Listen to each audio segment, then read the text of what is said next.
Dreamscape presents My Darling Mayhem by Ashley Munoz, narrated by Jeremy Gardner and Jacqueline Sol. 1. Ren. Something hit the kitchen floor with a smack. I knew exactly which magnet had just fallen from my fridge, and which postcard was now floating aimlessly after being abandoned from said magnet. However, today, I wasn't paying attention to it as I sifted through the cupboard. I had somehow run out of instant rice, which was a travesty. My mother would have a heart attack if she knew I used it, but like mashed potatoes and canned veggies, I had found a tiny life hack in using instant meals. "Montana fell again, Mama." My 5-year-old's voice cut through the air, forcing my eyes over to the small postcard that had fallen to the floor. I knew he was waiting for me to bend down to grab it and place it right where it had been, just like I always did. But I had hit my limit with that damn magnet. Maybe Montana needs to go, but... "Mom!" Cruz rolled his eyes. They were whiskey-colored, like mine. I withheld a smirk, waiting him out before gesturing at the fridge. Colorado Springs is still up, and so is Mount Macon, that mountain town we want to go see in Oregon. Texas hasn't moved, and Disneyland is still intact. They deserve the fridge space, don't you think? Cruz sighed while getting up from his spot at the table. "Montana has horses." That's right. I forgot how badly he wanted to see Tana when he was little after watching a few YouTube videos of some dream vacation spots. That's how we got into this whole postcard tradition. I ordered a postcard from every state that I wanted to visit with Cruz, and each day, we'd look at the fridge in hopes of fulfilling our trips. Before I could grab the withered picture, my son bent down and curled his little fingers around it, bringing it to his face. We didn't have religion or care much for politics or sports teams, but these postcards were our little symbol of hope. Seeing that it was becoming more of a tradition to him than to me, I sighed. "I'll buy a stronger magnet." My son smiled at me as if I had just hung the moon instead of an empty message with a faded image of a state I'd never been to on our fridge. My heart melted just like it always did. "Maybe we can ask Lydia over at the office store." An alert popped up, reminding me that my son's school was hosting an open house for kindergarteners later. While shooting a quick text to my friend, I abandoned my search for dinner ingredients because now we needed more than just magnets. Me. "Hey, Lydia. It's Ren. Do you guys have school supplies there? Or is that a weird thing to buy at an office supply store?" The dots danced at the bottom of my screen, making me nervous. Lydia wasn't exactly a close friend, but she was the closest thing I had in Atlas. "Lydia, what do you mean by school supplies? Like calculators or Play-Doh?" Cruz set his dishes in the sink and asked Alexa how much time he had left on his morning timer. I slid the milk back into the fridge and ensured all the dishes were put away before grabbing my cell again. "Me. As in, do you guys have a special back-to-school line or something, like every other store does in September?" "Lydia, we're an office supply store, Ren. The only exciting month we celebrate is tax season, and occasionally, Christmas if we get in glitter pens." I muttered a curse, quiet enough that Cruz didn't hear. I pulled up my work schedule and realized I had run out of time. "Okay, we need to go, Peanut."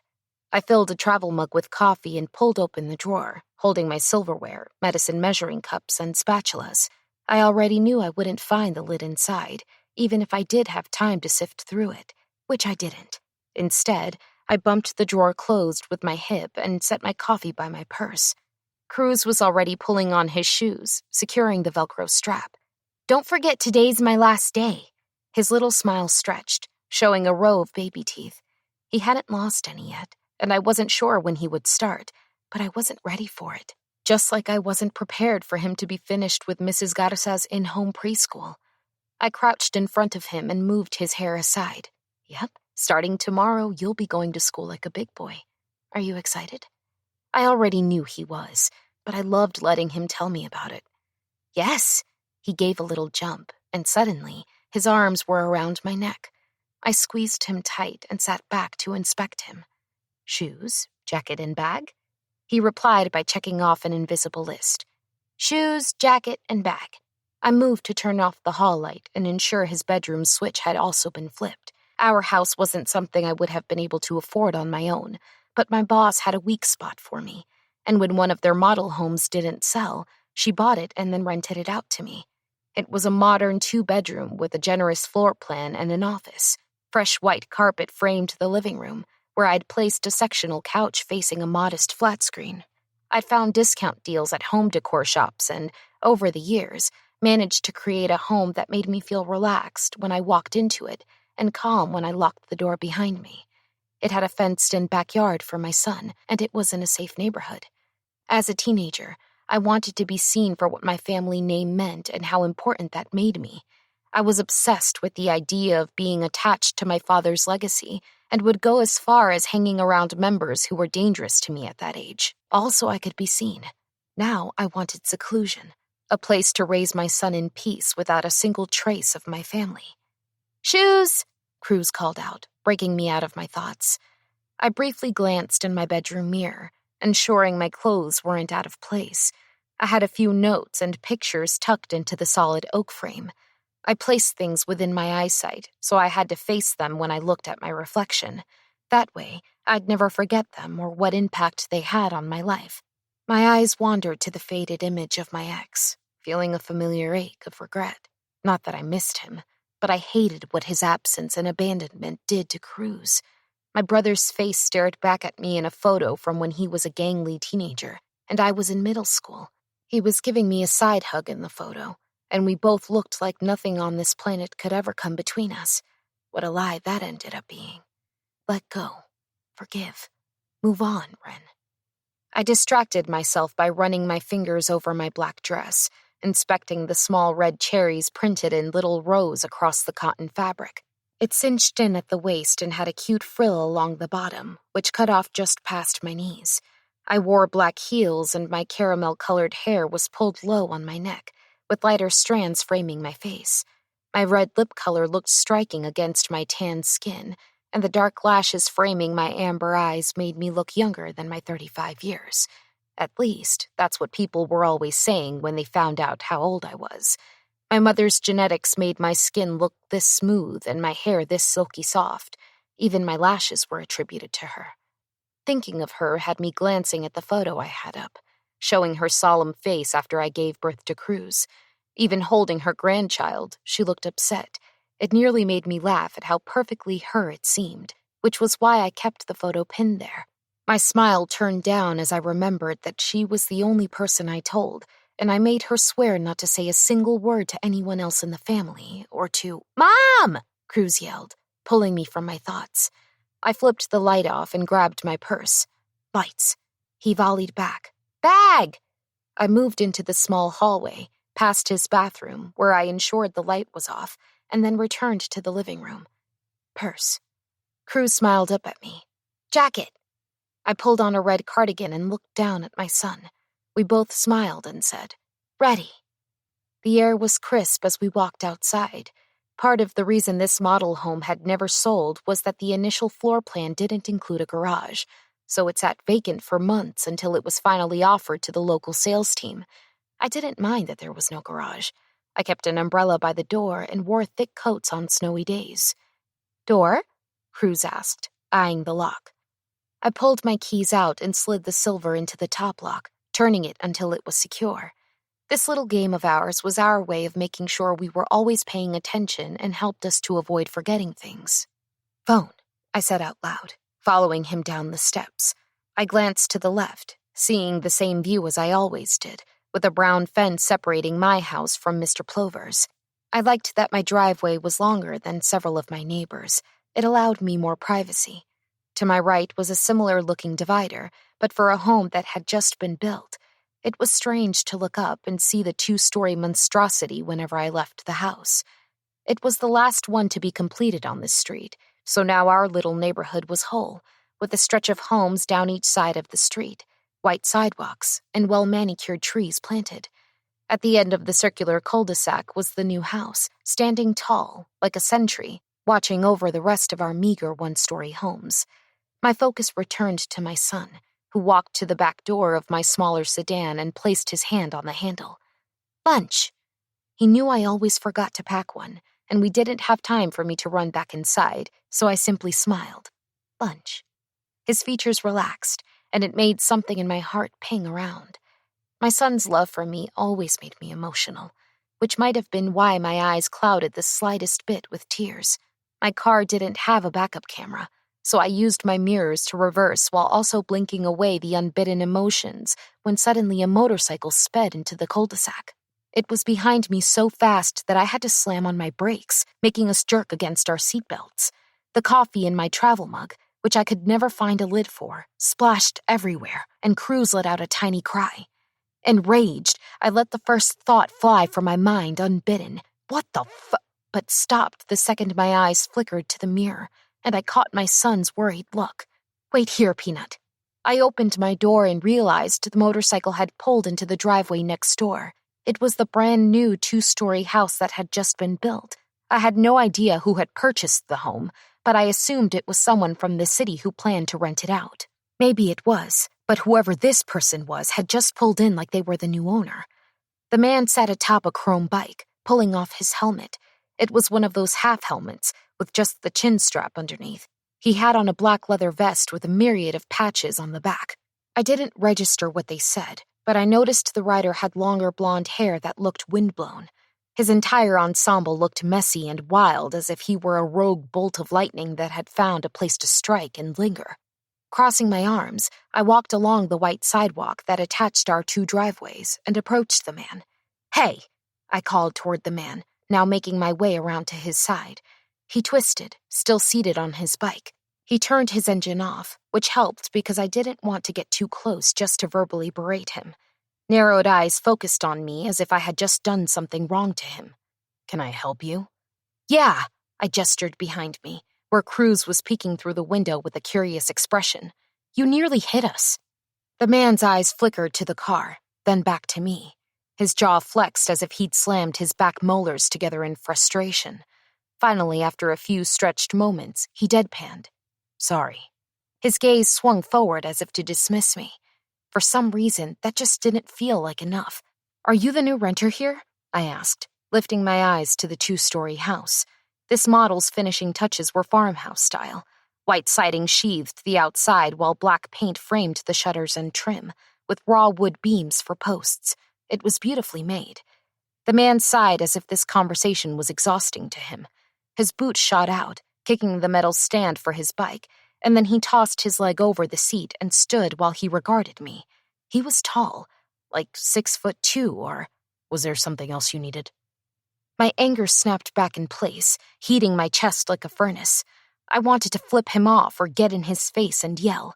I settled on delivering my best resting bitch face. Just wanted to know if we're going to have to deal with your insufferably loud engine all the time, or if maybe you were just here fixing something. I smiled as if I'd just paid him a compliment. I was being a bitch. I knew I was. But all I could think about was that little sound Cruz had made when we jerked forward or the way the coffee spilled all over my car. My rudeness was warranted. His was not. Right as my mouth opened with an extra reply, another bike roared from around the corner, speeding down the street. Then another. I stepped back, slightly concerned, wanting to be closer to Cruz. The man glared at me. Shit, how many were going to show up here? My breath caught right as my heel found a crack in the sidewalk, making me nearly pinwheel backward. "Careful, princess. Don't need you falling and breaking that pretty face." He turned away from me, walking toward the house without giving me a second glance while the 2 other bikes stopped in his driveway, both men wearing the same leather vest he had on. One of the men scowled while I made my way to the car. The other laughed while whistling at me. My face heated, not because he'd catcalled me, but because I shouldn't have given this man the edge of knowing his presence bothered me. Now, he'd likely be here all the time with his band of misfit friends and all their loud motorcycles. This was a good neighborhood. We didn't need a fucking motorcycle club moving in. Sliding back into my car, I revved my pathetic 4-cylinder engine and drove away, watching the men in my rear view laugh and shake their heads while I went. 2. Ren. My face hurt from smiling. Not in a good way, where it was genuine. No, I had been fake smiling at all the couples I had met with throughout the day. I was a sales agent for Encore Homes, a desirable builder that had sunk its teeth into the small town of Atlas, New York, where families had started flooding by the dozens. Our little town was nestled just an hour outside New York City, and these homes have been selling left and right for the last 3 years. Encore had started purchasing land, creating cute neighborhoods with nearby parks built in, tailored landscaping, and gorgeous views of the only nearby lake. The homes sold themselves. I was just here to walk interested families through floor plans and lot choices. When they wanted to see a model home under construction, I'd drive over and walk them through the options. Then, of course, I'd take all the additional steps to help them secure the home. It was good work. It didn't pay an exorbitant amount, but I didn't have to work 2 jobs. I could easily afford my bills while still shoving a few $100 into savings every paycheck. Besides, I had a great boss who treated me like family and gave me a massive break on rent. I knew my little house would rent for nearly $2,500 a month, being this close to the city, but she only charged me $1,500. It was still a lot for my income, but it was manageable, even with my son's expenses, which no one was helping me with. "Can we please see the Sterling floor plan again?" The woman wearing a warm gray cardigan put her hands together as she faced me. She had wavy black hair, a wedding ring with several bands added, and just a solitary diamond. Her husband wore a generic brand of jeans. While the home they wanted was close to $700,000, I could tell they weren't the type that dripped with extra money. So, even though I only had an hour before I needed to leave to make it to the store in time, I pulled up the floor plan on my laptop and slid it toward them. The woman glanced at her husband, and he turned toward their realtor with an expectant expression. Brian Hastings, the man who constantly reminded me why it was better to stay single than ever tempt fate with online dating, stared back at me. "Ren, I think the Matthews wanted to walk the Sterling again." The couple beamed, nodding their agreement. The drive over to the model home wouldn't be super far, but depending on how long they took, it might mess with my timeline. It was my fault for waiting this long to get Cruz's school supplies, but things kept coming up. I'd been called in on more days off than I could even count. Whenever my boss, Denise, needed me, I'd drop everything and come in. Denise never cared if I had Cruz with me, so I never told her no. I forced my face to remain open, with a smile they'd never know was fake. "Sure, let me grab my keys and we can drive over. Brian, you know the location?" He pulled out his phone, ignoring me while muttering a yes. It took me right back to the last date we'd been on when he'd done the same thing.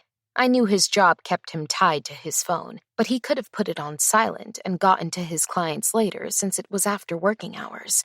I walked to where my purse was and texted Mrs. Garza, letting her know I'd be there closer to 4 instead of 3 to grab Cruz, and then locked the office.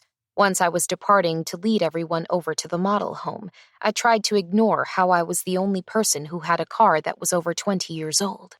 It was made worse when I started the car, and the familiar squeal of the belt echoed around the lot. My face heated as I drove forward, leading the caravan toward the opposite end of town. The small town of Atlas often felt like its own little island, separated from the world. Historic red brick buildings stood like withered sentinels along the town's main strip. Colonial homes were scattered through the older parts of the city, and during the fall, the entire town felt like we were in our own little autumn-colored snow globe. The new suburban neighborhood appeared after we passed 3 red lights and a right past the old library. I passed the 2 freshly built homes and parked along the curb, eyeing the new 3-story house. It was nearly a twin to the one built next to mine, but differed slightly because it had 3 stories instead of just 2. I smiled, exiting the car and relishing the sunshine that cut into my eyes and the warm breeze that made me rethink my cardigan. Brian fell into step next to me as we made our way up the porch and into the house. The couple immediately passed us, gawking at the tall ceilings and the exposed beams. Once they were farther into the house, Brian hung back. "You haven't returned any of my messages." I kept my smile intact, making sure my voice was soft. "Well, you messaged me on Snapchat." "So?" He turned. So we hung back near the foyer while they moved into the kitchen. I folded my arms, giving him a glare.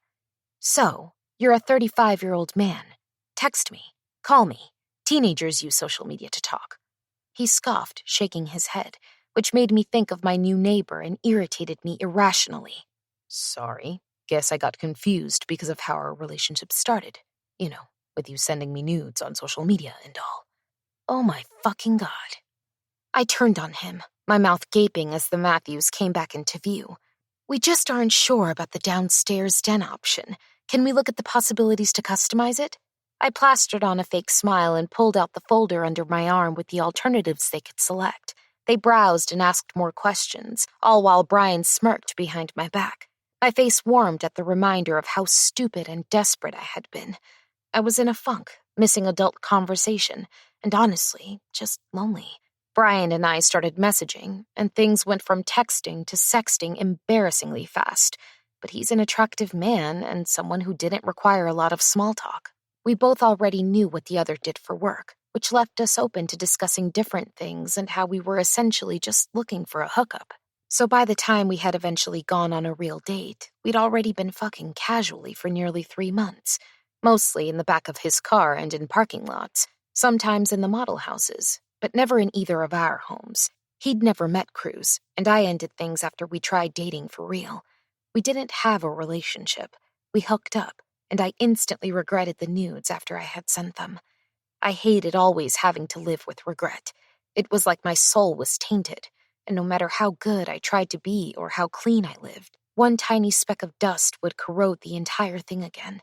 No matter how painful it was, I never seemed to learn my lesson. Once the Matthews were finished, Brian took off just as quickly as they did, likely too afraid that I'd call him on his shit or the fact that he was a lazy lay. He loved getting head, but never went down on me.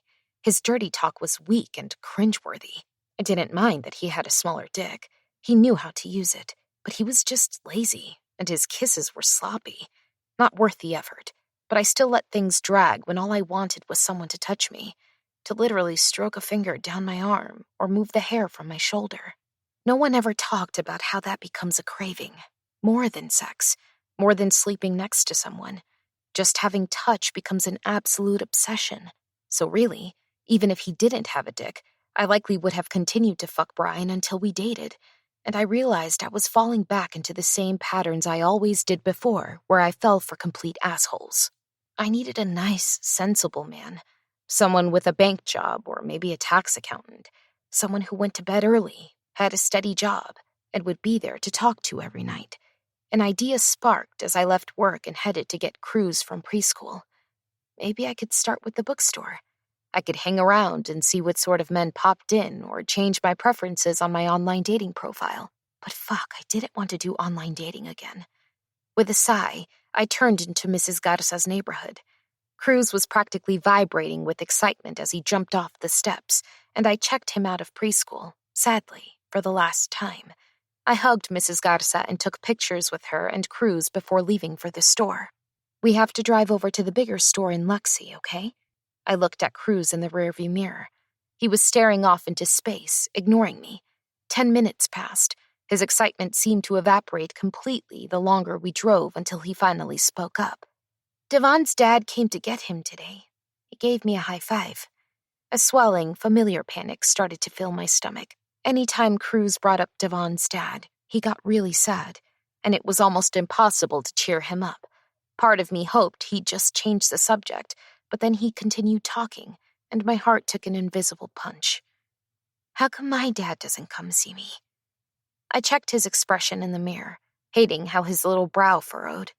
Well, your dad, it's complicated. 5 years, and I still had no idea how to explain that his father had gone to prison.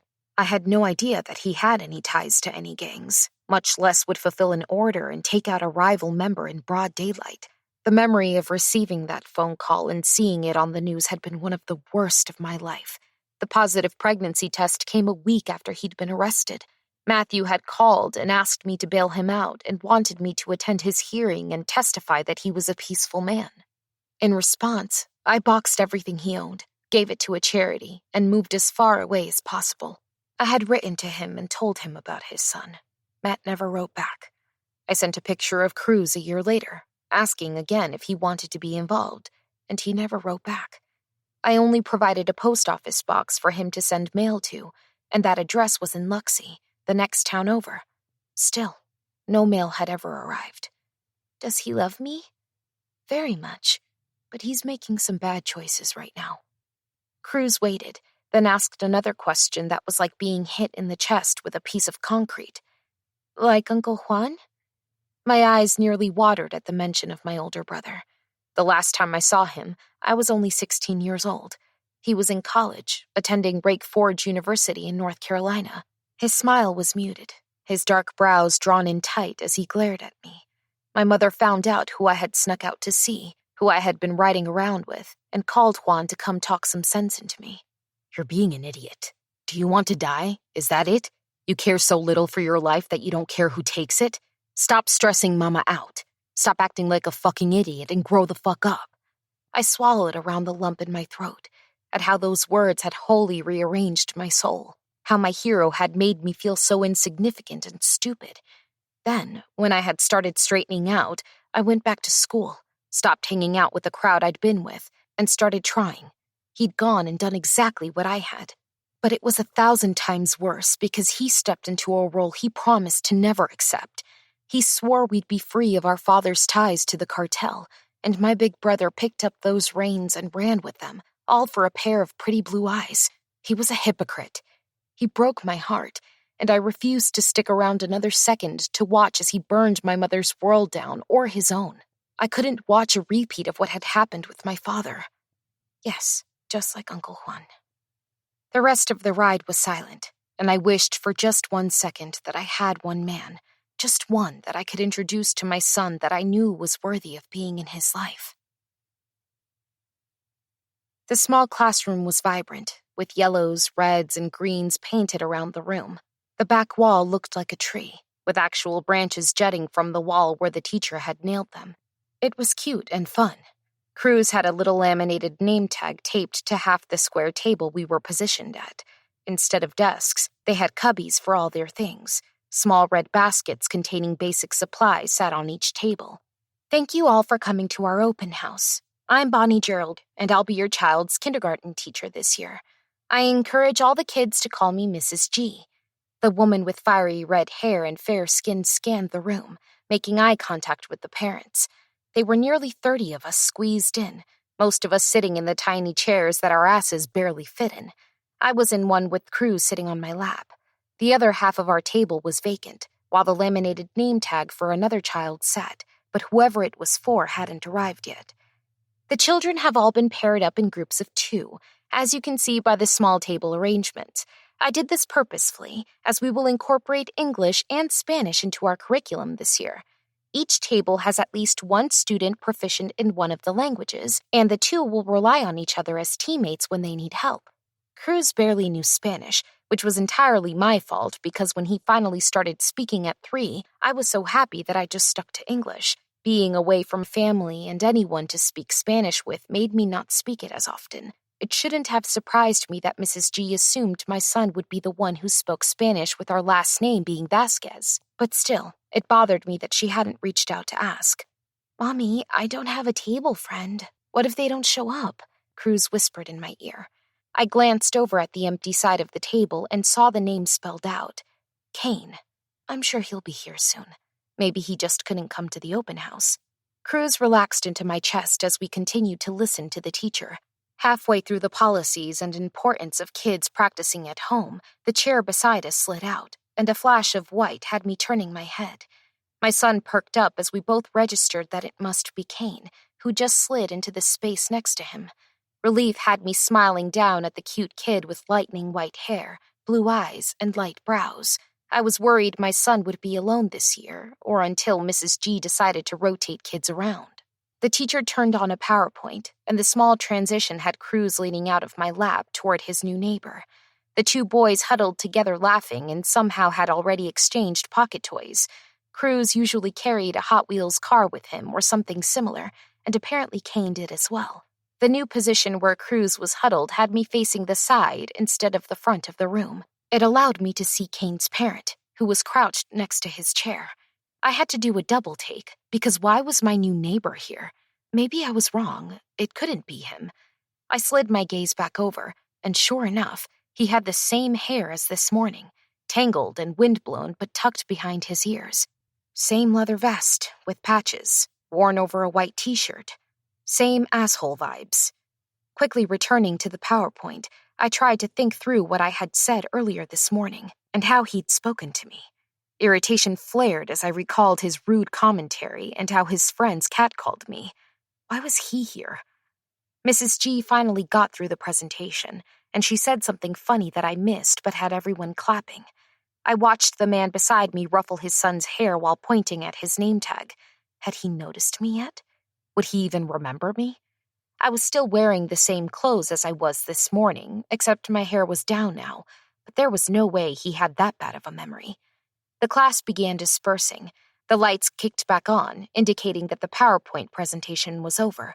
The teacher now stood in a huddle of parents who were all asking various questions while introducing their kids. I would have to explain to her that Cruz didn't know enough Spanish for him to be half of the language duo she needed. I was about to stand up and join the line of parents, but she suddenly broke away from the group and walked toward our table, making apologies to the parent she'd left behind. The man who had nearly run us over this morning, who was now standing, finally seemed to notice me. At least, it seemed like he did with the way his brows dipped and his cloudy blue eyes narrowed like he couldn't place where he knew me from. Seeing him in a smaller, confined space made him look taller than he had earlier. His t-shirt was boxy, as though he'd purposely bought it extra baggy. It worked for him, though, as did his threadbare jeans tucked into dark motorcycle boots. I tried to refocus on the teacher, but when he took a step toward me, Mrs. Gerald stepped between us. "Mr. Green?" I looked at how his blue eyes and fair features reminded me of some Viking shows I'd seen. His dark tattoos seemed to highlight his lean muscles, which were visible even under the fabric of his shirt. His longer hair was pulled into a tidy bun at the nape of his neck. The pieces behind his ear were messy and untamed, reminiscent of something rogue and wild like I'd seen in him earlier. "Right, but you're not technically on the approved list, so I don't want to confuse Kane on who can pick him up," I overheard Mrs. Gerald saying to him. My eyes snapped to my neighbor's jaw, appreciating how defined it was, as it tensed and he looked down at his feet. "I realize that, but his foster parents said." "It doesn't matter what they say. It matters what the courts say. I appreciate that you want to be a supportive older brother, but until a judge says Kane is in your custody, it's really not appropriate for you." "Archer, look!" Kane turned around with a massive smile, holding up a name tag. The name tag had a motorcycle drawing that he was proud of. When I saw how my neighbor responded to seeing it, something in my stomach flipped. He sidestepped the teacher, who had been berating him, and bent down until he was at eye level with his little brother. "Kane, this is awesome. We're going to have to add this to your gallery." Kane beamed. "I can't wait until I have my own bike." Cruz was also inspecting it now with wide eyes and a huge smile. "You can ride a motorcycle?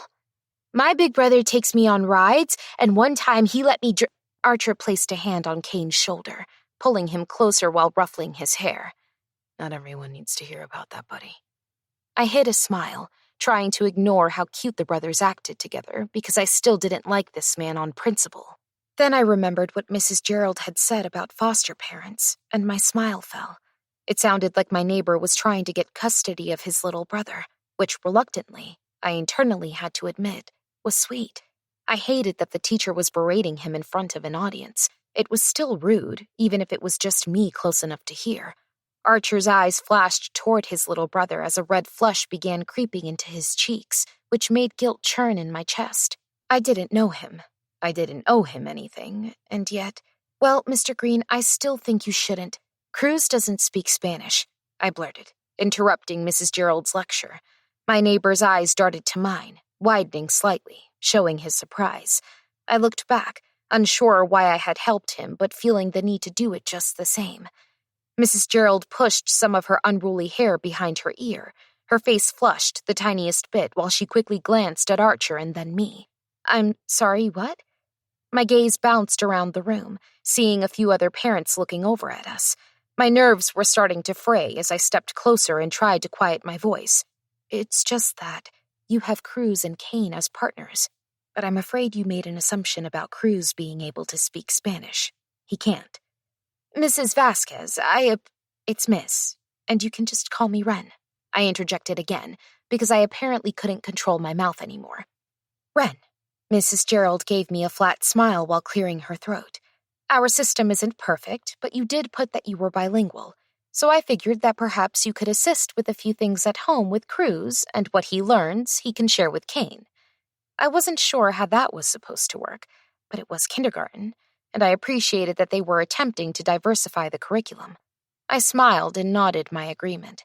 She finally turned and gave our area a break, leaving my neighbor talking to Kane while the two of them started for the exit. Come on, Cruz. We need to head out too.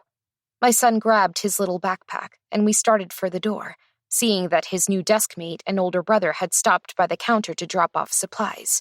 My neighbor's blue eyes stayed glued to us as we walked past. I'd pushed the strange awareness of his gaze to the recess of my mind, where details around my past lingered, my estranged family, and the fact that Brian had already sent me 3 messages since our conversation earlier, asking if we could meet up. The place where things just didn't matter. The dead space. That's where any and all information regarding Mr. Green would go. 3. Archer. Prez, catch! Thistle tossed a beer across the room, with 0 fucks about it shattering against the wall. I lurched forward to grab it, glaring at my vice president. Have you ever been inside a house that wasn't a trailer? The fuck was that?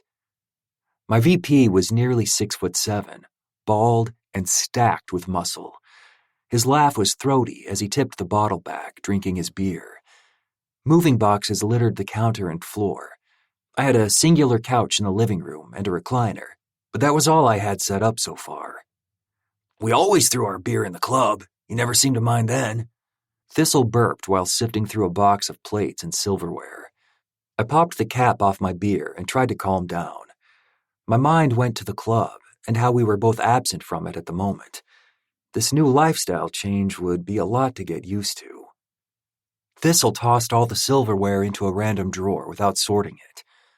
How come you only ask for me to come help unpack your shit?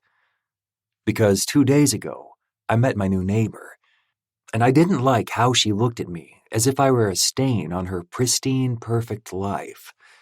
Usually I'd press in harder to piss her off, but she'd helped me out with Kane's teacher, and while I had no idea why, it left me feeling cautious about having more of my club here. Just wanted to ask how things are going at the club. I didn't want you to feel like you couldn't be honest with me. Thistle let out a sigh and started placing more shit from boxes and cupboards. No rhyme or reason to any of it, just random chaos that I'd have to sort out later. Honestly, it's shitty, Prez. The men are testing boundaries, getting in fights, and a few scattered clubs from around the city have started wandering in. So far, nothing major, but I can tell they're scoping shit out, testing for any weakness we might have.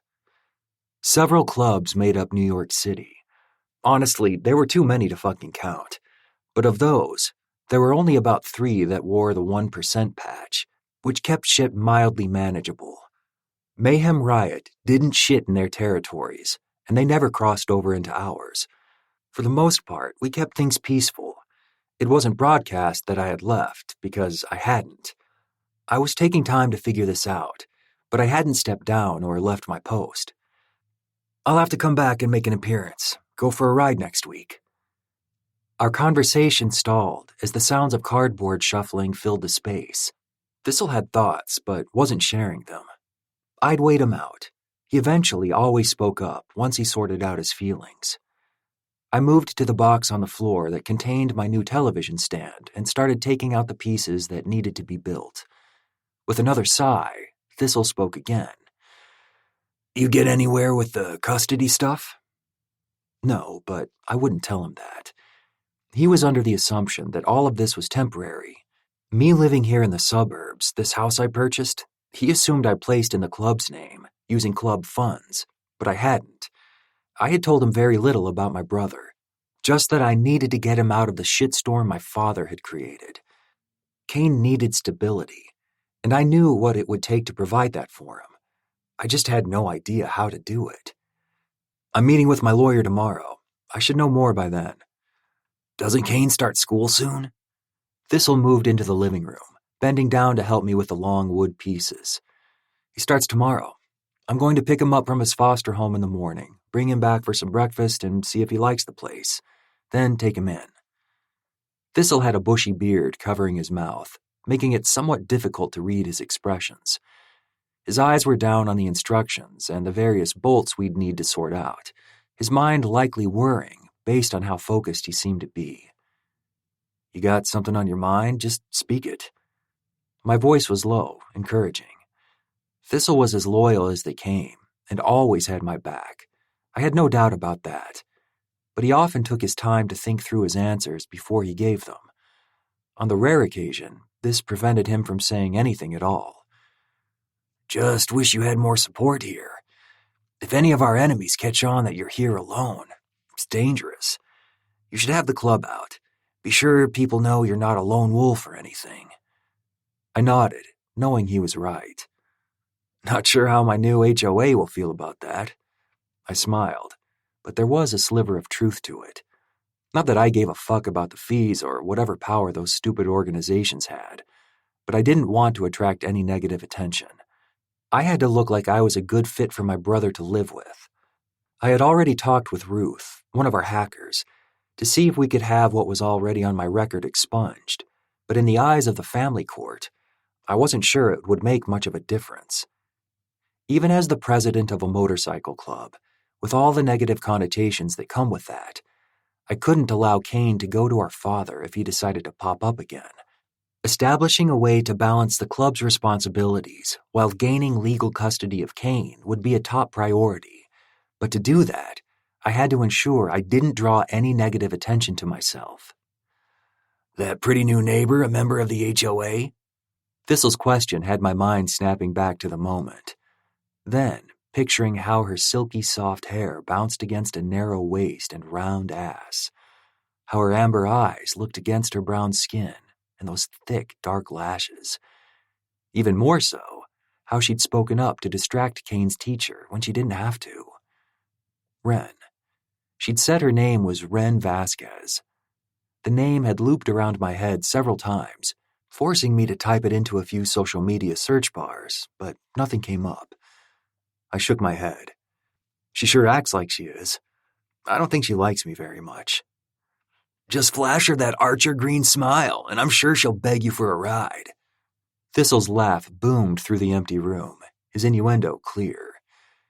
We both laughed and joked before he had to leave to get back to the city to work in the morning. I grabbed our glass bottles and a few other flattened cardboard boxes and exited through the back. The recycling bins were currently set up along the side of my house because my garage was full of all my shit. It was almost dark, but as I rounded the small alley next to the house, I could see over the fence where Ren's car was parked. She acted as though I disgusted her, like my mere existence was a stain. I would almost assume she was doing it because she thought she was better than me. But her car was older, her clothes were from a discount store, and she seemed to be on her own with her kid. Maybe she just really didn't like that I nearly hit her with my bike. Maybe I should actually apologize instead of the bullshit apology I gave her. My hands were full as I began shifting things around to fit inside the bins, but suddenly I heard a car pull up behind Ren's. A fucking Tesla parked, and the guy who crawled out from behind the wheel wore a suit and a tie.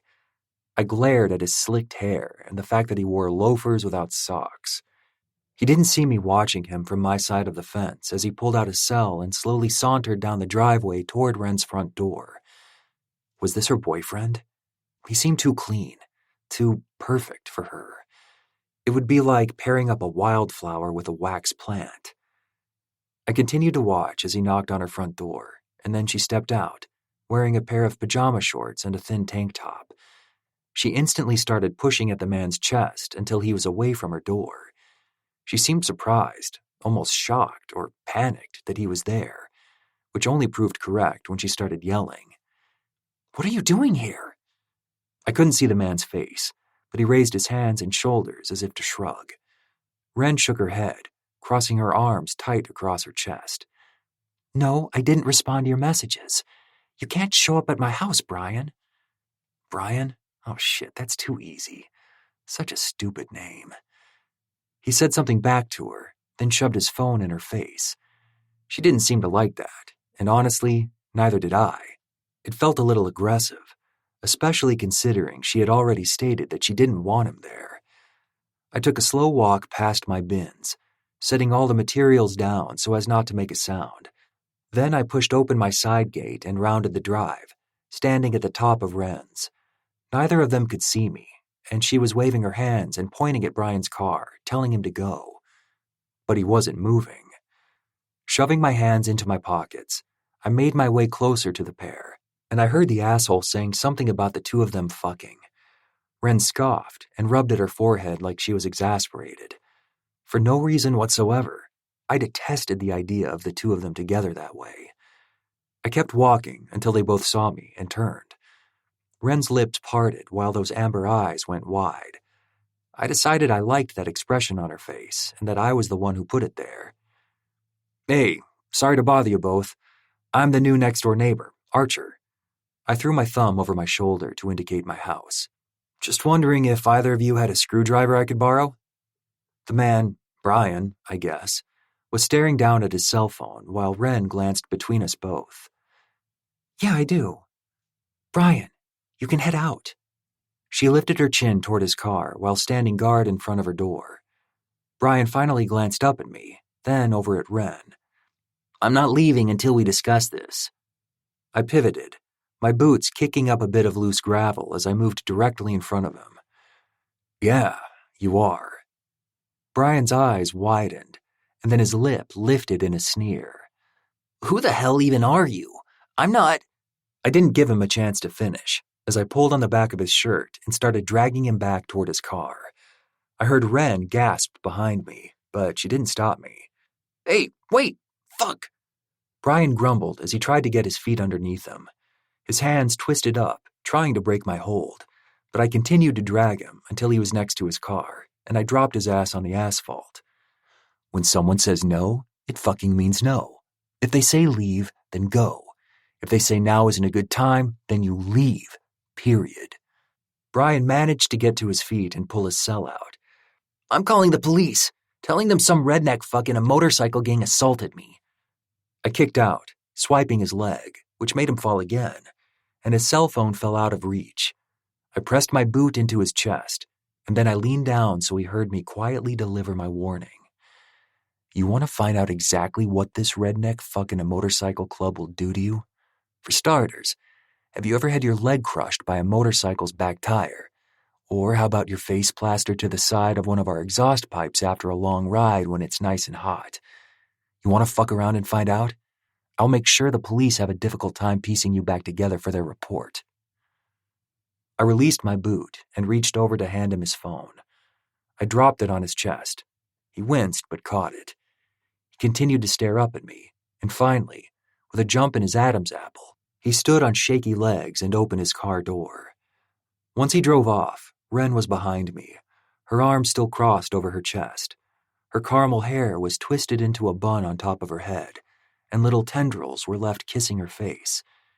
She was beautiful in a way that I hadn't experienced anyone yet. I'd fucked plenty of attractive women, but I had never felt like I'd just watched my first sunrise when I saw any of them.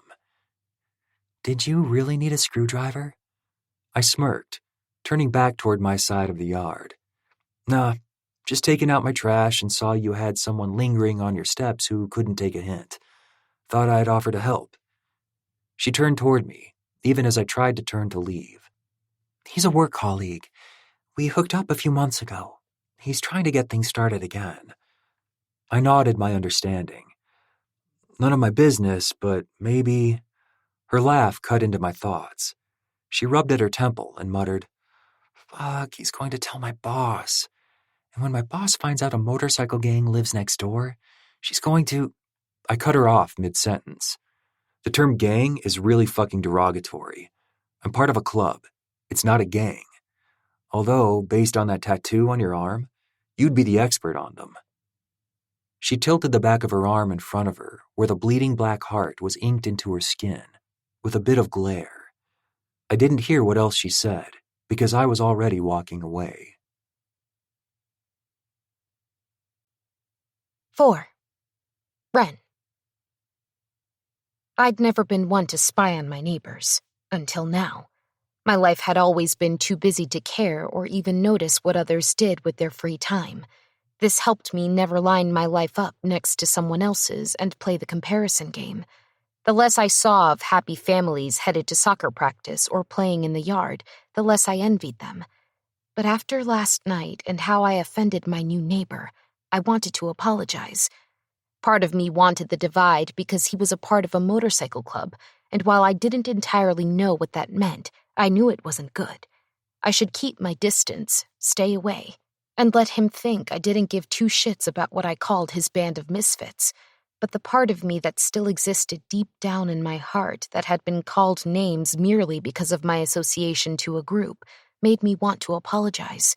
I knew how it felt to be judged merely based on an affiliation to something. In my case, that affiliation was terrible, but I still remember how much it hurt. "Are we going to give it to him?"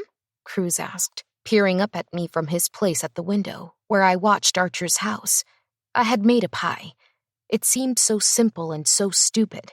I'd told Cruz we would give it to him because he was new to the neighborhood, and that's what people did when they moved in. I'd bought a tinfoil pie pan, so I didn't have to worry about him returning a dish, and now it was covered in foil. I had no idea if he was gluten-free or allergic to anything, so I printed the ingredients out on a small piece of paper and taped it to the top foil piece so he wouldn't kill himself by eating it. Yes, we'll go over right now and give it to him. Archer would have to be nice to me if I had my 5-year-old son with me, right? God, I was pathetic. Sliding into my shoes, I opened the door before I could think any more of it, slid my hand under the pie, and stepped out. "Shut the door for me, Cruz," I said over my shoulder as we both began the walk down the drive. My nerves were shot, and even my breathing was all over the place as we got closer.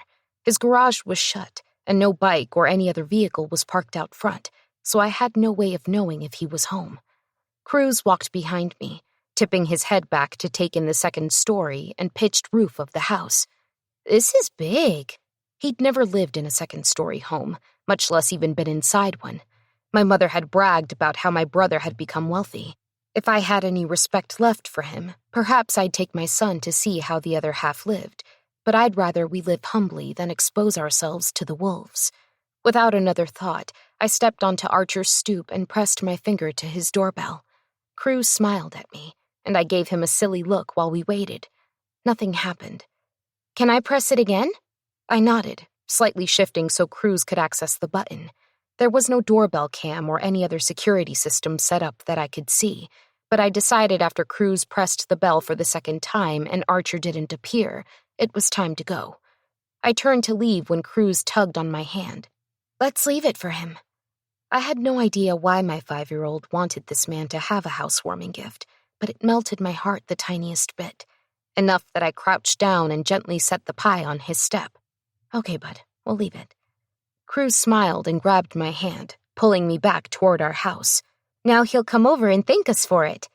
There wasn't even a note regarding who it was from, so he'd have no idea unless he had a camera set up somewhere. But I just smiled and returned home to start dinner.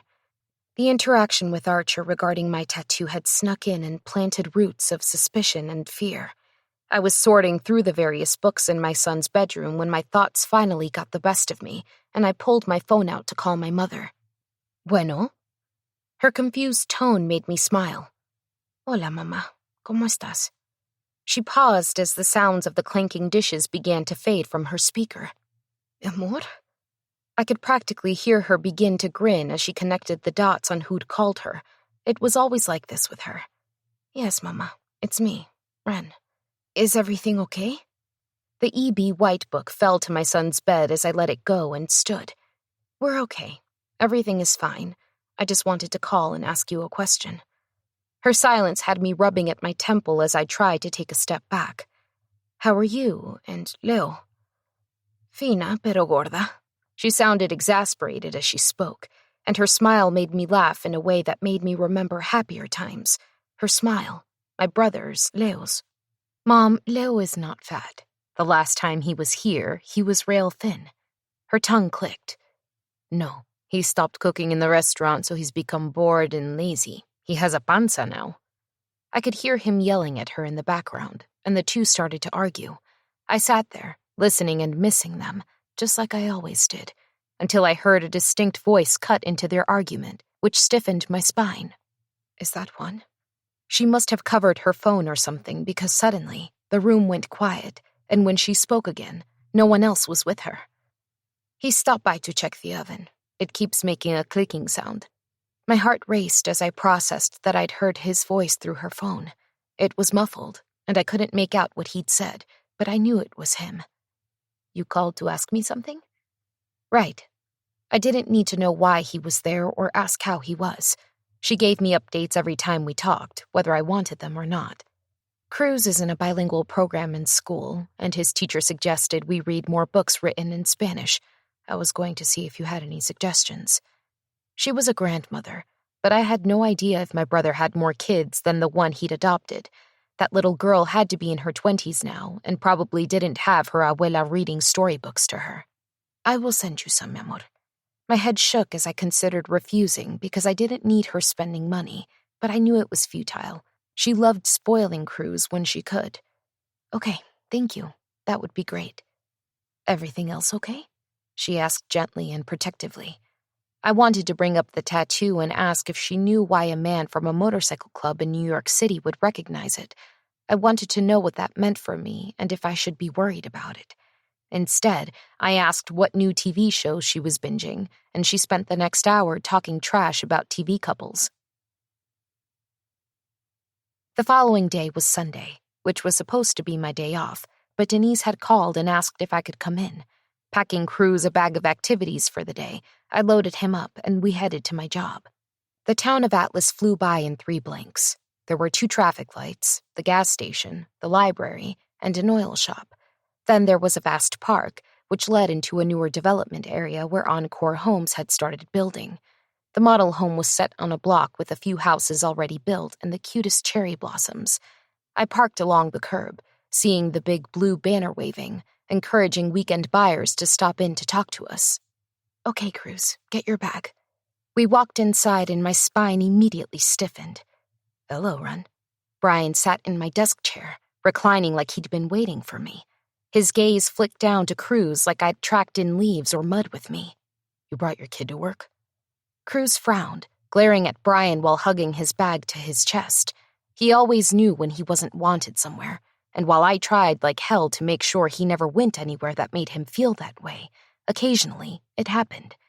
Yes, as it's supposed to be my day off.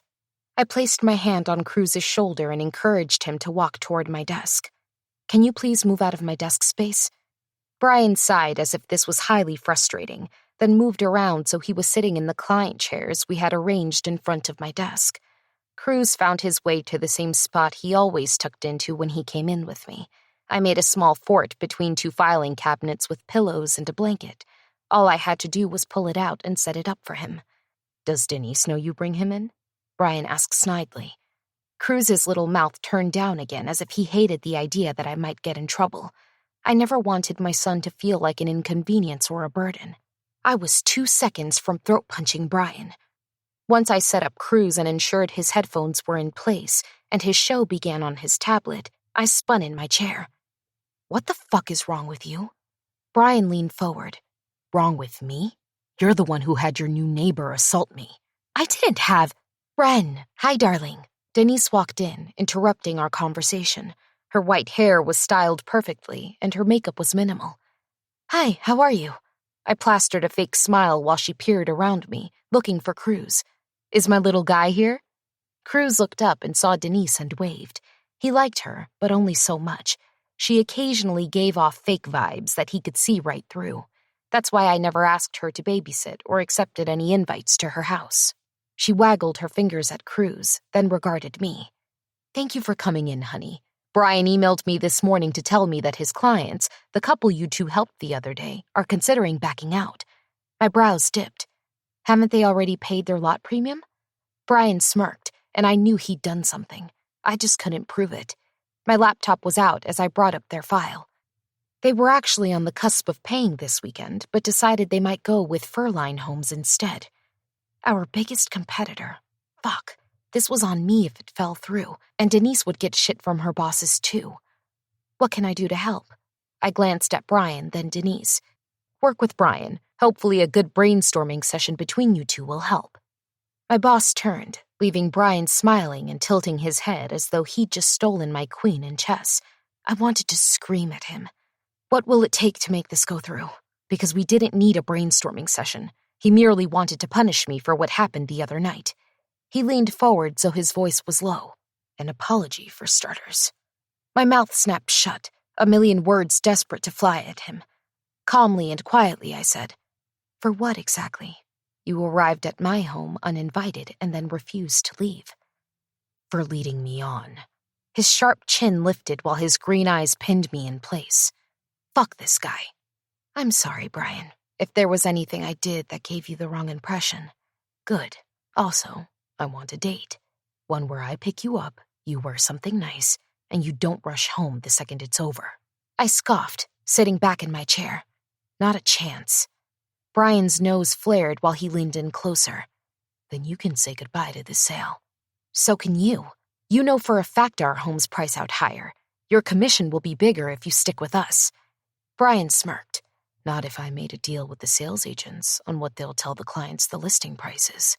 I laughed. "Do it, please. I'd love to see your face on the news for scamming someone. You know that shit's illegal, and you'll never get away with it." Brian took a second to consider what I said, then sighed. "You used to like me." I rolled my eyes because that was over a year ago, and that was a mistake. He clicked his tongue. "Then let's start with something small. Coffee?" His backpedaling was insane, but I'd do it if it got him out of my face and the house sold. "Fine.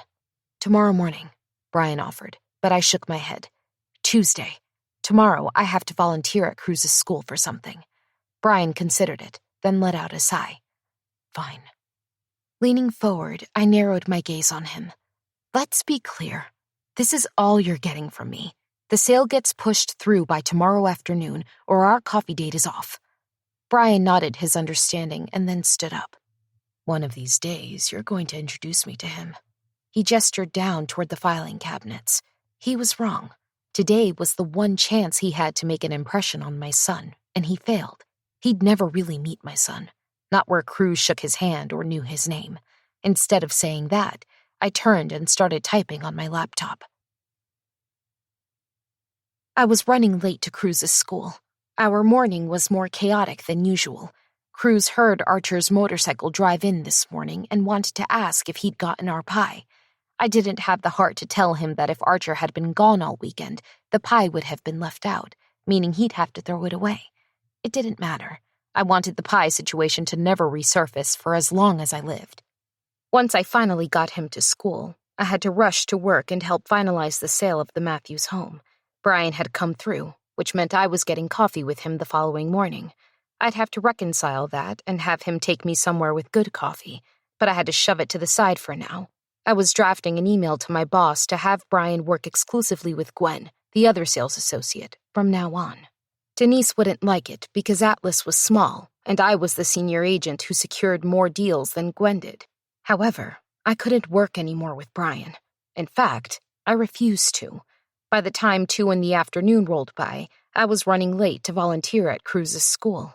I was snapping my volunteer name tag in place over my blazer when the sounds of the kindergarten class echoed around me in the hall. I slowed down and tiptoed into the back of Cruz's class, seeing a few parents helping with other kids. I smiled at another mom and then looked for Cruz. I scanned his desk, not seeing him or Kane, his deskmate. In fact, several of the desks were empty, with a large portion of kids gathered on the reading rug near the tree wall. "Miss Vasquez!" Mrs. G found me, giving me a broad smile. I smiled back. "So sorry I'm late." "Oh, no problem, but we've started story time. I was hoping you could alternate with Mr. Green and read your story, which is in Spanish, to the kids, and then he'll read the English version." She was walking away, and I was supposed to follow her, but I was stunned when Archer was mentioned. He was here? Why? I didn't have time to ruminate on the idea as I moved halfway across the classroom and stopped on the edge of the reading carpet.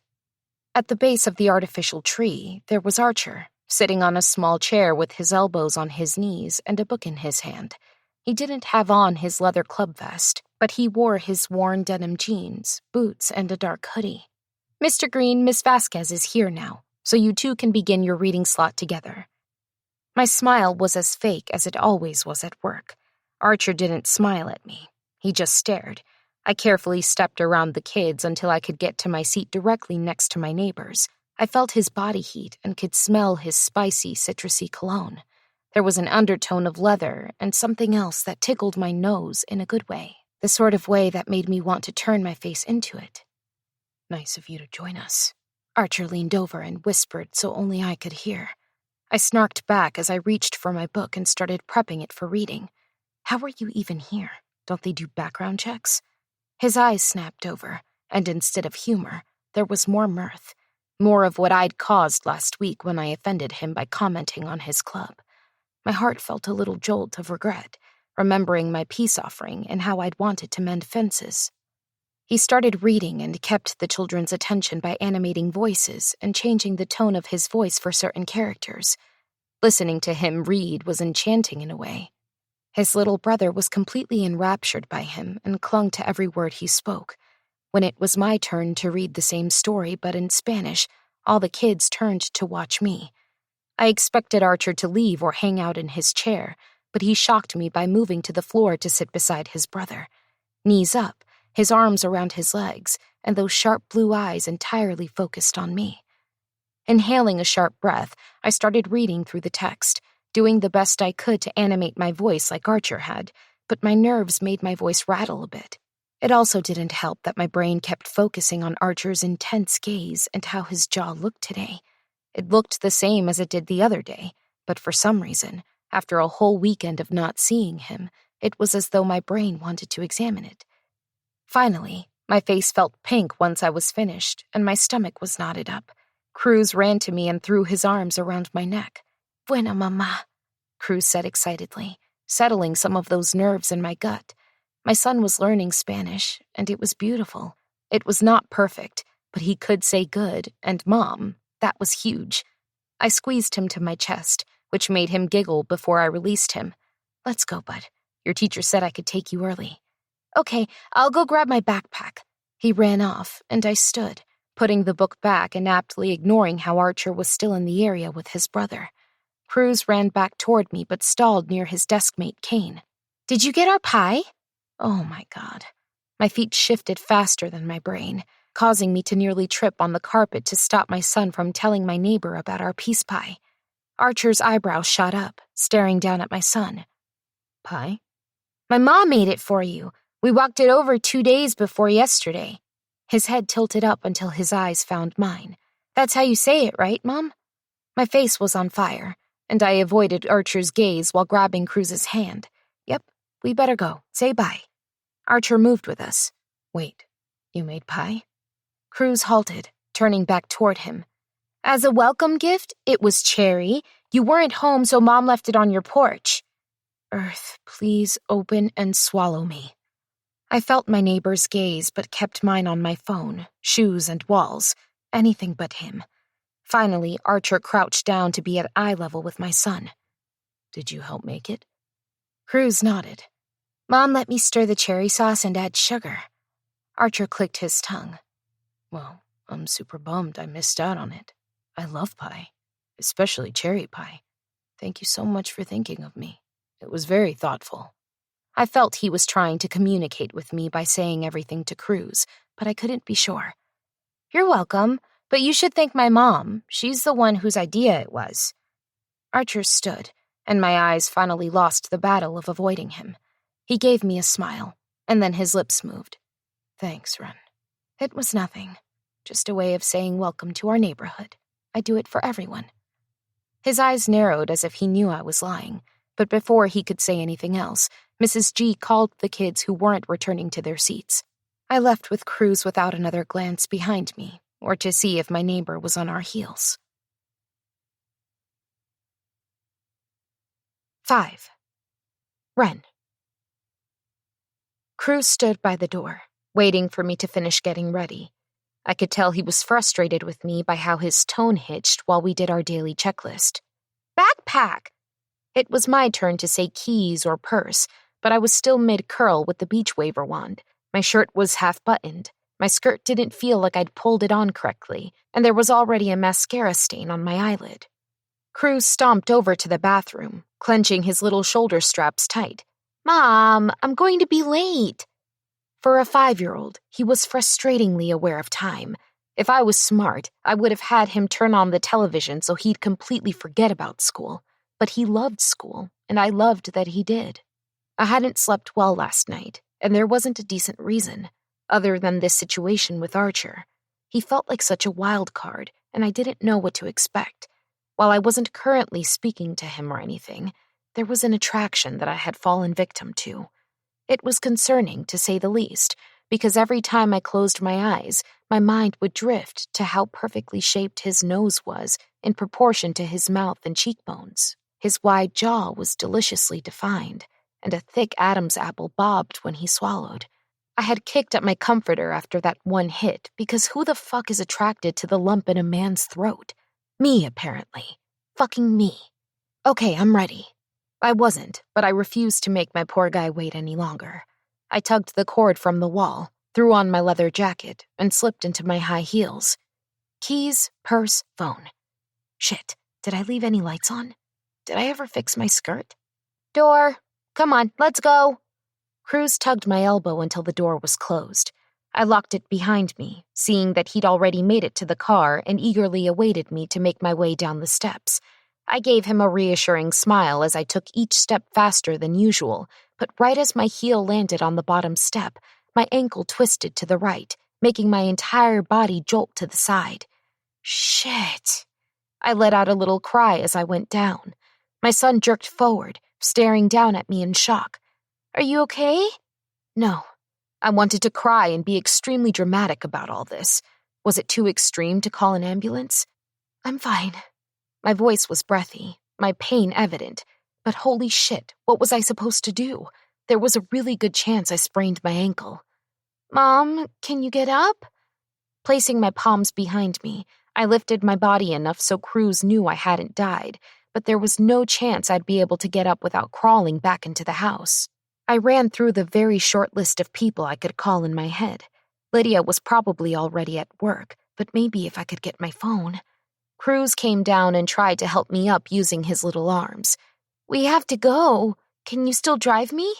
The pain was intense, but letting him down and knowing I absolutely could not drive and only had one friend I could maybe ask for was a different sort of pain. The kind that dug into my veins and tugged at my heart, mocking my attempts at this life and giving my son something better than what I had. Just give me a second. I can maybe... Hey, you guys okay? A male voice called from somewhere behind my car. Cruz turned and lifted his hand in a little wave, his tense shoulders relaxing a fraction. From where I was, I could see the loud black diesel truck parked at the edge of my driveway. My stomach did a little flip at the fact that I had already begun to recognize the cadence in Archer's voice. I fell back on my palms and gave up as my neighbor came into view. He stood out against the backdrop of the light indigo sky, still streaked with pink clouds. His eyes were a stark, brilliant blue, too beautiful for such a stern face and an equally hard man. Although I didn't know him, all I knew of him hinted at a roughness as tough as the leather on his back. Archer's brows dipped in worry. His gaze scanned me from head to toe, homing in on my ankle. I sat forward, trying to prove I was fine, as he knelt beside me and gently cradled my foot in his large palms. A hiss left my clenched teeth. You sprained it. The swelling is already so bad your shoe won't stay on. Fuck. Thanks for checking on it, but I can... My croaky voice cut off as my neighbor shifted, lowering my ankle. Then, without asking, he scooped me into his arms and lifted me until I was cradled against his chest. What are you... He peered over his shoulder at my son and gestured toward his truck. Cruz, get your backpack and your mama's purse. I'm going to take you to school. What? No, we don't... I panicked. My breath's too shallow, so I tried again. I don't want to inconvenience you. His hands weren't touching any part of me that was inappropriate, and yet being able to smell the spicy, citrusy scent that I had gravitated toward so strongly yesterday, this close, made me feel strange. I tried to lean away from his chest to create some sort of distance between us, but he shifted so I was back under his chin. I wouldn't have offered if I didn't want to help. You're not an inconvenience. His lips moved close to the side of my face, and the heat from his breath was like a shockwave that burned through me all the way down to my toes. Had he forgiven me? Did the peace pie work? Cruz, hop in the back with Kane. Archer walked around the front of the truck as I watched my son climb up on the extended step and pull the back door open. Kane had already crawled to the back and excitedly awaited Cruz to join him. Can you open that for me? Archer asked as he paused next to the passenger side door. I extended my palm and lifted the handle, allowing the door to open. Archer gently set me in the seat, but not without shifting his hands to the front of my thighs, then slowly moving his palm down my calf. I inhaled a sharp breath, which I hoped he'd assume was because of the pain. You going to be okay like this until I get you to the doctor? No one had touched me like this in years. No one to care if I'd gotten to the doctor or was safe. His concern did something to me. It softened some titanium piece of metal that had lined my defenses. It angered me while also making me so grateful I wanted to cry. The fight I usually had reserved to keep men like this away dissolved instantly, and instead, I simply nodded. His eyes wandered to my lips for the briefest moment before flitting away. Give me your car keys. His palm extended to me, and my brow furrowed. Why? Need Cruz's booster seat. Kane has to use one, and I'm assuming Cruz is still in one, too. Oh, that was incredibly considerate of him to think of. I hadn't even had the forethought to remember my son's booster. My face dipped, digging through my purse and handing the set of keys over to him. Once he gently shut the door, I watched him walk back toward my car and pull out my son's car seat. An odd lump formed in my throat as I watched him. He didn't seem hurried, annoyed, or like this bothered him. Those thick motorcycle boots carried him back to the truck, the gray and black booster in his arms as he opened the back passenger door. Scoot over, buddy, and I'll set this up for you, Archer said softly to Cruz. The draft from the cool air filled the cab as Archer stood there, adjusting the seat, and then he had Cruz crawl into the seat. I can do the buckles myself, Cruz bragged excitedly. I turned to look over my shoulder right as Archer smiled at my son. Yeah? Why don't you show me? And then I'll give them a good tug to see if they're good. Cruz buckled the one over his chest and the one near his hips as if he were being timed. See? Archer tugged on the two restraints, acting like he'd lost all this strength. You did too good of a job, Cruz. How are you that strong, buddy? My son laughed, and it was a sound I'd want locked in my head, like a favorite song on repeat. Archer gave me a quick glance and then shut Cruz's door.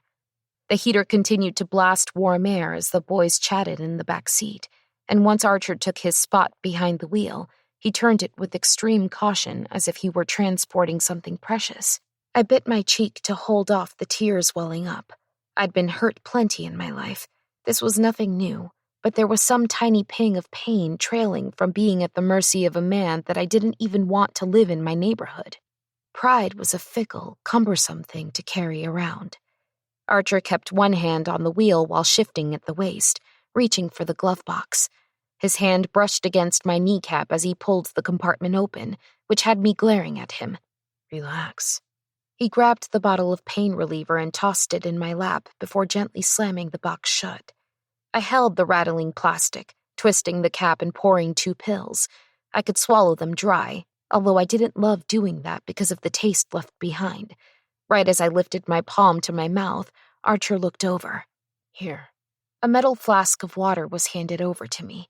It was on the tip of my tongue to argue with him that I didn't need his help, or that I refused to put my lips anywhere his had been, but my fight was gone.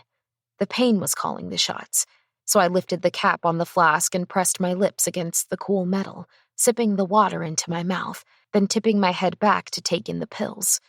Archer glanced at me, then turned his gaze back on the window while murmuring something I couldn't make out under his breath. I tried not to let it bother me. Whatever he'd said sounded like a complaint, or that he'd maybe used the word fuck, but I couldn't prove it. So I returned the bottle to the cup holder, watching as his jaw ticked from his side profile.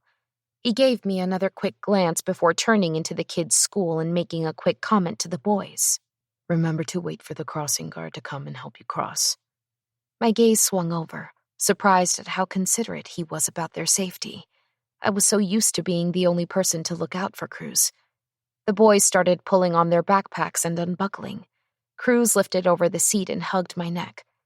"I hope you feel better, Mommy." More tears nearly threatened to fall as I hugged him back. "Thank you. I love you. Have a good day." Archer watched our exchange while he held the door open for the boys. I hadn't even noticed that he'd gotten out of the truck.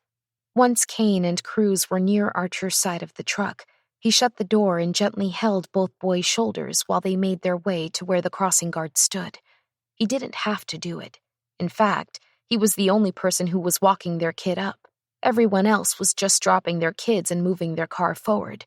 I didn't even walk Cruz up, but the fact that Archer had made something warm and unexpected bloom in my chest. Someone honked behind us, breaking the strange feeling, but Archer didn't even glance behind him or hurry as he slid back into the truck. "Okay, let's get you to urgent care." I continued to watch him shove the gear into drive, and we started moving again. "Don't you have a job you have to get to?" His gaze remained on the road while he smiled. "Sure do." "Where?" He glanced over with a blinding smile. "You're a nosy thing, aren't you?"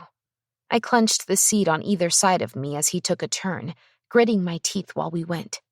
"Tell you what, you answer one of my questions, and I'll answer one of yours. Sound like a deal?" How long did it take to get to the fucking urgent care?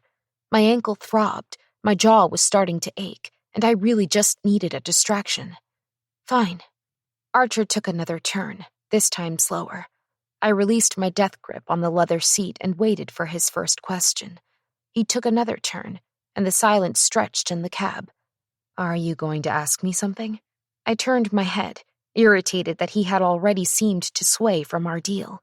Archer kept his gaze on the road, then clicked his tongue. "Oh, I'm definitely going to ask you something. I'm making sure my first question doesn't scare you off, which would prevent you from answering other questions." "For the love of everything." "Fine, I promise to answer whatever you ask." He winced as if he'd been hurt. "Nah, I think I need a bit more of an assurance. How about you promise to answer 5 of my questions?" Why did he care? "And you'll answer 5? His handsome face quickly turned in my direction. "I'm thrilled that you think you'll have 5 to ask." I had no idea what that meant, and I didn't have the chance to find out as we pulled into one of the parking spaces in front of the medical building. Archer didn't waste any time parking and jumping out. I opened my door and was already prepped to use my good leg to get out, but the man took the decision into his own hands by scooping me up once again. "You know this isn't necessary, right?" His lips were near my forehead again, and his strong hands held me tight against his chest. "Yeah, but I do have a job to get to, and waiting for you to limp into the clinic is just going to waste my time." "Asshole." He made some agonized sound while adjusting me in his arms. Fuck, that bratty expression will be the end of me. I was going to tell him something derogatory and clever, but we were already walking into the clinic. The sun had me closing my eyes and almost ducking my head into his chin. Once we walked through the sliding doors, the room came into focus. On one side, a row of maroon-cushioned chairs lined the room, while a wall mural decorated the other section. In the middle, a round registration desk with 2 receptionists sat. Archer lowered me to one of the chairs. "Here, let me go check you in." As he turned away from me, someone emerged from the door by the receptionist's desk. "Ren?" My gaze caught on brown hair, pink eyeshadow, and fake lashes. "Lydia?" She appraised me, then sank into the chair next to me. "What the heck happened?" I still can't wear heels, apparently. I tried to laugh, but it came out more as a wince. Lydia chuckled, then moved her head so she had a better look at my ankle. "Well, I can't judge you. I'm here because I slammed my finger in a drawer. Thought I'd actually broke it this time." She sat back, relaxing in the chair as if she had all day to hang out and talk to me. "So, you here alone? You have anyone who's going to take you home?" I glanced at her wrapped finger as an idea popped into my mind that wouldn't leave me at the mercy of my neighbor or answer any questions. "You aren't busy?" "I have the whole morning open." Lydia and I weren't close enough to talk every day or anything, but if we did see each other, we could easily converse. "Would you mind staying with me and giving me a ride home?" Archer returned to where I was sitting with a tablet in his hand.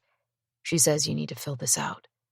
His eyes flicked over to Lydia, and based on how close she was sitting, he likely processed that we were friendly. "Who's this?" Lydia asked, smiling up at my neighbor. I gestured with my head while inspecting the tablet. "Archer, my neighbor who found me on the ground this morning. Archer, this is Lydia." I hesitated to define what we were because it wasn't like we were friends, but I'd sound stupid saying we were mere acquaintances. "She's a friend of mine." Lydia held her good hand out toward Archer and lowered her lashes in an undeniable attempt at flirting. "Nice to meet you." Archer shook her hand like he wasn't sure why she was sitting beside me, tentatively, with a quick glance at me, like he wanted to be sure I was okay with it. A ball of warmth hit my chest. I held his gaze during his entire interaction with Lydia until she reeled back with a laugh. "Shit, Ren. This is the man who brought you here, and you're asking me to stay with you? Did you hit your head, too?" My face burned with her insinuation that my neighbor was attractive. It was no secret that he was, but her words made me squirm in my seat. "This way, you can get to work and not have to stay here with me," I said, looking up at Archer's stoic expression. He gave a dreamy smile to Lydia and stuck his hands in his pockets. "Fine by me. Have a good one, neighbor." Before I could say anything else, he was already walking away. I felt strange, like I'd repeated my previous offense or something. I didn't like it, but I also didn't like being at the mercy of a man I didn't know. Lydia gripped my arm in a vice-like hold, making me wish she'd hurt a finger on each hand instead of just the one. "Ren, do you know who that man is?" I focused on the tablet in my hand, trying to push through the pain radiating in my ankle. "He's my neighbor." Lydia made some sort of squealing sound. "No, babes, he's much more than that. I can't believe he lives next to you. I need to call my sister." My stare flitted to where Lydia was pulling out her phone. "Wait, why would you need to tell your sister?" With the phone up to her ear, she waved me off. "No reason." The call must have connected because she suddenly dipped her head with a broad smile stretching across her lips. "Cece, you will never guess who just walked in here." I tried to act like I wasn't eavesdropping by selecting any known illnesses on the tablet. Lydia laughed and then lowered her voice. "Didn't you date a guy from that dangerous motorcycle club in New York City last year? Mayhem something, right?" "Dangerous motorcycle club?" Lydia continued. "You said you wanted to marry the president. He was blonde with that great jaw. Archer, right?" "President?" My stomach churned as her voice escalated. "I finally saw him in person. You are so dumb to let that man walk out of your life." "No, I know he was never in your life, but you had a rare glimmer of opportunity to try and seduce him. I just called to tell you it's my turn, bitch. He's my friend's new neighbor." Lydia continued talking, but my mind kept returning to what she'd said about it being dangerous. No matter how good-looking he was, I didn't need someone dangerous around my son. He'd been nice to me last night and today, but I wasn't risking any more encounters with him. I couldn't. A fearful thought crept into my head, reminding me how he'd noticed my tattoo. I blinked and shut out the reminder. He was 10 times more dangerous if he knew anything about that tattoo or who it was linked to. I asked Lydia a few more questions while we waited for the doctor to see me. What I gathered so far was that Archer led a club that identified as a one-percenter club, which meant they lived outside of the laws that made up society and lived by a set of their own. Things like trafficking drugs or weapons wouldn't be too far off the list of things for them to do, or organizing illegal street fights, races, whatever could bring the club money and help them beyond just the dues from the club members. It set them apart from other clubs because of their notoriety. I learned that Mayhem Riot was a big club, big enough that it made no sense that its president lived in a suburban neighborhood an hour outside of the city. My mind pulled up the image of his younger brother Kane, and I realized that had to do with why he'd suddenly landed in suburbia. I needed to do more research before I knew exactly what I would do about his presence next to me. Once the doctor arrived, Lydia returned to her phone, texting and swiping away while the doctor gently examined my foot. I had a mild sprain. He wanted my ankle elevated and for me to stay off for at least 24 hours. An ace bandage was provided, and an order was made to pick up crutches and painkillers. Once Lydia swung by the pharmacy, She helped me inside and dashed off to see her sister. I let Denise know that I'd be working from home the rest of the day. I'd called to arrange for Cruz to take the bus so I could meet him down the street at the drop-off point. It wasn't the best option, but I was limited until I could move a bit easier on my foot. Once I managed to prop my leg up and set my computer in my lap, I started sleuthing. I hadn't handled the purchase of Archer's home, but it was still logged in our system, so I pulled up the address and looked at a few details: the house style, lot size, and purchase price. Interesting, I mused out loud, scrolling through the information while bits of sunlight strayed in through my living room window.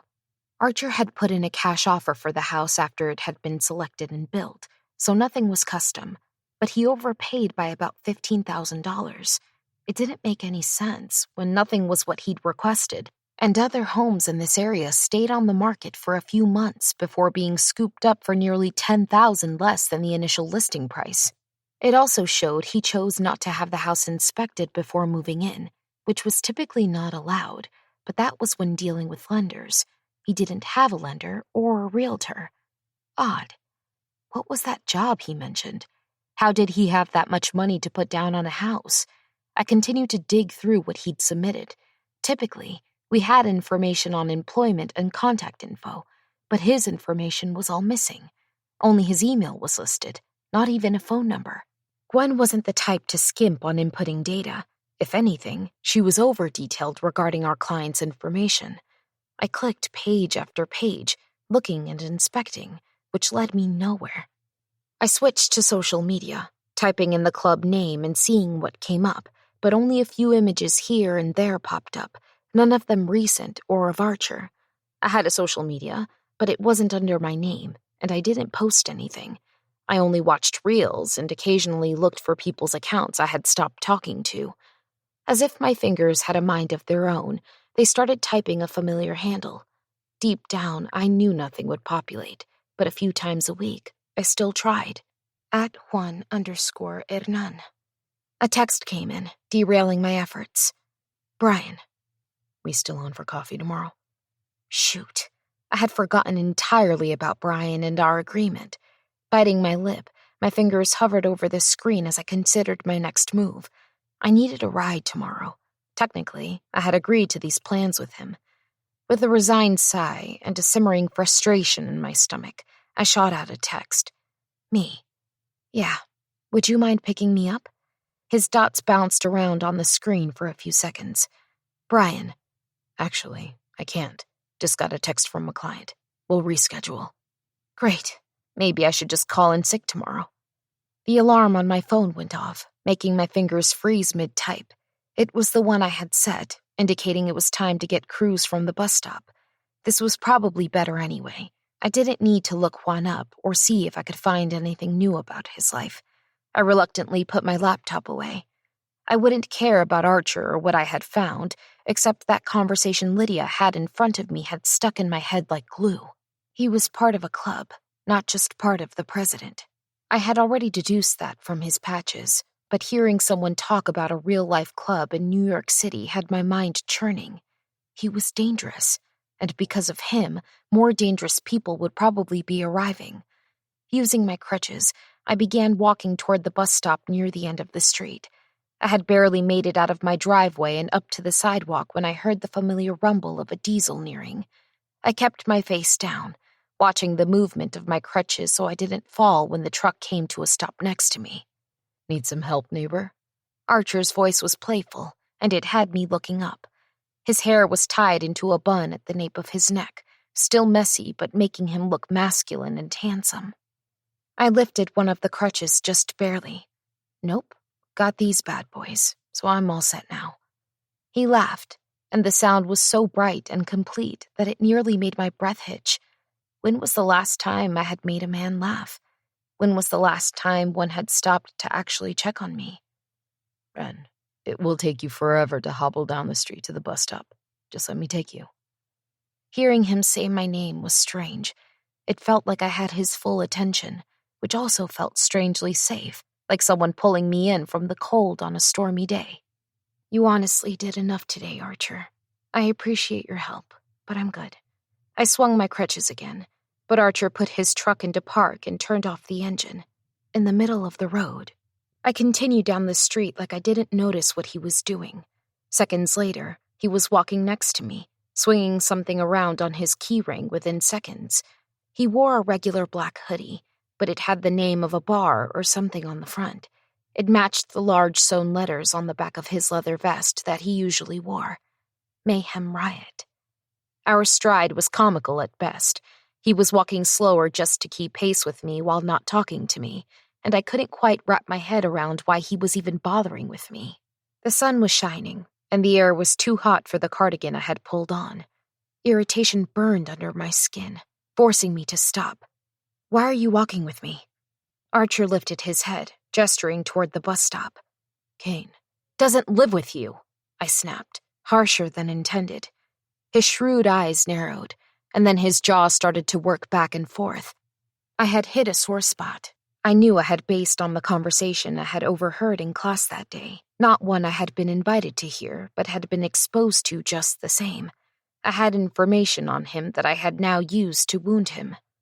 Red stained my cheeks the longer we stood there. I was ashamed of myself, but I had no idea how to even begin with an apology. Then there was a part of me that wanted a divide, to sever the bridge of neighborly kindness to protect myself and Cruz. I didn't need to know a motorcycle club president. I didn't need to be his buddy or friend and have him assume I was okay with his lifestyle. The bus pulled up. We were just a few yards away now, and before we started toward it, I cleared my throat. "I'm sorry. I shouldn't have said that about Kane. It wasn't, Archer cut me off, forcing my gaze up to his shrewd one. "All my life, I've believed the best about people, even if their first impression of me was always to assume the worst. I have been called worthless and told my life had no meaning, that I'd be better off dead, that I should just do people the kindness of leaving. And yet, I still smile. I still try. I still hold my hand out for a greeting. Time and time again, people just spit in my face, telling me to shove all my good intentions up my ass. I have no idea what I did to deserve your rudeness, and I know I'm not as clean-cut as that guy, Brian. But honestly, Ren, you can fuck all the way off with your judgment." His glare cut me to my bones, robbing me of breath. I watched him turn away from me and continue walking toward the bus where Kane had stepped off. He ran to his brother and hugged him around the waist. Tears burned at the edges of my eyes. I had no reason to be rude to him, but my guard with guys like him was rusted in place and wouldn't come down. While Brian was an asshole, I still ventured toward men like him because of how they looked on the outside, the safety they made me feel because they seemed far from dangerous. And yet under Brian's prestigious ensemble was a shitty human who treated people like they were disposable and expendable. "Mom!" Cruz was in front of me, and the tears gathering in my eyes would give away that Archer had any impact on me at all, so I quickly swiped at them, with one hand hating that Archer was once again glaring at me while he walked Kane back toward his truck.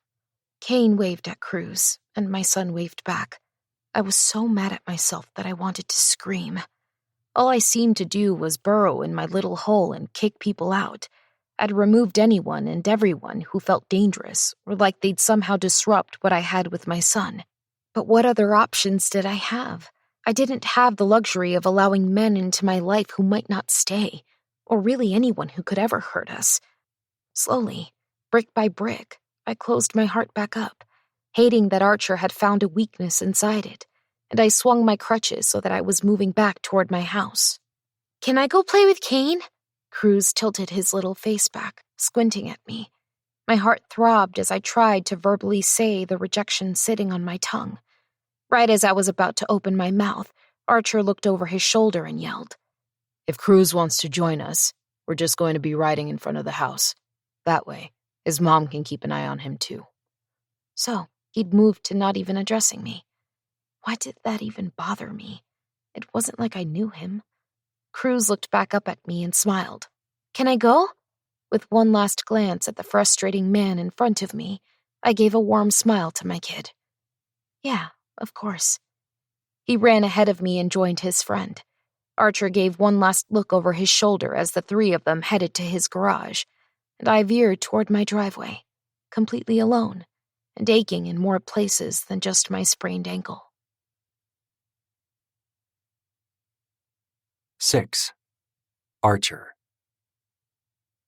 The social worker's office smelled like old carpet and burnt popcorn. This was slightly better than the last time I'd been here, when the air had an odd odor of feet. "Mr. Green, do you have those pay stubs we discussed?" Iris, Kane's social worker, looked down her nose at me like my neighbor did, which only had me thinking about yesterday and how I'd told her off in the street. I had no regrets about what I said, but I didn't miss the hint of red that had stung her cheeks afterward, or how she'd wiped her eyes. It seemed my little iron-hearted single mom had a weakness, after all. "Yes, right here." I pulled an envelope out, which contained the last 6 months of pay stubs. Iris started unfolding each one while entering information on her keyboard. The sound of keys clacking filled the space, while people around us engaged in phone calls and murmured conversations. Iris had frizzy blonde hair that she piled on top of her head, with pieces that she very clearly sprayed down with hairspray. Her eye makeup was dark purple, her eyeliner thick black, and her lipstick blue. I had absolutely no idea how old she was, but if I was 35, she had to be somewhat close to it or older. "So you're a freelance financial manager?" Her penciled brow lifted like she didn't believe what she saw on the pay stubs. "I'm hired through eTrust, but it's a smaller branch. Trust and Save Financial Management. They currently have 3 agents hired, and we handle anywhere from 7 to 10 clients. I oversee the other 2 agents, and my client list is only 5 clients, but they're the top 5 of all of our clients combined." Iris looked at me while adjusting her thin glasses. "That seems like an incredibly demanding job." I shrugged, feeling uncomfortable in my suit and tie. "It can be at times, but I'm salary, so my timetable is flexible, and I've yet to find a reason to ever require me to stay any longer than 3 in the afternoon. As soon as I leave for the day, the work waits for me to return the following morning. It allows me to have hobbies and, of course, be present at home." Iris stared, trying to find something else to say, but merely clicked her tongue. "And you only work 4 days a week?"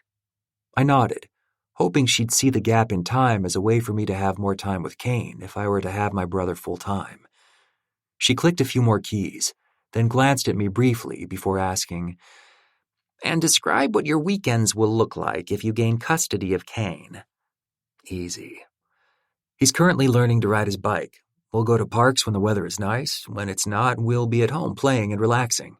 Depends on what's going on. Or if he wants to join a sport." Iris took off her glasses and set them aside. "And what about your motorcycle club? How will you balance your club's needs with Kane in tow?"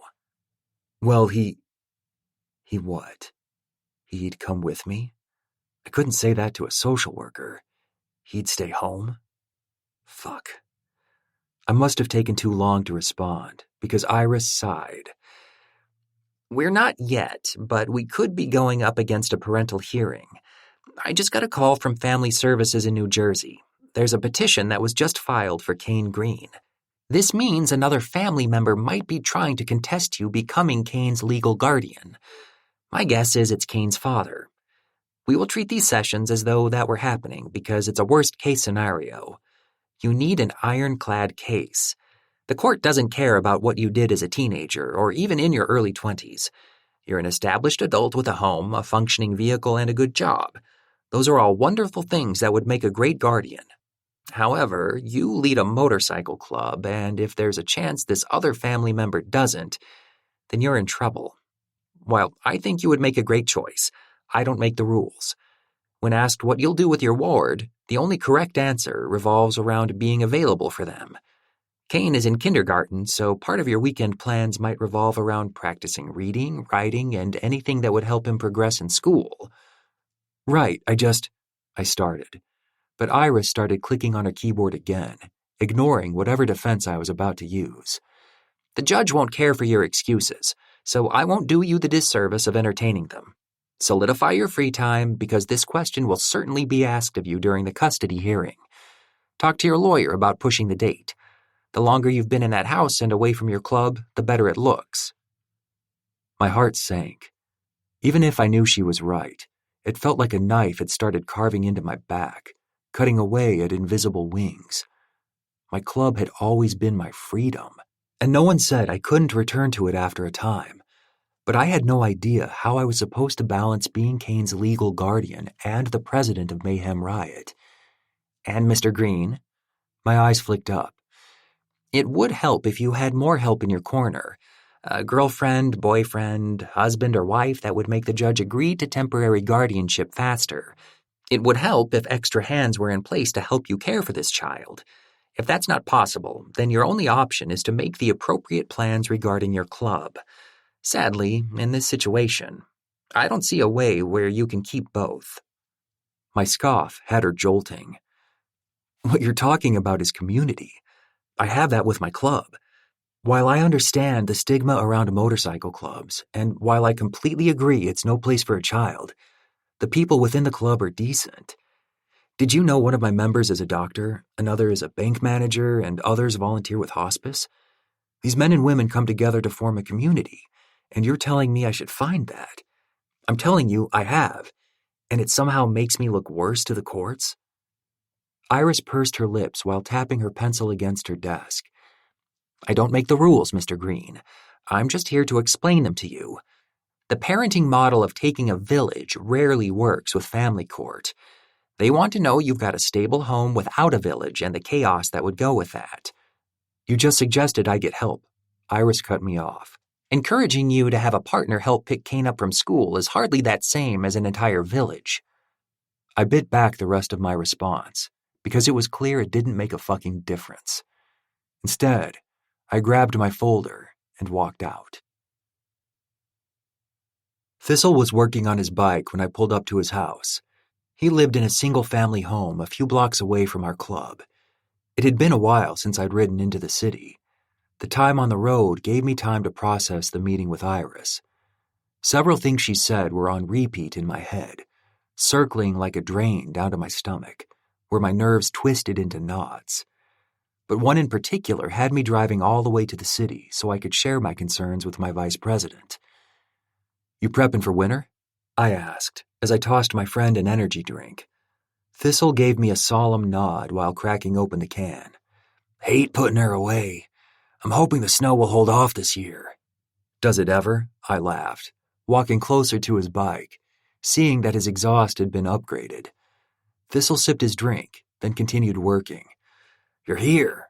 Why is that? I never thought I'd hear the day when my own VP questioned why I was in town. But fuck my life. This was what it was now. Kane's social worker hinted at Saul getting involved, contesting my guardianship. Thistle's hand stopped moving as he tipped his head back, his bushy brows crowding his forehead. That would mean your piece of shit old man was back. I nodded my head, staring at the concrete. It's possible. Thistle sipped from his can, still sitting on his tiny stool, glaring up at me. What's the worst-case scenario with him returning? You think he wants to go through all that shit just for the sake of being a dad? Nah, it has to do with me. He must know that I want Kane. Or maybe he knew about my meeting with Britt when she asked me to take Kane 2 years ago. It was right after that conversation that her accident happened. With a heavy sigh, my VP tossed a tool into his open tool bag. Let's just do a hit, Arch. Your dad killed Kane's mom. He's dangerous. Let's not give him a chance to fuck with you.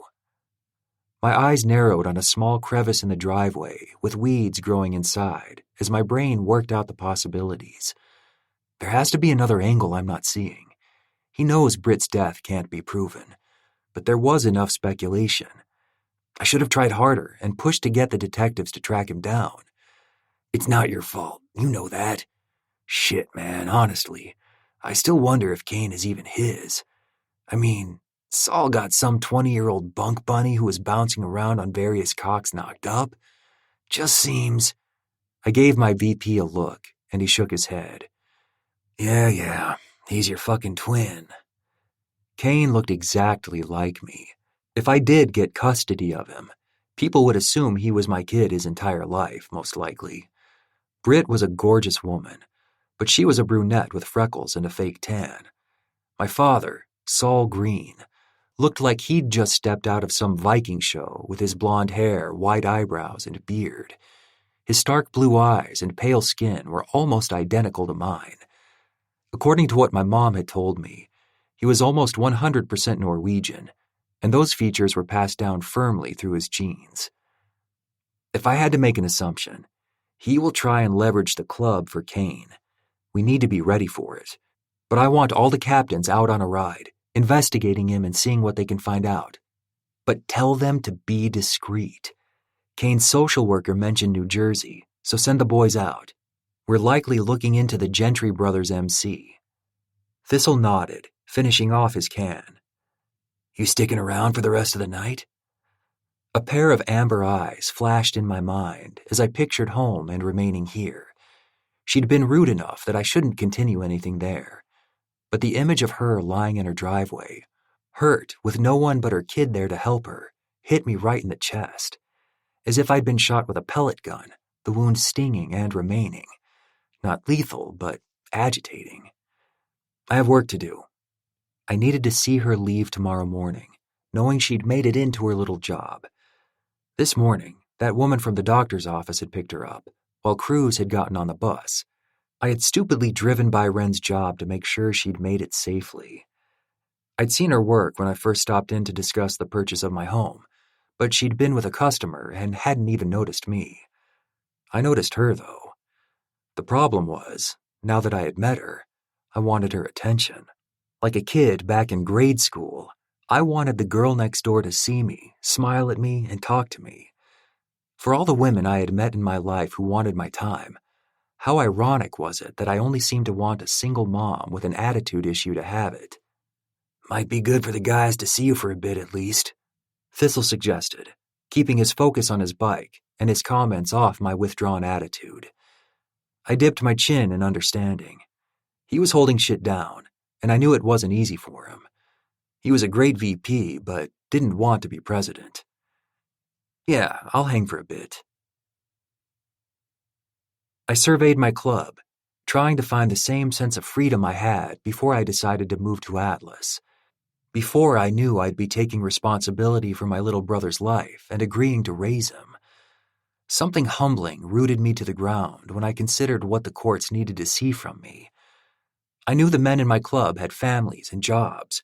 Most had careers outside of this club, yet when they walked in through those doors, they seemed like the lost boys in Peter Pan. Never having to grow up, never having to face responsibilities. I meant what I said to Wren about us not being a gang. Most people didn't understand that our love for our bikes drew us together. Riding was as close to flying as we'd ever get while still getting to feel the wind through our leather cuts, reminding us we weren't angels or anything holy. Just broken men with a passion for riding and a desire to build community. Gangs built their existence around corruption, greed, and crime. We might skim a little and push the boundaries to make some extra cash, but we'd still be us if we lost that. Wild, free, and happy. No, I'm not running that route again. Those fuckers are crazy. My head snapped up at the sound of one of our prospects barging into the club, tossing his helmet across the room. Thistle's brows furrowed as he watched one of our captains, Dozer, approach the kid. I wouldn't ask until I knew more, but a tantrum like he was having in front of other members and some of the non-members was an absolute fucking no. I couldn't hear what Dozer said to the kid, but the prospect yelled again. This is the third time they've intercepted our routes. We're lucky to even be alive. Those fuckers are crazy. The kid pushed past Dozer, which was another big fucking nope, which is when Thistle caught my eye. We walked to the back of my office and shut the door. This room had no windows, just gray walls, a leather couch against the back wall, and my desk on the other. Thistle stood with his arms crossed, waiting until Dozer walked in. Dozer was Armenian, with thick black hair, tan skin, sky blue eyes, and a sharp nose. Built like a fucking tank, which is where he'd gotten his nickname. What's this about? I asked, leaning back in my chair. Felt weird being back in it after being away for so long. Dozer let out a sigh and sank down onto the couch. The routes along Manhattan. Same shit, just a new fucking year. I glanced up at Thistle. He gave me a subtle nod, which made my mind go back to Ren and that tattoo I had seen on her arm. Is this still that gang, El Peligro? I thought they had new leadership or something. For the longest time, they hadn't been an issue because the primary leader didn't give two shits about us, but something shifted recently. Dozer nodded, staring down at the ground, lost in thought. Their patrols are more frequent, and every time we come close to one of the checkpoints for a meetup, their men intercept us. The last few times were just warning shots, but this time, he said they tried to light their bikes on fire. Shit, I murmured, tracing a groove in the desk. That little black heart on her arm. Why did she have it? What connection did my neighbor have to this fucked up gang? You sure it's still them? Dozer tossed me a card. Black heart, dripping as if it were bleeding.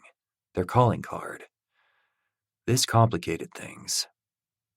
Pull back until we can get around their patrols and figure out why they're suddenly being so aggressive. I might have to reach out to their new leader and figure it out. Thistle shifted against the wall. Leaders. My head swung up at him, my brows dipping. He clarified a second later, giving Dozer a quick glance. There's two. The stars were out, and they were so much brighter here than they were in the city. I should focus on the expanse of dark sky and the bright lights twinkling above me as I sipped beer and relaxed on my patio lounger, instead of waiting for my neighbor to come out. I heard Ren's sliding door open, and then voices trailed over the fence, making me sit up so fast my drink spilled. Shit, I whispered, then quickly moved to wipe up the mess from my shirt while briskly walking through my yard until I was right next to her fence. I was far too ashamed to admit that I was eavesdropping. It's fine, I heard Ren say, but she sounded in pain. Another female voice joined in. It doesn't look fine. It's swollen as fuck. Where's the meds the doc gave you? She sounded like the woman with Ren at the doctor's office. Liza or Laurel was her name. I can't take them. I have Cruz. The beauty of single parenting. I never get to be off duty for any reason. There was a silence that stretched, and then the other girl started up again. If I could stay, I would, but I promised my sister I'd meet her for a drink. Are you sure you don't remember which house he moved into? The woman with her laughed, but Ren didn't. I rolled my eyes because they acted like I was a brainless animal. They could just toss a bag over and take it home. The only woman who had snagged my attention in the past few years was Ren, and she wanted nothing to do with me. Still didn't mean I'd be open to fucking or doing anything else with someone right now. I had way too much going on. Maybe you can take it once Cruz goes to sleep? The girl from the office asked, breaking me out of my thoughts. What if you need something or someone breaks into the house? I can't just check out. I wish I could, but Tylenol and ibuprofen will do. Okay, girl, well, is there anything else I can do before I head out? I heard Ren sigh and then say, Actually, could you take my garbage bin to the curb for me? I had no way of knowing what the woman said, but I decided I'd make sure she helped her friend. It was a few more minutes before she exited Ren's house, and as she walked toward her car, her phone was up to her ear. I couldn't hear her conversation, but I caught a small tidbit before she completely ignored Ren's request and got into her car to leave. No, she didn't introduce me, and I looked through her phone for his number when she wasn't looking.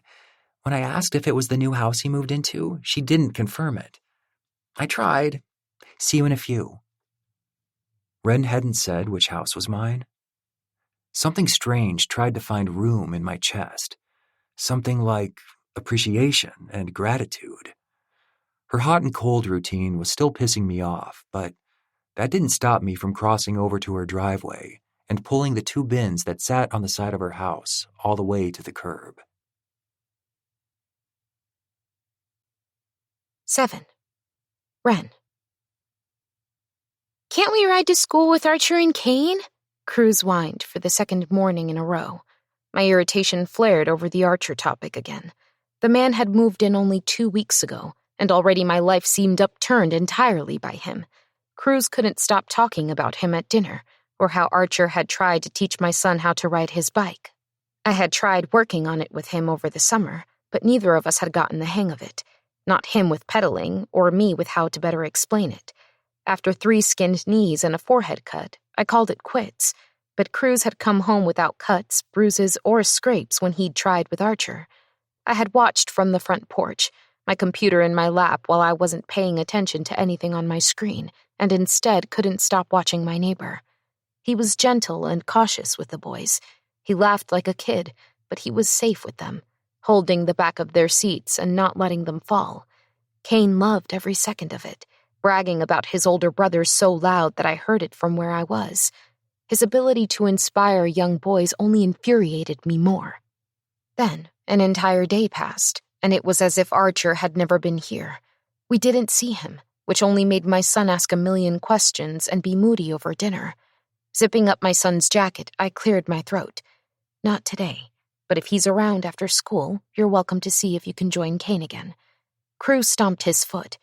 But I know he'll give us a ride, and you need a ride to work.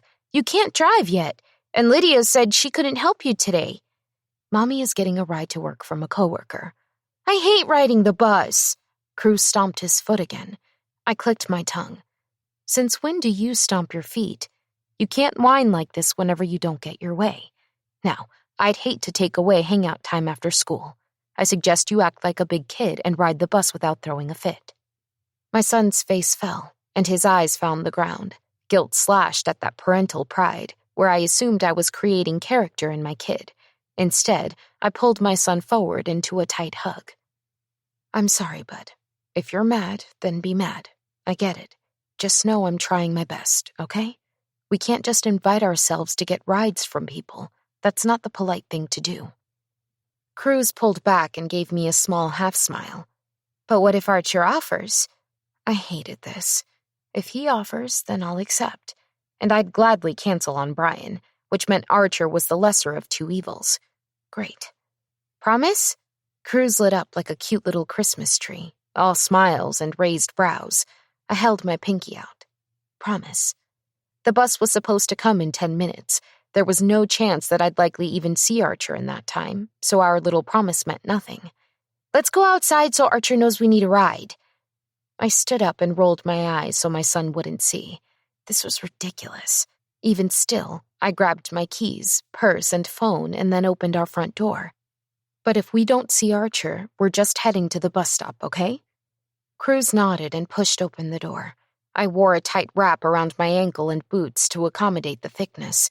Skinny jeans stretched up my legs, where a simple floral tank flared at my hips, which I covered with a small cropped leather jacket.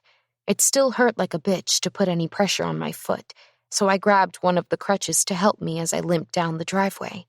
Cruz slowed his steps, and I assumed it was for me. Then I looked up and realized he was watching Archer's house, waiting to see if he'd drive out. I just kept hobbling down the drive, knowing that even if he did arrive, he'd never offer me a ride after how things ended between us the other day. We turned the corner from our drive and started down the sidewalk, and my son kept peeking over his shoulder with an eager expression. I hated this. How was it possible that he was already attached to Archer? He had no male role models in his life, so it didn't surprise me that he wanted to be around Kane's cooler older brother, but the fear I had over his heart getting broken was terrifying. It was entirely out of my control, and I had no idea what to do to protect him.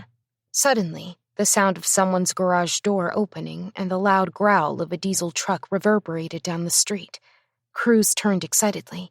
Here he comes! I glanced up, seeing the white streaks left behind by planes cut through the cornflower blue sky. Fall was drawing closer, which meant the days were colder, but summer clung to the sweet, humid air. My jacket was a tad too warm, but I looked cute, so it would stay on no matter how warm I got. Cruz, I lightly warned as the truck started down the street, slowly, but with enough speed that he'd pass us within seconds. My son waved, smiling brightly at Archer, and my stomach flipped around. I prayed that this idiot would stop and say hello to my son. A warm greeting would likely mean the world to him, even if he didn't offer a ride. The truck slowed, and my chest thrummed with anticipation. Cruz stepped closer to the curb as Archer came to a complete stop and rolled his window down. You riding the bus today, Cruz? My son glanced up the road, where his stop was, and back at Archer. Yeah, my mom can't drive yet. The diesel truck idled loudly as Archer's gaze fell upon me. His blue eyes were shrewd and calculating. And how's your mom getting to work? Cruz tilted his head up to me as if he wanted to know if it was okay that he answered. I nodded at him with a smile. She's getting a ride with a coworker. My eyes drifted over the driver's seat again, hating how nice Archer's hair looked, even if it was as wild as always. Something about how rugged it was seemed to suit him. I saw it in his eyes, that challenge. The words he delivered the day before yesterday went unchallenged, and without my response, it made me curious if he wanted one. Archer moved his arm, and the truck was placed into park. Well, it seems unnecessary for you to ride the bus and your mom to get a ride from someone when I could just as easily take you both. That is, if your mom is okay with it. Our eyes locked. Maybe I could silently tell him to fuck off, and he'd get it. She is! Cruz beamed while walking toward Archer's truck. Cruz, wait, I started, but my son was already at the back passenger door, where Archer had met him. He pulled on the handle, helped my son inside, and then turned toward me. You sure you're okay with me taking you? I hobbled toward the passenger side of his truck, biting back a bitchy response, and instead just smiled at him. More than sure. Thank you so much for the offer. Asshole, asshole, asshole. Archer walked with me, slow and measured, and then opened my door for me. I slid the crutch in first, then grabbed onto the door to pull myself up, but Archer sighed from behind me. You already assumed the worst about me, so I might as well prove you right. His hand went under my ass, and he pushed me up. I let out a slight sound of surprise while glaring over my shoulder at him. He smirked, then shut the door in my face. Once I was buckled, I realized that Cruz was in the back seat alone, buckled into the booster Kane had used the day before. Archer slid into his truck and placed the gear into drive. Kane isn't with you? My neighbor gave me a bored look before driving down the street. No, remember he doesn't live with me. It was a dig at what I'd said to him, and while I knew I had delivered that barb, it seemed to cut coming from him. I just mean, why offer us a ride if you weren't even going to the school? Because riding the bus sucks, Archer replied as if I were a total moron. Cruz laughed in agreement from the back seat. I decided it was time to disengage from current company and stared out the window. The town passed by with a myriad of red brick buildings, fresh signage, and new display windows boasting of autumn. The newer and certainly more popular coffee shop was packed to the brim and even had people waiting outside, and I smirked at their ignorance. The good coffee was served in a spot only locals knew about. Curious how busy it would be, I shifted my head until I could see the gas station over on Larch, and sure enough, only a few cars were parked in front, and even fewer were primed to get gas.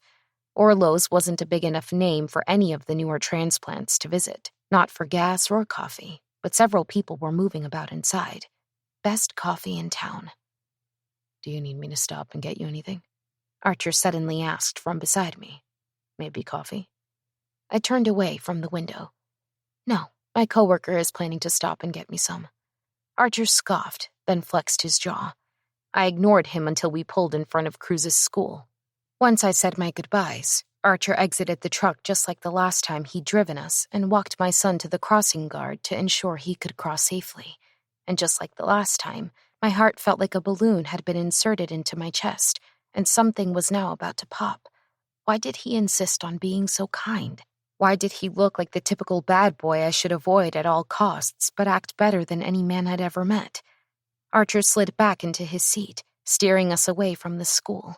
I forced my face forward, so it didn't seem like I'd been staring. Where are we going? He glanced over. I'm assuming this coworker is Brian? I didn't respond because I knew from their last interaction that he didn't care for Brian or my association with him, but I was a little surprised that he even remembered his name. Archer pushed on, unfazed by my silence. He can keep his coffee. I'll stop for you. Something crackled under my chest. A tiny fire lit with no purpose and no right being there. My gaze had snapped over to the side of his face, needing to see his expression and find a way to dig underneath it. My brain screamed at me to uncover why he was so set on showing me kindness when I had done nothing to deserve it. My voice was frail as I finally found a way to reply. It's fine. He probably already grabbed it. Archer kept his stare on the road as he turned the truck into one of the spaces of the gas station. My mouth parted as he slipped out of his seatbelt. How did you know this was the place to go? He wasn't from around here and shouldn't know our little local secret. A smirk lifted his lips as he focused on my mouth. You were staring at this place, practically drooling all over my seats. I was not. I jumped in to argue, but he cut me off with another smirk. Not that I'd mind you getting my seat wet, but I'd like you caffeinated first. With that, he shut his door and walked into the gas station. My mouth was still hanging open, because what the fuck? My phone vibrated in my lap, forcing my attention away from the man striding into the gas station like he owned the place. Brian. The line at the coffee place is long. I'll be late. Glancing up, I watched Archer bypass the line inside to place my order. No one seemed angry with him. In fact, everyone was smiling at him as he leaned over the counter, talking to Joey, the owner and barista. I hated how that kernel in my chest felt warmer while I watched him. Heaving a sigh, I looked down at my screen and punched out a reply. Me. Change of plans. I can't do today. Archer returned minutes later. He'd gotten me a bagel with cream cheese and my favorite coffee. How did you know I like these? He shrugged. I asked Joey if he knew your order. Clever. So stupidly clever. I hated the way my mouth twitched in a smile and how he was being so nice to me when I knew he was pissed at me. Or maybe he didn't care enough about me to care how I behaved. But he seemed upset the last time we'd interacted with each other. Well, thanks. What do I owe you for the coffee and bagel? I asked, feeling my hands warm as I held both items. He'd started driving and hadn't asked me where I worked yet. Answers run. Our game is still in play. That warmth in my chest moved lower when he said my name. What do you want to know? Sipping my coffee, I ignored how he began navigating toward my job. I had no idea how he knew where I worked, but I wouldn't question it. He seemed resourceful, and maybe he was just guessing. Archer glanced over once, then shifted his hand on the steering wheel. Is Ren your real name? My heart skipped a beat, and I could feel the color drain from my face. Why would you ask me that? He shrugged, glancing over once, and I saw a small, cruel smile curve his lips. Because I have a hunch about you, and I'm curious if I'm right. What hunch? My heart slammed into my chest. I'd created my entire persona so that I'd blend in. I'd picked a name that presented my new life, this new role I had to play where I embraced change, but I was easily overlooked. People ignored me, forgot me, passed by me without a second glance. Why was this man suddenly here, lifting the lid on my life and using a magnifying glass to inspect it all? His blue eyes found mine again as we slowed. The tattoo on your arm. With a slight laugh and shrug, I sipped my coffee. It's just a black heart. It doesn't mean anything. Archer's eyes found me again before he turned his steering wheel. The point of this game is that we're honest with each other, as a way to get to know one another. Try again. You're nervous, which means I'm hitting close to home. I could push him again, but something relaxed me when I saw all of his tattoos. There were things I wanted to know about him, too. Maybe I could use this to my advantage. With another quick sip of my coffee, I considered how much to reveal. I assume you know which gang this symbol is tied to? Archer nodded slowly with a quick flick of his blue eyes. El Peligro. Everyone on the East Coast knows that tattoo. Blinking, I pushed past the way the sound of my family's legacy washed over me. It felt like someone had found an old photograph and started sharing all the sordid secrets about it instead of asking about it. Well, you asked why I have it. I was a teenager caught up in the wrong crowd. I wanted to be a part of something. So when I was 18, I got the ink. I thought this guy would stay with me, but he didn't. End of story. Was it Cruz's dad? Archer's curious gaze snared me. I shook my head. No, Matt. That's Cruz's dad. He's in prison. Archer was looking at the road again, but his jaw tensed as if something I said bothered him. Were you guys married? What? No. We weren't even together for long.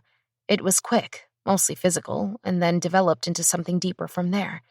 Then he shot someone in broad daylight and went to prison for manslaughter. When I reached out about Cruz, he never replied. It's been 5 years. Haven't heard from him since. The lie about my connection to El Peligro was supposed to slip from my tongue easily enough. Instead, he'd asked other questions now mixed in truth. I felt the odd need to go back and correct what I'd said so he knew what was real and what wasn't. There was another part of me that wanted to tell him the truth of why I'd gotten this tattoo. My father told me I needed to show my loyalty to the family with the ink.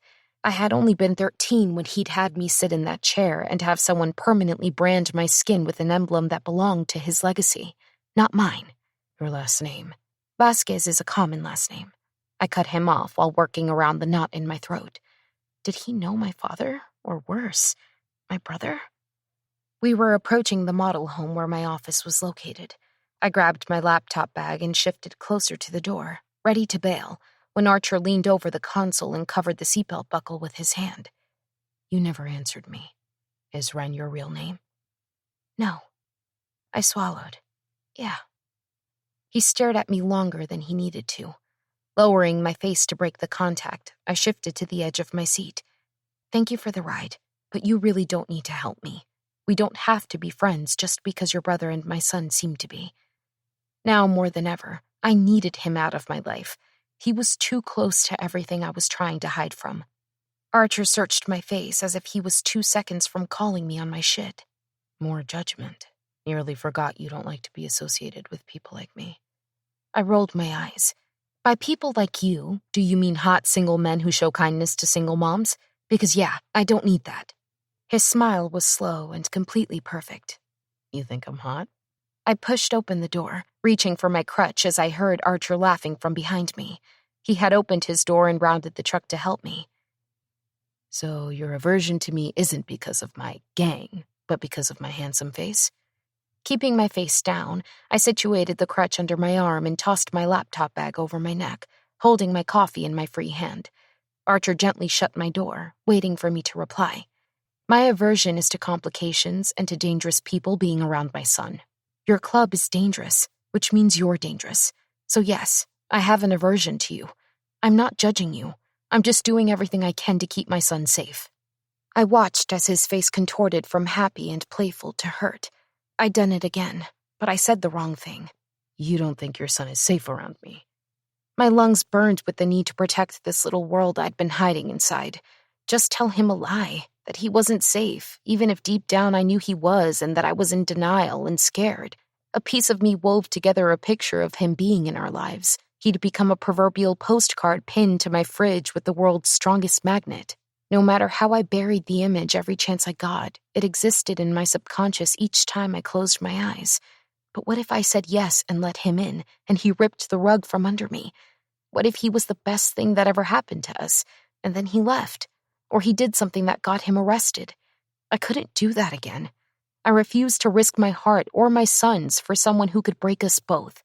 It was a lie, one that was crafted as a shield to protect us, an invisible shield to keep him out, and while it hurt me to do it, I knew deep down I had to. No, I don't think he is. You're the president of a 1%er motorcycle club, correct? His jaw worked back and forth. I am? Then that's answer enough for me. Your club is dangerous, which means you're dangerous. I have to do what's best for my son. He stared at me, his pillow-soft lips pursed tight as if he were keeping his thoughts at bay. Then, without another word, he walked back toward his door, and with a loud slam, he reversed and drove away. This time, a few of those fucking tears slipped free as if the fears I had over losing control of my life had finally manifested into an ugly virus that kept all potential happiness at bay. 8. Archer. There was a certain peace in leaving the city and venturing into the country. With the wind in my face and my club at my back, I finally felt at peace. Like my mind had found a way to stop throwing the look on Ren's face when she said I wasn't safe back into focus. It had been a week since I spoke to or even saw her. She was good to drive the day after our little moment, and from then on, I hadn't interacted with her or Cruz. Which was tough, because I liked the little guy. Unfortunately, I hadn't been able to have Kane over, so it didn't make sense to have Cruz hang out. Which was fine. This was better. Ren was right. We didn't need to act civil or hang out just because the boys wanted to. The sound of roaring engines brought me back to the present. My VP, Thistle, twisted his hand over the throttle while watching me from behind his riding goggles. He was essentially asking if I was good. I gave him a slight nod as we increased speed and continued back toward New York City.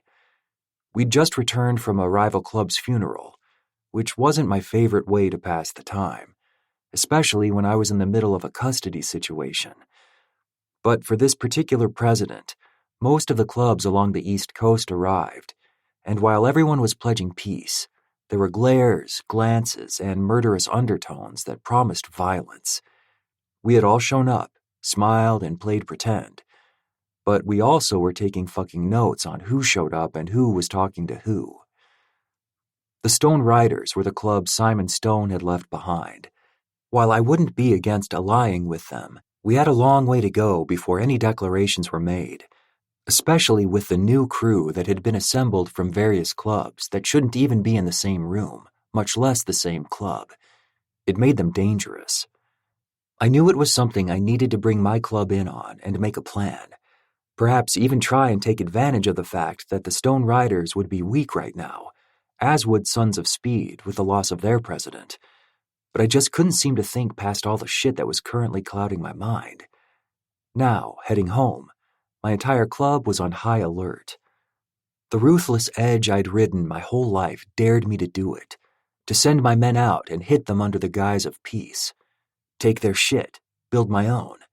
But then I'd remember the way one of the Stone Riders, Wes Ryan, had glared at me, and I'd think back to when we'd nearly killed one another a few years back, all because of the patches we'd been loyal to.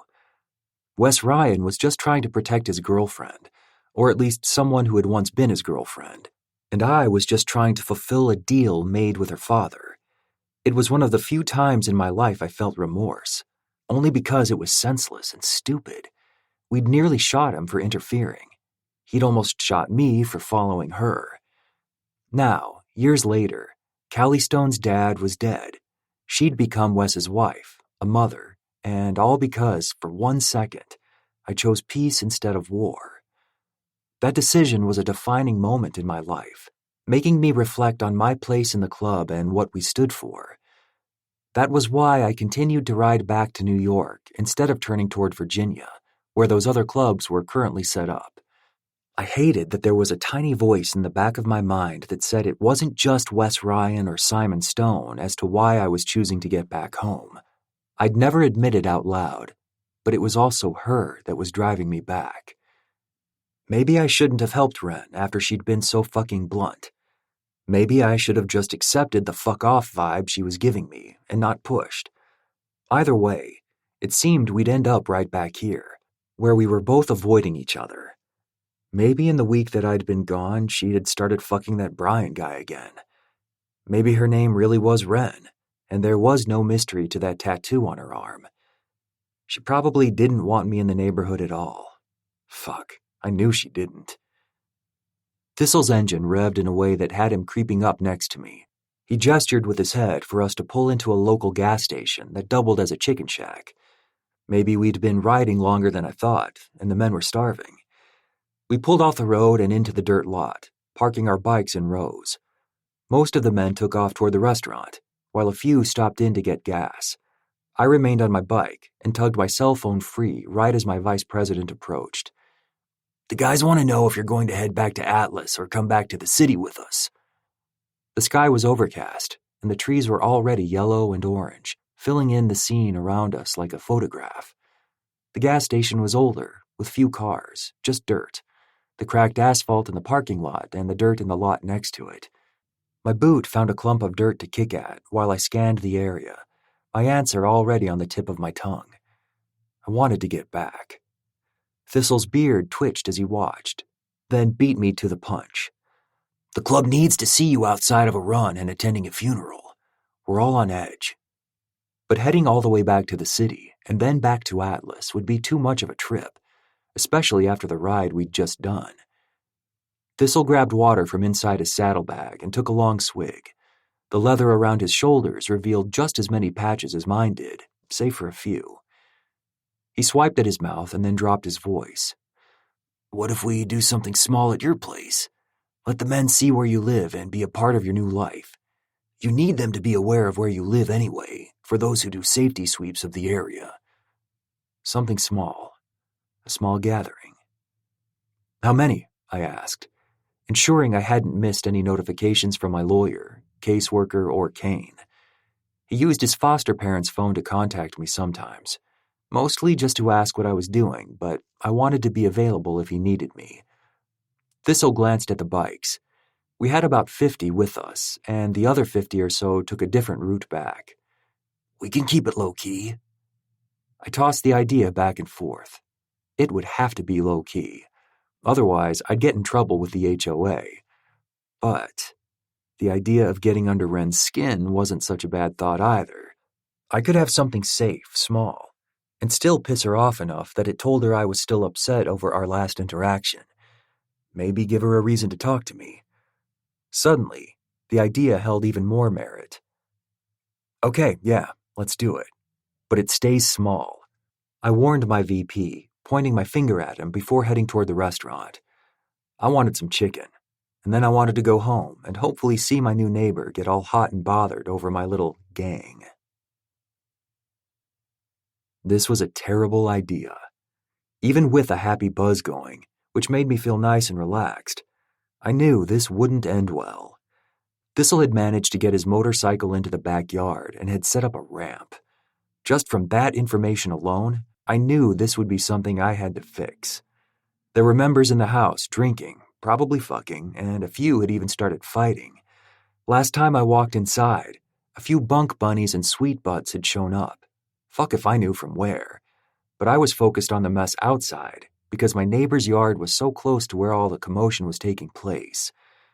I may have wanted to get under her skin, but this wasn't what I had in mind.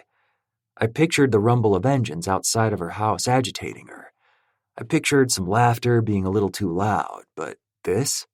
Fuck, this was not what I had envisioned. It was exactly what she had said. Mayhem. I was doing what she'd assumed I would, creating a dangerous environment for crews. And while I was in charge and knew everyone here would listen to my word, I was still being reckless by ever saying yes to Thistle. She was right about me. Why did I even think for a second that I could be a good role model for Kane? Why did I think I could do this? The happy buzz I was feeling had started to wane, and I wondered if I needed something stronger. I didn't like how tight my chest felt, or that my skin seemed stretched too thin, like I needed to escape all this. No, it was deeper than that. It was fear. I was afraid Thistle would do something that would hit her fence or somehow hurt crews. I'd never forgive myself if either happened. I started toward Thistle to tell him to take down the ramp when there was a commotion behind me. A few members started catcalling and whistling. I turned around and found Ren walking through the throng of members gathered near the sliding glass door. She gave one of my men a slight shove as he got too close, and then she continued toward me like none of this mayhem scared her at all.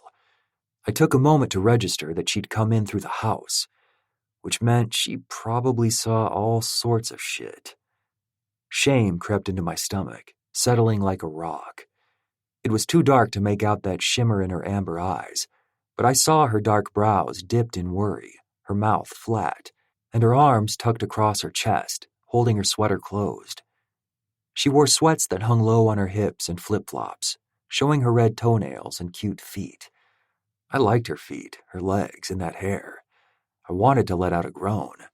Her hair was down, bouncing in loose curls against her back. It was so thick that all I wanted was to bury my hands in it. Damn, how buzzed was I? Archer? Her questioning tone finally hit me like an arrow as she stepped closer. Thistle waved from where he sat in the middle of the yard, and the rest of the men surrounding him burst into laughter. I rubbed the back of my neck as I leaned toward her. What are you doing here? Her eyes grew, as did her mouth, as if I'd said something that shocked her. I'm trying to figure out what the hell you're doing here. You're gone for a week, then suddenly you're back and throwing a massive party like you're some college kid. Do you know how loud you're being? Or how many text messages have come through on the neighborhood app? You miss me, Ren?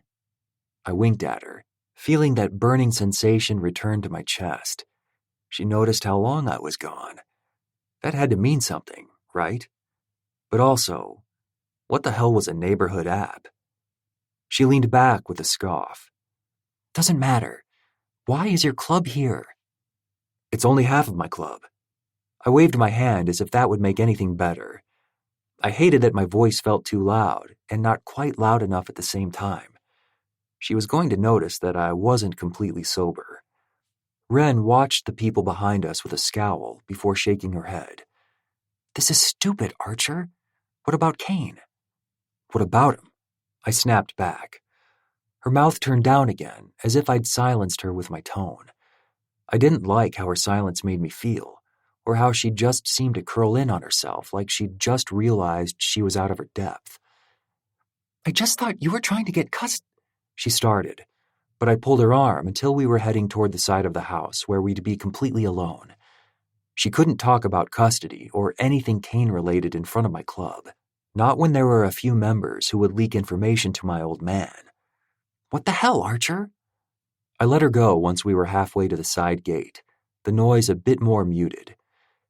My business regarding my brother is private, and honestly, you know shit about it. Why are you trying to stir up drama? She spun on her heel, glaring at me, but she'd let her sweater go. My eyes immediately dropped to the way her chest heaved and her tits strained against the thin fabric of her tank top. Stir up drama? Her voice cracked, her eyes roaming my face as if I'd suddenly poked a monster, and she was ready to reveal all her teeth and claws. At the moment, I am trying to prevent you from going to jail. I don't know why, though. It's a complete and utter mystery to me now, but I figured you'd need a little reminder of what's at stake. You're right, though. I don't know shit about your situation, but it was clear to me that you were trying to do something for Kane. I don't exactly know what, but this, she waved her hands around, isn't good for whatever you were doing for him. My anger flared to life, not at her, but myself, because she was right. I knew that even before I agreed to host this stupid party. But there was some part of me that just fucking needed a break from being the loser older brother who couldn't seem to get ahead with the courts, and the loser neighbor who couldn't seem to get the girl he was crushing on to give a flying shit that he was even alive. Again, you know nothing about my situation. She crossed her arms again, but didn't drag the sweater with her, so her tits pushed up. My eyes remained on them, and I openly stared, not giving a shit. She had a fucking fantastic set of tits, almost as glorious as her ass. Then tell me, Archer. We were supposed to do 5 questions. I started laughing and shaking my head. Now you want to know about me? I never said I didn't want to talk, she argued, shaking her head. You did. You said just because the boys were friends didn't mean we needed to be. And cherry on fucking top, you said I was unsafe for Cruz. So please, do me a favor and go home. Her face looked like I'd slapped her. Red filled in the space under her eyes and across her nose. Her lashes fluttered, as if she were about to go for another argument, but she stopped and shook her head before turning toward the gate. For what it's worth, I know I'm messed up. She pointed at her chest as the wind picked up pieces of her hair and her voice caught. I'm broken and can't be fixed. There's this wall around my heart and practically every part of my life. I guard what I can for my sake and for Cruz, because I can't let someone in that might hurt us. What I consider safe where you're concerned has nothing to do with physical safety. I think you're dangerous for us because of how much we both like you, or could have liked you, but... I stepped closer, erasing the space between us. I wanted to tell her she wasn't broken. I wanted to say I understood why she was so guarded, but I knew she wouldn't really hear it from me. Not right now. Instead, I focused on the last part of her sentence. The idea of liking me scares you? She searched my face, tipping her head back.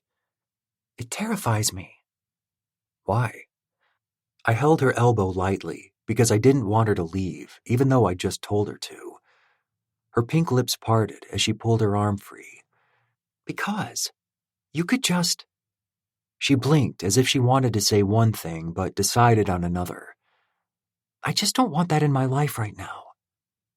My hand returned to her elbow, pulling her close again as I whispered, What do you want?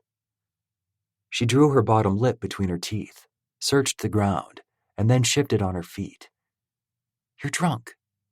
I smirked, tugging her again. I'm buzzed. Now, tell me. She scrunched her nose with a sigh, looking off to the side. I want a fairy tale. Something that doesn't exist. Why doesn't it exist? She shrugged, shifting again. Her eyes flicked over to the fence, and I knew she wanted out of the conversation. But my mind was churning with ideas about why this woman, hard and rough around the edges, seemed to only want a fairy tale. That's the point of a fairy tale, isn't it? To dream up Prince Charming coming in and sweeping you off your feet, of being called darling and other ridiculous things, to have someone obsessed with you so they say things that feel like midnight against your skin, like all the stars exist just for you, and they were the one to put them there. That's not realistic. It doesn't exist. I tilted my head, seeing her in an entirely new light. So you settle for hookups with colleagues? Her amber eyes held my gaze, steady and unfaltering. I settle for human touch. I just need some sort of connection in any way I can get it. But the idea of settling on friendship with me was too much. I raised my brow at her in challenge. Archer. No, tell me, because you made an assumption based on my club, and it's not fair. I can be more than that. I can be... I stood staring at her dark lashes, her pink lips, unsure what else I wanted to say. Maybe that I could be charming. I could be the fairy tale she wanted. But I had to stop myself. She didn't want me, and I shouldn't want her. She was more than a fling or a one-night stand. She was the complete package, one I didn't and wouldn't have access to at any point in my life. Still, I had to say something. She was so close to me. Her breaths were shallow, her lashes dark, and her hair silky. My mouth parted right as the sound of someone smashing through a fence had us both snapping our heads to the side. Thistle had driven his motorcycle through Wren's fence. Fuck. Wren pulled her elbow out of my hold and glared at me. Right. And this is supposed to be safe for my son? With a shake of her head, she darted toward the fence and ran back to her house. 9. Wren. Are you going to call the police? Cruz whispered while staring through the back window at our broken fence. I was so angry that my hand shook. No, police won't fix this. As we spoke, Archer was yelling at various men to leave. The man who'd run through the fence looked ashamed. His tall, burly stature seemed to nearly curl in on itself as Archer yelled at him. Thankfully, he hadn't gotten hurt. No one did. Just my fence. Cruz had been in the living room, watching cartoons when I explained that I would stop next door to ask Archer what all the noise was about. I had left my door locked and the landline next to him so he could call me if he was worried, but I was right next door and had only been gone for a few minutes. Still, I hated myself for that split second of fear he had felt when he heard the motorcycle burst through the fence. I hated the look on his face when he'd opened the front door, crying, meeting me halfway down the driveway, unsure of what was going on. I had picked him up and tried my best to soothe him, but my mind kept casting horrific visions of what could have happened if my son had been outside. It was unlikely because I had left, and Cruz never went outside when I walked to get the mail or even went out front to water the plants. He knew our system, but still, what if I hadn't gone over to Archer's and Cruz had gone outside? What if he'd gotten hurt? The spiral of what-ifs thrummed through me like a snapped guitar string. Every time I tried to stop, it would snap back front and center. My son watched as the people next door collected pieces of fence and debris. Archer will fix it. I know he will. I didn't comment, knowing my temper wouldn't allow me to say anything nice, even after the moment we had, where he seemed so affected by what I had said last week. or how I had revealed that I noticed his absence and wanted to continue our question game. My arms were still crossed over my chest, watching from the living room window with Cruz when there was a gentle knock at our back patio door. Archer stood there, head lowered, jaw working. He was upset, which was good, because I was too. Cruz jumped up and ran to the door to pull it open. Regardless of what I said about safety, even at this moment, my gut still didn't give off any warning vibes about my neighbor. I knew Archer was upset about what had happened and would never intentionally put Cruz in danger. I allowed Cruz to open the door as I stood back a few feet, still guarded and upset. "Hi, Archer." Cruz tipped his head back and greeted our neighbor excitedly. Archer smiled at my son, and seeing how genuine it seemed was like a hit to my chest, leaving me reeling for entirely different reasons. "Hey, bud, how are you?" Cruz hung on the door handle. "I'm good. I was scared when the motorcycle hit the fence, though." Archer's demeanor shifted entirely. He dipped his head while shame slipped over his face. I hated how it looked on him, the regret so potent that it made my stomach churn. "I'm really sorry about that, Cruz." Archer lifted his face, his eyes finding mine. "I should have known better than to allow my friends to come over. Things got out of hand, and I—" His voice cracked, which had something in my chest cracking too. I spoke up, taking over the conversation. "Why don't you come inside?" "Mom just made cookies." Cruz ran over to the counter excitedly. Archer tucked his hands into his pockets while peeking over his shoulder outside. "I actually should probably head back. I don't want to bother you guys any more than I already have. I only came over to tell you that I'll have a crew out here tomorrow to frame that piece of fence, and it should be finished by the end of the week." My son's little eyebrows dipped to the center of his forehead before glancing up at me. I knew he was trying to work out what Archer meant. "Are you going to come in and try our cookies? I helped with them." I laughed at how Cruz completely ignored everything Archer said. "Cruz, don't pressure him."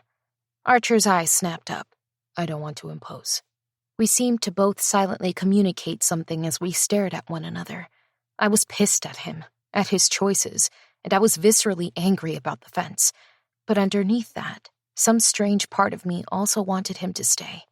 I felt like our conversation from earlier wasn't finished, like there was more I wanted to say, and I needed him to tell me. "This recipe is my mother's.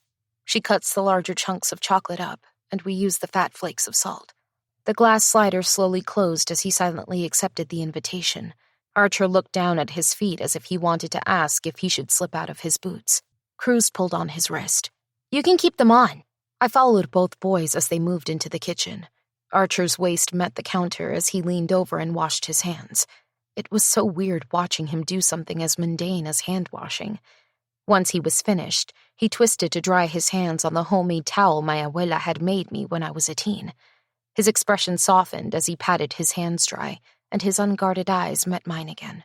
It felt like his gaze prodded and inspected for some personal thing I'd be willing to share. With a blink, I turned away. "Here, you should have one with milk." I handed him a cookie with a napkin, then turned to grab the milk from the fridge. Archer accepted and brought the cookie up to his mouth while watching me. He was a few chews into his first one when his eyes closed, and he moaned. "These are the best thing I've ever tasted." Why did I suddenly picture him between my legs, tasting me and saying that exact same thing? "Mom makes this whenever she misses my grandma," Cruz said, looking at me sympathetically. "You don't see her often?" Archer asked, finishing off the rest of his cookie and milk. Cruz hurriedly moved to the fridge to grab the carton again. "No, she lives in North Carolina. She came for Cruz's birthday last year, but since then, no." Archer took the milk from my son with a smile before pouring himself more. Cruz filled in all the remaining details I didn't necessarily want to share. "We never go see her, though, because she lives in the same city as my uncle, and we don't see him because he's making poor choices right now." My chest seized as I snapped. "Cruz!" His face crumpled into a wince. "But we don't talk about it with strangers." Archer's lips quirked up as if he already knew what my son was about to work out. "But you're not a stranger." Cruz, talking about familial things with new acquaintances is still not polite. My son came over and threw his back against the front of my body, so I had to catch him. He did that often, and it always felt like he was having random trust falls with me. "What's a new acquaint?" He tilted his head back, silently asking me for help. Archer stared at the tray of cookies as if he wanted to go in for another but was holding back. Then he glanced over at us with a smile. She just means new friends, Cruz. Sometimes we have to give our new friends a little time to be in our lives before we share really personal things with them. Cruz started rambling off details about the school week that Archer had missed, which somehow had him moving to the little stool under the counter's lip. The two talked about the week, and Archer shared that he'd gone to an old friend's funeral in Virginia. I moved around the counter to start washing dishes. Archer glanced up a few times as he talked with my son, but I liked that they were talking. Cruz only lasted about 20 minutes before he was up and asking if he could show Archer his room and the toys he couldn't wait to show Kane. Archer hesitated, glancing over at me. Cruz, Archer might need to return to his friends. We can't keep him captive. Archer laughed, covering it with his hand as his eyes found my floor, then traveled up my legs, softly landing on my chest and face. I sent them all home. When I go back, it'll be to an empty house. So, if you don't mind, I don't. Nodding, I turned back toward the counter to calm down. My face was on fire, and my heart felt like it was hammering out a warning not to be stupid about letting Archer anywhere near it. I could hear Cruz talking from the hall, going on and on about his latest car track, which he used to launch his Hot Wheels. I knew what was about to come next. Suddenly, there was a thumping sound, and Cruz ran into the living room, his arms overloaded with orange tracks. "We're going to build a race car track, Mom! Archer said he used to play with these when he was a kid." Archer moved around Cruz, helping him take the tracks and link them together. The room filled with the sounds of cars flying down the tracks and my son laughing so hard that he nearly fell backward. An uninhibited smile stretched across my face, and I looked over and saw one on Archer's face, too. Cruz's laugh was infectious. Anytime he giggled, it was like a dopamine hit. I let them play for another 10 minutes while I made Cruz's lunch for tomorrow, and then I moved to the chair across from where they were playing. "Cruz, it's time for you to brush your teeth." He'd already bathed right after dinner, so he only had one step left. I usually read him a bedtime story, but we'd done that too when I needed a distraction from Archer finally returning. Cruz ignored me, pushing his car along the track before finally sighing and looking up at Archer. "How come Kane doesn't live with you? Is it because he's at your mom and dad's?" Archer slowly moved, collecting little toy cars. "Kane lives with a family right now. They're helping until he can live with me permanently." Cruz tilted his head. "Why doesn't he go live with his mom and dad?" "Well, it's like you. How you live with your mom. Well, Kane's mom passed away shortly after he was born." I felt like my breathing was too loud. One wrong move and he'd stop sharing free little details about his life. "So his dad is bad like mine?" Archer gave my son a soft smile. "Kane and I share the same dad, and he's bad. It's important to me that Kane doesn't go live with him. I want to keep him safe and ensure no one ever hurts him." With another sigh, Cruz dumped his cars into a little plastic tub he kept in the living room. "You're a good dad." Archer winced as if someone had just splashed water on his face. His lashes fluttered as he cleared his throat and scratched at the back of his neck. "Just a decent big brother." "But you'd make a good dad too. I bet Kane thinks so." I moved to help intervene and stop the flow of conversation, especially because Archer's jaw was tense, like he'd just been asked to chew on a pile of rocks. My son had struck a chord somewhere in him, and part of me wanted to let him sit with whatever it was because parenting did that to you. It was like a splash of cold water in the face all the time, and kids were blunt. "Okay, bedtime. Say goodnight to Archer."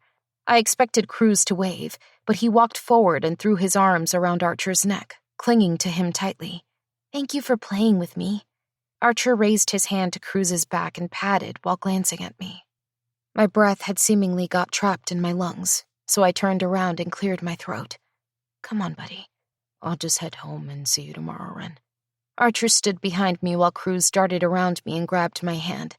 I should have said goodbye or said I'd see him later, but instead, I peeked over my shoulder.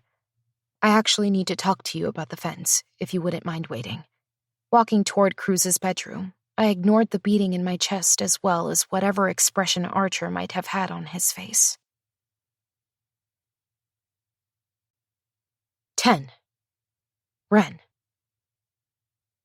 It didn't matter that my neighbor was sitting in my living room, waiting for me to return. At least, that's what I kept saying to myself repeatedly after kissing Cruz's forehead while putting him to bed. I had crept down the hall on my tiptoes to see if Archer was still there. He was standing in front of my fridge, inspecting all the postcards that littered the surface. Slinking back toward my room, I quickly tugged my oversized cardigan off and threw it on the chair in the corner of my room. I wore a thin tank top with spaghetti straps, showing my tan shoulders and white bra.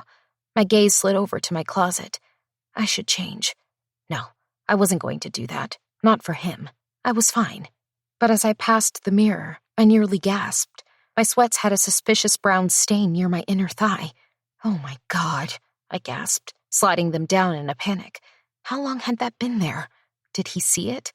I pulled it up to my face and inspected the stain, knowing it was probably chocolate because that's what I had been snacking on earlier. Irritated, I tossed them in the hamper and slipped into loose pajama shorts. They were on the shorter side and gaped a bit in the legs, which meant I'd have to be careful when I sat, but they made my ass look fantastic, and since I'd just shaved my legs, it was a win-win.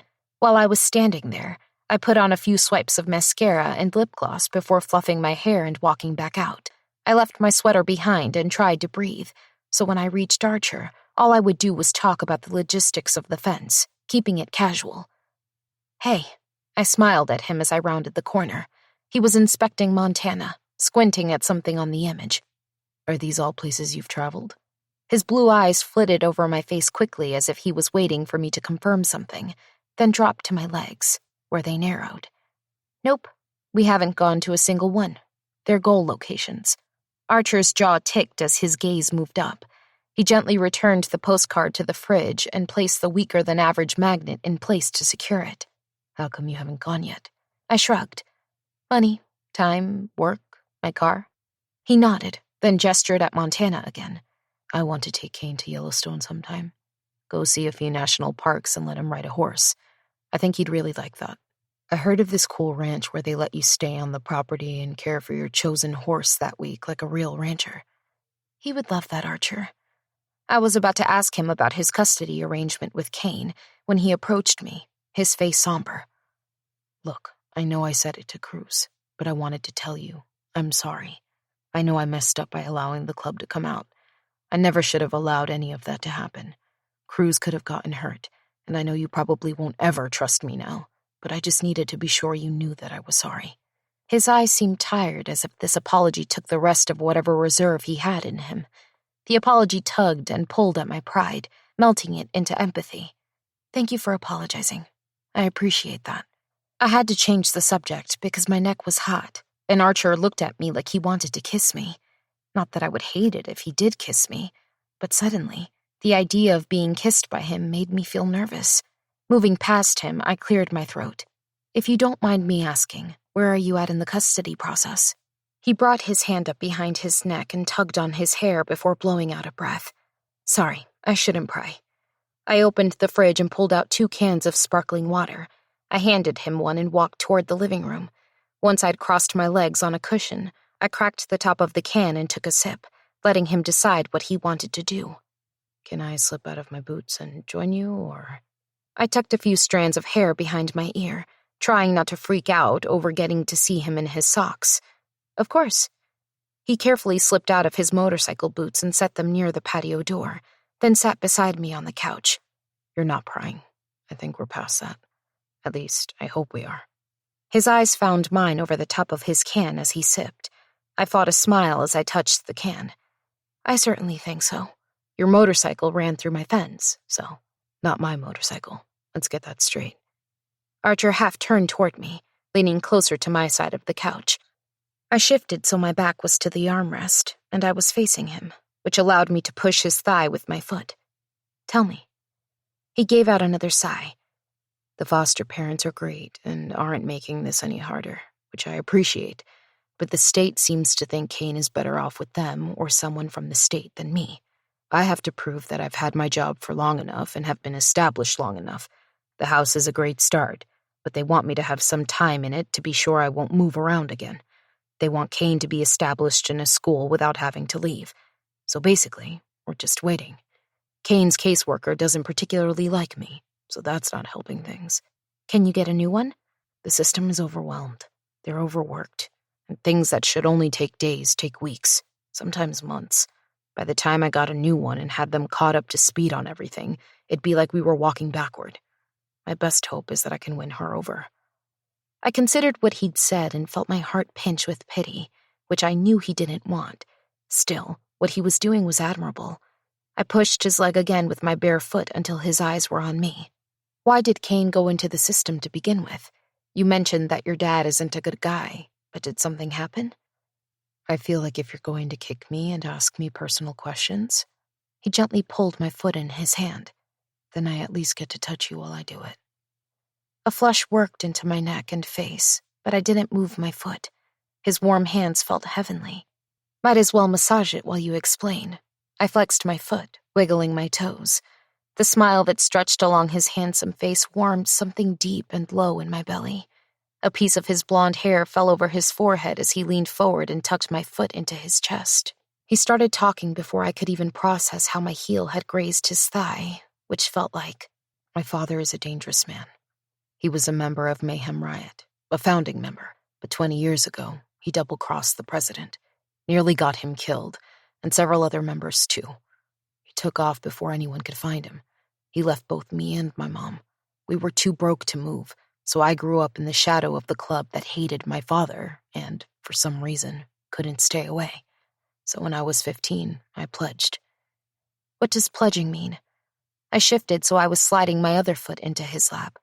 His smirk had heat sliding down my chest, pooling in my core. The thickness along his thigh pulsed, but I ignored it because that seemed easier than acknowledging that he was getting hard just holding my foot.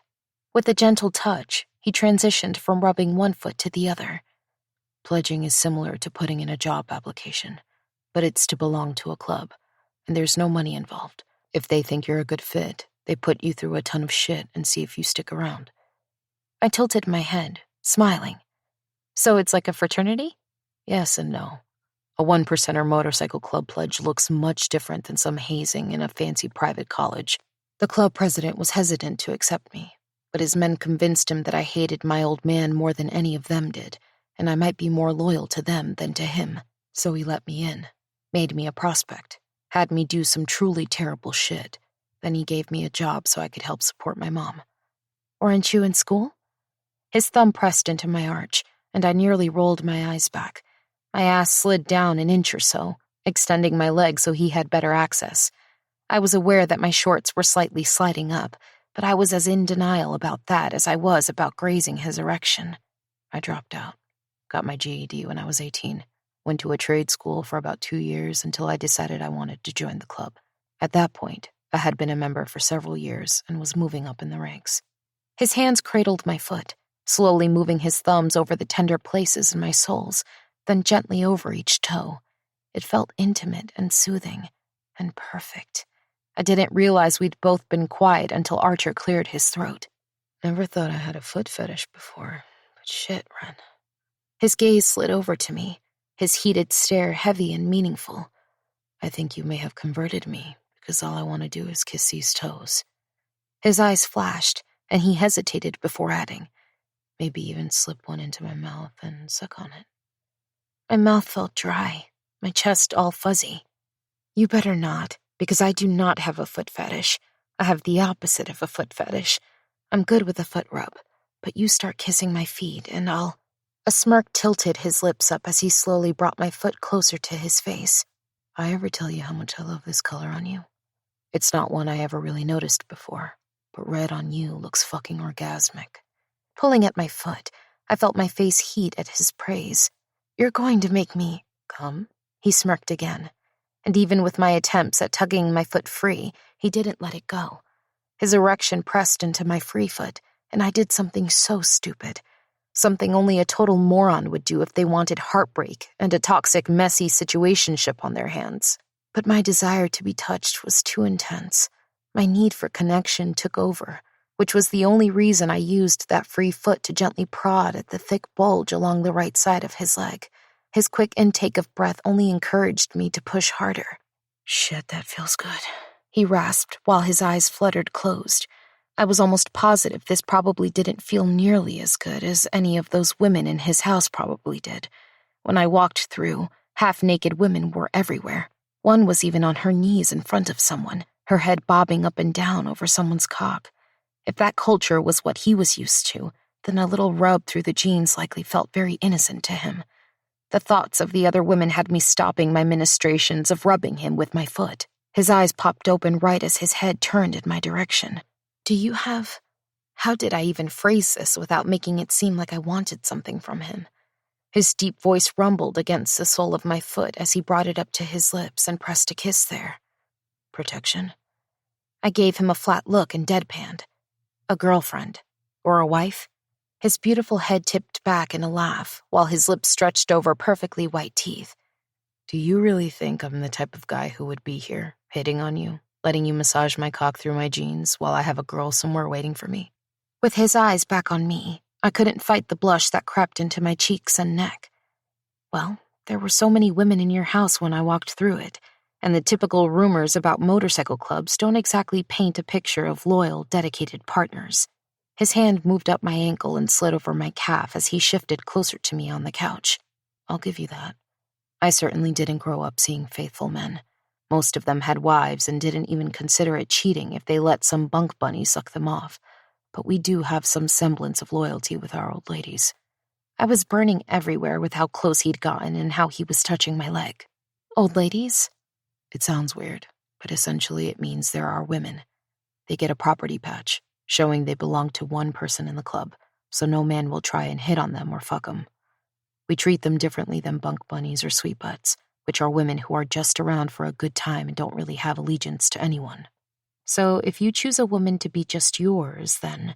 I started, but when his eyes met mine, his free hand went to my foot and returned it to his erection, encouraging me to continue rubbing him. "So, if you had someone..." I tried again, but my breathing had turned shallow.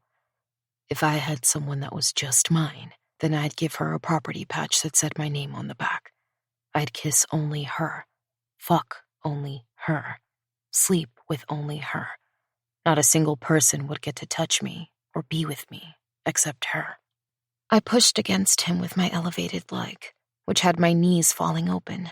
He could see my black underwear, but I was only worried that my wetness had somehow seeped through and that he could see how much he affected me.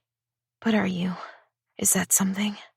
I wanted to ask if he just did casual hookups or this right here, touching, fucking, if he did that with women regularly, or if he wanted something more substantial. "Yes, but I'm okay with waiting. My last serious relationship was when I was 18. She broke my heart, fucked me up. I've had a ton of hookups since then, one-night stands and whatever else, but lately it's been less and less, especially since this stuff with Kane started. Because of it, I haven't been with anyone in over a year." Why did hearing that feel like a relief? It shouldn't matter. He wasn't an option for me. I couldn't...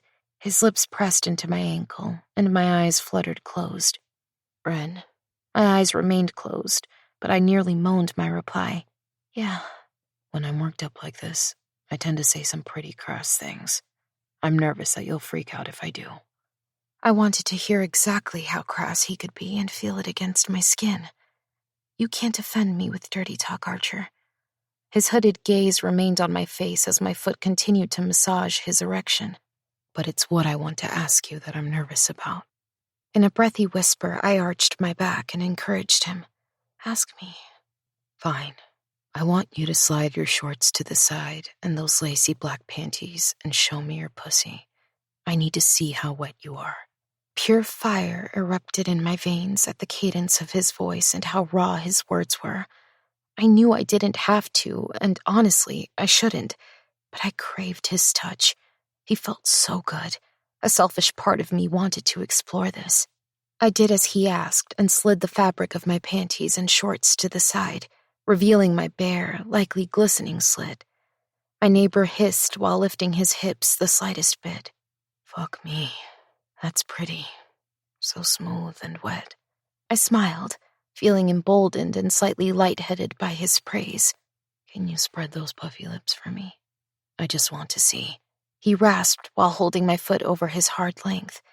It was granite against my soft flesh, and even if it was just my foot rubbing against it, I was extremely turned on by the fact that he was reacting to me.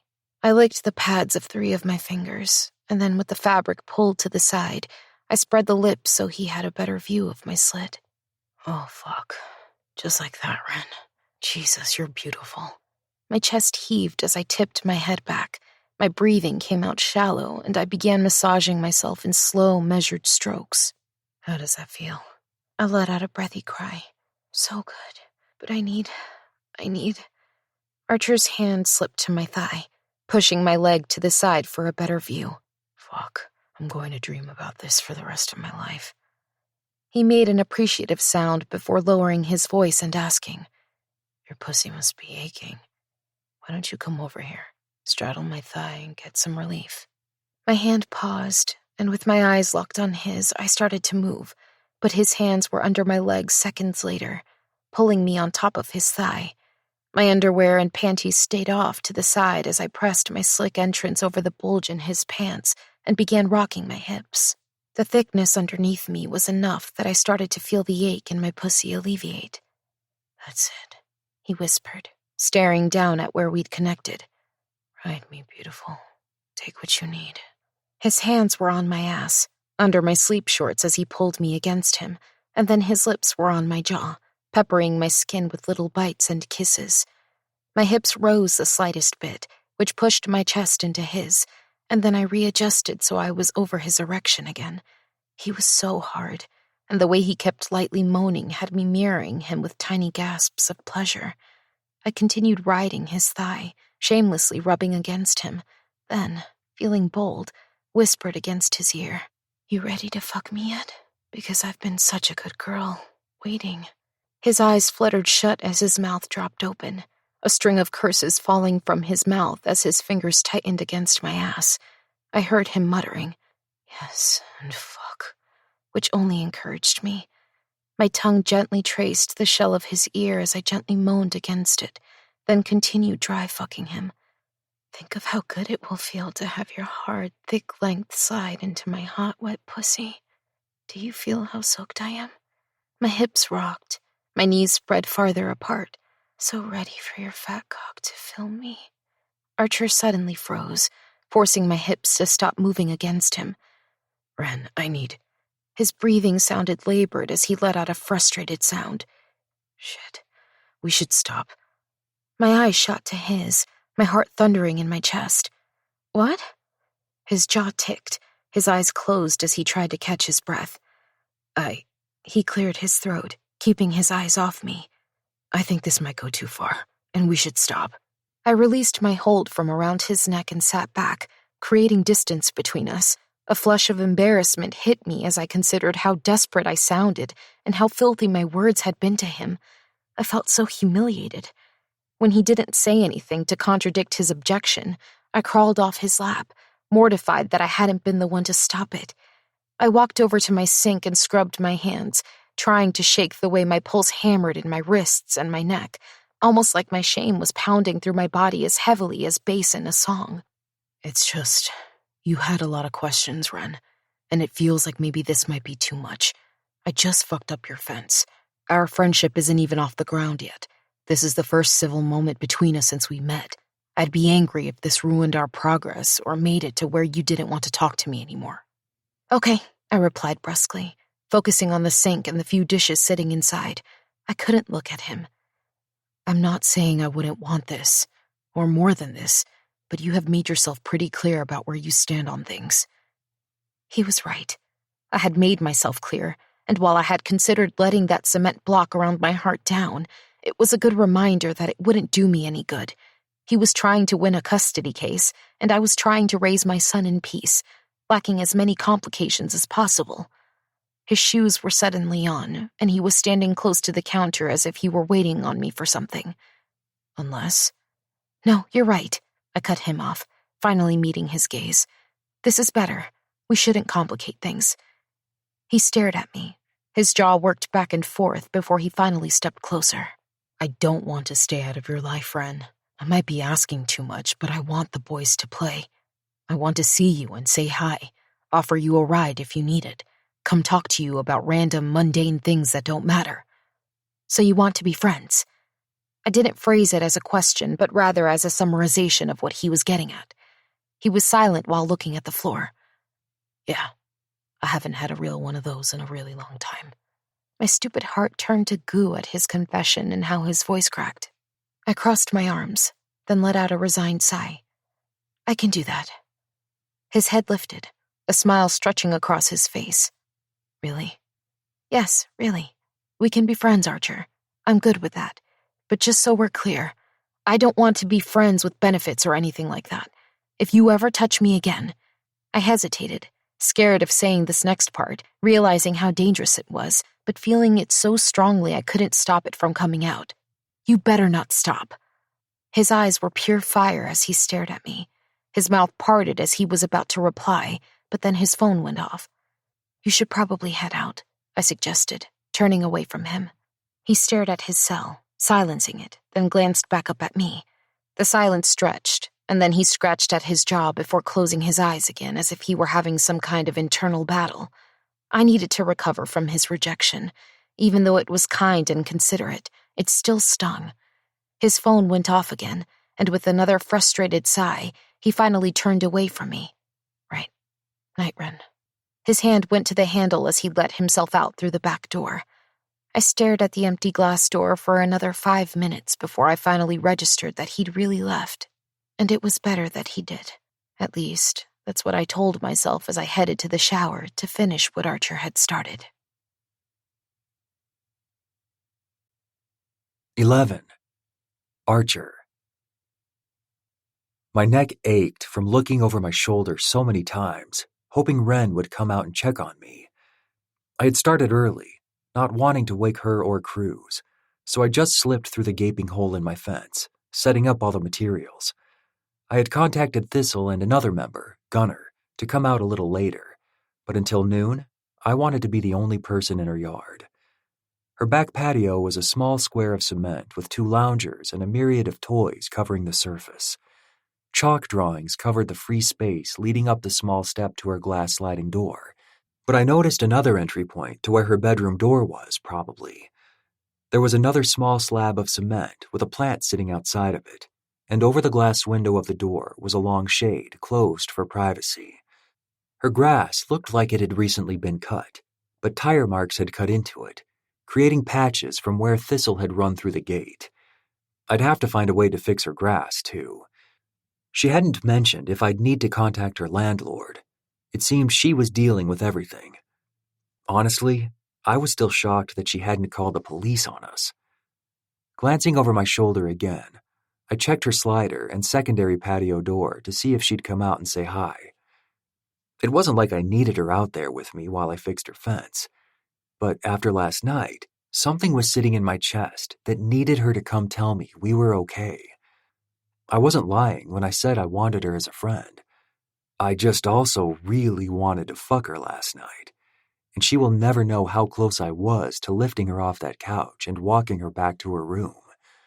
It took all of my strength to stop, and it was for this reason right here. I didn't want to feel like she'd shut me out. My muscles shifted as my mind churned over the details of last night and how I probably fucked all this up, regardless of my hope for her to see me as something other than a random hookup. But by noon, she finally came out. Arms crossed over her chest, she held her sweater closed. Archer, hi.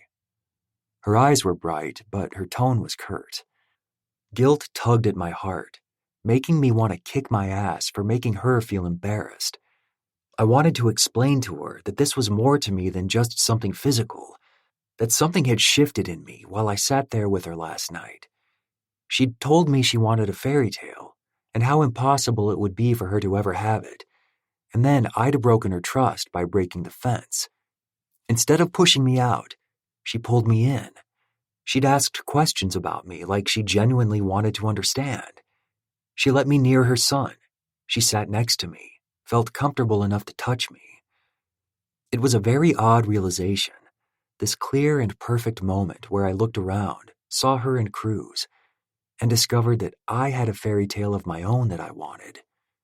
Something I would be a fool to ever hope for, but still wanted regardless. Hi. Just wanted to see if you needed anything before we take off. Her eyes trailed over my face and down to the grease pencil in my hand. My mind snagged on her words, which had me turning and setting the pencil down. Where are you guys headed? Not that it was my business, but damn, I wanted to know. Wren glanced back at the door and then gave me her attention again. I'm heading into work for a bit. Does Cruz want to stay and help me? I can watch him play in the backyard. I mean, only if you're comfortable with it. Fuck. Now I was embarrassed. There was no way she would let him do that after last night. Not just the almost having sex thing, but the fucking hole in her fence. Her lips twisted to the side as she glanced back at the house. My neck felt hot as I tried to shake off her impending rejection. I'm sure he'd rather hang with you, but if it helps, Kane's foster mom offered to drop him off in an hour, so he'll be here too. Just then, Cruz opened the sliding glass door, looking dejected. Do I have to go with you, Mom? I hate going into your work.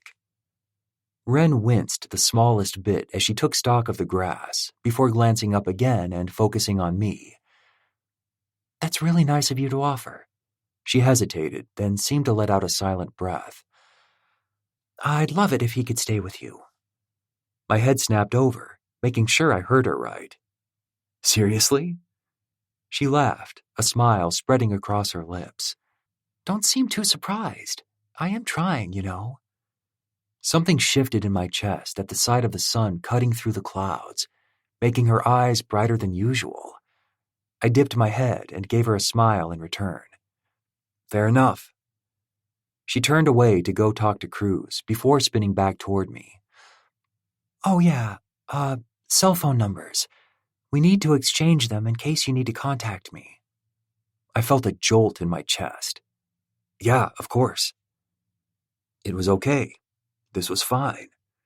I stretched my fingers out so they didn't shake as I grabbed my cell, but Wren was there a second later, stepping closer to hand me her phone. She smelled so good.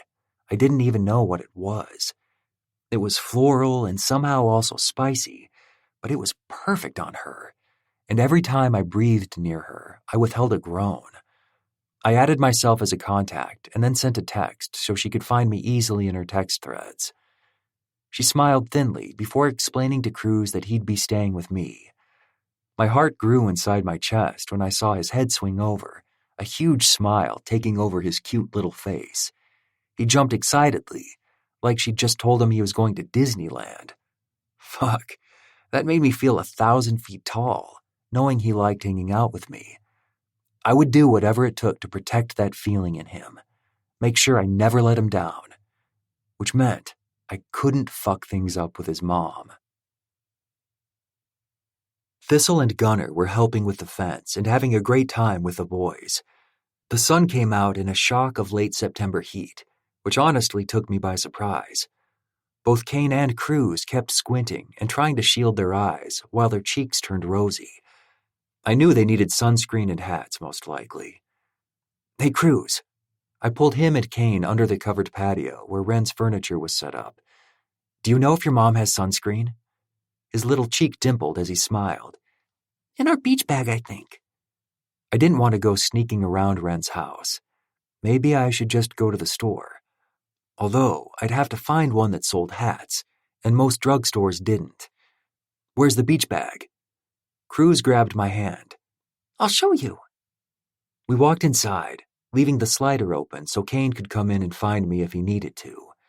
Cruz walked through the kitchen and crossed the hallway to a closet. Twisting the knob, he pulled it open, revealing a few shelves and a large multicolored beach bag on the floor. Bingo. I tugged it free, bending at the knees, and started pulling out neatly folded towels and sifting through clean beach toys. There in the side pocket was sunscreen and even a few sun hats. Right as I was about to shove the bag back into place, I noticed a clear tote to the left of it.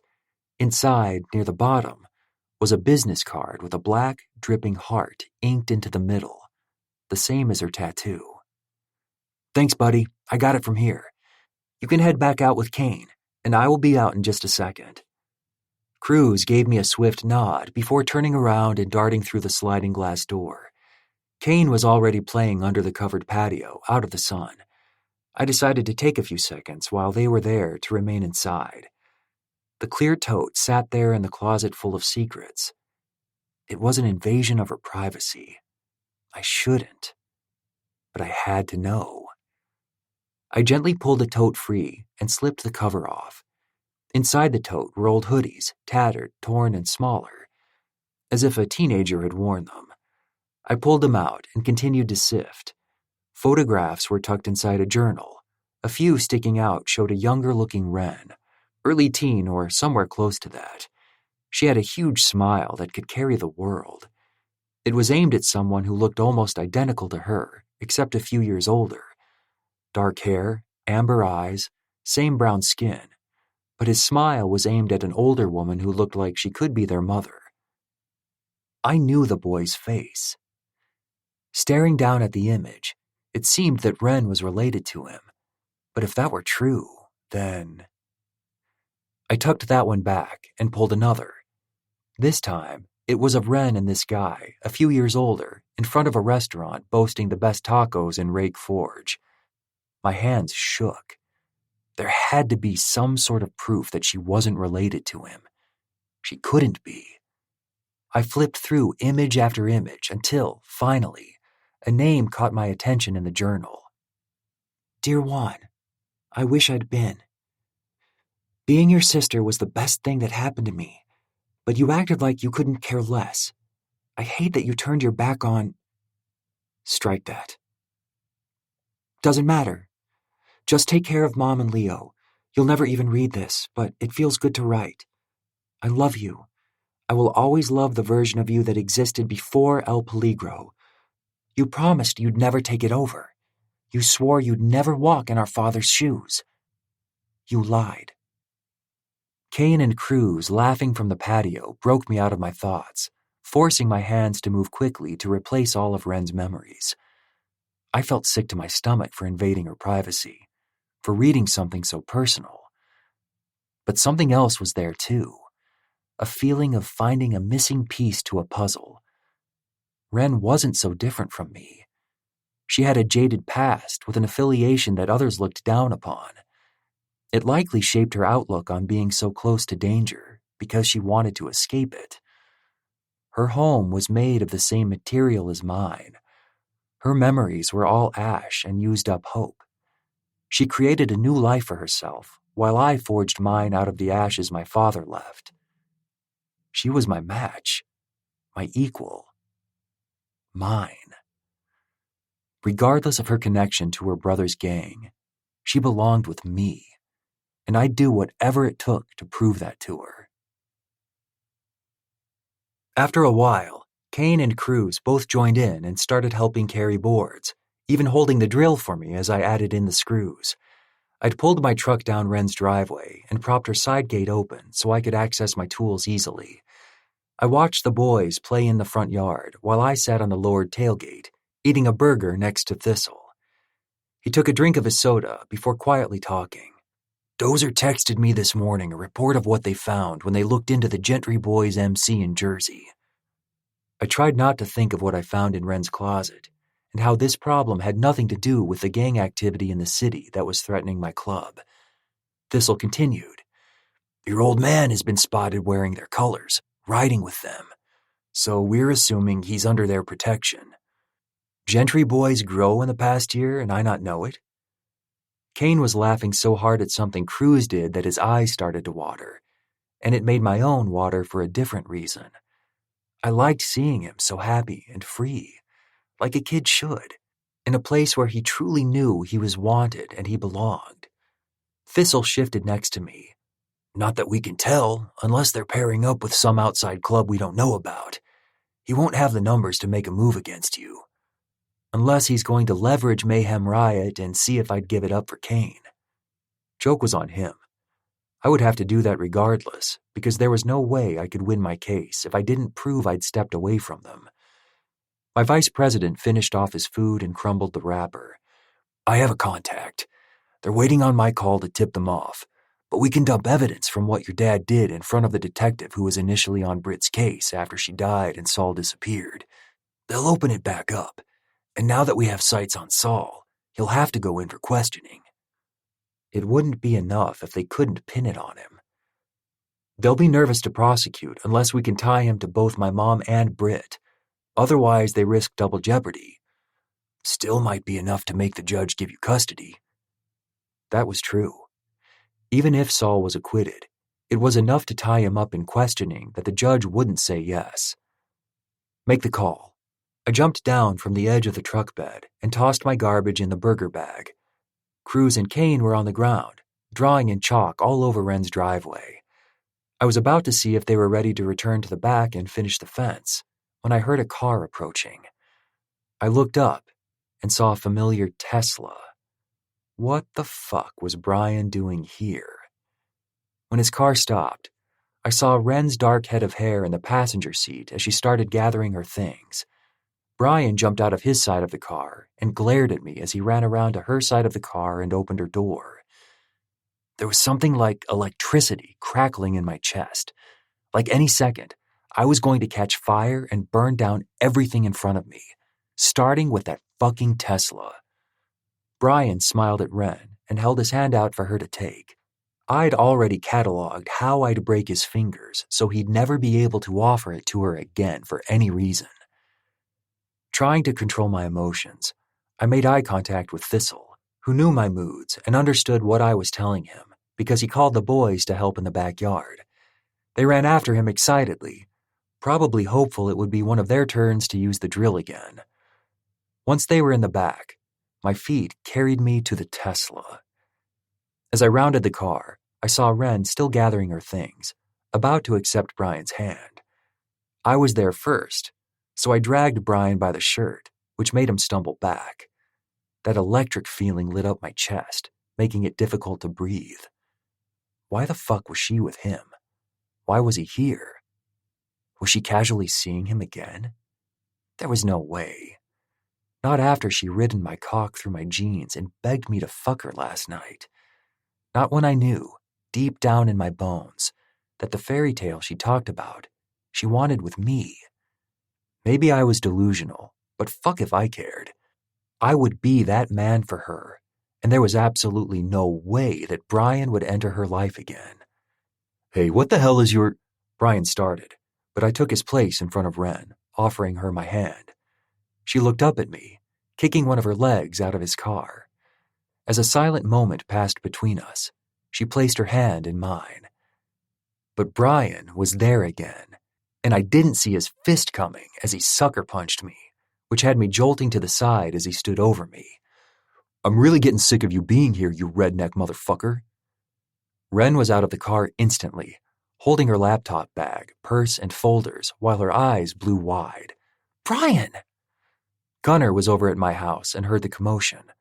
I saw the second he registered it was me who'd been hit because his face twisted. He dropped the box of screws, pulling something from his pocket. I knew they were brass knuckles, and his stride to Wren's house was brisk. Shit. This was about to get out of hand. Thistle knew what had just happened too, but I didn't need the club's help with this prick. I held my jaw while Brian tried to go in for another punch, and before Gunnar could approach, I turned. So when Brian went to hit me, his fist hit his car. Gunnar stopped, likely realizing that I was essentially fighting someone with the survival skills of a paperclip. I saw him smirk and shake his head as he headed back to my driveway. Brian, what the hell is your problem? Wren yelled, but he was now on the ground, holding his hand.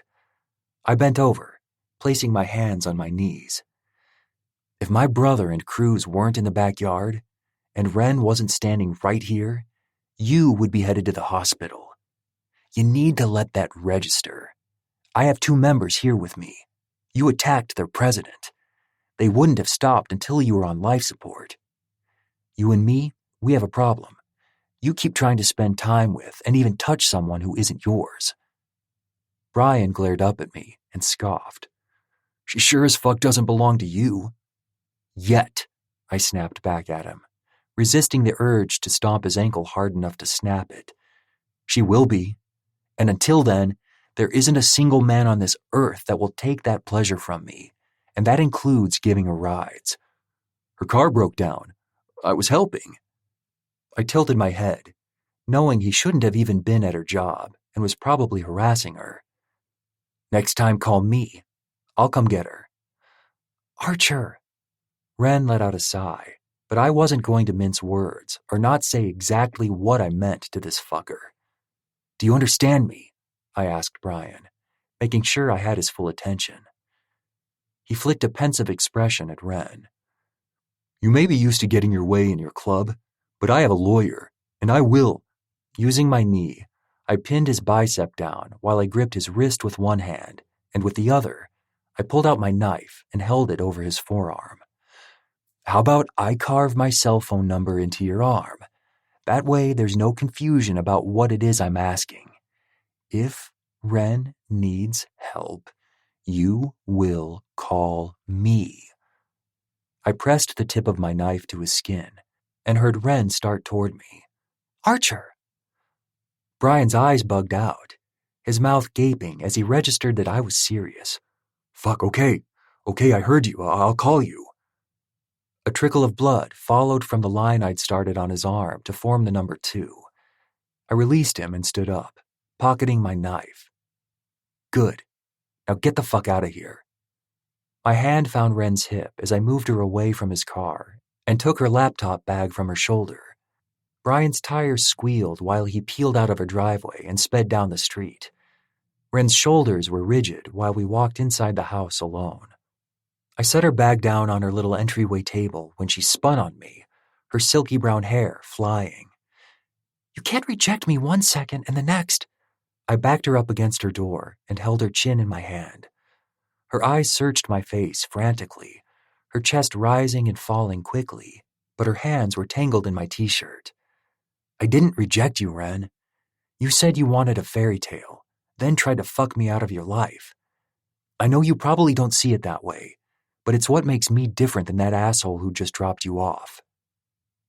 Her mouth parted like she was surprised, and her dark brows dipped into the center of her forehead. However, her fingers gathered more fabric, like she was worried I'd step away. I may have said I wouldn't fuck you, but that sure as hell doesn't mean I'll share you with anyone.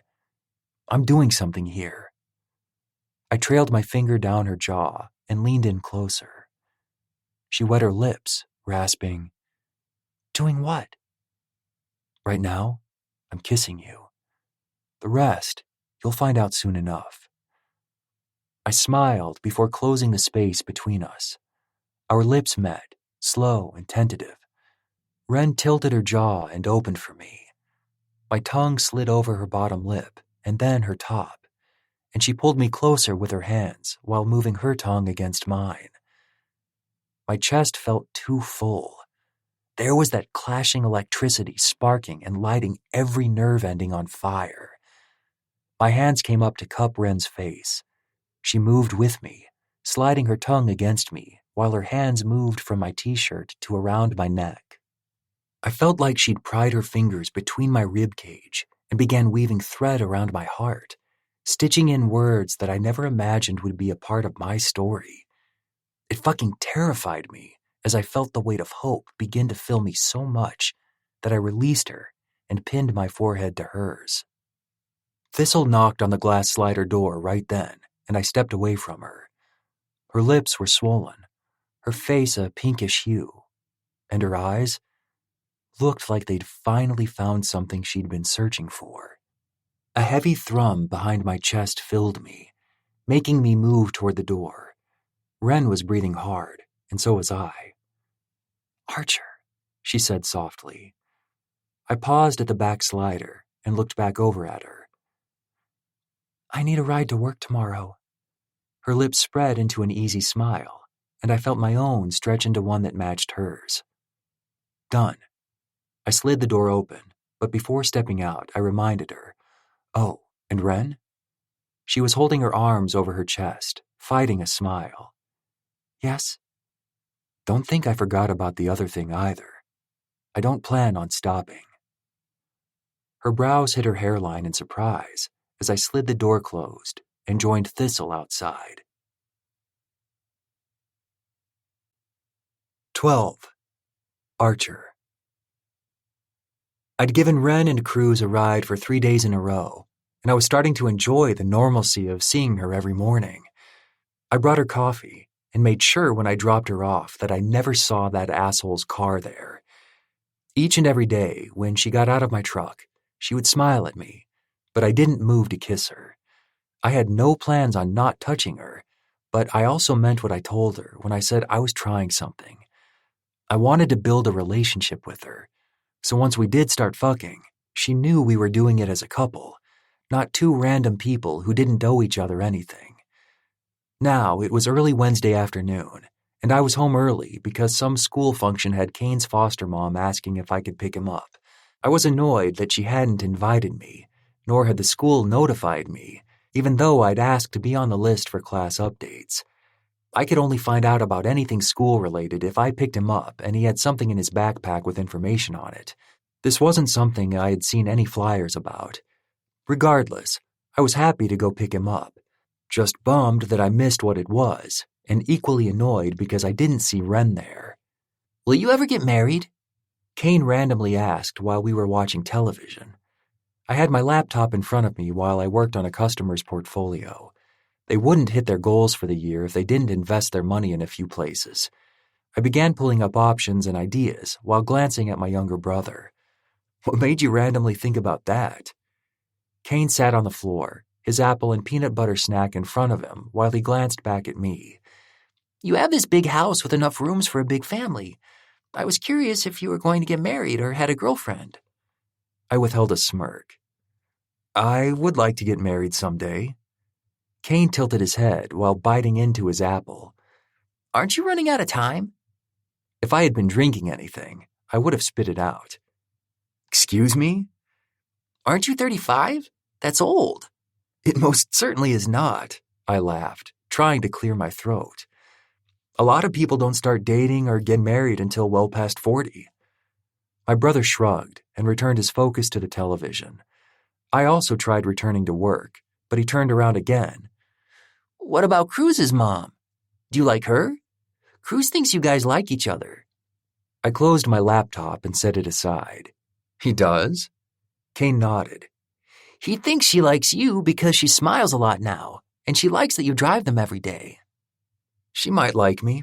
I'm not sure, buddy." I tried to withhold a small, victorious smile, but I didn't have to when Kane finished his sentence. "I told Cruz you like his mom because you're always looking over at their house, and I heard you dreaming about her that one night I slept over." I quirked a brow. Dreaming about her?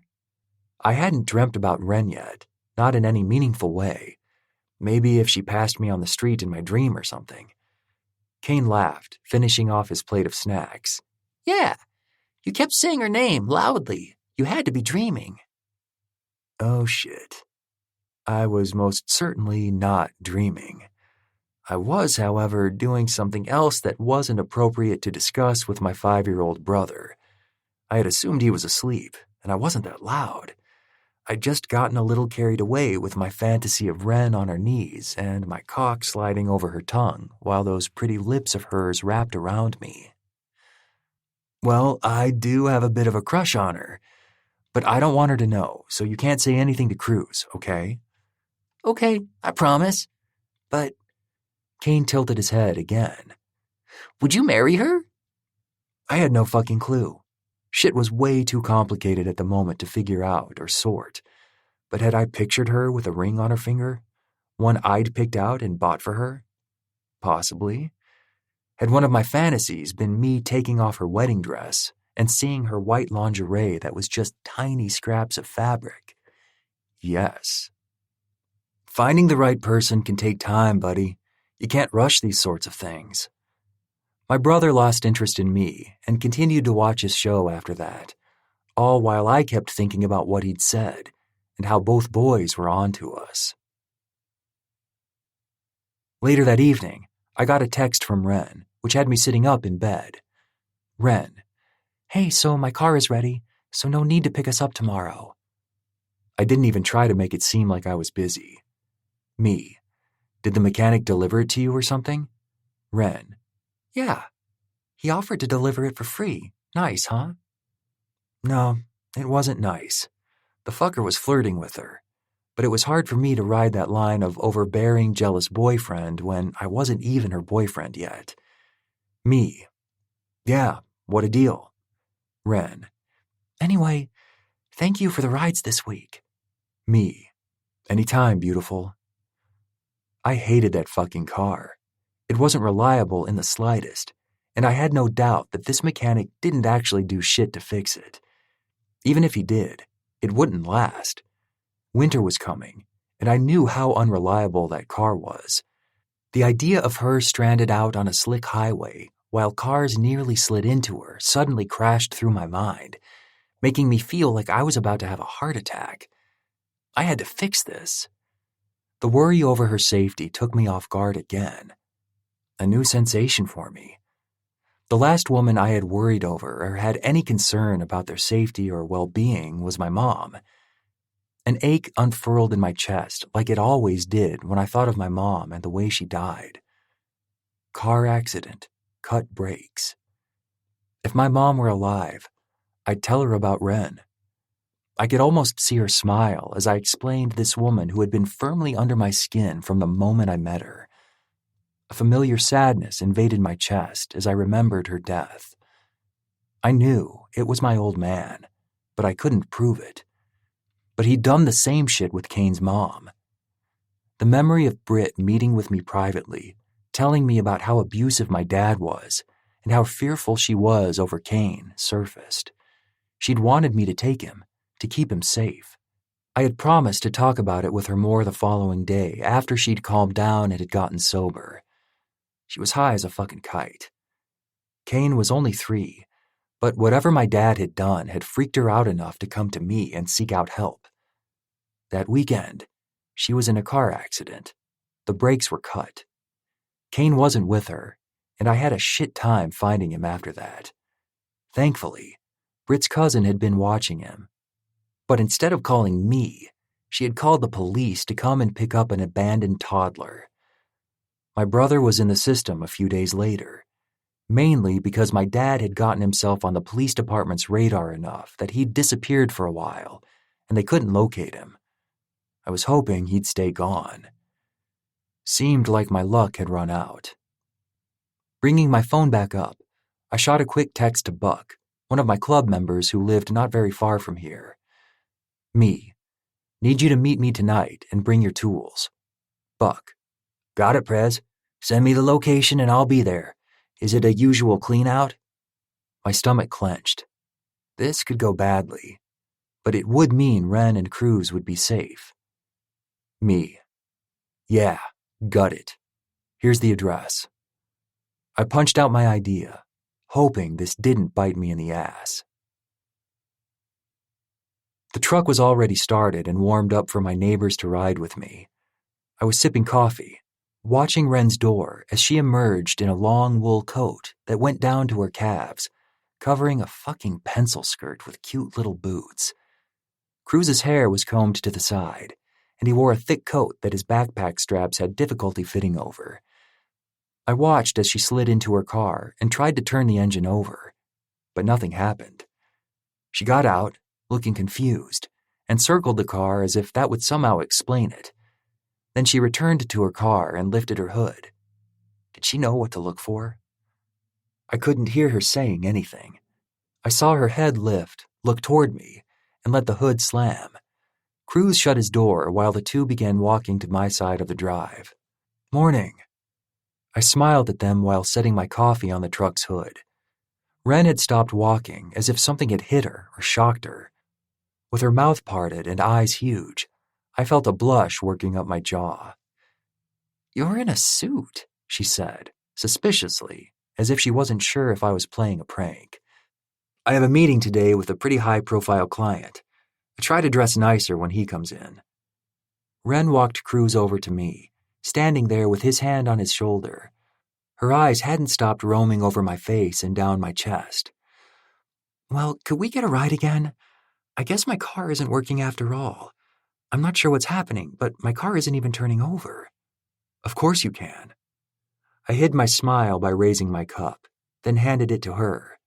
I loved that she accepted it, placed her lips right where mine had been, and began sipping. I helped Cruz into the truck, then walked to her door, where she asked, "What exactly do you do for a living? I never did figure that out." The second she reached for the handle along the door frame, I gripped her hips and helped her settle.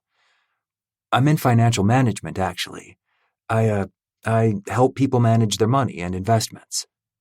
Before she could respond, I gently shut her door and jogged around the side. Her gaze was locked on me the second I climbed in. "Finance? You said you went to trade school." I began reversing out of the drive. I did. I went to welding school, but stumbled across these night classes focusing on finances.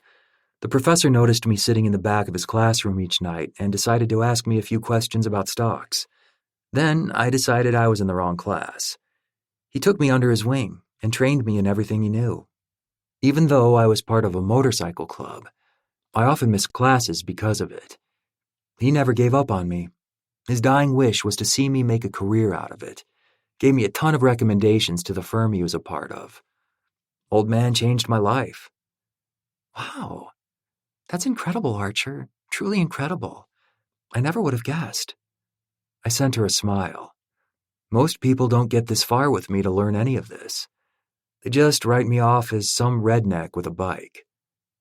I caught her slight wince and the way her head dipped, and maybe she had misjudged me, but really, she hadn't. I was a fuck-up. She'd been right to protect herself and Cruz, and it was only a matter of time before she realized it. By then, I was hoping to convince her that I was more than a hookup. We reached Cruz's school, and I couldn't help but look around for Kane. I knew he rode the bus from his foster parents' house, but my heart did a little lurch when I showed up without him. I hated that he wasn't living with me full-time, and that this custody shit was still being drug out. Thistle called his contact, and I was waiting for the hearing date. My lawyer told me everything on my end looked good, and there was nothing else I needed to do. "Hey, Cruz," I said, hopping out of the truck with him and walking him up to the crossing guard. The rest of the drop-off lane hated when I did this, and I understood it. But they could all fuck off. I didn't care. Life was too damn short not to do what you wanted to do. "Can you tell Kane I said I miss him and hope he has a good day?" Cruz beamed up at me. "Yeah, I'll tell him." "Thanks, bud." I patted his back, but he twisted and gave me a hug. My arms came around his little back, and I squeezed him to my chest, telling him to have a good day before he ran off with the crossing guard. I made the mistake of turning around and seeing Wren's expression through the windshield. She watched intensely, as if some puzzle piece had finally clicked into place. I slid back into the truck, noticing that today, no one honked. "You okay?" We started driving, but Wren was staring intently out the window. Her brows were dipped, and her lip was pulled under her white teeth. "Wren." I glanced at her, driving past the first streetlight beyond the school. We only had about 3 more until I took the turn for her job. "Can we—" She dipped her head. "Can you pull over up here?" She turned her face, her tone urgent.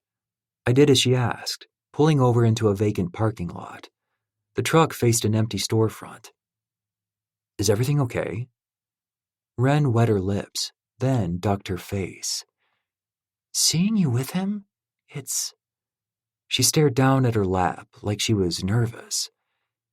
"Seeing you be so good to him does something to me. It makes me want to—" "To?" I asked, spreading my knees apart, hoping this would lead to kissing again. "Touch you." Her amber eyes were on me in a flash and then darted away. Her lips were so full and perfect. This same woman had just said the most filthy things to me with her entire chest ready to get fucked. Now she seemed timid, almost shy. I unbuckled my seatbelt, hovering over the middle console with my hands shoved into her hair, gently pulling her face to mine. I thought up all the ways I had been fantasizing about her, how I'd wanted to lay her flat and taste every inch of her, how I had pictured exact moments like this, where we were just randomly making out in a parking lot, casually, on the way to work. My cock swelled in my slacks, which had me releasing a low groan. It must have encouraged her, because Ren was suddenly shoving her coat off. I had something else in mind, but I'm not about to have you pump the brakes, so you need to tell me if you'll be okay with more. I sat back and patted my leg. I pumped the brakes because I want you to take me seriously, but I'm at the point where I need you to touch me, Ren. I'll beg if you want. She smiled slightly before crawling over the console and into my lap. With her pencil skirt, she couldn't straddle me, so I just held her in my lap, tilted her chin, and continued kissing her. Her arms were tethered at my neck, and her ass was over my erection, which I knew she felt, especially when she started rocking her hips, making her ass move back and forth. I let out a hiss, which broke our kiss. Thought you were going to touch me. You ready to show me, beautiful? Push the seat all the way back and raise the steering wheel as high as it will go, she whispered against my mouth. I did as she requested, providing a little more space near my legs. Ren gave me a devilish smirk before slipping off my lap and sliding down onto the floor where she fit between my knees. Her hands came to my thighs, and I stared down at her, unsure of what she was about to do, because, surely, I was hoping for too much. Her fingers gently tugged on my zipper, releasing the fabric button that held them up. Her red fingernails dug under the band of my boxers, and she was gripping my length, her mouth parting as she pulled it completely free. So thick, she whispered, staring up at me. It made me think of the other night when we'd stopped, but her filthy mouth had me nearly coming in my jeans. Shit, I rasped, watching as she held the base and merely stared at it in wonder. Ever so slowly, she leaned forward and licked over the tip of my erection, swirling her tongue around the pre-cum that coated it. She moaned, which made my balls tighten and my hand go to her hair. You seriously about to suck my cock right now, beautiful? Her gaze slid up, and with a smile, she wrapped her red lips entirely around me and slid down my length. Silky caramel hair was a curtain around her face, while she bobbed up and down on my cock. I inhaled a sharp breath, relishing how good she looked on her knees, barely fitting under my steering wheel, but making it work just the same. That's it, Ren.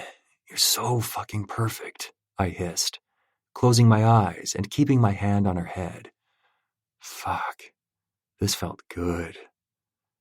She hollowed her cheeks, which had her going even lower, then let up, repeating the process. I need you to take me deeper. I want to hit the back of that throat, Ren. She rose on her knees, and with the base of my cock in her fist, she started going deeper, but I tugged her chin, which had her letting me go. With her mouth open, her red lipstick, and a ring around the base of my dick, I smiled at her. I think you want me to fuck your throat the way I want to. Tap my thigh if it's too much, okay? She smiled and nodded before readjusting herself over my slick length. I gripped her hair and forced her down even farther. She started gagging, and I nearly came on the spot. Once she tapped my thigh once, I let her go, and she came up for air, then immediately went back down, not caring that saliva was dripping from her chin or trailing from my cock. She took me again, and I lifted my hips. Shit. My hold on her hair was rough as I rocked forward and began fucking her throat. She'd gag, then moan and keep me there, repeating the process until I couldn't hold on any longer. With a deep rasp, I warned, I'm about to come down your throat, Ren. I was breathing harshly as I held her there. Tap my thigh if you want me to let you go. She took me deeper, and I let out an agonized groan, pushing my cock to the back of her throat and coming so hard I nearly blacked out. I heard her gagging and moaning all at once while I filled her up. We were making a mess, but fuck if I cared now. My suit might even be ruined, but I'd rather go home and change before letting this girl go. Once I'd finished, I opened my eyes and looked down. Ren was slowly releasing me, while dabbing at the corners of her mouth. She'd missed her chin and somehow even her nose. I realized I really liked seeing my seed covering her face. That was, she breathed, still trying to swipe at the missed spots. An experience. I've never, She flushed, and my heart nearly stilled. You've never swallowed? Because I knew she'd fucking sucked cock before. She was too good not to have. But I couldn't deal with the idea of her mouth on another man at the moment. She shook her head. No one has ever made me feel that excited, where all I wanted to do was filthy, depraved things. Another flush worked its way into her face. Yeah, something like that. I'm sure it's just the suit, I joked, but her face fell. It's not. It's just you. Ren laughed, and then rested her face on my thigh. I gently stroked her hair, not hating how it felt to have her like this. She was just staring up at me, like I had found a way to whisper those fairy tales against her skin. Also, I don't think I can get up. My left kneecap has been numb for about 2 minutes. Smiling down at her, I brushed her hair to the side and laughed. If you're gonna be stuck anywhere, darling, you may as well be. She pinched my calf, which had me reaching for her and helping pull her up. Once she was up near my face, I pulled her chin and kissed her again. She moved with my kiss and fell into my lap again, sighing into my mouth. Thank you, I whispered, pressing my forehead to hers. She spread her fingers over my chest and under the buttons of my shirt. What are we doing, Archer? We're taking our time. You're safe with me, Ren. Trust me. I closed my eyes and pressed a kiss to her mouth. She let out a shuddery breath as she kissed me back. Her fingers dug into my hair, lightly tugging before she released me. Crawl over or open the door? She eyed her seat and then my lap, realizing my semi-hard erection was still out. I'll crawl so you can zip up. She carefully lifted her knee and pressed it into the center console, which put her ass in my face. I had to look away while gritting my teeth, because I really wanted to touch her, but I also really needed to make it to my appointment. Once she was over, I pulled my boxers back up and then my slacks, ensuring nothing showed from how much of a mess we'd made. Then once she was buckled, we started back toward her job. When I pulled in front of the model home where she worked each day, I saw a familiar-looking car parked there. Is that Brian's car? I already knew it was, but I needed a second to calm down. The idea of him being around her right after she just had my cock in her mouth was making something dangerous begin to claw its way out of my chest. I'd never felt this way before. The mere idea of him looking at her had me feeling murderous. Ren's gaze slid over a spot to where I was looking. Yeah, he's probably here with a client. She let out a long, suffering sigh, then opened her door. Thank you for the... I killed the engine and pocketed my keys. I'll walk you in. Her mouth pursed as she watched me, but I didn't care. I opened her door and held out my hand for her to hold. Looks icy. It didn't. I could hear her small laugh, but she wrapped her hand around mine and interlocked our fingers as we walked into her job. Laminate flooring ran under our feet with a nice-looking runner that worked to catch dirt and other things from people coming in. There was a sleek L-shaped desk that had an Apple monitor on it. There were photos along the wall of all the various floor plans for different houses. This is pretty cool, I said, moving around to the drawer's custom carpet and fixture pieces. I slid one out when Brian walked in. Ren, finally. I didn't appreciate his abrupt tone. He froze when he saw me standing there, glaring at him. What is he doing here? Ren started unpacking her laptop bag, mostly ignoring him. Archer gave me a ride today. I snapped my gaze to hers, wanting her to say more. That we were a couple or something that made me seem like more than just her neighbor. But why would she offer more than what I had given her? Brian moved past me, Thought your car was fixed. Were they texting each other still? Why would it bother me so much if they were? Fuck, I hated this. I thought so too. I'll find out later. Ren left her spot behind the desk and walked over to where I was standing. Well, she's at work now. You can leave, Brian said smugly while glancing at me. I thought I had taught him his lesson without even hitting him, but apparently not. Letting out a laugh, I ducked my face. You won't be the one who tells me to leave. Trust me on that. I'm here as long as Ren wants me. Ren turned toward Brian and crossed her arms. What are you doing here? He bristled slightly, like he wasn't prepared for her to question him. I have a client question. Is it something Gwen can help with? He twisted his lips, almost in a sneer. Why can't you help me? Ren glanced at me. Because I'm helping Mr. Green with something related to his home. Also, I emailed Denise asking you to be assigned to Gwen from now on if you have any future clients. I know Gwen would love to assist you when she's back. Perhaps you could email her and make a plan. She had already requested he deal with someone else? Shit, that made me feel good. Brian glared at Ren, which I didn't love. I was going to be late for my own meeting, and this was one I really couldn't fuck up with all the custody shit going on. But there was no way I was leaving her here with him. I'll take off so you can work, Ren, but I'll see you right after work when my mechanic arrives. I already texted him to meet us after we get the boys. Ren's lips thinned out, almost as if she wanted to say something else when she glanced at Brian. Okay, yeah. I closed the distance between us, stood directly in front of her, and pulled her chin. Thanks for this morning. Then I kissed her. I smiled against her mouth when she kissed me back, and we remained locked like that, kissing and breathing one another in while her shitty ex watched on. Once we broke apart, Ren was breathing hard. I gave her one last smile before I turned toward Brian. After you. He glanced back at Ren angrily. He looked like he was about to throw a punch at me. I'm not leave. I stepped closer, clicking my tongue. You're not staying here with her, so either leave or I will have you taken out on a stretcher. Your fucking choice. Fuck you. Brian pushed past me, shoving his shoulder into my sternum.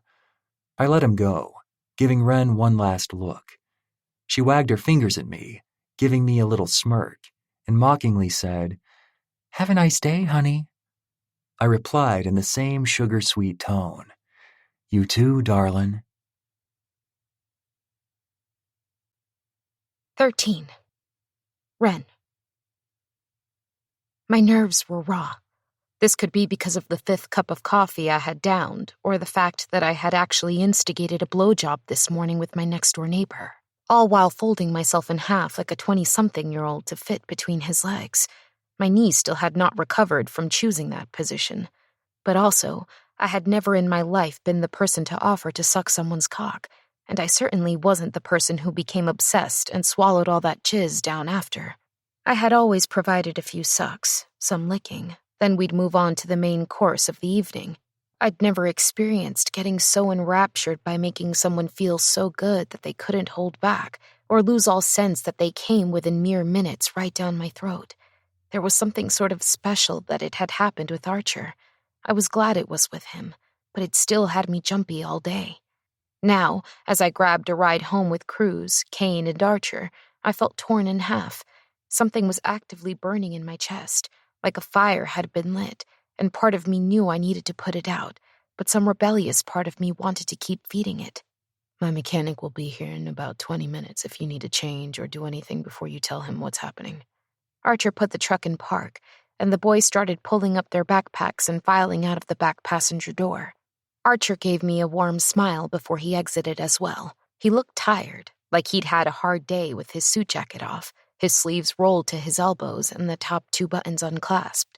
He looked like he was slowly shedding this fake persona that he'd had to hide inside all day, and was itching to get back into his denim and leather. I should have let him go change so he could finally be at ease, but before I slid entirely out of the truck, I asked, How was your day? Archer paused and twisted at the hips with an odd expression. What? God, this was embarrassing.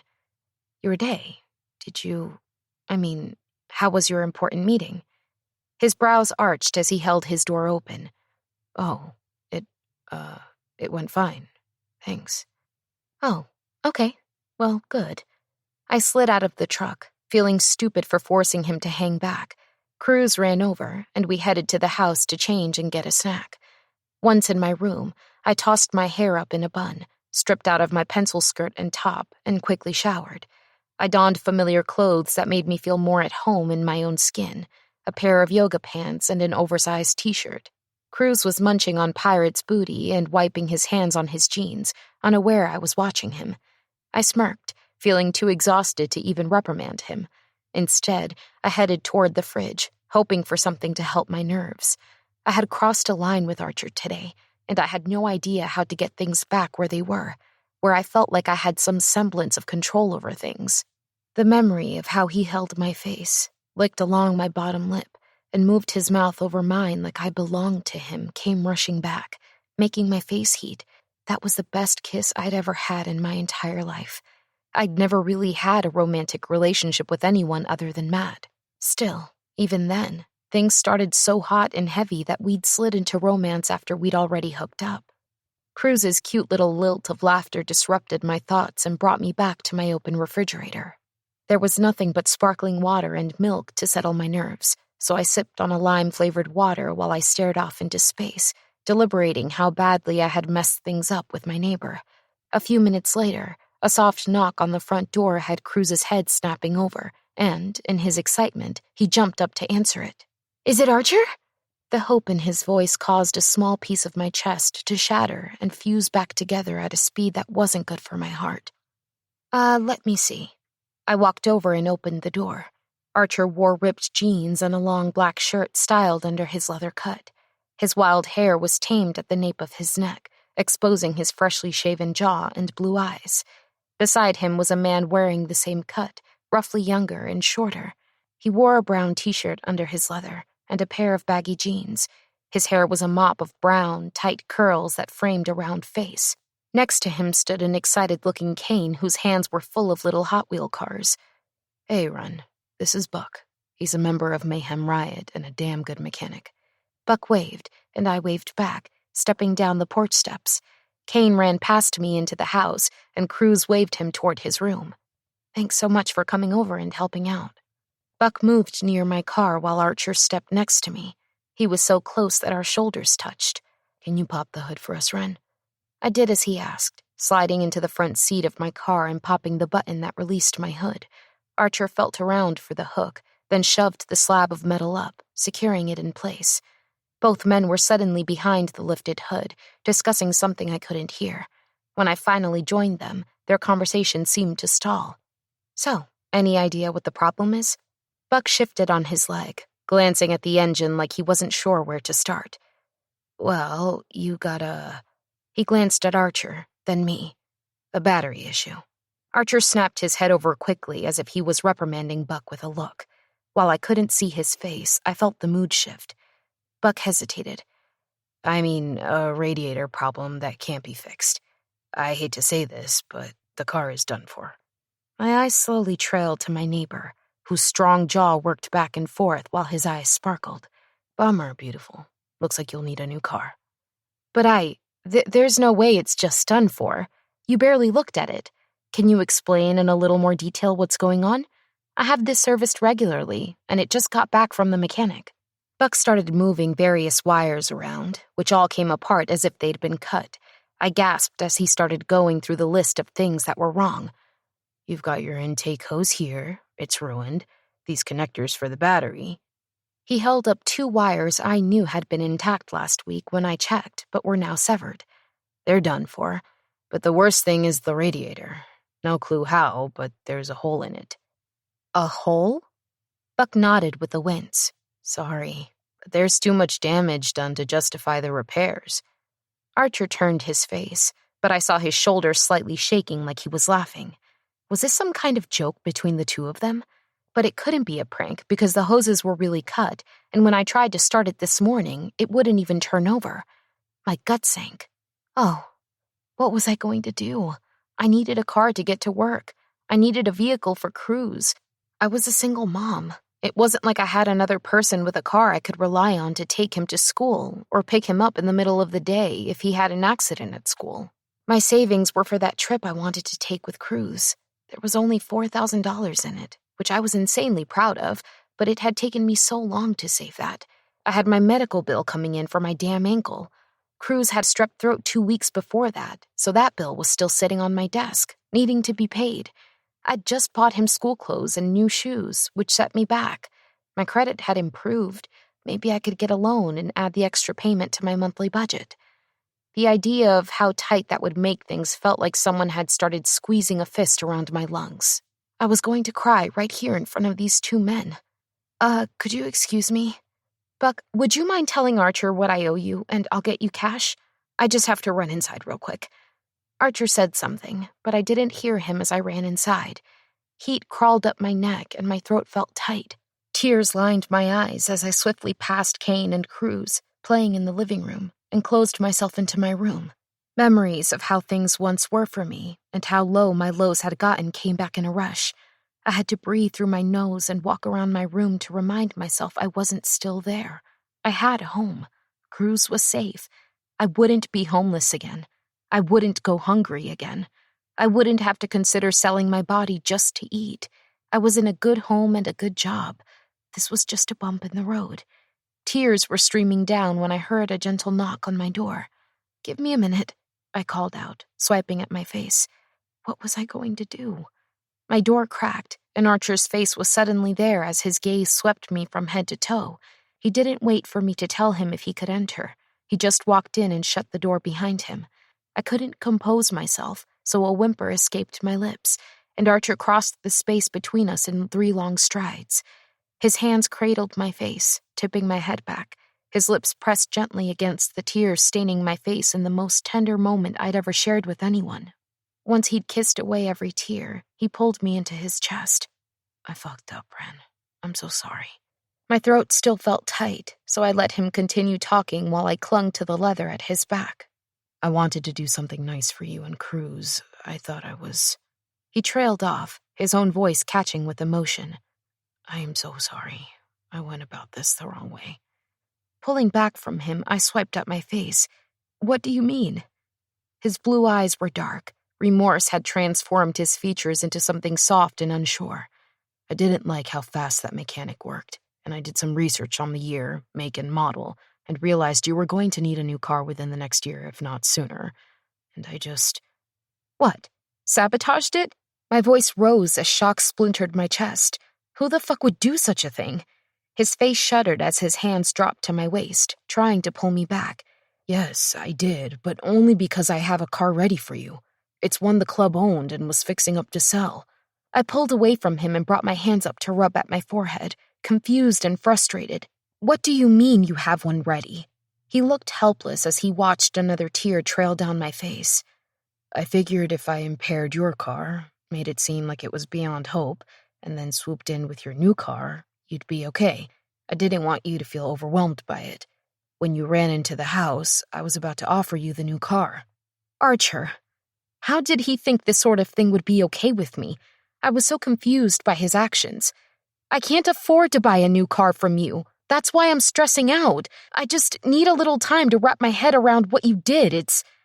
He was back in my space, cradling my jaw and tipping my face up to his. "It's not being sold to you. It's being given to you." Shaking my head, I tried to push at his chest, but he only held me firm. "Please, Ren, let me give this to you.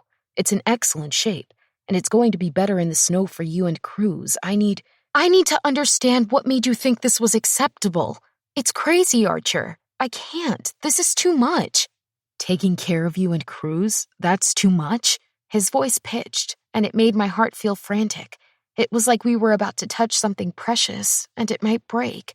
But if it didn't, then it would be the most wonderful thing we'd ever experienced. "It's the way you went about it, Archer." He moved so he was closer to me again, and how his eyes flashed with concern made my stomach flip. "You have to remember who I am, Ren. I'm not one of those guys who will call a tow truck if you need it. I'd call my club. We operate outside of the normal laws of normal society. You of all people." His mouth suddenly snapped shut, and I wasn't sure what that meant, but I was too frustrated to focus on it.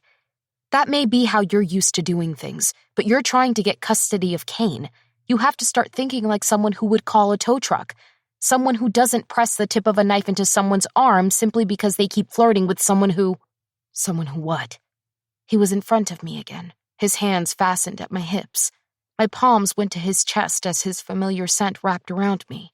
Someone who might mean something to you. His forehead pressed into mine. Might? Archer. I started to pull away, but his lips caught mine in a firm kiss before pulling away once more. I'm sorry. You're right. I do need to start realizing I'm living here not as a motorcycle club president, but as a citizen. I don't want to handle things like I'm used to and scare you off. Will you forgive me while still allowing me to protect you? Sunshine found a way to wind through my chest, warming my heart unfamiliarly. To have someone care for us, to need to protect us, that had never happened to us. It had been just cruising me against the world from the start. What would it be like to accept something like this from a man like Archer? My gut screamed at me not to get attached to him or let him inside the safe space of my heart, because if he walked out, I'd never be okay. Say something, please. Archer whispered against my forehead, then pressed a kiss there. My hesitation circled my head as effectively as a drain, there and gone again. Reality hit, leaving me confused, standing there in his arms. I didn't hate that he wanted to take care of us. I want to pay you something for it. Please. I felt his smile against my skin. Do you want to see it first? I shook my head. No, I trust you. But in the bill of sale, charge me something, please. I can afford a little bit, just not a ton. I felt him laugh, and then I raised my hand to stroke his chest, near his throat, so I could memorize it. Okay, I'll charge you something, but you can't argue with what I put on the paper. I smiled, letting him wrap me in another hug. Fine. 14. Archer. Wren stared at the car with a straight face, but a smile kept curling her pink lips. She was inspecting her new car, which I had sold for just $1. I'd had Buck tow away her old one once she got anything of value out of it, then drove in and parked the new one in her driveway. It's so much bigger than my old one. She half crawled into the back seat. I noticed her hand lightly grazed the screens built into the headrests. Shrugging, I lightly kicked at the front tire.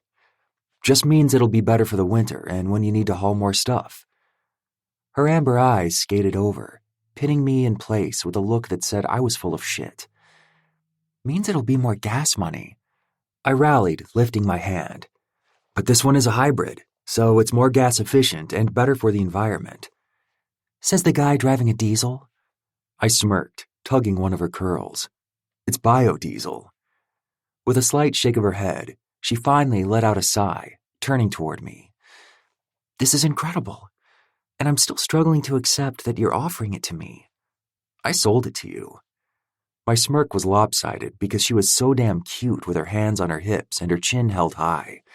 I knew she was about to argue with me, so I aimed at her weak spot instead. What does Cruz think? Her determined expression transitioned into a soft, dreamy look. He loves it. He's never ridden in anything this nice. Then let's stop arguing about it. You deserve to have something stable and good in your life, Wren. Even if I leave tomorrow, you deserve that.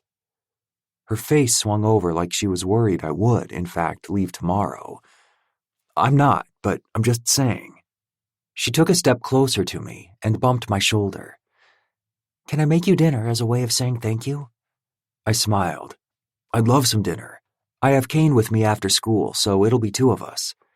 Cruz will love that. See you at 5? My stomach dipped. It was just dinner, but the idea of sitting at a table with her, Cruz, and Kane did something to me. We'll be there. Why do you have flowers? Kane asked as we walked over to Wren's house. The sun was setting, and the sky was blue with swirls of orange and pink, creating a beautiful sunset. The red roses were mixed with baby's breath, wrapped in burlap, and in my hands, they felt as significant as walking over with an engagement ring. Because Wren is making us dinner. Bringing the host flowers is a nice gesture. Kane wrinkled his nose. Sarah took a loaf of bread to someone's house when our fancy neighbors invited us over. Sarah was his foster mom, and she was nice enough. But I hated when Kane used the term our or my when talking about her or Ron, his foster dad. Bread is a good idea, too. In fact, Wren might have liked that better. I passed by her black SUV and smiled. The windows were all tinted, and the wheels were black-walled. My mind drifted to how safe it would be and how, if she were my woman, the only other thing she'd need was a piece of leather for her back. Then I thought of taking her on the back of my bike, in more ways than one. Kane bumped into my leg. Are you going to knock? I blinked, shaking away those thoughts, and knocked my knuckles against her door. Cruz yelled something on the other side before Wren pulled on the knob, revealing both of them and a warm, inviting house. Kane pushed past me and ran inside with Cruz. The two took off toward his room before we could encourage them to wash up. Wren sidestepped the two, which gave me a second to look at her without her noticing. Her hair was loosely braided down her back, but pieces had fallen free, kissing her cheek and framing her bright eyes. She wore a pair of tight jeans and a soft shirt that had a deep V-cut, allowing just the smallest peek at her cleavage. Fuck, the way I wanted to trace my tongue along that cut and see what her tits looked like underneath it. Hi, she smiled, and it made my head feel fuzzy. My eyes dropped to her mouth, and all I could think of was when we'd kissed in the truck. I had something else in mind. Archer? Wren's brows dipped into the center of her forehead. Are these for me? My hand shot out with the flowers. Yes. They're beautiful, thank you. She brought the flowers to her nose, where she inhaled and closed her eyes.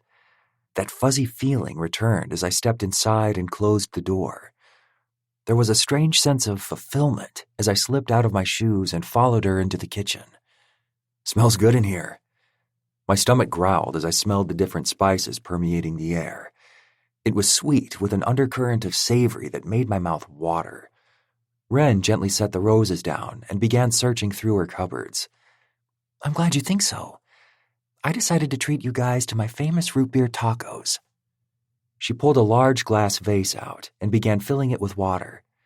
I settled next to her, carefully peeling back the burlap that held the flowers together. Root beer? Wren gave me a smile that eclipsed her entire face, making my stomach flip. Yes, root beer. I soak the meat in it and then slow cook it. It makes for such a delicious kick, especially when we add the salsa. I mix in mango, purple onion, cilantro, and a few other things that create a really delicious combination. I also have chicken in case you guys don't like it. Her face flushed pink, making me want to pull her in for a kiss. We'll like it. She laughed and it made me smile. Don't be so sure. I can throw together something else too if you want. If you made it, we'd be honored to eat it, Wren. Since the boys were in Cruz's bedroom, I stepped behind her and placed my lips at her ear. In fact, I can't wait to taste them. They're making my mouth water. I traced my tongue over the shell of her ear, which caused a trail of goosebumps to erupt down the side of her neck and along her arms. She sighed deeply as her hands sorted the flowers into a vase. Her mouth parted just as the boys ran in, and I stepped away from her. Wren's voice cracked as her fingers gripped the counter. Boys, ready to eat? Yeah, I'm hungry as an elephant, Kane laughed, and then Cruz slid into the chair next to him. I'm so hungry I could eat an elephant. The two laughed while Wren shook her head, smiling while serving our plates. Smaller tortillas were pulled from a circular container, steam rising as Wren used tongs to pull out a pile. She prepped each plate with double-layered tortillas, then lifted the lid off the meat. My stomach groaned as the aroma of food hit my stomach. Here, let me help. I took Kane's plate, dished his meat, and added the mango blend. You can add lime. I like adding it, Cruz said excitedly, reaching for a half-cut lime from one of the bowls. He used both hands and squeezed a generous portion onto his tacos, which caused Kane to do the same. I caught Wren's gaze as she laughed, and a smile stretched along her beautiful face. My chest ached. that fuzzy feeling was replaced with the one where I felt like a pellet gun had shot me, like my chest burned and ached and needed to be soothed. This is so good, Kane murmured while he took a generous bite.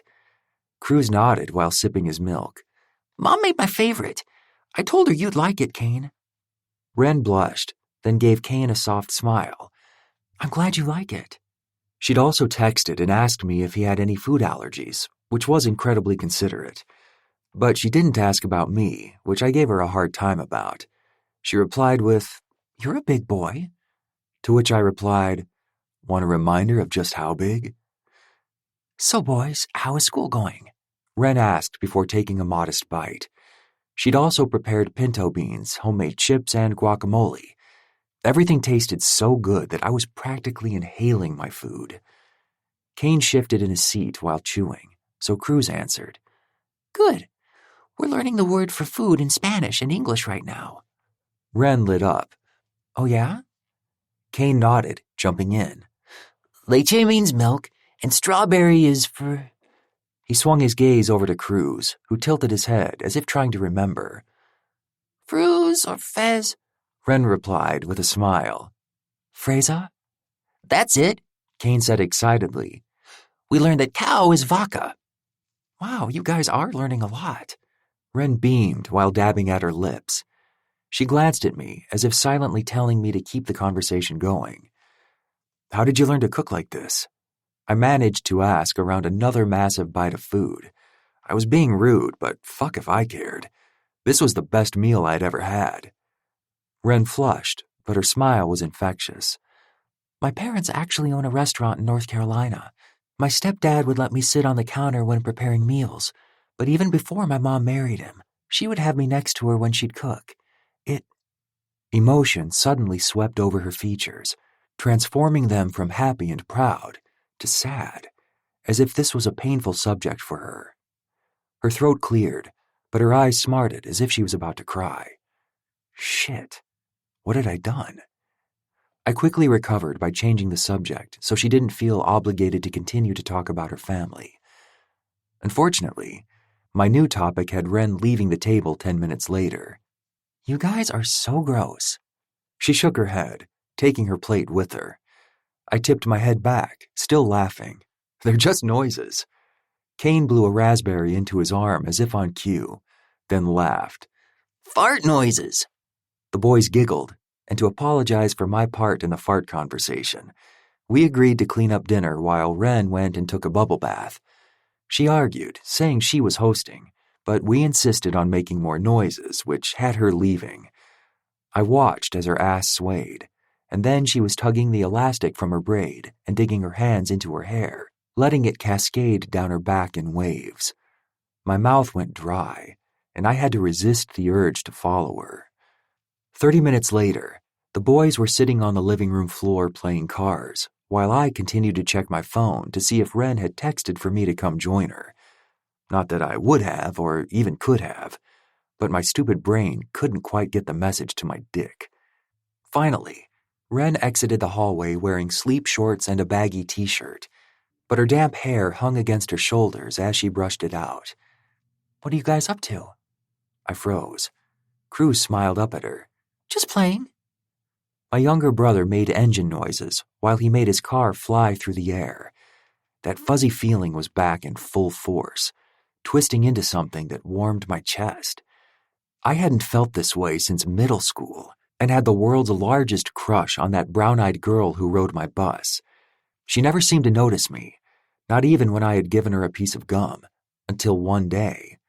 One glorious day, she sat next to me, and I thought I might die of happiness. That's how this felt, seeing Ren freshly bathed, her hair wet, in her living room, curling up on the couch next to me while the boys played. Ren suddenly appeared beside me, leaning close so no one could hear her. What time do you have to get Kane back? Shaking away the strange feeling, I let my lips graze her ear as I replied, I get him for the night. He'll have to go back tomorrow mid-morning. I saw the wheels turning in her head and had already considered it, so I gave her a slight nod. Kane, would you like to do a sleepover with Cruz tonight? His little head whipped up as Cruz let out a gasp. Can he? Can I? They both asked simultaneously. She nodded graciously. If it's okay with Archer. I nodded, then laughed when Kane asked, Can Archer stay too? Wren's face flushed pink. No, he'll have to go home soon, but you can stay. The boys returned to their game of cars until it was time for me to go get Kane's sleep clothes from the house. When I returned, Wren had transformed the living room into a huge fort with stools, cushions, and blankets. Once we both said goodnight to the boys and turned on their little string of lights that Wren had hung inside the blankets, Wren walked me to the door and stepped outside while she pulled the door shut. So, this was nice. Her arms crossed over her chest. I matched her stance, stepping down from her steps. It was. The silence stretched while the stars winked above us, reminding me of what she said about what she wanted someday. To have someone obsessed with you so they say things that feel like midnight against your skin, like all the stars exist just for you, and they were the one to put them there. You headed to bed after this? Her hair was still wet, and it was cold outside. I was actually thinking about how when I put up the fence, I couldn't help but notice that private patio door you had that led to your bedroom. Her eyes widened as a smile spread across her lips. You happened to notice that, did you? I stepped on the lower porch step, which aligned our chests. Maybe you could invite me in, using that door, of course, and I could braid your hair for you. In the darkness, I couldn't make out every line of her face or how her throat bobbed, but I heard it. You want to braid my hair? My hands went up to her wet locks. Meet me at your patio door and watch a movie with me while I braid your hair. I thought she'd fight me, but she pulled back and turned away, giving me one last smile while saying, I assume you know the way to my door? It was like muscle memory, even in the dark, as I made my way along her house and opened her side gate, securing it behind me. Then, in the cover of darkness, I sauntered along the perimeter of her home until I was in her backyard, facing her closed patio door. Seconds later, the lock was unlatched. Wren's eyes twinkled while she pulled the door open. Hi. I decided to surprise her by placing my hands under her breasts, picking her up while I pushed inside. She let out a little yelp while her arms came around my neck, and my boot kicked her door shut. Shh, I laughed as we landed on the bed, her on her back and me hovering over her. She pulled me close and wrapped her legs around my back like a koala bear. Don't play games, Wren. I'll win. Her lips were at my ear as she giggled. You promise? Leaning down, I pressed my mouth to hers and gave her a slow kiss while her hands came up around my neck. She released me a few moments later, trying to catch her breath. So you really know how to braid? Wren sat up and pulled her hair in front of her so it rested against her shoulders. I kicked off my boots and crawled onto her bed until my back was up against her headboard. I'd been in her room that one time, but I didn't really get a chance to take any of it in. She had a queen-sized bed, bringing us closer together as we huddled against the headboard. Her feather duvet was white with purple flowers, and she had a tan, woven throw blanket draped across the edge of her wooden sleigh frame. A lamp illuminated the room from one of the matching bedside tables. In the corner of her room was an oversized chair with another little table right next to it. I pictured Wren sitting there, watching Cruz play in the backyard while she read a book with a peaceful smile on her face. I do. Okay, fine. But fair warning, I might cry. She handed me a comb and hair elastic and pointed her remote at the modest flat screen that rested on her long dresser across the room. She chose an older TV show and let it play on a low volume. My eyes flicked to the tall standing mirror near her closet, which had several pictures, including only one postcard tucked into it. I wanted to ask about them, but didn't want to miss this story. Why are you going to cry? I spread my legs and waited for her to crawl between them. Once her ass was nestled against my cock, I set my jaw and focused on her hair. It was silky and smooth as I gently combed through it, separating it piece by piece. Wren let out a sigh as she tipped her head back. Because when I was little, my brother used to braid my hair. My mom always made him, and it felt like the only time we'd go without arguing, laughing, or doing anything. We'd both just be quiet and still, like I was this piece of art he was too scared to mess up on. I remember feeling so safe when he'd start my braid, like he'd never hurt me, but only in that setting. It was like touching a base in a game of tag. My mind went back to what I'd found in the box, discovering exactly who she was connected to and how I still hadn't told her that I knew. The truth was, I wasn't sure I ever would. At least, not until I figured out if her brother was even in her life anymore, which it seemed like he wasn't. How far apart in age are you and your brother? I gathered her middle part and separated it into 3 parts while she closed her eyes. 5 years. That's not much. You must have grown up really close. How long has it been since you've seen him? I saw Wren's throat bob and her lashes flutter while I slowly braided down the length of her scalp. She swallowed and her voice cracked. It's been a long time. The silence stretched as I gathered strand after strand, ensuring the braid would hold. A tiny ache in my chest started at how her voice cracked and how painful this subject seemed for her. All I wanted to do was find her brother and punch him in the face for making Wren feel like this. I wasn't sure what happened, but I knew Wren. She was fierce, loyal, and protective. If she had a reason for being away from her family, then I knew it had to be a good one. But she didn't need to talk about it now, not when her voice sounded so small and frail. Instead, I changed the subject. I lied about that one meeting going well. Her eyes flashed open, staring up at me from where her head was tilted back. She only saw a glimpse of my face, but she still tried regardless. What do you mean? What happened? I got there late, and he decided to treat me like shit because of it. He wasn't happy with the numbers and decided to take it out on me. Oh no, Archer, I'm sorry. Fucker was going to experience a little mayhem, so it was fine, but only because he'd called me trailer trash. I'd made him $1 million in investment trading this last quarter, and I was only 15 minutes late. I offered to reschedule when I called and let him know, but he insisted on me just getting there as soon as possible. The second I walked through the door, he began berating me on how I had wasted his time and how different he was from me because he had real money. The blowjob was worth every second of his miserable sneer and the chance to see his true colors. Don't be. I much prefer knowing someone's true nature when working with them. He did me a favor. I cut him as a client, and now I'll never make him another $1. Wren rubbed just above my knee. Good. Shit. Her hand felt so good. She was going to know I was hard any second, with her ass nestled up so close to me. But actually, I started, unable to get the images of her in my truck, her mouth taking the tip of my cock between her pretty red lips, out of my head. I couldn't help wondering how you did after our little time in the truck. I tied off her braid, and she half turned between my legs. What do you mean? I went to work and had to deal with Brian. You were there for all of that. Yes. I dropped my gaze to her lips. But you were moaning while you slid that wet tongue over me, sucking my cock and then swallowing my cum like a... I trailed off, unsure how free I could be with my words. She wet her lips, staring at my mouth and holding on to my leg with her hand. Like a what? I felt a flush working its way up my neck. I'd never hesitated to speak however I wanted to with a woman, not ever.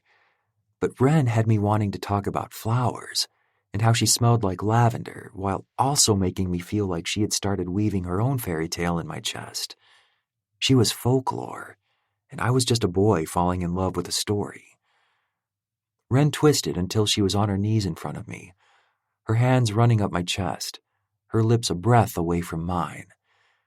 Her mouth trailed over my jaw lightly, and then her teeth latched onto my ear. Like a what, Archer? My cock twitched in my jeans, hardening to a painful point. Gripping her hips, I rasped in the air between us. Like a dirty little slut. Ren drew her bottom lip between her teeth and bit down. Then, leaning forward, her lips trailed my ear. So you want to know if I had to touch myself after I sucked your cock? If I went to work with slick thighs because of how badly I wanted you? My fingers dug into her hips as I guided her to straddle me. Well, if you must know, I locked myself in the bathroom of my job, Archer.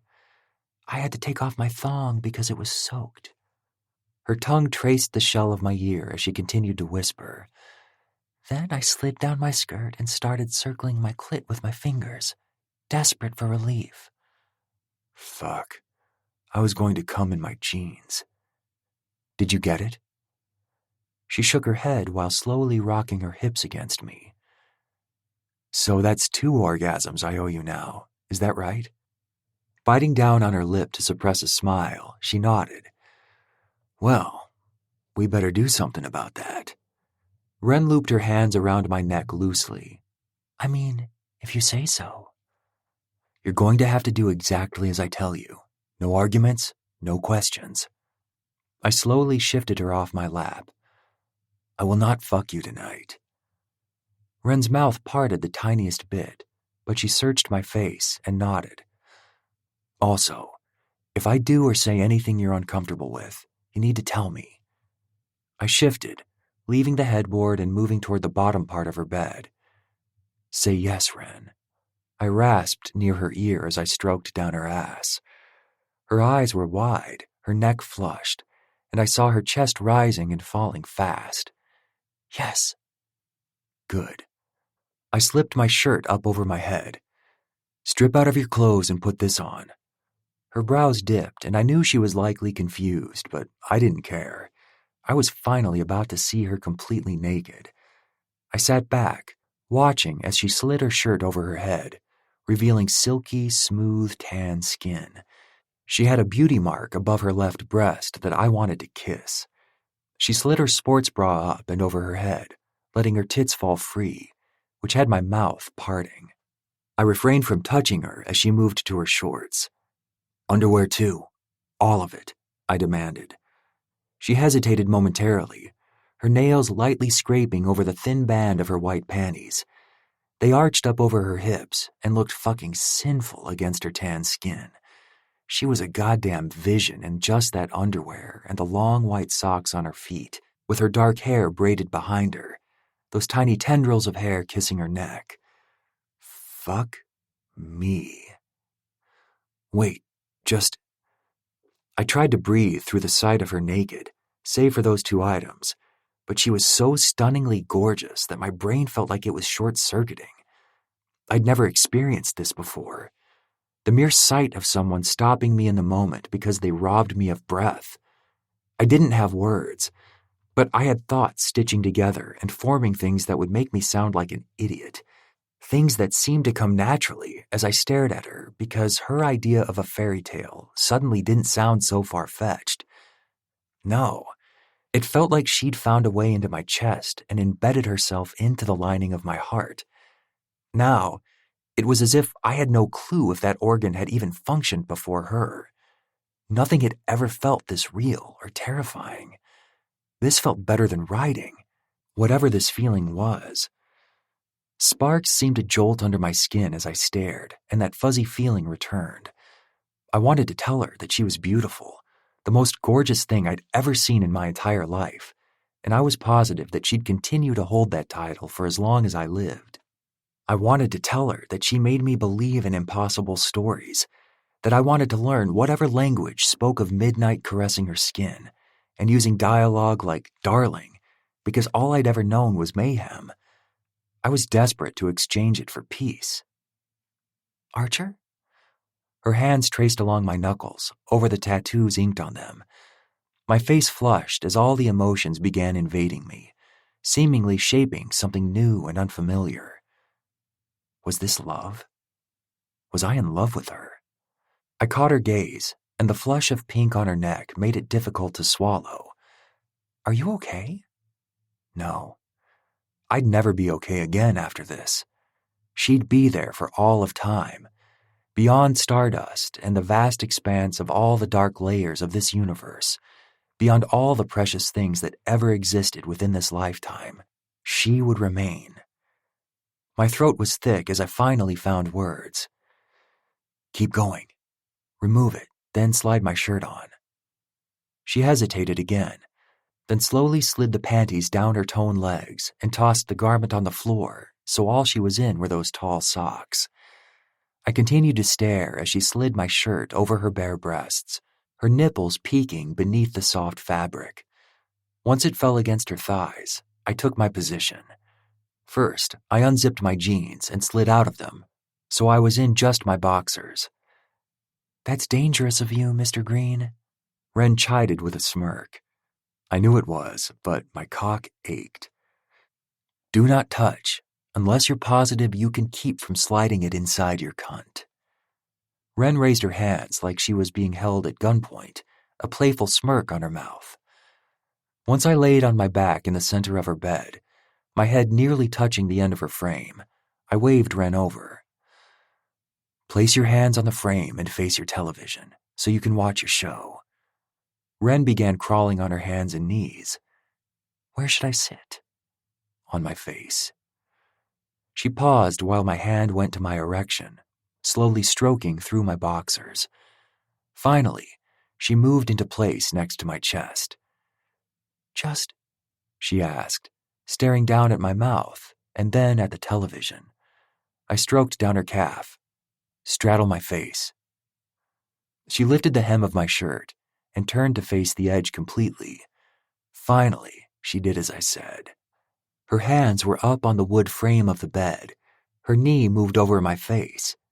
And then her hot, wet cunt lowered right over my mouth. My hands came up to her thighs, holding her in place, while my tongue slid up through her center and circled her clit, tasting her. A hiss left her mouth as she froze in place, and then she was pushing down against my mouth while she rocked her hips. I hummed encouragingly, and she seemed to grow bolder with how I held her thighs and moved her over my face. Her breathing was coming in tiny little bursts while I roughly adjusted her to my sucking and licking. I was devouring her, and fuck, she tasted good. She was sweet and tart, but it was more than that. Her sounds and the way she desperately fucked my face told me she loved this. She'd never swallowed another man's cum while sucking his cock, until me. Now, she'd had another first, which had me hard for entirely different reasons. Over and over, her hips rolled, sliding her pussy over my tongue while I pushed it farther inside her. I began squeezing her ass and sliding my fingers along her crack, poking and pushing while sucking on her clit. Her thighs clenched when a rasp left her, and then her fingers were in my hair, and I knew she was about to come. I'm Archer, she whispered in a cracked plea while she moved against my chin. Pulling firmly down against her thighs, I slowly lapped at her clit, focusing all my attention on the little nub until she shattered, and I felt that warm, creamy arousal coat my tongue. I didn't release her until I'd licked it all up, every fucking drop. Then and only then did I let her move. She lifted her knee and then crawled until she collapsed flat on her back, trying to catch her breath. I slowly slid my cock out of my boxers and stroked along my shaft. That's never happened to me before. I can't even... Ren started, but kept stopping when she tried to articulate what she wanted to say. That was one, beautiful. I rolled over, caging her in with my arms. It feels sensitive. She whispered into my neck, as if unsure she could take any more. Okay. I kissed her stomach and helped her sit up. Just sit in my lap while I have a little fun. She followed me back to the headboard, where I placed my back and pulled her into my lap. Her naked pussy notched right up against my cock, which had her letting out a sharp exhale. Using my thumbs, I slowly pushed the material of the t-shirt up, revealing her perky, full breasts. I saw the moment when she realized what I likely meant by fun. You don't have to do anything, I assured her while I lifted both her tits and began slowly licking her nipples. Her hips rocked immediately with a jolt of pleasure. You like this, don't you? I caught her gaze while I bent down again to lap at the two nipples. She arched her back, rasping curses low enough that I couldn't hear them. But her pussy began sliding against my erection. I moved faster with my mouth and my tongue, even grazing my teeth over them, all while she matched my rhythm with the cadence of her hips. You want me to slide inside your slick pussy, don't you? I kissed her neck, pulling her against me.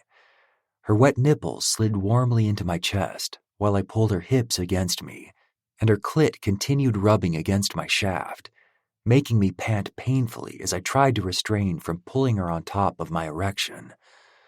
Fuck, baby, fuck, I rasped, pulling her harder against me and sliding through her lips, while the tip of my dick wept, nearly about to explode. She nodded while lifting her hips and pushing down over my restrained girth.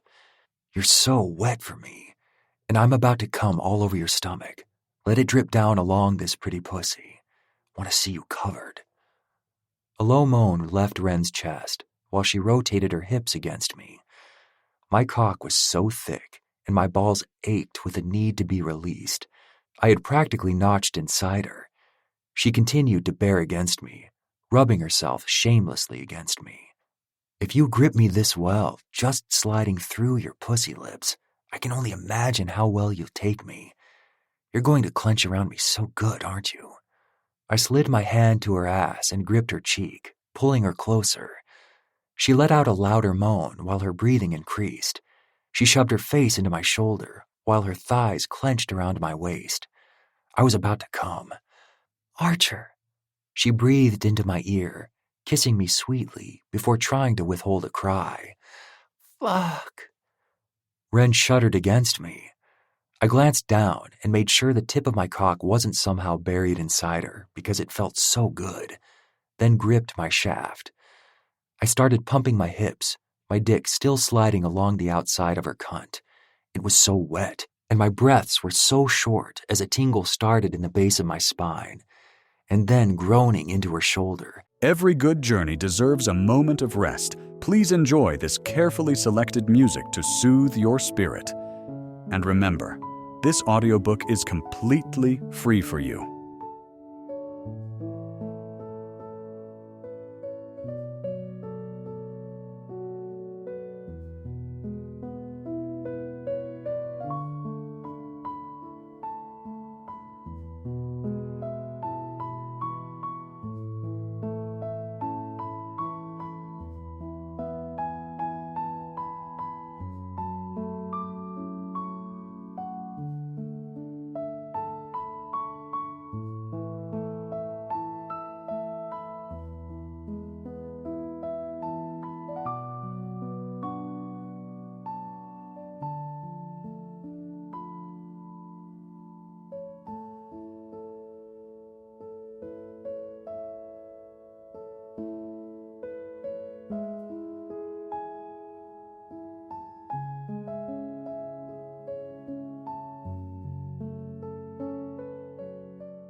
My release shot out in hot spurts against her stomach.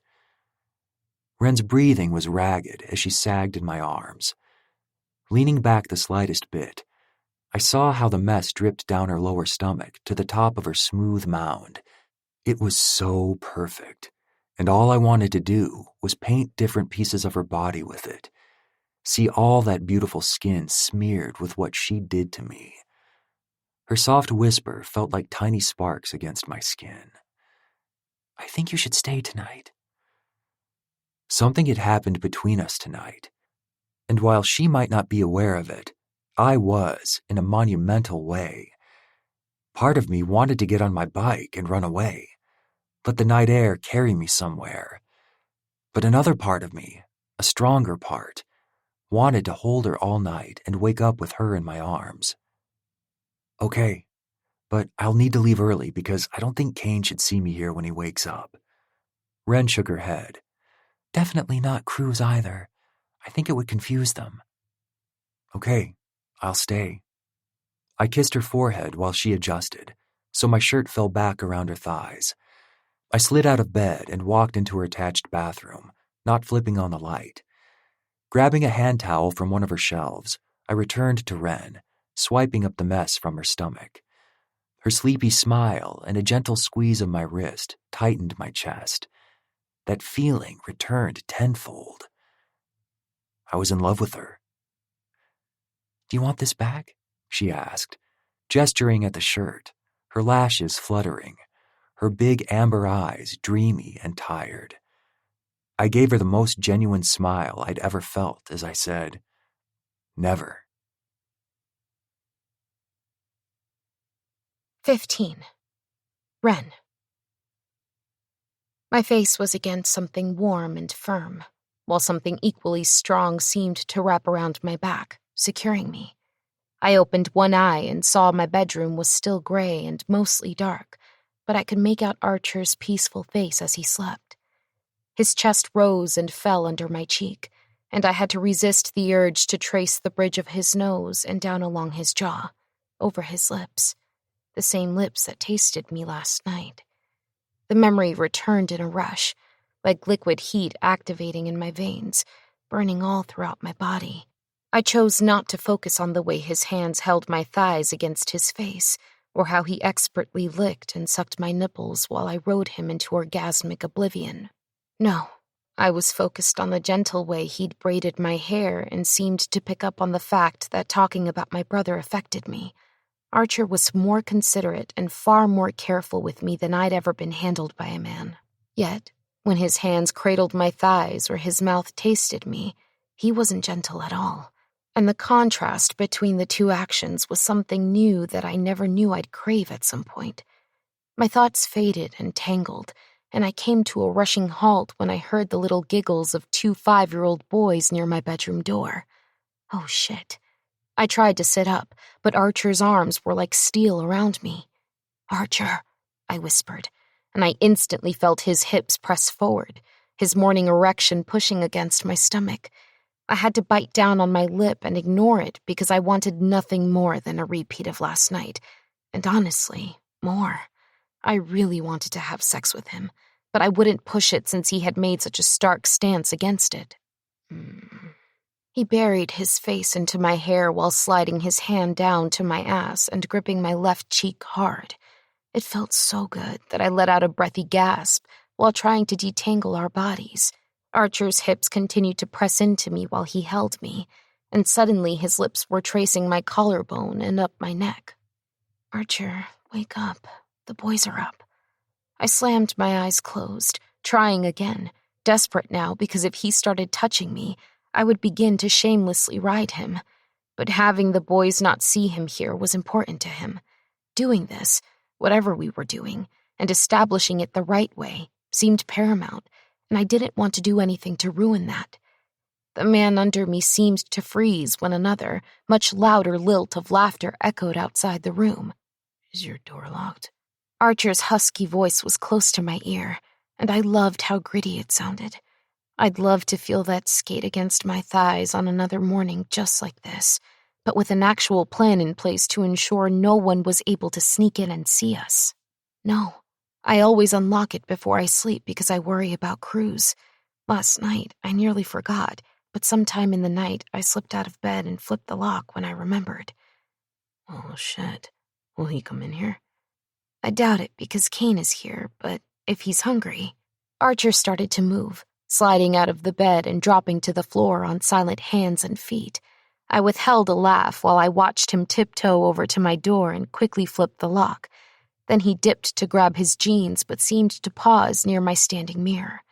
With gentle hands, he plucked my postcard out and inspected it. "Why do you keep this here instead of on your fridge?"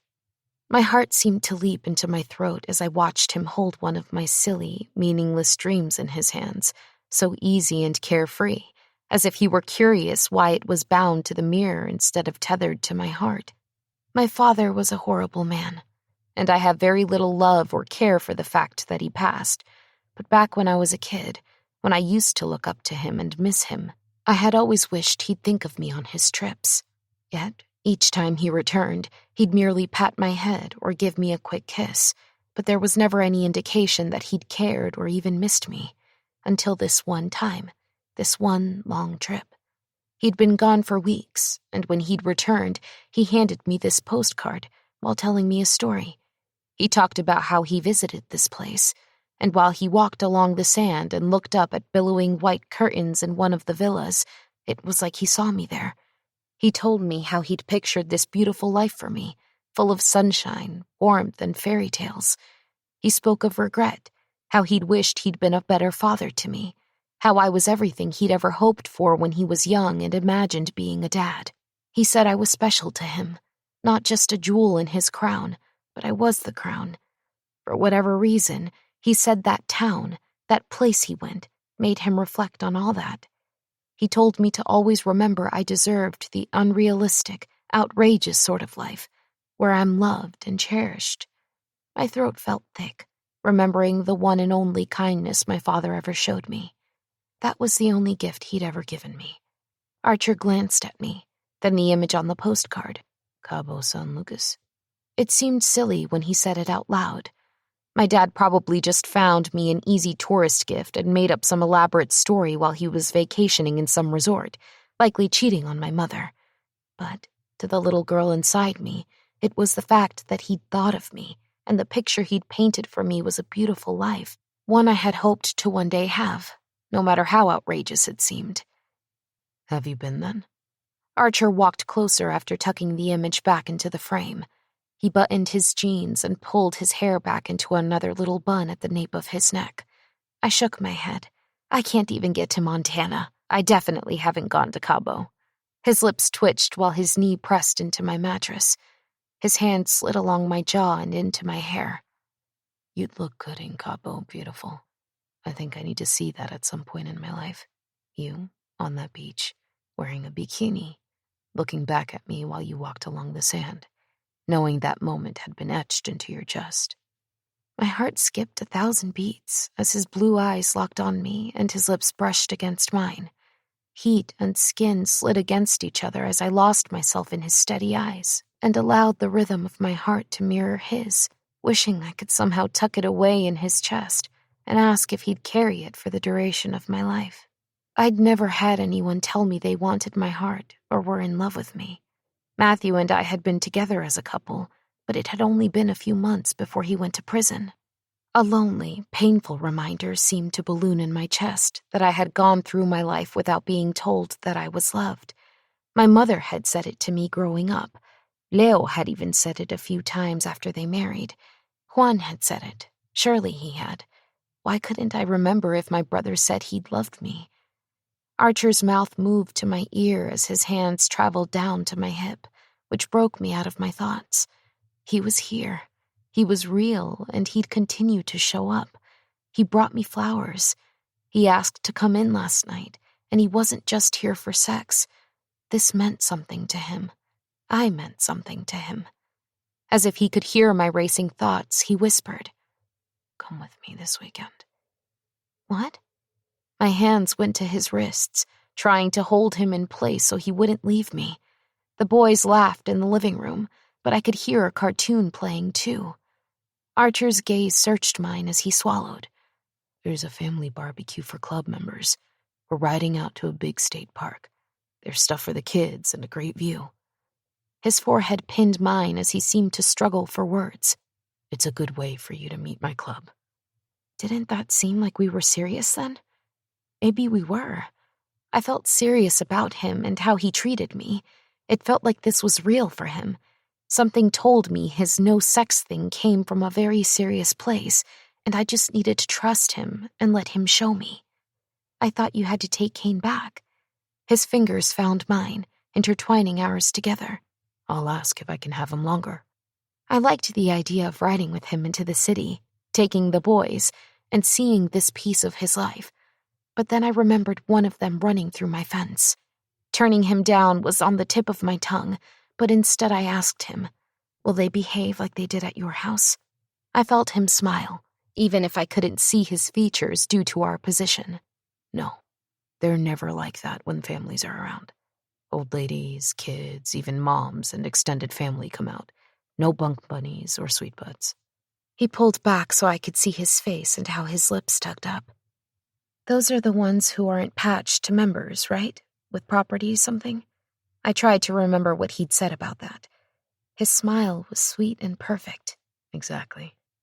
That meant he was making a statement by taking me, and he was making it to his club, not just a few friends. Still, I couldn't find enough reason to turn him down. The weather was nice, the kids would love it, and I wanted to be seen on his arm. I wanted women like Lydia and her sister to see me and know that Archer wasn't available. My gut sank. Fuck, that meant I'd already placed him in my head as my boyfriend, someone who would be loyal to me and monogamous. You're overthinking it, beautiful. Archer kissed my lips as the boys got louder, coming down the hallway. He glanced at the door, then rose above me, about to leave. I inhaled a cleansing breath. Yes, we'll go.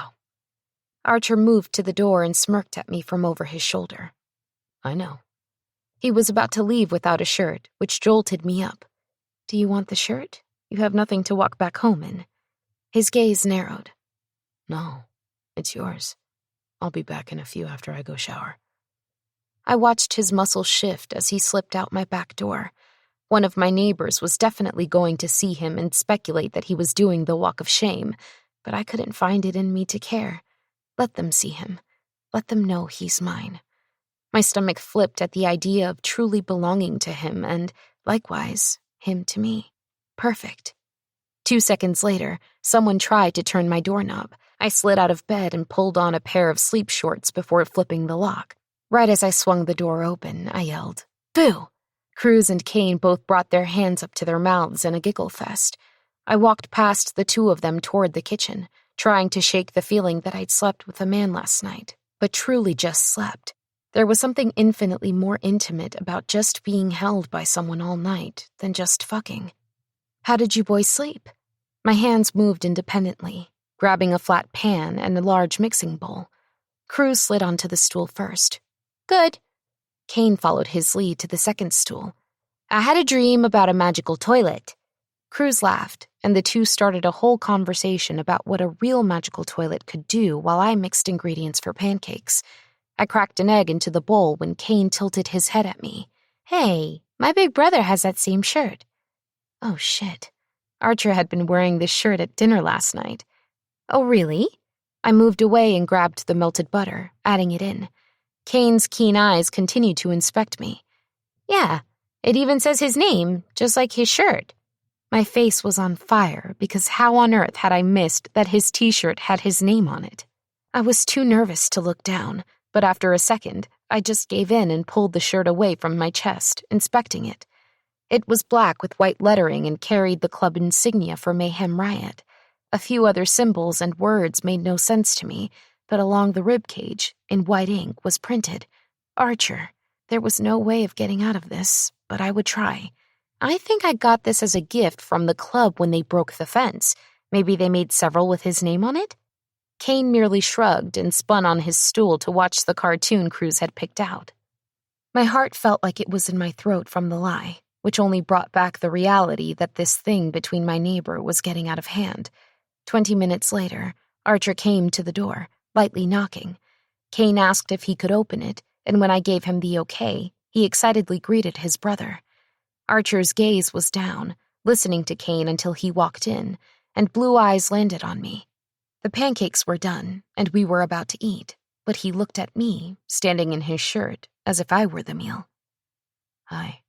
His smile stretched along his handsome face as he drew closer. He had showered, and seeing his wet hair was doing things to me. Hi.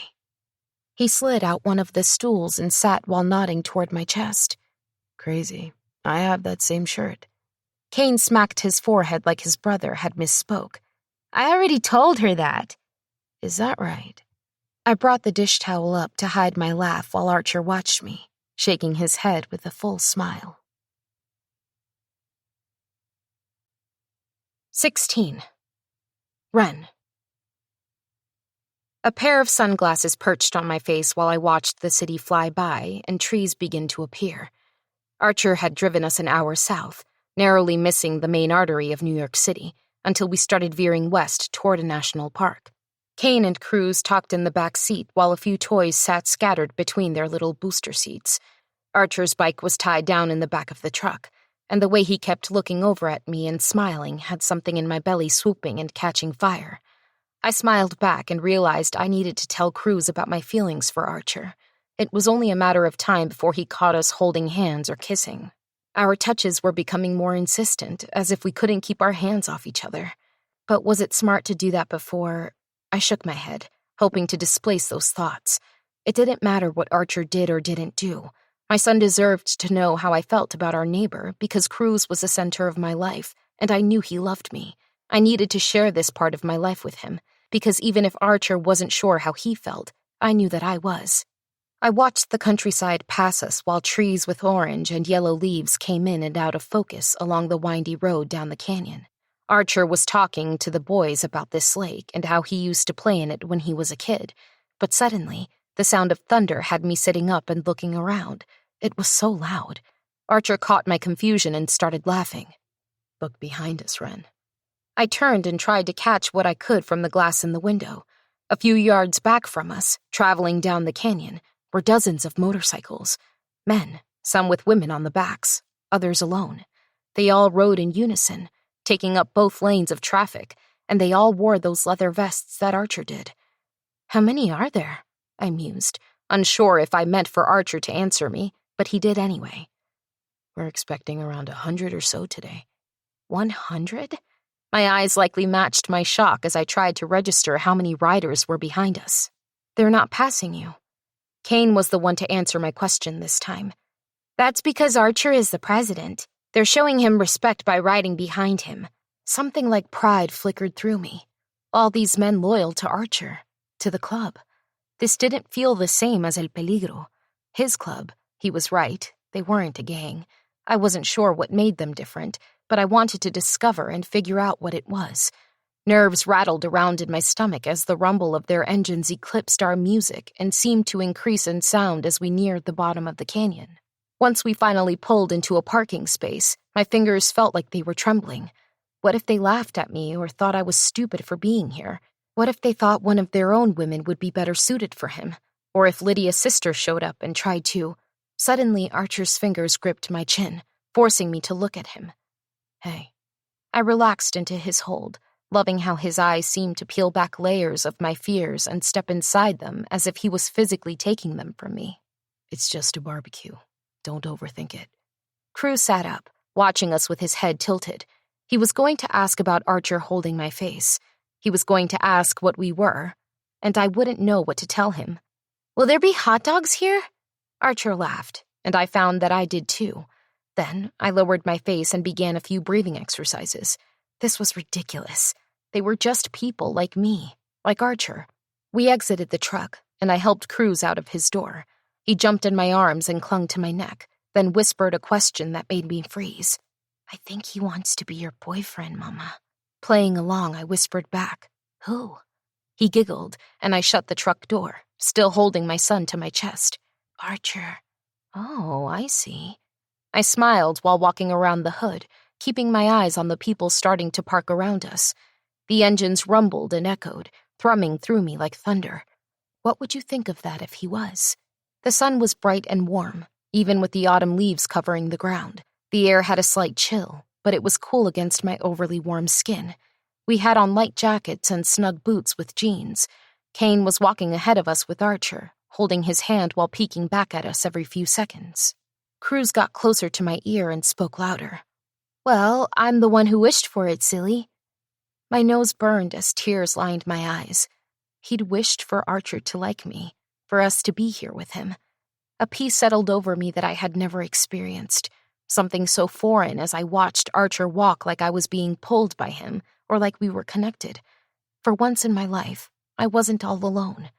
The other members began pulling into rows, lining up their bikes without fitting into any set parking spaces. It was as though they'd just created their own. My steps picked up, hurrying a bit to get closer to Archer. Not that I was afraid, I was nervous.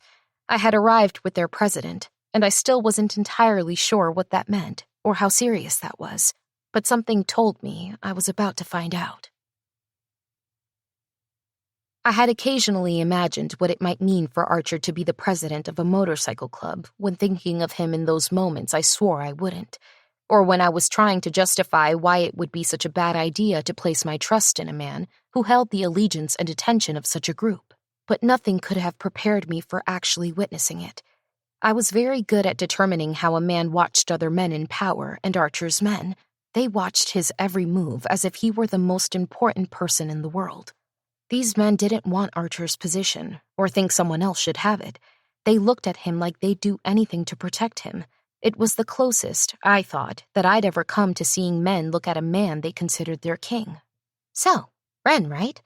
A woman named Rosie had sidled up to me, handing me a can of beer. How did you tame the untamable? Her brown eyes were bright, and her smile seemed friendly as she spoke with me. I cracked the top of the beer and sipped it carefully, knowing there was no way I'd ever drink enough to lose my faculties while my son was here, surrounded by strangers. I hoped that Archer understood how much trust I was putting in him to even be here with Cruz to begin with. My eyes trailed over to Archer, seeing him sit in a circle with a few other men. But Cruz and Kane took up both sides of where he sat while he helped them arrange their marshmallows for roasting and prepping s'mores. I'm not sure what you mean. My attention slid back to Rosie. She was tall with frosted white hair, dark roots, and bold makeup. She wore a leather cut. I was learning they weren't called vests, but cuts, over her long-sleeved shirt. Her patch said she was the property of someone named Nolan. Rosie sipped her drink and then lifted it toward Archer. Never seen him with anyone like this. These outings are for families. In the past, he'd arrive late, eat a burger, drink a beer, and then just take off again. It was like being around all of us was difficult for him. He always seemed to fit in the role of president, but none of us ever imagined he might settle down. My heart rioted, feeling swollen as I considered her words. Archer smiled at Cruz as he helped pull his marshmallow stick out of the fire. He looked happy, smiling and laughing while the men around him helped their kids. He looked like a dad. Rosie took pity on my lack of conversational skills as I watched the man I was slowly but positively falling in love with. Looks like maybe he isn't the only one this is new for. You seem like the type to not let random men around your kid, which makes this much more interesting. I was still watching him as I muttered in reply. How can you tell? You're a single mom, and I can tell you're a good one, which means you fought like hell for your kid. People mean well, but no one really understands until they've lived it. Being the only person your kid has in the whole world. It's a scary and daunting feeling to wield that alone, to protect your kid's heart and make sure they're safe from anyone who might hurt them. You pay for everything on your own. You're the only one on duty when they're sick or scared. All the bills are yours to worry about. The damn grass has to get mowed, that's on you. The garbage, holidays, even if you have helpful family, it's not the same. It builds up this thickness around you and gives off a vibe. I can feel it from you. My focus was on her now, her kind eyes and meaningful gesture as she spoke about things no one had ever seemed to understand about me. My throat felt thick as I battled a rogue emotion that wanted an escape. No one had ever quite surmised me in that way before. I was a bitch to him in the beginning, I laughed, sipping my drink and feeling my voice crack slightly. Rosie laughed, shaking her head. Guess you'd have to be. He was so nice and helpful. Scared the living shit out of me, to be honest. Didn't hurt he looked like that on top of it, right? My face broke into a smile as laughter spilled out of me. Right. Well, for what it's worth, all of us old ladies really like you, and we're excited to see him so happy. Her hand came to my arm and gently squeezed before walking off. I watched as she bent down and pulled a little toddler from a man who wore a cut that said, Nolan. He kissed her, and she fell into his arms while holding the toddler. Something shifted in my chest. Was that envy? Did I want that with Archer? A toddler with his hair and a piece of leather on my back that said I belonged to him? Yes. Archer's eyes found mine from across the distance, and I held his gaze while I made my way over. It felt electric, as if that piece of lightning really was trapped inside him, and now it wanted a way inside me too. Kane and Cruz relaxed in the little camping chairs that someone had brought. Once I was in front of Archer's knees, he tugged on my hand and pulled me into his lap. I went easily, feeling protected and safe, as he pulled me under his chin and began talking to his men. They spoke of rides they'd been on, crazy things they'd done, and old memories of times past. Laughter erupted nearly every 5 seconds. but it was refreshing and freeing. My son had a smile that hadn't waned since we arrived, and that was a feeling I'd never thought I'd have, of being whole and a part of something. It was well past dinner when Kane and Cruz played with other kids, happily yelling and running, when Archer tugged me close. How would you feel about Thistle watching the boys for a second while I take you on a ride? I'd met his best friend and vice president the day they worked on my fence. After Archer had dealt with Brian and kissed me, I calmed down and took them all snacks. He'd seemed so remorseful about the fence that I had no choice but to forgive him. He was also extremely protective of Archer and Kane, which was something I had picked up on immediately. It didn't go unnoticed by me that Archer had asked him to take the boys in the back when Brian had arrived that day, so they didn't witness any violence. Thistle had done it without question and kept the boys safe. I had a good feeling in my gut about him, so I nodded. I'd be okay with that. Archer's brows lifted like he was shocked. Really? I slapped his stomach, feeling his muscles underneath. I'm trying. I keep telling you this. He kissed my jaw, smiling against my skin. My darling Mayhem. There's anarchy under those beautiful lashes and that fucking sinfully smooth skin. You're a wildfire, and I love it. He let me go and walked ahead to get Thistle's attention, but my pulse had skyrocketed at his words. They felt like midnight against my skin, like he'd found me in a forest and started singing, just like in the cartoons, like he was a rugged, misunderstood prince trying to sweep me off my feet from the moment he met me. Fuck, I was done for. I was in love with him. My steps slowed as the realization washed over me. He laughed with Thistle, then bent low to talk to Kane and Cruz, making a circle with his finger and pointing to where they could go, then up at Thistle. I knew what he was saying, and still, my mind went to how my heart had officially caved, opening up for him and letting him have space in a place I'd never allowed anyone. Most of all, I couldn't stop thinking about how incredibly dangerous it was to let him completely in and have something he'd never even asked for. The ride up the canyon on Archer's bike was beautiful and peaceful. I had never been on the back of a motorcycle, and it felt like a hidden secret or something. It felt like flying. My hair whipped behind me while my fingers held firm to his waist, and we crested the top of a ravine, looking down. Archer parked his bike, pushing the kickstand down, and I entangled my arms from him.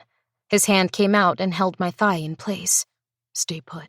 I sat back on the leather seat and watched as he swung his leg over and stood. The wind blew pieces of his hair slightly askew while he walked to the saddlebag on the side of his bike. The gravel crunched under his boots, and rushing water echoed from the canyon. The sun was setting lower in the sky, but still bright enough to offer warmth. Close your eyes. His playful smirk had butterflies shooting off in my stomach. My eyes fluttered closed, and I felt the breeze caress my face. Archer's hands were turned to my thighs, and he held me in place while the bike slightly shifted. I felt his knees cradling mine, which must have meant he was back on the bike but facing me. Before you open your eyes, I need you to know something. Archer's voice was soft and gentle, but prodded at that place he'd taken up in my heart, making it throb. This, what I'm about to say and do, it's not a light thing. This, in our lifestyle, this means something. It's important, and while it won't hold the same weight for you, I need you to understand that for me, it's almost as serious as a... His voice trailed off, and I could feel hesitation or fear in his lungs. I wanted to open my eyes and see his face, see that flush of red hit the hollow part of his jaw, and see how he grabbed at his neck. This is serious for me, Ren. I just need you to know that. He gently took my hand and whispered, Open your eyes. I did, seeing his smiling face in front of me, his body close to mine, cradling mine between his wide legs. A folded piece of leather sat between us, and my breath hitched. This is yours. It's probably too fast, but I just... He trailed off and cleared his throat. I know that it's still new, and I told you I wanted you to take me seriously, and I mean that. But I also want others to know you belong to me. I want you to know that you belong to me. I grabbed the black leather and held it up, gently tracing the words and letting the finality of this moment soak into my soul.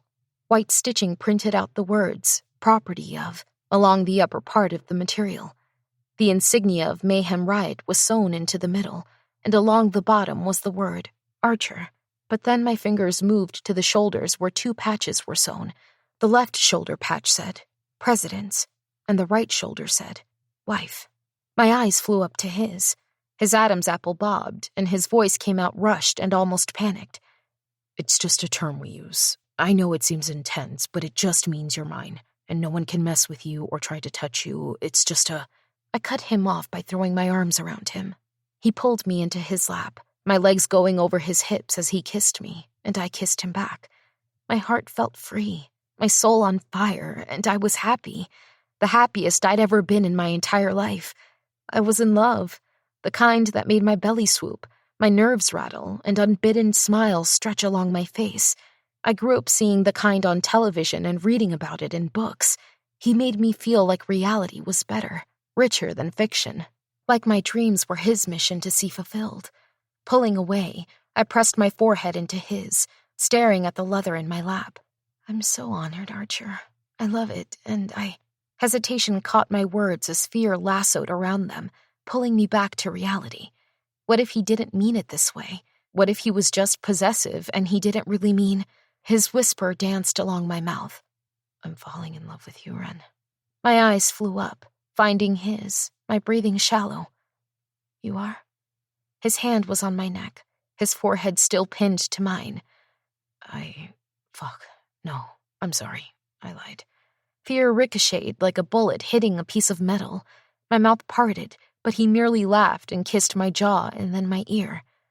I'm past that. I fucking fell. Hard. I'm in love with you, and I'm scared shitless. Tears pressed against my eyes, and I let them fall while I smiled. Really? Because me too. It's terrifying. He had tears gathering in his eyes, too, while he laughed of relief. I have so much shit going on with the custody stuff. It's the absolute worst time to bring you into my life, but I can't imagine it without you at the same time. Then don't. I'm here. I want to be inside it. Yeah? I kissed him again and let him taste my tears of happiness. Yeah. Archer helped me into my new leather cut, my property patch, as they called it, and it felt like I'd just knit a piece of my future into place. It felt right. It felt different than belonging anywhere else ever had. This felt like I was part of something bigger and better. Strangely, it felt like home. We rode back down the glen, returning to the kids and his club. The smile on my face couldn't be rivaled as we flew down the road. The second we parked and people saw what I was wearing, there were shouts and excited yells. Women came up to me, pulling me into hugs, while men made all sorts of shouts of approval. A few lifted Archer and congratulated him. I laughed while I went over to where Thistle was with the boys. There were people everywhere, but at one point, the group had separated Archer and me halfway to where I was headed. It wasn't a big deal as I passed people who wished me well and were happy for me, but then, suddenly, there was a man in my way, and I realized we were slightly off to the side. Property of the president. What an interesting plot twist. I bet your father would have loved this. The man smiled, showing all white teeth. He was tall, broad, and stacked with muscles. His hair was nearly as white as Kane's, and sharp blue eyes reminded me of Archer. Something like oil began to slither in through my chest. Where was Archer? I took a step back, and he stepped closer. Wonder what the new leaders of El Peligro will think of your latest relationship. If Archer knew about your connection to his biggest enemy, do you really think he'd place that piece of leather on your back? He took a step forward, but I refused to back away or cower to him in any way, mostly because I was shell-shocked that he'd just talked about my past and Archer, and somehow made a connection to both. Something told me not to look away from this man, even for a second, but his eyes drifted to the side, and he sighed like his time was up. Enjoy it while it lasts. El Peligro isn't your brother's anymore, but he'll be sent to deal with you just the same. He'll have to before the new leaders find out. Your blood ties to that gang are a complication for Mayhem Riot. You're a problem now, whether you realize it or not. What was he talking about? The man suddenly shifted on his boot and turned around, disappearing into the crowd. Archer was next to me a minute later. Who was that talking to you? His voice was panicked. I shook my head, my mind too muddled to even have an answer for him. I needed to get to Cruz. Archer helped me push through the crowd until we were finally in front of both boys, seeing they were safe and sound. I tugged Archer close and whispered in his ear. He looked like you. and he looked like Kane. 17. Ren. I sat with my hands folded in my lap and my heart hammering against my chest. Thistle looked over at me and winced. I know you're probably freaked out, but Archer can handle this. My smile was pathetically weak, as were our voices as we ensured the boys didn't wake. This is just new for me. It was dark outside the truck windows, but my gaze drifted to the side mirror where I watched the singular headlight following us. 2 men rode ahead of us, and several more were behind Archer, taking up the rear. The second I had mentioned that man's looks, Archer's brows dipped, then raised as if all at once it dawned on him who had been there. And then he stared at me as if he expected me to move my new property patch and reveal a bullet wound. His panic shot through me as he pulled Kane into his arms, then told Thistle to take Cruz. I was so confused at the way his tone had turned militant and how everyone around him seemed to mobilize without question. Archer's truck was up on the grass within minutes. Only the driver's door and back passenger were open. His members had guns drawn, keeping them low to the ground while Thistle and Archer continued to usher us to safety. My head spun, still trying to piece together what had just happened. The threat I'd felt from the man had settled in my chest like a poisonous fume, clouding and deteriorating tissue with each second that passed, but there was too much going on for me to even have a moment to wrap my head around it. The man who'd spoken to me was obviously dangerous, and as I tried to collect the pieces, I had to assume that perhaps this was Archer's father. He'd told me he was dangerous, wanted to potentially take Kane, and looked so much like them both. I climbed over the console to the passenger side while Kane and Cruz were buckled into the back. Thistle took the driver's seat, and Archer approached the side of the truck moments later. He pulled the door open, and within seconds, his hands cradled my jaw and pushed into my hair. I need to watch from the road in case something happens. His voice caught, and as he started to pull away, I gripped his wrist to keep him with me. His eyes searched mine, and I found fear in his gaze, making my stomach flip. I knew Archer wanted to hear what the man said to me, but it seemed he needed to ensure we were safe first. I wanted him in the truck with us, but I also knew this was his role with his club. He needed to be the president, and I needed to trust him. Be safe. I pressed my mouth to his in a quick kiss. Archer held my face as he kissed me back, then pulled away. Thistle will drive you home. I'll be right behind him, but in case something happens, I will ask him to stay outside to protect you. A few members will be down the street, scouting as well. Don't be alarmed by them, okay? I nodded, and then, with his eyes on mine, he moved out of my space and shut the door. Thistle glanced over at me, bringing me back to the moment. We'd been driving for a while, but I had no idea how long. It wasn't like I could text Archer, so I hadn't looked at my phone. Instead, my only connection to him was watching his headlight as he followed us. Are you able to tell me who that man was? I asked, letting my voice echo softly in the cab, knowing the boys wouldn't hear us. Thistle shifted his hand on the steering wheel before checking the rearview mirror. I didn't see him, but based on what you said, I assume it was Saul Green, Archer's old man. Just as I thought. How would he have gotten the chance to be around your club without anyone noticing? I stared ahead. The taillights of a few motorcycles showed, and then the brake lights as we took a turn. Thistle seemed to think this over before giving me a simple answer. He was wearing a cut with our colors, blended right in. I perused the side of Thistle's head, seeing his hair was shaved, leaving him bald with the smallest bit of growth. His bushy beard covered his mouth, making it difficult to read his expressions, but his eyes were kind, and those were much easier to understand. What does it mean that he was wearing your colors? Thistle's long, tatted finger came up, pointing to his patches. We call these our colors. It's a way to identify which club you're affiliated with. Can be dangerous if you're in the wrong part of town. His comment only reminded me of what the man, Saul, had said about my connection to El Peligro and how it seemed that Archer would have known who I was, or should have known. It made me think back to when Archer had recognized my tattoo and asked about my name. Thistle? His head turned quickly, then returned forward. Yeah? Did you know who I was when you met me and knew my last name? I observed his features, but they didn't change at all. As in, knew that you were Archer's neighbor, or that you worked at the same place he bought his house from? That answered how Archer knew where I worked before I had told him. How did I bring up what Saul had mentioned without bringing up my family? What if Thistle kidnapped me and my son, thinking he was being loyal to Archer? I trusted Archer, But did I trust the man he considered his second? Something in my stomach flipped with nerves, making me look out the window. Archer would be asking what his father had said to me, and he'd tell Thistle if not all of his men. There was also a chance more of his men knew, especially if Saul did, which might put Archer in danger. I had no idea what Saul's affiliations were, but if he knew who I was, I might be in danger not telling Archer's men. There was no running from this.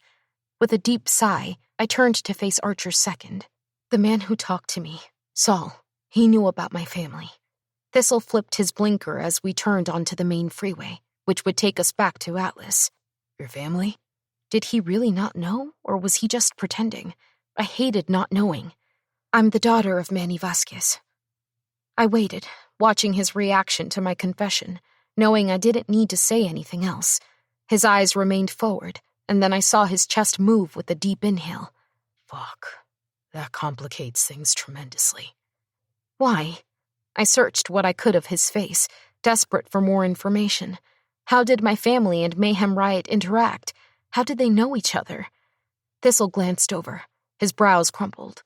Because we've been at war with your family for nearly 20 years.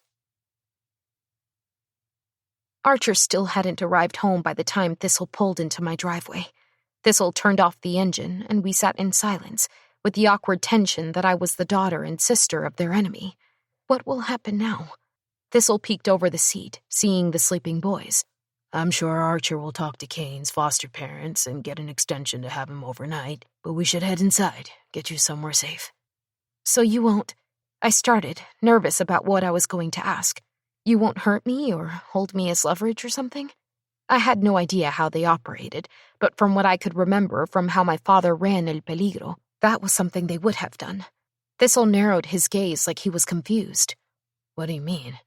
Because I'm your enemy. His chest shifted in what I thought might be a laugh. Ren, your family. That patch on your back means Mayhem Riot will be there for you forever. You're not just a patched old lady. You're our president's woman. You have our loyalty. We only ask that you remain faithful to us. The knots in my stomach eased as I let out a relieved breath. I haven't spoken to my brother in nearly 20 years. We had a falling out, so I don't know what or how he runs El Peligro. Thistle tilted his head like he was confused. Don't you mean brothers? My mouth parted in question when someone knocked on Thistle's window. He turned, opened his door, and began talking to one of the members who wanted to help us get inside. I allowed them to open my door and usher me to my house. There were 3 men aside from Thistle helping us. Thistle checked the house while I waited on my couch with both boys curled up under blankets. My heart beat erratically as he moved from room to room, a gun drawn but pointed down at the floor while his eyes were alert. A member was at my back door, and another 2 were standing near the front. This was crazy, but it was also familiar. My father's men were always around as I grew up, even after I moved in with my Aunt Maria. Her husband worked for my father, so the men were always around. Once it was clear, Thistle came back into the living room. I'll be outside with the rest of the men. Archer will want you to get ready for bed, get some sleep, and don't worry about anything. You're safe. I gave him a solemn nod, wishing we could talk a bit more about the conversation we'd started, but understanding that he needed to leave. I watched as he exited through the front door, and I decided I would sleep on the opposite couch so the boys weren't alone while we waited for Archer to return, hoping that once he did, he'd still want me. The next morning, I woke up to a note under my face. Plucking it up, I read it and felt my stomach tilt.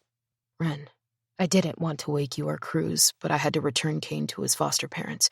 I know we need to talk, and we will, but for now you and Cruz are safe. We were able to track down Saul. My men are watching him. I'm going to see if I can push Kane's court date up.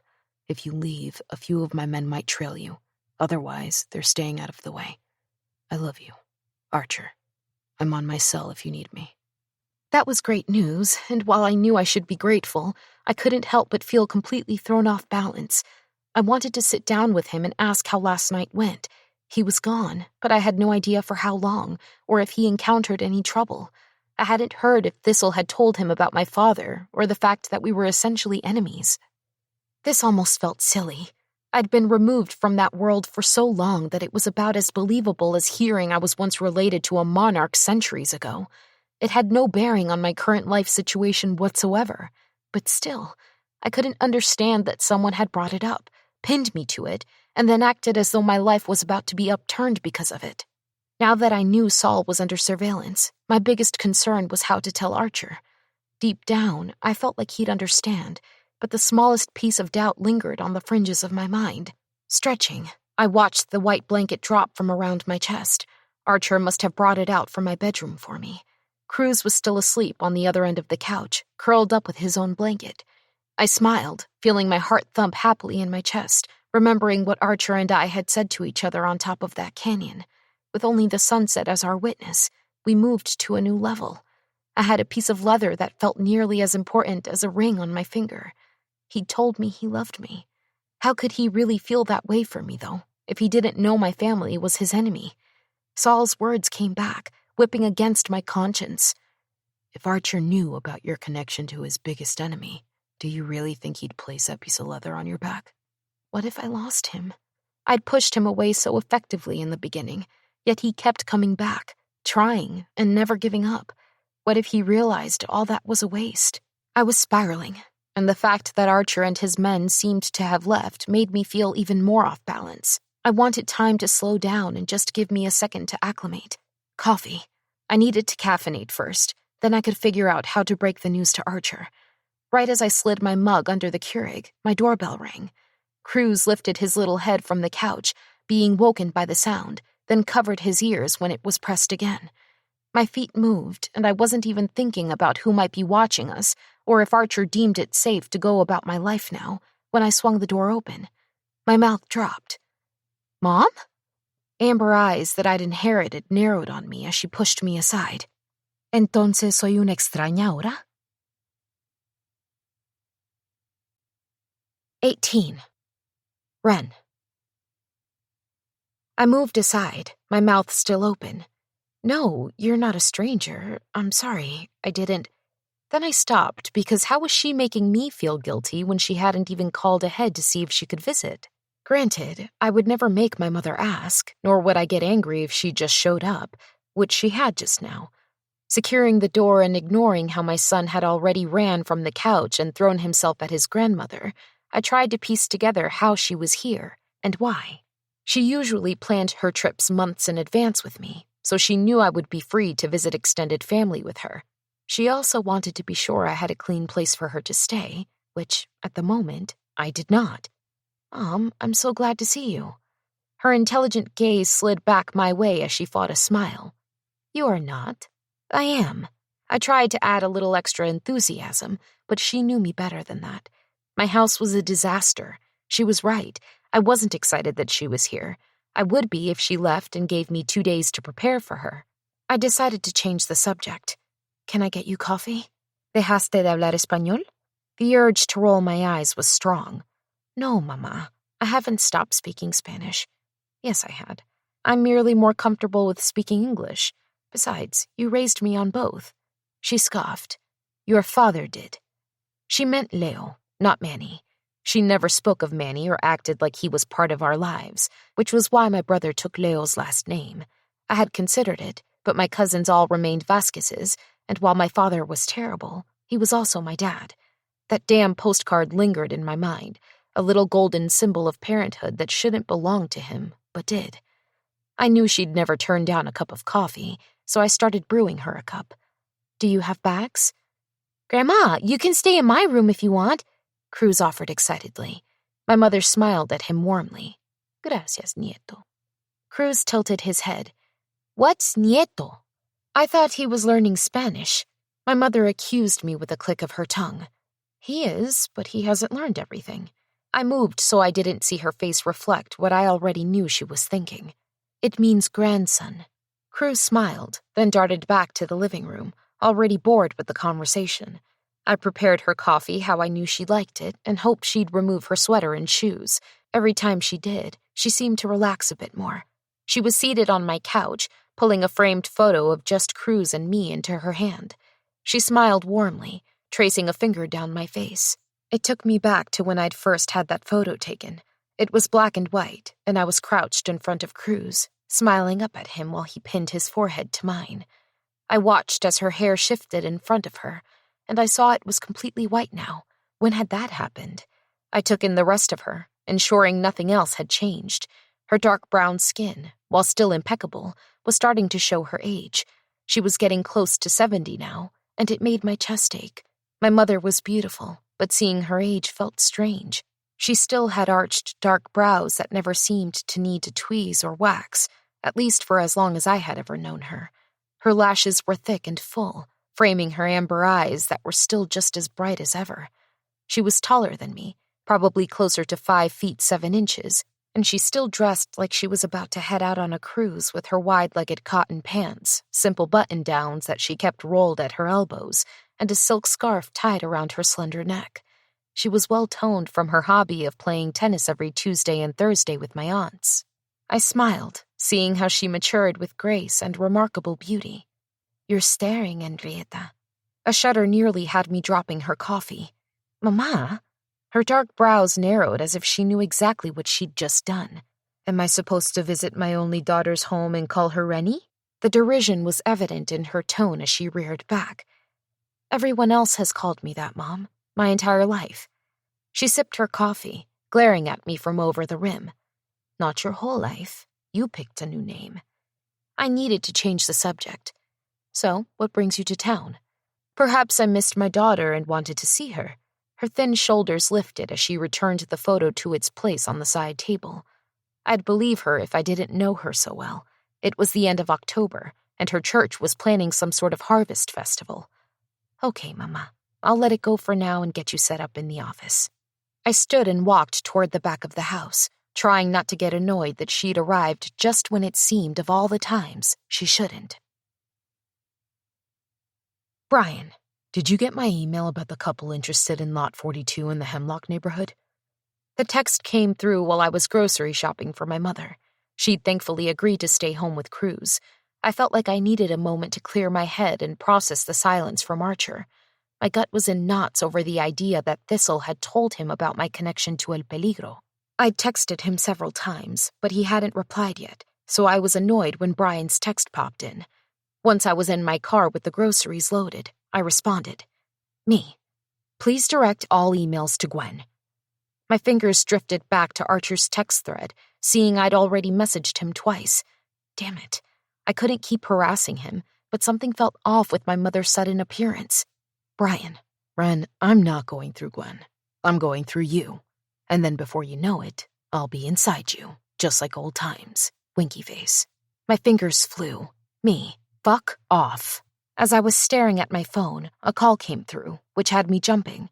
It wasn't Brian, and the area code wasn't even local. I would never typically answer it, but I was too paranoid over what had happened with Saul and my mom showing up. "Hello?" There was a pause, and then... "Rennie?" The voice was familiar, yet not. I had only heard it periodically from talking with my mom over the years, or if she wanted to show me a video and he was in the background speaking. Yet, I knew it was him. "Juan?" My heart pounded chaotically in my chest, like a trapped bird in a cage. "Yeah, it's me. I wanted to." I pulled my phone away from my ear and pressed my thumb to end the call. I was going to throw up. There were 0 chances that I would start speaking to my brother again after almost 20 years, the day after what happened with Saul and now my mom. Something was wrong. Was Archer in danger? The number called again, but I ignored it and started toward home. It was dinner time, and I still hadn't heard back from Archer. My nerves were shot. I refused to ask my mother about my brother's calls. Her loyalties were more than clear. However, I was determined to wear my mom down and figure out why she was here. She was stirring my son's favorite soup while humming a song to herself when she suddenly stopped. "You're too thin and pale." I folded the clothes before me, resisting the eye roll I wanted to send her. "I'm not pale. It's just almost winter, and I've actually gained weight since you saw me last." She laughed while tossing a tomato and then a few peppers into the blender. "En las nalgas?" I snapped my head around right as she hit the blend button, drowning out any response I might have.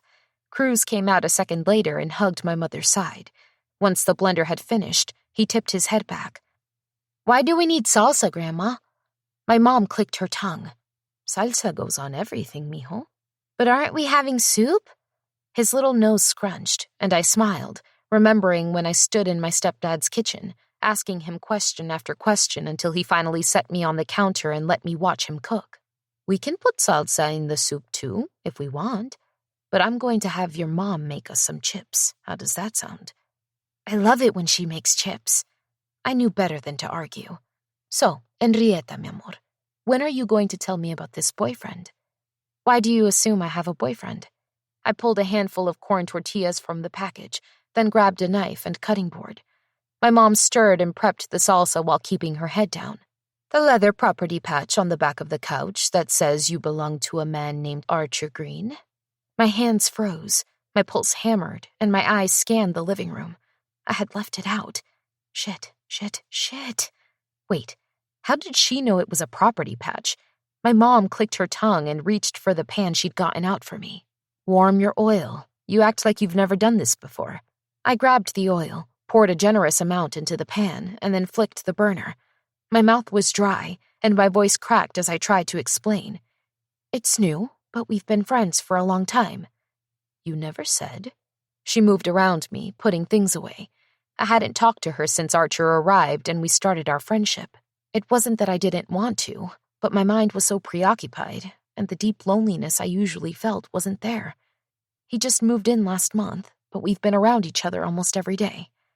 I didn't see her face, but I heard her scoff. He's dangerous, Rennie. Cringing at her nickname for me, I started quartering the pile of tortillas. Can you try calling me Ren? I picked it out. It keeps me safe. Her eyes rounded as she gaped at me. That's what I just called you. Rennie is Ren, and you're lucky I called you that instead of your given name, Henrietta. You were named after my grandmother, who would roll over twice in her grave at how you've spit on her. Shaking my head, I continue to slice.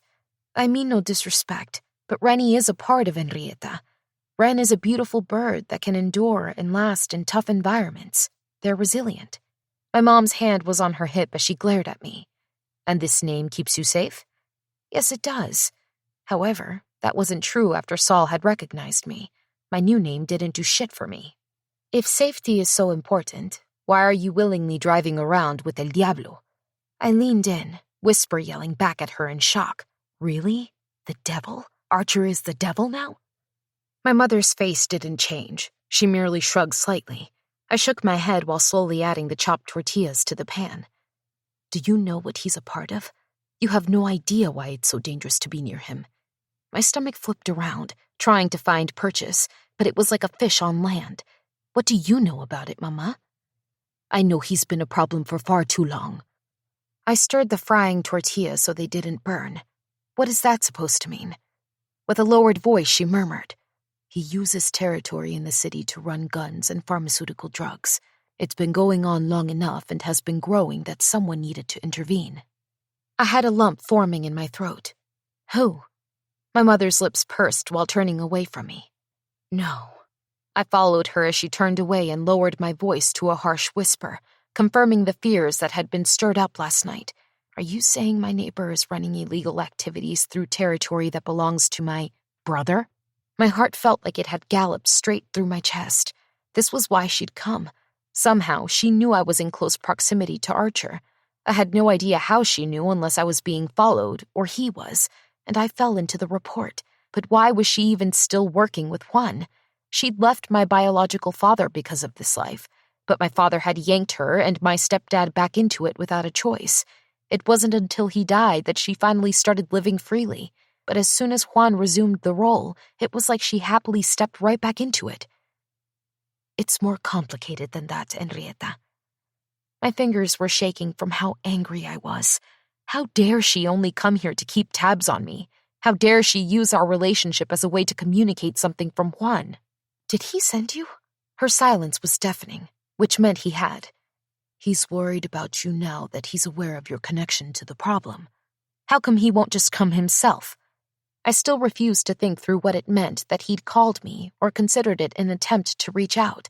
Why now when there'd been nothing for so long? My mother shook her head, flipping her burner and spinning to grab bowls. Because it's not his decision regarding what happens to you. We both came here to protect you and Cruz. Fear pierced me like a bullet, shallow and dull. What do you mean? Whose decision is it? My mind tugged at her other words that implied my brother had also traveled here. My mouth was so fucking dry. Anger surged and swirled inside my chest like a hurricane. It slammed against my reasons, my past, and all the hurt I'd filed away where Juan was concerned. Cruz, come eat. My mother moved away from me and joined my son at the table. I hadn't even realized she'd finished the chips and ensured everything had been cleaned and put away. My phone buzzed in my back pocket with a text, so I moved to the laundry room to check it. Archer. I'm so sorry. I'm back at home. Can I come see you? My fingers moved briskly as my heart continued to pound. Me. No, I'll come to you. My mom is over and staying with Cruz. Archer. Okay, I'm hopping in the shower, but my door is open. FYI, my men are parked up and down the block, but none of them will bug you. Tucking my phone back into my pocket, I returned to the kitchen, seeing my mom and Cruz already about to eat. I've been waiting for Archer to get in all day, and he just texted me that he's back. I need to ask him about a school email I got regarding Cruz's class. You can't just call him? My mother quizzed, watching me as she scooped soup into a bowl. No, I need to see him in person. I might be out for a bit. Do you mind putting Cruz to bed? I walked up, pressing a kiss to the top of my son's head. My mother's gaze was cold as she watched me. I suppose, but we need to talk at some point, Henrietta, and it needs to be tonight. My answer came in the form of a slight nod. I knew she was right, and deep down, I knew there was a chance I'd even encounter my brother over the next few days if my mother's arrival was anything to go on. I just needed a second to withdraw from the situation and check in with Archer. He'd been gone all day, and all I wanted to do was ask him if he knew and whether he still loved me. My stomach had been in knots all day. I needed this. My mother and whatever the hell else was going on there could wait. 19. Ren. The stars stretched above me as the chilly air kissed my cheeks. I tucked my sweater tighter over my chest as I walked down my driveway. I thought back to when I'd first arrived in Atlas, and all the years leading up to this moment when my past came to collect. I conjured up the image of the bird I'd renamed myself after and dug deep for courage. I could do this. Just because my past had returned didn't mean I had no future. If Archer didn't want me, then I'd survive. Before I even noticed, I was on Archer's doorstep. Remembering what he'd said, I wrapped my hand around the knob and entered. The house was dark, save for the track lighting built under the kitchen cabinets that lit up the counters. His living room was shadowed and empty, so I made my way to the stairs, where Archer appeared, holding a towel to his hair. He was shirtless, with a pair of sweats resting low on his narrow hips. I soaked up the way his stacked muscles moved and shifted. The tattoos all along his torso looked like wisps of shadow in the dim lighting. His smile was what had me practically running up the steps. Once I was at the top, I threw myself at him. He was ready for me, pulling me into his chest while his mouth found mine. We moved back a few steps while our mouths moved in heated desperation. We were a song ready to be released after weeks of writing and harmonizing. Where were you? I finally pulled away, trailing my nails down his chest while his fingers dug into my hair. Tracking. Archer's mouth moved down my jaw and neck while his hands cradled my face. I noticed we were moving toward a bedroom. Did you sleep somewhere last night? My voice was practically a whisper as I asked it, slamming my eyes closed as his hands skimmed up my rib cage and under my shirt. He smirked against my lips. Where do you think I slept? Archer pulled me down the hall, pulling my shirt up as we went. After a few steps, we were in a large, spacious room with oversized windows and a massive king-size bed. No lamp was on, but he had the shades wide open, so the streetlight bounced inside, providing enough light to see by. He continued to pull me until we were both crawling onto his soft bed. I don't know. My mind played a lot of things out. I didn't think you came home because I didn't hear your bike. His hands were on my chin, digging into my hair as he brought me back for another kiss. I let his tongue sweep inside my mouth, and I allowed him to deepen the kiss until our entire bodies were moving with it, my fingers tangled in his hair, his and mine. You didn't text me. I breathed harshly against his lips. Lowering the straps of my bra, his mouth returned, marking me with open-mouth kisses and dragging his teeth along my cleavage. By the time I stopped writing, I was walking into your house, because where you are feels like home. I saw you sleeping on the couch and decided to just sleep on the floor below you. Firm hands held my breasts together while he lowered his mouth, sucking and licking along the expanse of my nipples. My bra was gone, somewhere on the floor, after his hand slipped around my back. My breathing was shallow as I tried to collect my thoughts. "There's something," I started, but he pulled me onto his lap, and his erection underneath me felt so good that I nearly moaned. "I need to tell you." He was sucking and leaving marks all along my chest, and I was rocking against his cock through his sweats. I had to tell him. He had to know. "Archer, His tongue delicately slid along the shell of my ear where he whispered, "Mine." "Yes." He pushed me back until I was staring up at him. My hands went to the band of his sweats, where I pushed them down. He helped, so his cock sprung free. The velvet-smooth head pushed into my palm as the tip leaked. Archer's hungry glare cut through me as he retreated, pulling my sweats and underwear entirely down my legs. Then he drew his cock into his palm and stroked up and down the massive length before using his other hand to spread my pussy lips apart. I watched with rapt attention as he harshly spit right along my slit, then used his fingers to rub it into my clit. It was so hot it had my legs clenching together, which he stopped by spreading my thighs apart. After he spread his blunt fingers down my slick center, his hand landed near my ear. His chest hovered above mine, and ever so slowly, he began inserting the tip of his cock inside me. "Can I wet it for you first?" I asked, remembering how hot sucking his cock had made me. I ached for that fullness back in my mouth even days later. "No, you're going to lick it clean once I come inside your pretty cunt, Ren." "Oh, God." Archer's hips nestled between mine while my legs came up, caging him. He locked his hand against my hip, adjusting more of his length inside me. My chest rose in anticipation as he placed his other hand under my back and began pulling me up while his knees came underneath him. His biceps flexed as he held my weight, as though I weighed nothing at all, until I was sliding down along his shaft and straddling his hips. My chest smashed against his, my gaze focused on his hunger as I stared down at him and shifted the smallest bit. His length was long and thick, so the adjusting took a second or two of acute pain. Once he'd fully sheathed himself, he began kissing me again. My hips slid forward over his cock, and my eyes rolled into the back of my head. Fuck. His hands came to my hips as he pinned me in place. "No, baby, but we're about to." My eyes flashed open as he pushed into me with a groan, deeper than he'd been. My mouth parted as he adjusted his grip and lifted me so his slick, veiny cock was revealed, and then he slammed me back down onto his shaft. "Oh my God," I cried out, clinging to his shoulders. He leaned forward and sucked on my neck, harsh and brutal. "Do I need to remind you that you're mine, Ren? I'm yours. It's not God you'll scream to. It's me. Call my name." A vicious kiss rendered me speechless, and he repeated the process of slowly pulling me up and off his thickness, only to slam me back down. I cried out each and every time, feeling impossibly full while also unprepared for the way he hit that perfect place inside me, each and every time. I tried to fuck him on my own by rolling my hips, but he'd only click his tongue, chiding me. "My little slut, so eager for my cock. Didn't I just tell you to call my name?"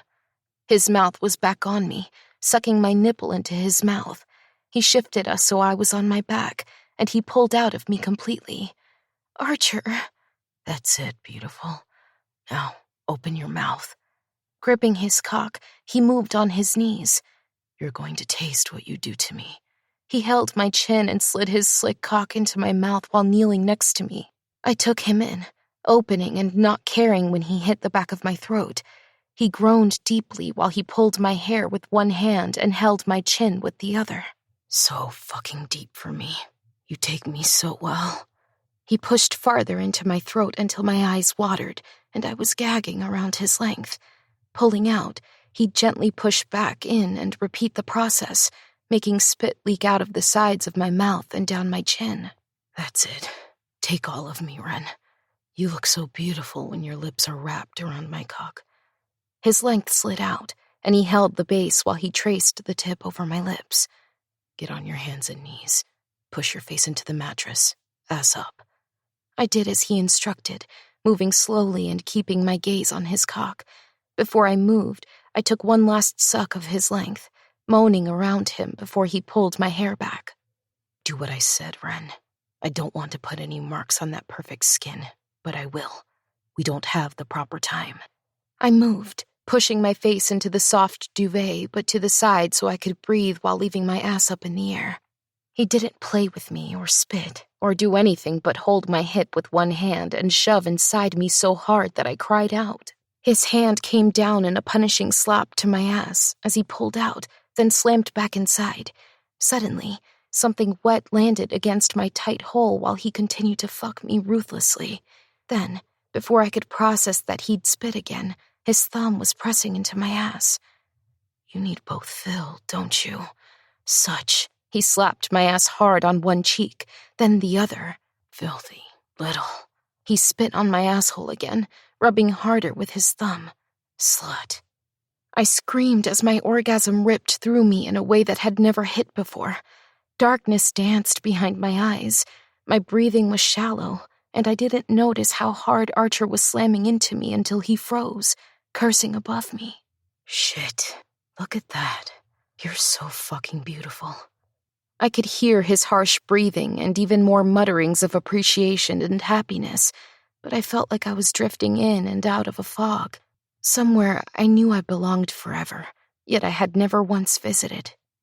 Archer left to grab a warm rag, but I was still so out of it that I hadn't even realized his arms were around me, and he was holding me in his bed until a few minutes later. His lips gently pressed into my shoulder as he whispered something I couldn't hear. I need to tell you something. Archer stroked my hair, his lips close to my ear. Is it about your brother? I froze, even as he pulled me closer. His mouth was still close to my ear as he tried again. I already know. I pulled away from him and sat up. What do you mean you already know? Archer's eyes frantically searched my face as he slowly sat beside me. This was before our talk about how I couldn't handle things like an MC president, but something happened recently on one of our routes. The member who came back mentioned El Peligro and what the new leaders were doing. In addition to our conversation in the truck, it made me suspicious. That day I worked on the fence, it was really sunny out. I had to go find sunscreen for the boys. Cruz mentioned you had a beach bag in your closet. Oh my God, you didn't. He had the decency to look disappointed, even ashamed, but the same feeling slithered through my chest as I pictured him sifting through a box that was so deeply personal to me. I moved off the bed and started searching for my clothes. Archer jumped up and moved to stop me. Wait, I'm sorry, Ren. I know I messed up and should have told you, but I never assumed it would even come up again. I assumed it would just be something I could use to protect you if the time ever came. The floor was too dark for me to see where my underwear had landed. My shirt was out on the stairs or near it. Ren. Archer's tattooed fingers were on my jaw. I tried to pull away, but he held me. Even if I wanted to overlook you invading my privacy, Archer, my issue right now is the fact that you never told me. Did Thistle mention what Saul said to me? Tears edged into my vision as Archer held me, his own eyes silently begging me to stay with him. I didn't wait for him to finish because it didn't matter. I'd been waiting all day for this conversation with Archer, and now it felt like I'd been sucker punched. Saul knew who I was, too. Headlights flashing from the street below lit up the wall, revealing the dread on Archer's face. I'm sorry he talked to you. I'm sorry I took you somewhere that he could get to you. I've been beating myself up all day because I can't accept that I was right there, and still, you could have been hurt. His voice cracked. More headlights beamed through the window. I've been worrying all this time that... I paused as the memory of when he braided my hair came back. You let me tell you about my brother and never said... We shifted, and Archer had me back on the bed, cautious and careful as he settled beside me. You never said, Ren. I was the one who had initially asked you about all this, and you lied to me. You lied about your name and your connection. Even when we talked about your brother, you chose not to tell me. So as much as you're hurt about me finding out, I'm equally hurt that you didn't tell me on your own. I shook my head, my eyes finding my lap. See, this is why I don't let people in. You're right, and I can't even argue because I never planned to tell you until Saul mentioned the connection and that you wouldn't want me. He tipped my chin so my eyes were on him. I love you, Ren. I want you. With this, without it, with another lie, or anything else that comes our way. I want you. But for the record, I am sorry. I want you to know you can trust me and that you're safe with me. I know I'm safe. That was true. I had never felt safer with anyone than I did with Archer. You keep expecting people to give up on you, that if you push them hard enough, they'll stay away for good, and you can just rebuild something new out of all that rubble. I'm not leaving, Ren. You can't push me away. You can't scare me or do anything that would make this too much. As he talked, I was crying and swiping at my face with the bottom of my shirt, because it was all I'd ever wanted. Someone to just accept me. Defective, mean, bitchy, all of it. Just me. Juan never had. My parents had given up on me until I finally tracked them down and showed them I had changed. But no one had ever just wanted me exactly how I was. How are we supposed to get past the fact that my brother is your enemy? Archer's eyes narrowed like he had no idea what I was talking about. Why would we need to get past it? Because He slid closer to me until his arms were around me. Mine. I don't care about your past, Ren. I care that I'm the only one in your future. A lump formed in my throat. His hand came up, pulling my hand over his heart and placing his hand over mine. I belong in there. You in here. Anywhere else we go, whatever we do, it won't matter because of that. Tears fell from my lashes as hope filled me. I let him pull me into his arms until we lay down and slid under the covers. Archer had gotten me water, a washcloth, and then Pop-Tarts. We sat in his room with the side lamp on and his shade shut while the television played something in the background. Did you get anywhere with Kane's custody hearing? I asked, taking a bite. The silver wrapper crinkled as Archer swallowed his bite and cleared his throat.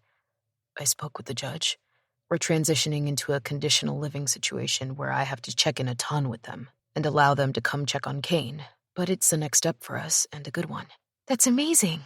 I beamed up at him, swiping a crumb from my cheek. Thank you. I'm happy about it, especially after last night. I needed to know he'd be coming home with me. When? Next week. But his foster parents are being really cool. Said I could get him as much as I wanted leading up until then. Even the case manager signed off without needing to be the go-between, saying we can transfer when ready. Archer balled up the remaining wrapper and reached to grab mine before walking to a trash can and tossing it all in. It will be nice to return to how things were, I mused softly, leaning back into his pillows, although I wasn't even sure that would be possible with the strange visit from my mom looming over my head. Archer came back to bed and gently gripped my thighs, pulling me toward him. Ren, I need you to understand that because of my role in Mayhem Riot, there might be moments like this that don't feel normal. I don't want that to scare you. But what about Kane and Cruz? This isn't safe for them to be exposed to this sort of danger. I knew I had said the wrong thing because his face shuddered, like I'd just slapped him. It took me back to when we'd just met, and I continued to hurt him by saying the wrong thing. I just mean, I know what you mean, and He trailed off, sounding sad and worried. I haven't worked that out yet. I guess maybe dropping Mayhem Riot or leaving them. I just haven't figured it out yet. I just know I can't give up Kane. I won't give up you or Cruz either. I stroked his jaw, leaned closer, and pulled his mouth to mine. Archer kissed me back and hauled me down next to him, cradling me in his arms. Tell me what happened between you and your brother. I stared at our joined hands, tracing over Archer's tattoos, trying to go back in time while I kept my emotions at bay. I had done enough crying for one night. When Juan was 21, I was 16, and I was being especially careless with my life, which included not going to school, getting caught at street races, and other idiotic things that kept my parents worried at night. Juan would check in and tell me how senseless I was being. At the time, his opinion really mattered to me, so hearing him say he was ashamed of me was devastating. So I started to change. I went into a credit recovery program at my school. I stopped smoking and drinking, and I pulled away from El Peligro entirely. I was home every night, missing parties and skipping out on anything my friends did. I was lonely, but I thought my big brother, my hero, would notice and be proud of me. Whenever I tried to tell Juan I was doing better, he was busy or didn't care. I felt like I'd lost his respect, and there was no way to get it back. My throat suddenly felt too tight to continue. My eyes burned as I tugged at the duvet underneath me. It was soft, gray, and masculine. Then months went by, and I was so hurt that I started to feel depressed. I'll never forget the night I overheard my mother crying on the phone to my tia. Juan had taken over the very gang my father started, the one he judged me for being attached to at 16. The hypocrisy was more than I could bear. Archer took my hand and gently held it. What did you do next? I used him as an anchor as I drifted back to the bad memories of a life of fear. I left. At first, I was just being dramatic. I thought my mom would call or one of my cousins would push Juan to find me. I had been away from El Peligro so long that no one even welcomed me back to their old haunts, but I was too prideful to go back home. Archer processed it all, then brought my hand to his lips and pressed a kiss to it. Your mom, did she come after you or your stepdad? Another tiny slice of hurt radiated through my chest as I recalled how easy it was for them to let me go. They assumed I had just fallen back in with El Peligro and was back on the streets. I hadn't exactly been the model child before that, so I think once I left for good, everyone was just sort of relieved. Archer squeezed me into him. I'm sorry, beautiful. It sounds like an extremely lonely journey. It was. He had no idea. I slept under bridges and shelters and worked shitty jobs, saving every penny I got. I made friends and rented rooms from them occasionally, only to always have it blow up in my face. It was always some argument, drugs, or a creepy boyfriend who snuck into my room at night. I was even desperate enough one extremely depressed night to consider prostitution, but I'd walked into a diner instead and asked if they were hiring. I finally found a rhythm, living in the city, working multiple jobs, and living in the basement of my elderly boss. It wasn't until I heard one of my regulars talk about some tourist town that resembled a movie set just outside of New York City. I was dating Cruz's dad at the time, but I was too nervous to tell him my big dream of having a small house in a cute suburban neighborhood. While I had been working up the courage, just 2 weeks after that, he was arrested. It was all I managed to say. I hated going back through my memories. Most of mine were terrible. Archer tugged his hands through my hair while propping his head up with his fist. So your mom is visiting? I gave a slight nod, toying with a thread. She just showed up. It's strange. I glanced up, catching his gaze as he reached for his phone. My brother called me today, too. Archer seemed to freeze behind me. Is that normal? Shaking my head, I started to explain, but my phone dinged with a text. Leaning over, I pulled it off the side table. It's my mom. She says I need to come back so we can talk. I'm coming with you. Archer slid out of bed and started pulling on clothes. I followed suit, tugging my bra on, then my shirt. It's late. Shit. Nearly 11. I'm not sure it's... His side drawer opened, and he pulled out a handgun. Pointing it down, he checked the clip and slid it into the back of his jeans.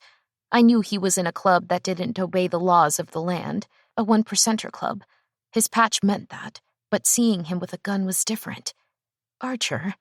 Ren, if your brother called you and your mom just showed up, something is wrong. My men are mostly here, in Atlas. The ones who aren't are watching Saul's movements. He's back in Gentry territory, so we can't attack him. All that means is we're not watching our regular routes. I have no idea if we angered the leaders or not. Why does everyone keep referencing that? What new leaders? Archer stopped gathering supplies while he slid into his leather cut and faced me. Your brother doesn't lead El Peligro anymore. 2 brothers do, as far as I know, and they're ruthless as fuck. If they're after me for some reason, they have targeted you. I'm coming with you to your house. He held his hand out for me, and I took it. 20. Ren. The sky was darker, and the moon was hidden behind clouds. The stars were visible, but not nearly bright enough. I'd kept my porch light off, but Archer's hand anchored me as we walked down my driveway and scaled my porch steps. A chill ran down my spine at how quiet the neighborhood was. Your men are out here? Archer's hand found my lower back. They are. I pushed inside the door, holding Archer's hand, and tried to brush the feeling off. The soft lighting in my living room filtered into the foyer, where I slid my shoes off, but Archer didn't. In fact, he was completely frozen as his gaze went over my shoulder. I turned to see what he was staring at and tried to calm my breathing. My mother sat on one of my couches, her hands folded across her chest and an angry scowl on her face. On the other couch, twisting at the waist to see me, was my brother. A gasp of surprise cut into my voice as I greeted him. Juan? His eyes grew as he looked me over, and then a smile, a genuine one. Henrietta. Archer's gaze never left Juan's, even as my real name was spoken out loud, and I'd never even told him. Regardless that he insinuated he knew, I still had never shared it. It's Ren now.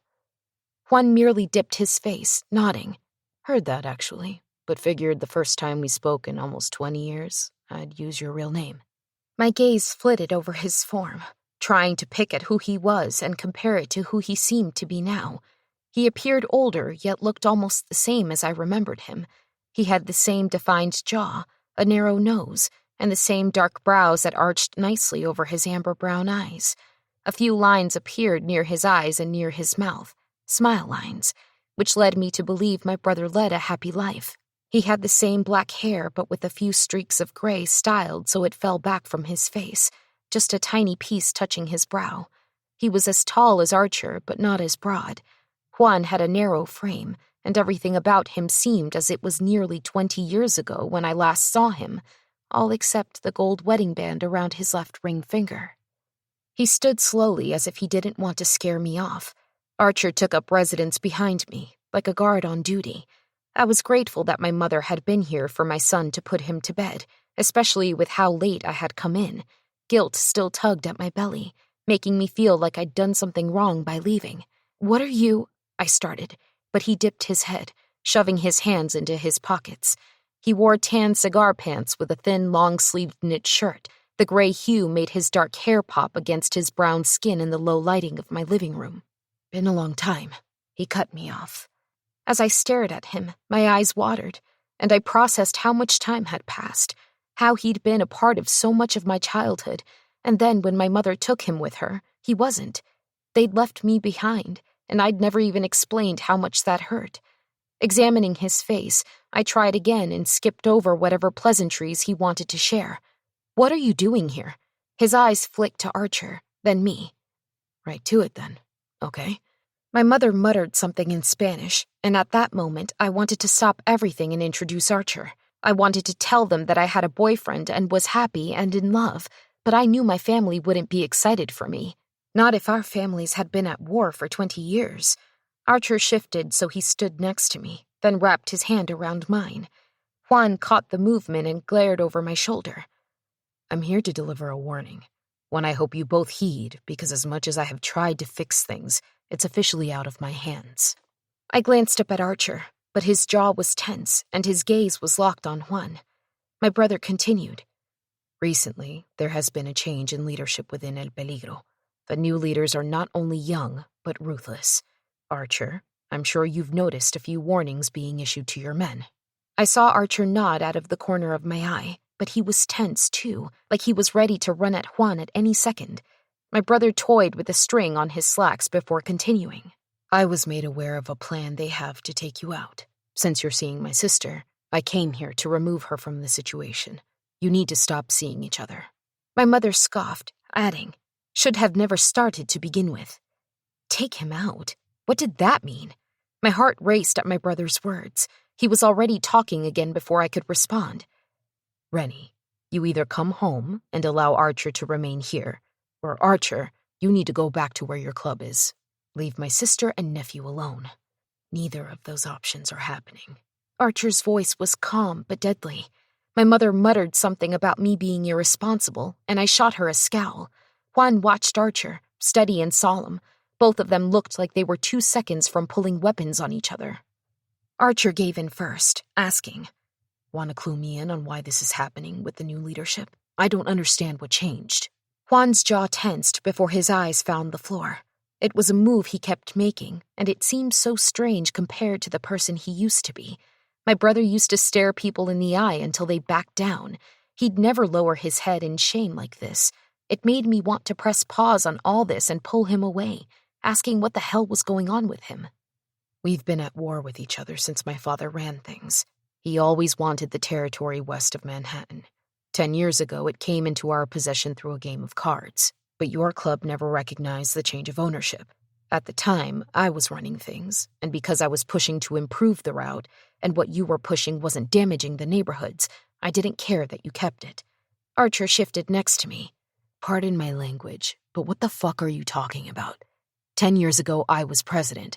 I would have known about such a game and something as big as territory shifting. Juan's head tilted. I didn't play for it. Looks like you didn't either. No one in my club would have been authorized to make a decision that big, although it sounds like someone on your end was given that freedom on behalf of El Peligro. My brother's mouth curled into a smile. Several years back, a player came onto the scene. Most mob bosses on the Upper East Side dealt with him, but you might have heard of him. They called him the Joker. He reset the scene, took territories, and essentially wiped the board clean of players. He participated for me. Archer squeezed my hand. And what proof do you have that my club was involved? Just the word of that man, Juan lazily drawled, stroking his jaw. I watched his body language, seeing the differences in all the years we'd been apart. I knew how his fingers drummed against his thigh that he was itching to grab a throwing knife. I knew he likely had at least 2 on him right now. In turn, he might be watching my movements, and while I hadn't thrown a knife in years, muscle memory had my fingers flexing. My father taught him, but he also instructed me. While Juan was with my mother in Mexico, I was with my aunt and uncle, training, learning, and listening. Regardless, the territory has been ours, but we didn't enforce it. New leaders feel differently. What changed? I asked, trying to piece together what was going on, but I wanted a bigger picture. I wanted a detailed list of what he'd done over the past 19 years. I needed more than these tiny crumbs he was giving me. The smallest wince crept into Juan's expression. I probably would have missed it if I hadn't been studying him so intensely. While I ran it, I wasn't focused on making money. I merely wanted to help people. How very Robin Hood of you, Archer joked with a scoff. My brother flipped him off. Think what you want, but it was helping. We were changing things. But then why? Juan shook his head. I can't tell you everything you want to know right now, Rennie. I wish I could. I'd tell you why I let go of our father's legacy, but it would take too much time. Right now, I need you to leave, and I need you to understand that for the foreseeable future, you can't be with him. How will us breaking up stop a war? Archer's fingers stroked the inside of my hand. It won't, Juan said, adding, I just don't want my sister or nephew here when the war starts. I know you're about to get custody of your kid brother. It might make more sense for you to stay and have Ren leave. But let me be clear. His gaze was deadly as he stared Archer down. You are not staying together. It's no longer safe for my sister to be near you or your club. Juan glanced over his shoulder at our mother, giving her a soft smile before addressing Archer again. I'd invite you to meet my mother, but she's far less pleasant than me. My mother stood up and walked over to us. Let me meet him. Her shrewd eyes took him in, drank him up, and I saw the flicker of something like admiration there. I had expected her to spew horrible things at Archer, but suddenly, he let my hand go and stuck it out for her. It's nice to meet you. I'm Archer Green, and I'm in love with your daughter and care for your grandson like he's mine. I sincerely hope you understand when I tell you I won't be going anywhere, and if Ren leaves, I will follow. My mother's lips pursed. You love her? I love them both, Archer clarified, and my heart felt like it had swooped into my belly. Her eyes seemed to stay on Archer's, and then she swung her head over to look at Juan. Fui terrible con Taylor al principio. Juan's eyes flickered as if he was going back to what my mother had said about how she'd been terrible to his wife at the beginning of their relationship. A wife I had never met, a daughter he'd adopted that I had never seen. He smiled and nodded. You were pretty terrible to her in the beginning. My mom gently took Archer's hand in hers. I misunderstood and don't wish to do that again. Archer's eyes watered the slightest bit as my mother's face lifted, and a smile curved her lips. I am Anna. It's lovely to meet you. Then she hugged him. My mother hugged my boyfriend, the man I loved and had just been told to break up with. Archer hugged her back, and my brother sighed like this frustrated him. Mama, you can't hug him. We just threatened him. Then unthreaten him, my mother said, untangling herself from Archer's hold. I decided to be bold, and I stepped closer to my brother. One step. Another. I was directly in front of him, and I could see more wrinkles. He was 40 now, and seeing the change up close broke my heart. We've been apart for almost 20 years, Juan. Tears gathered in my eyes, and I saw them also start to cloud my brother's. His voice was thick with emotion when he said, You didn't stick around long enough to hear that I was changing everything. We turned El Peligro into something good. It helps the community. People get excited when they see us in the streets. We protect people, His voice trailed off as emotion clogged his throat. We did, at least. I made it something I could be proud of. I wrapped my arms around my brother's waist and hugged him as tightly as possible. His scent hit me, taking me back to being 16 and getting my last hug from him, to when I would sneak into his room looking for cigarettes. Even further back when I wanted to see if he'd stolen my Barbie or had a spare G.I. Joe that I could use as one of my Ken dolls. I didn't dare go back to when he'd braid my hair and play with me like I was his favorite person. He hugged me back, and I heard my mother sniff, and then Juan pulled away. You need to listen to me, Henrietta. I have tried to stop them.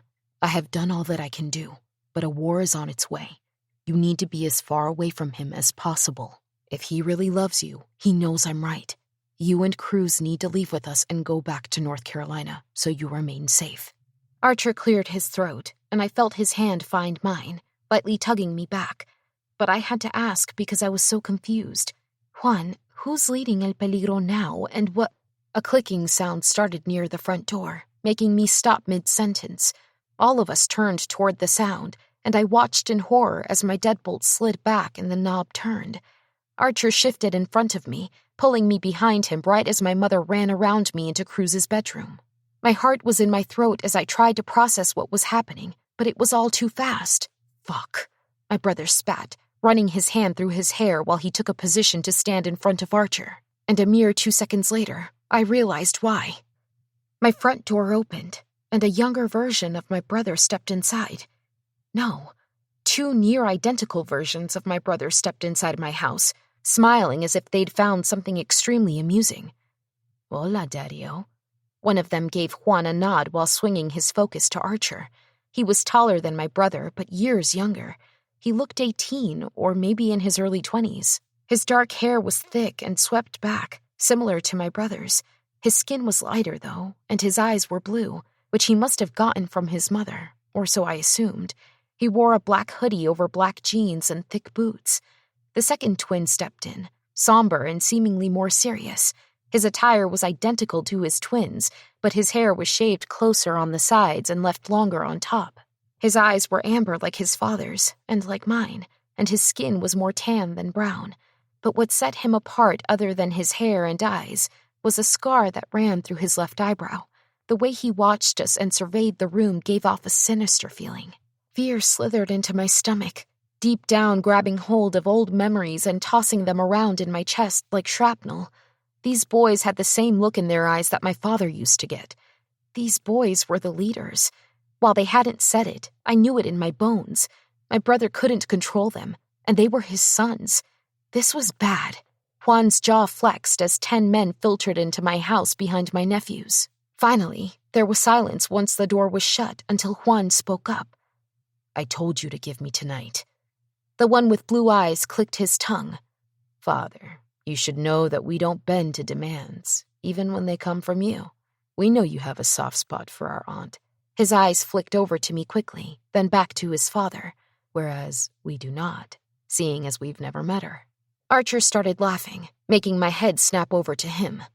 These are the new leaders of El Peligro? Your sons? These are the ones you can't control? The twin with blue eyes seemed amused and took a step forward. Tia, you may want to slide to the side if you don't want to get blood on your face. By the way, I'm Giovanni. You can call me Gio. It's nice to finally meet you. My mother will be happy to hear that you're well. She's requested we keep you that way." Archer produced a gun, and in the blink of an eye, it was pointed at my nephew's head. "My men will be here in 30 seconds if I don't check in with them. I suggest you leave before this turns into a bloodbath." Gio smiled while the other twin looked like he'd found a complication with a furrow to his dark brows. Juan stepped forward. "Kingston, Gio, this is your family.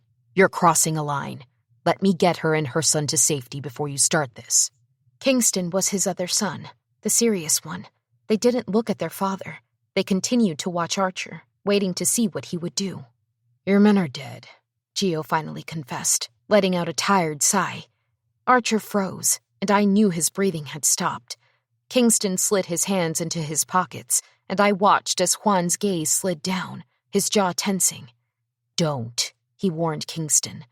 The serious twin finally spoke, tilting his head. "He is not part of our family." It was as if, on cue, one of his men walked out of my bedroom, holding my property patch. Gio moved to the left and clapped his hands together softly. "Well, well, looks like maybe Archer is part of our family. Brother, should we give him a chance to explain why he's still using our territory and recently stole from us?" "I have never stolen from you," Archer spat, his breathing ragged. "And as I told your father, I was unaware of any territory shift." Kingston's gaze slid to my brother, and I saw Juan nod. "It's true." "Who brokered it?" Gio asked, holding my property patch and inspecting all the patches. "Kyle," Juan answered. Kingston froze, his eyes swinging back to his father too quickly for me not to notice that whoever this Kyle person was mattered in some significant way.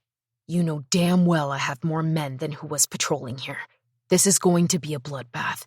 Get her and cruise the fuck out of here," Archer yelled, raising his gun, surrendering. My heart dropped. It was like watching a powerful storm bow down to a tiny current of wind. "Please, just get them out." I tugged on his arm. "Archer, I'm not leaving without you." But my mind raced to Cruz. Would they do this, knowing he was here? The sound of a lighter clicking had my head swinging over. Gio held my property patch in one hand, and under it, he held a silver Zippo lighter. "No!" Archer's voice cracked, and then something inside me snapped. I wasn't going to lose him. I couldn't. Gio smiled. "Not family anymore." The leather caught fire, and I screamed while lunging toward my nephew. Juan caught me at the waist right as the backsliding door burst open. Glass flew everywhere as I ducked down, and Juan's hands came over my head, protecting me. Gunshots rang out, making the couch and chair explode with fabric and cotton. My kitchen table was suddenly flipped over by someone and used as a shield. I crawled to my son's room, glass and debris under my palms and knees as I went. Then it all stopped in an instant as Archer started screaming, "Stop! Stop!" Juan was yelling too. My brother and Archer stood in the middle of the room with arms stretched out, their panic-stricken gazes landing on all the chaos in the room. Tears streaked my cheeks as I looked up and saw men in Mayhem riot cuts with guns raised, pointed at my nephews and the men with them. Kingston and Gio had guns extended toward them. It was silent for 2 seconds without anyone shooting when all of a sudden, I heard the smallest crack of a door, and out walked my mother, holding Cruz to her chest. He was crying, and so was she. My chest pinched with something tight, a coil of fear wrapping around my lungs and squeezing as I watched my son helplessly. Everything I had tried to protect him from just exploded in one night, all over our living room floor. My mother soothed his back, and a sob escaped my mouth. Archer had tears in his eyes as he lowered to the ground, sitting on his knees with me. "Please, let them leave," he cried, and it shattered something deeper in me. "Kingston! Giovanni!"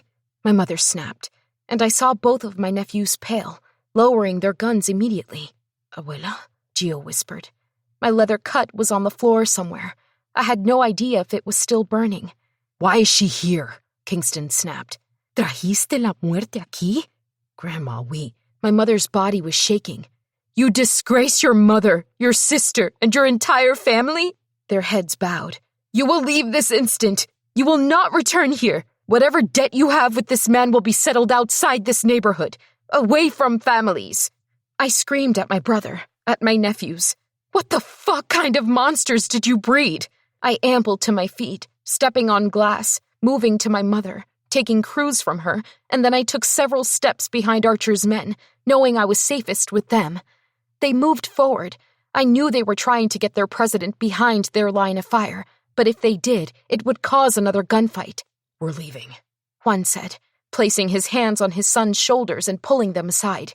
Kingston's eyes shuddered as he looked at my son, who'd raised his head, staring right at them. "Who are they?" I pat his back, glaring directly at my nephews. "They're no one." Juan's head snapped back, staring at me, and something like a knife slid through my sternum. This hurt. All of it. I wanted to go back and find out what had happened. My brother was always a good man, until he'd taken over my father's gang. But why had his sons chosen this if he was telling the truth about turning El Peligro around? What happened to them to cause such darkness? Both of my brother's sons walked with him, their men exiting as if they'd never been here to begin with. Archer's club remained in place, their guns up. My mother turned toward me, tears in her eyes. "I'm so sorry." Archer was there, pulling her into a hug. His eyes were red as he stared at me with my mother tucked under his chin. It wasn't her fault, and it wasn't Juan's either. I didn't know who to blame. I just felt angry and scared. "We need to go."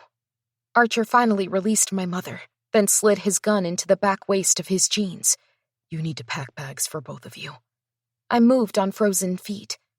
"I will help pack Cruz's," my mother offered, moving to his bedroom. I handed my son back to her so he could tell her what to pack.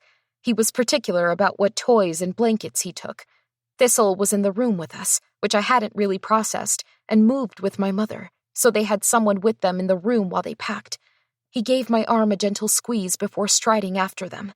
Tucking some of my hair back, I turned toward the hall where Gio had held my property patch and found Archer crouched down, gently cradling it. That pain came back, slicing through me. My feet moved over the carpet, and a few pieces of glass were in my way, so I tiptoed as best I could until I was next to Archer. The bottom of my leather cut was singed and melted, but it hadn't gotten so far that the entire thing was ruined.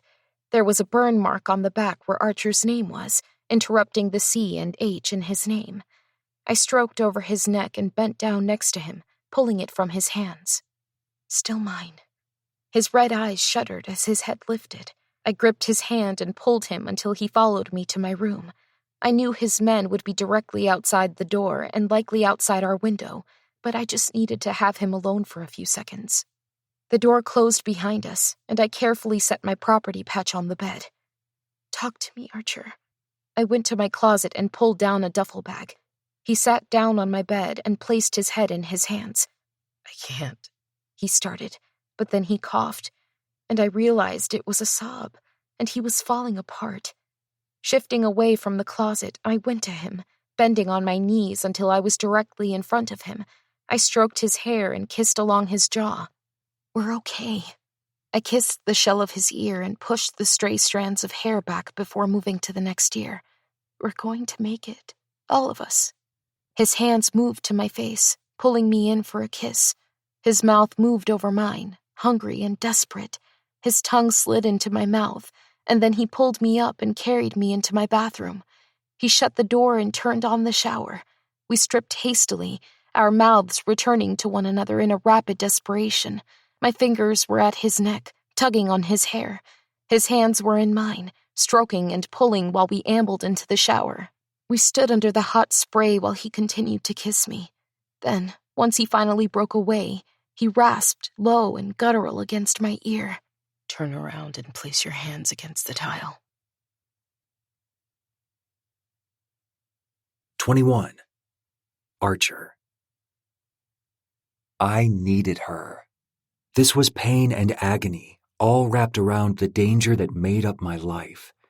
It beat like a drum in my chest and ached in my pulse as a reminder that happiness was always a thread ready to snap.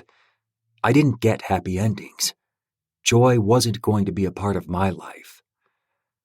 Memories of when my mother died thrummed in my chest, a reminder that injustice happened every day.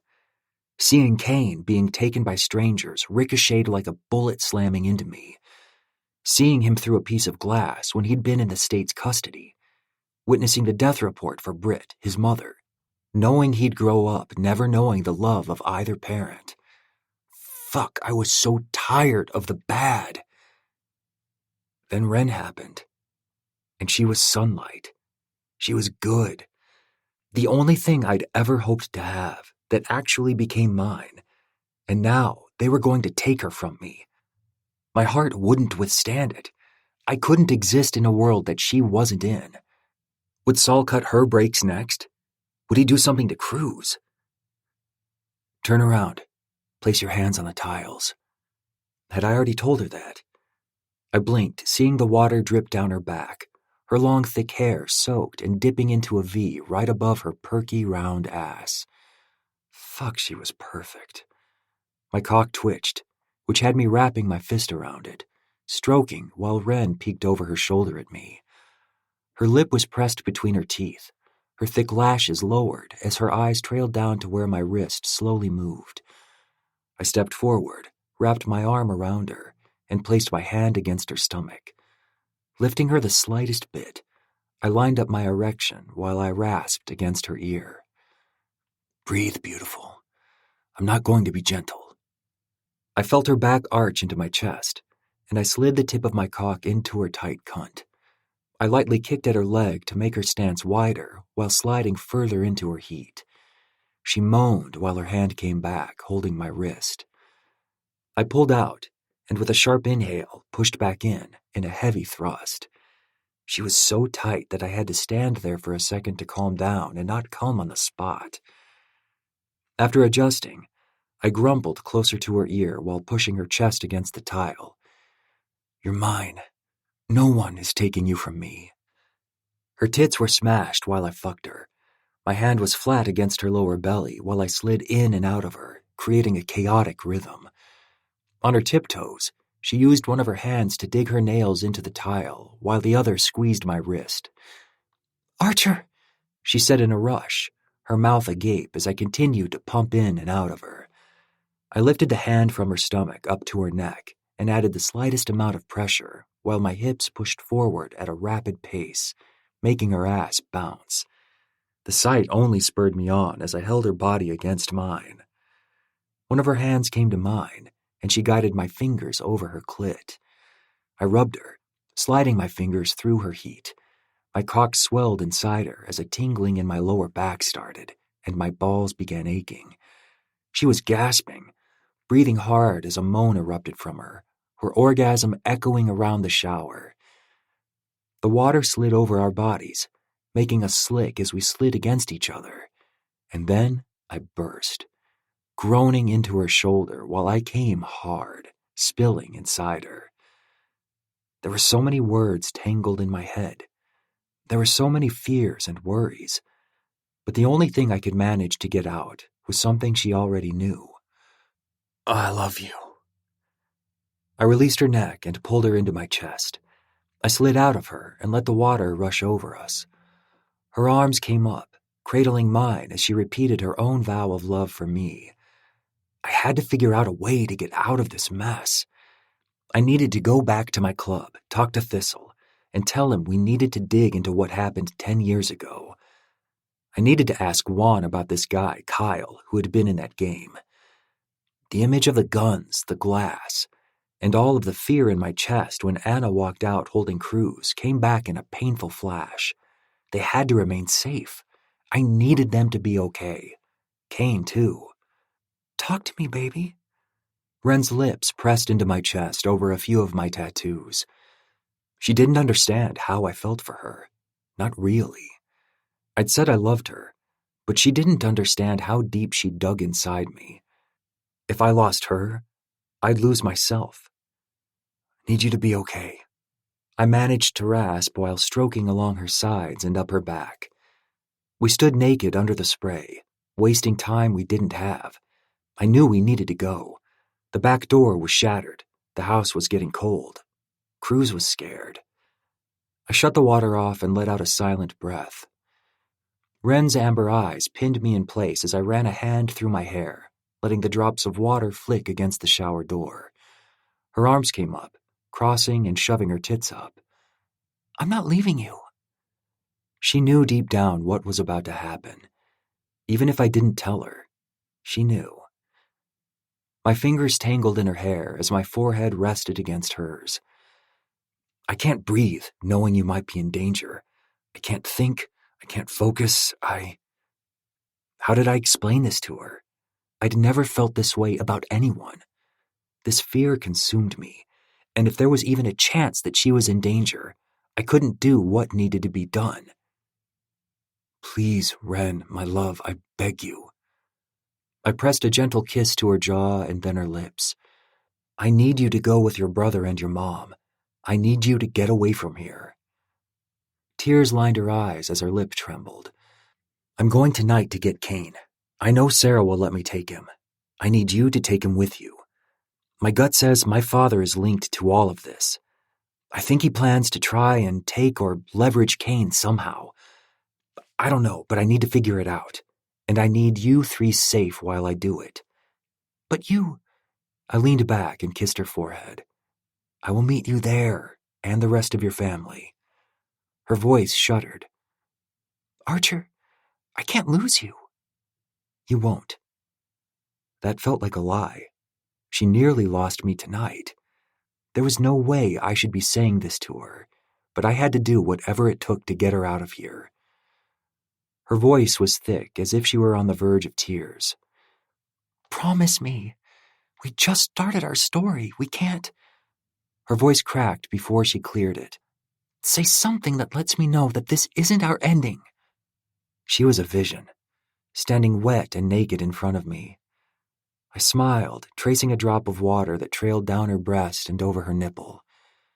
These were thoughts I'd had but never spoke. Things I'd thought I'd keep in a journal or locked up in my head where my dreams remained. Smiling against her cheek, I whispered in her ear. The first time I saw you, I thought you were more beautiful than any sunrise I'd ever witnessed. Then you walked up to me like you owned the dirt under our feet, and something happened in my chest as I realized I wouldn't mind if you did, and that perhaps one day you'd own everything in me too. Your eyes are the color of the sun trapped in honey, and every time you look at me, my breath stalls. Your skin is the softest thing I've ever felt, and after our first touch, I knew I would be ruined forever. Your heart slid into mine, shoving my organs aside and making room where I was sure there wasn't any. And now, all I can think of is making sure you stay there for good. My lips stopped moving right as her hands wrapped around my neck urgently, fevered. Please come back to me. I traced the shell of her ear, feeling that same urgency in my own movements. Darling, it'll be as though I never left, and you should know by now that not even death will separate us. I ignored the tears rolling down her face and turned to grab us towels. Ren's mother went with her. Juan hadn't shown up. They got into her car, the two of them, with Cruz in the back, and drove over to the city's east side.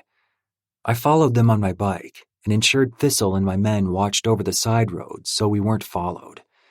Sarah, Kane's foster mom, had agreed that I could take him, even at this late hour. I told her I had some urgent business that would take me out of town and that I didn't want to miss my date to get him. She packed his things for me and had him ready to go.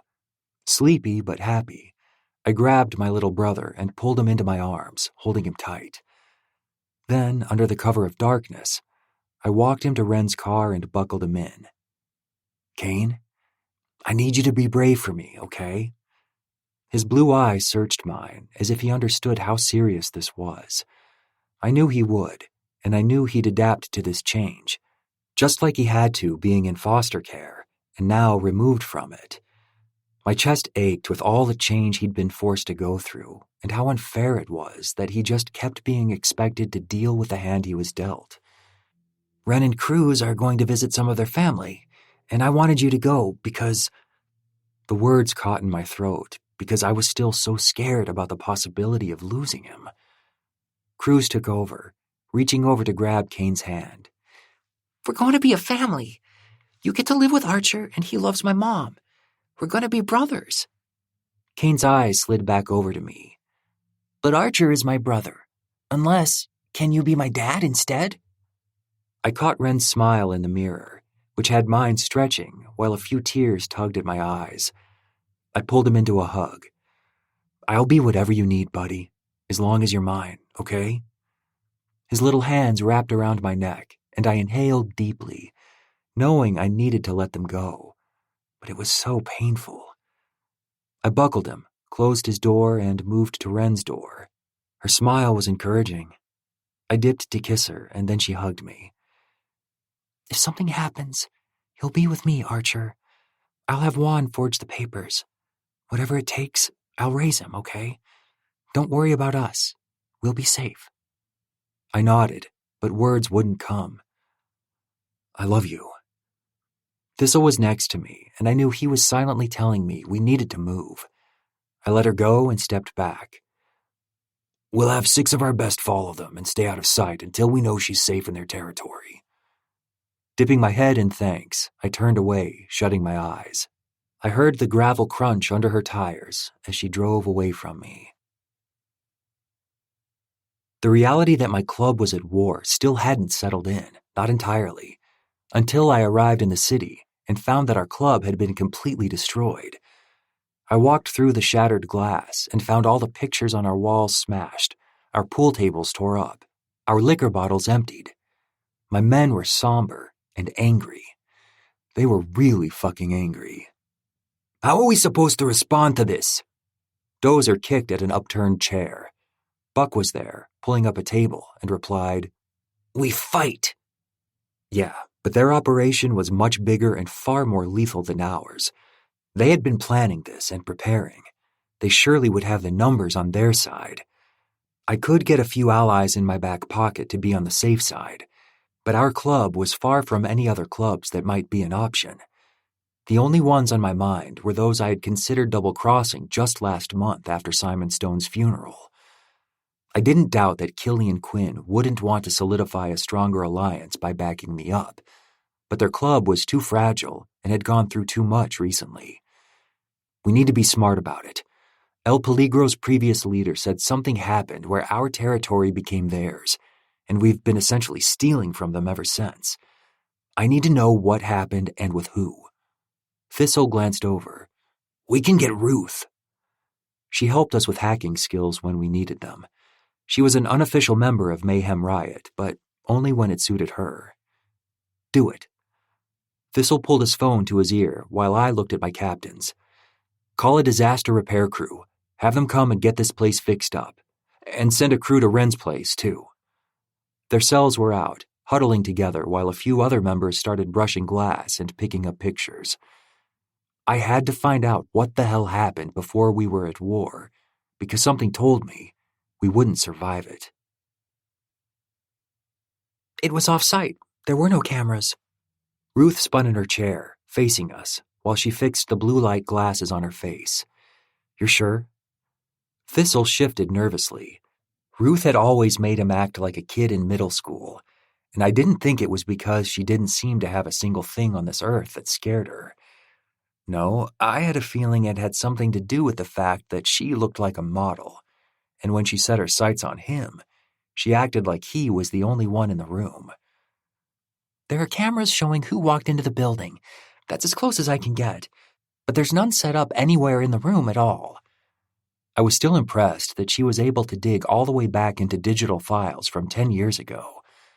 I wouldn't punch a gift horse in the mouth by complaining that we didn't have enough information. Can you pull that up? Ruth spun back around and started typing. I took the opportunity to pull up my phone and check in with Buck. Me. Any movement? Buck texted back immediately. Buck, we're watching, but not so much as a drive-by. They'd rigged the club to look like we were all inside. We paid extra for the disaster crew to come out, same day, and board up what they didn't have on hand, glass-wise. There were lights on inside, and we'd even set the television back up so that it played and could be seen through one of the boarded windows. Their bikes were parked in front, but my men were scattered along rooftops and streets, watching for El Peligro. They were ordered to shoot on sight, and until I figured out what the hell had happened, I planned to keep that order, even if it meant Ren lost her brother and nephews. Okay, we'll have to play it at 2 times the speed, otherwise it'll take forever. The players all arrived at staggered times. It doesn't seem like there was any set period for them all to arrive. Shit. It was going to be difficult to narrow them down.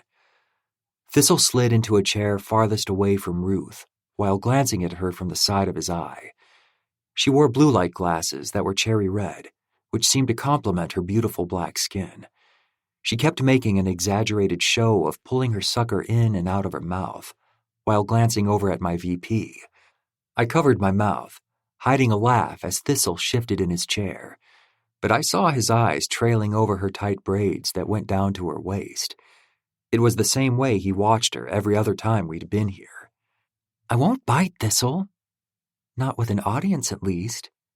She winked over my head at my friend.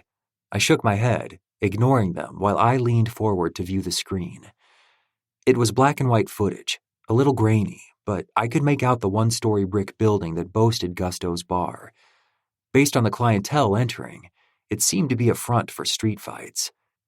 Was there a fight booked on this night? I asked, and Ruth started clicking away on her keyboard, looking at a different monitor. No. So why so many people? Dozens started at 6 in the evening and continued until 10. I had no idea what this Kyle person looked like, but I'd know if one of my men showed up, and that was all I was looking for at the moment. Thistle cleared his throat, as if he were gearing up for the courage to ask Ruth something. Could we do a search on the Joker and cross-reference it with the name Kyle? Ruth paused, peering over her shoulder. With a smile and pursing her lips like she was blowing him a kiss, she said, Anything for you. I couldn't smother my laugh this time because Thistle turned bright red. She clicked away on her computer as I watched the people enter the establishment on the video feed. There was no one wearing our patches. No one at all. Who the fuck had he talked to? Ruth didn't look over at us as she read from her screen. The Joker popped up a few times in different redacted reports. There was one person, looks like he used to be with the FBI. He got messy. Seemed obsessed with this guy and had a few notes in there that have the first name Kyle, but the last is redacted as well. I can't seem to find a clear shot anywhere, but give me a few more minutes. I had a feeling it wasn't going to make a difference. I need to talk with Juan, I told my second-in-command, but I knew Ruth heard it. I had no idea if she knew who I was talking about, but she'd earned my trust years ago when she started working with us. I didn't have secrets because she'd just dig them up anyway. I can get you his number, Ruth said, clicking away on her keyboard, which lit up with a variety of colors every time she tapped. My eyebrow rose. Really? The last name is Hernandez based on a few reports we gathered over the years, but at birth it may have been Vasquez. She clicked around, and I just kept adding to her information pile. Mother is Ana. Father would have been Manuel Vasquez, sister Henrietta. What else was there? Location, North Carolina. Wife, no idea. Kids, Kingston and... Got it! Ruth interrupted me, and then spun around with a piece of paper in her hand with a number written on it. Thistle let out what sounded like a dreamy sigh. Fuck, this guy was gone for her, and he was too chicken shit to admit it. I stood up, gently squeezed Ruth's shoulder, and walked off, leaving my second-in-command to deal with his crush and pay her. Dialing this number could go one of two ways, but either really couldn't be worse than what had already happened. I punched in the number and let it ring. On the third ring, he answered. Bueno. I paused, curious at his cheery tone. Juan, it's Archer Green. I waited a second to see if he'd hang up, and when he didn't, I continued. I need to talk to you. There was some shuffling on his end. Where are you? A dark city greeted me as I walked to one of Ruth's windows in her apartment. I'm in the city. Good. She left? I knew he meant Ren, but admitting I'd let her go still hurt. Yes, with your mother and Cruz. Juan paused again. And your brother. He must have eyes on them right now. My stomach flipped. Are they safe? Of course. He replied easily, but I wasn't buying it. Even my brother? Juan let out a sigh. I would never hurt an innocent kid, Archer. No, but your kids would. That made him go quiet for so long that I thought he might hang up. My sons aren't perfect. There was an incident that sort of transformed them both. They weren't always like this. Didn't give a flying fuck how they used to be. Don't care. I need to meet with this Kyle person. You called him the Joker. How would I go about talking to him? There was more shuffling in the background. How do you know it's not a trap? You agreeing to come meet us? What makes you assume I just won't let my boys kill you? I had no assurances whatsoever, but it wouldn't make a difference at this point. I had to try for the sake of Ren. I plan to ask your sister to marry me. I plan to have a child with her. I plan to buy your mother earrings for Christmas next year. I plan to meet whoever else is over in North Carolina. I think that means something to you, and because Ren means something to you, you'll make sure I stay alive. Juan was quiet, and then he let out a small laugh. Get my mother pearls. Why? His voice sounded light, as if he were amused. Because she hates them, but she'll feel obligated to wear them. I would pay money to see her put on an act for an entire evening just because she wouldn't want to offend you. I was curious if perhaps his wife had made that mistake once, remembering what his mother had said about treating her poorly. What else? I asked, hoping this was a negotiation. Juan waited, then added, I want to attend your wedding. It's non-negotiable. I want to see my baby sister walk down the aisle. Deal, but I'm on the fence regarding your spawn. Fair, Juan chuckled. I'll text you a meeting location. Urgency raced through me, along with panic and a little bit of fear. It needs to be this Kyle person. He headed this way the second I told him King and Geo had gone off book. My brows caved in as I processed that, and while I knew he probably wouldn't answer, I asked anyway. Why would he do that? Juan was stoic as he replied, Because they fear him. A text message from Buck came through on my phone, but my mind must have run away with me, because while I pulled the phone away from my ear to check the text, I asked, why fear him and not you? Juan was quiet for so long that I assumed he had hung up. Then he finally said, We'll just say they gave Kyle a good enough reason to be feared. Something about his tone told me it was a painful story, which I'd imagine would be hard for any parent to tell. I hadn't known Juan for more than 2 seconds, so I understood that. I'll text you the address. We'll meet you there in 20 minutes. 22. Ren. The small town of Rake Forge that my brother and his family lived near was roughly an 8-hour drive. We had to stop and switch drivers by hour 4 because I was falling asleep. By morning, the boys were hungry and ready to stretch their legs. We ate, we walked, and then we got back into the car. All while we drove, not once did my mother speak of the twins. She didn't speak negatively of their behavior or try to justify it. She kept a stern hold on the wheel while she remained focused on the road, but she didn't bring up what had happened or how much she'd seen or heard. My nervous system needed the quiet and the peaceful drive to process what had happened. My heart throbbed with pain from that look in my brother's eyes when I mentioned that his sons were nothing to me. Why did I feel torn regarding these boys? They'd come into my home, where my son lived, and threatened the man I loved. They even said they didn't exactly care for me, but they looked so much like Juan. I wondered what mischief they must have gotten into when they were kids. Were they terrors, or were they peaceful children? Juan was calm for my mother from what I remembered, but he was 5 years older, so I missed his toddler years and had no idea what he was like before then. A phone call came in for my mother, distracting my thoughts. I saw that it was Juan and reached for her device. Can I answer it? She nodded and refocused on the road.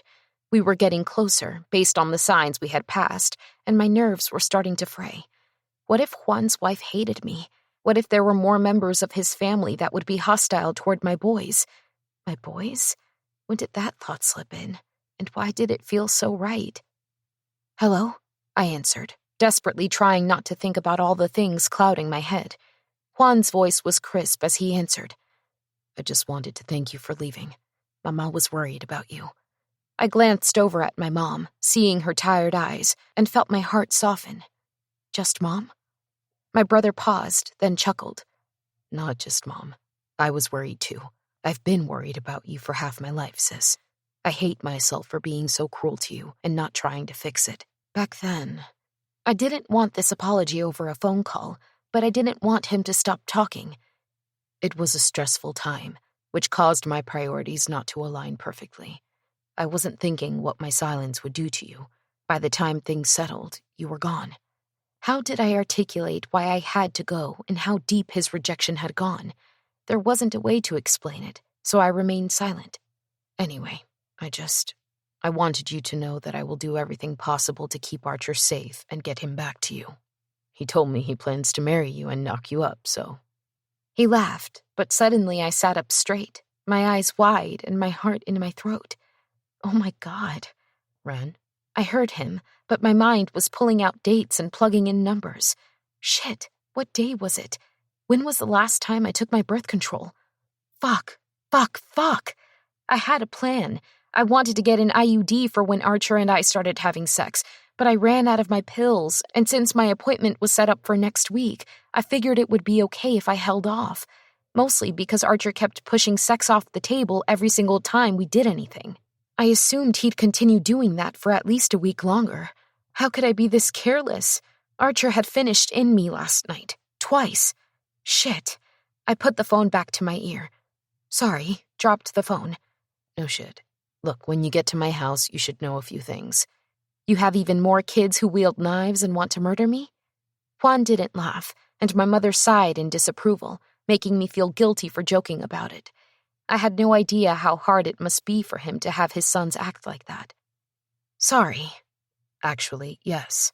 It's not your typical family scene. We did our best to raise them, but with Taylor's family ties and Kyle's, our kids were raised differently. Taylor and my daughter, Alex, will make sure you and the kids are okay. You can trust them. Just don't be alarmed by what you see. I had no idea what that meant and how he knew I had 2 kids with me. Peeking over my shoulder, I saw that both boys were munching on snacks while watching a movie from the headrest, a pair of headphones over each little head, one dark, one light. I returned forward, feeling a strange fire burn in my lungs as I gripped the phone. I heard you adopted Taylor's daughter when you married her. Surely you can appreciate that I will fight as hard for Kane as I would for Cruz. They're mine. With or without Archer, they're mine. If anything happens, nothing will happen, Rennie. I promise you. I'll guard them with my life as I would guard you. Even if... I couldn't say it. What if his sons murdered Kane's brother? What if they wanted to come back and finish off Kane so he wouldn't grow up wanting revenge? Juan was quiet as he replied, I'm getting him back to you safe and sound, even if it means my own sons shoot me. I rolled my eyes because that sounded absurd, but it also seemed to give me the slightest bit of hope that Archer would be okay. My mind flashed briefly with an image of me in a wedding dress, standing outside under a pergola covered in ivy and white flowers, our family surrounding us while Archer stood in a suit, smiling at me, our son standing next to us. The rightness of the feeling settled into my heart like one of my postcards pinned to a fridge. Cruz was mine, and so was Kane. Thank you, Juan. My voice was thick, and my brother went silent, until he added, I'd like to have another chance to be your brother, Rennie. I'm sorry I haven't tried before this. I'm sorry I waited. His voice cut off with a choke. It's okay if you need time, but I love you. I want to be in your life and see your son and have you meet mine the right way. I wish I was going to be there when you meet my wife and my daughter. They're the best, and you're going to love them. That made me smile. I wanted to meet them and try again with him. I wanted Cruz and Kane to have cousins and an uncle. With a shuddery breath, I replied, I'd like that too. Mom had wound her way up a glen with overhanging trees and a narrow road. I wasn't sure how long we'd travel on this secluded lane, but it felt like forever. Just as I spoke up, she suddenly turned onto a private drive. White gravel ran along the path, with fruit trees lining the road for nearly half a mile until it stopped at a large gate. Beyond the entrance was a massive house that resembled a mansion. I leaned forward, my mouth dropping open. Juan is rich. My mother's face remained impassive. This is their safe house, or it was once upon a time. It was supposed to be temporary, but they kept returning, so they made it their home. The gate opened as I looked over at my mother. They? Yes, Henrietta. Your brother created a family of his own, and it's made up of people who do not share his blood. While others live here, you will find more than enough space for you and the boys. Don't worry. I was worried, though. I didn't want to expose the kids to strangers. We drove forward. The gravel had transitioned to black asphalt that was smooth under our tires. Another half-mile took us up the driveway that spilled into a massive courtyard. A myriad of vehicles were parked, each one looking durable and extremely expensive. Past the courtyard were acres and acres of green grass, and along the edge of the property was a dense forest. My mom pulled up to a free spot near a small entry gate that led to the front door. "Where are we?" Cruz asked, taking his headphones off. I wasn't even sure what to say. I had no clue where we were or what we were about to encounter, which was visible in how my hand shook. "We're on an adventure. Doesn't this look fun?" I said, all smiles, as both boys smiled back at me. My mother exited the car and grabbed Cruz while I pulled Kane up and carried him against my hip. Tipping my head back to take in the mansion, I noticed a man appear in one of the upper windows. He had a solemn expression on his face, like he was pissed that I had arrived. It seemed to sour the air as I followed my mother up the steps to the massive home. An oak door with a wreath made of baby's breath awaited us, with an oversized brass handle in the middle of the wood. "That's funny, like in The Hobbit," Kane said, giggling. How did he know about The Hobbit at 5? I held him closer as my mother pushed through the door. A woman appeared, her hair flying behind her as she stopped before us. Her eyes were blue, which matched Gio's, and her pink lips spread wide in a smile I could feel all the way to my toes. This was my brother's wife. "Ren?" she asked, as if she knew my fake name all this time and had been in my life, seeing my personal details, and was all caught up. Unlike me, who had no idea about her other than I resented her. Or I used to. She walked over and hugged both me and Kane, then Cruz and my mother. Another woman appeared behind her. She looked just like Taylor, but much younger, probably in her early 20s. She wore black leggings and a tight yoga top. Her feet were bare, and her hair was braided back. "This is Alex, my daughter." Taylor pulled the woman to her side. "Alex. Alexandra." I had heard that was what Juan had named her from one of my mother's lectures years and years ago.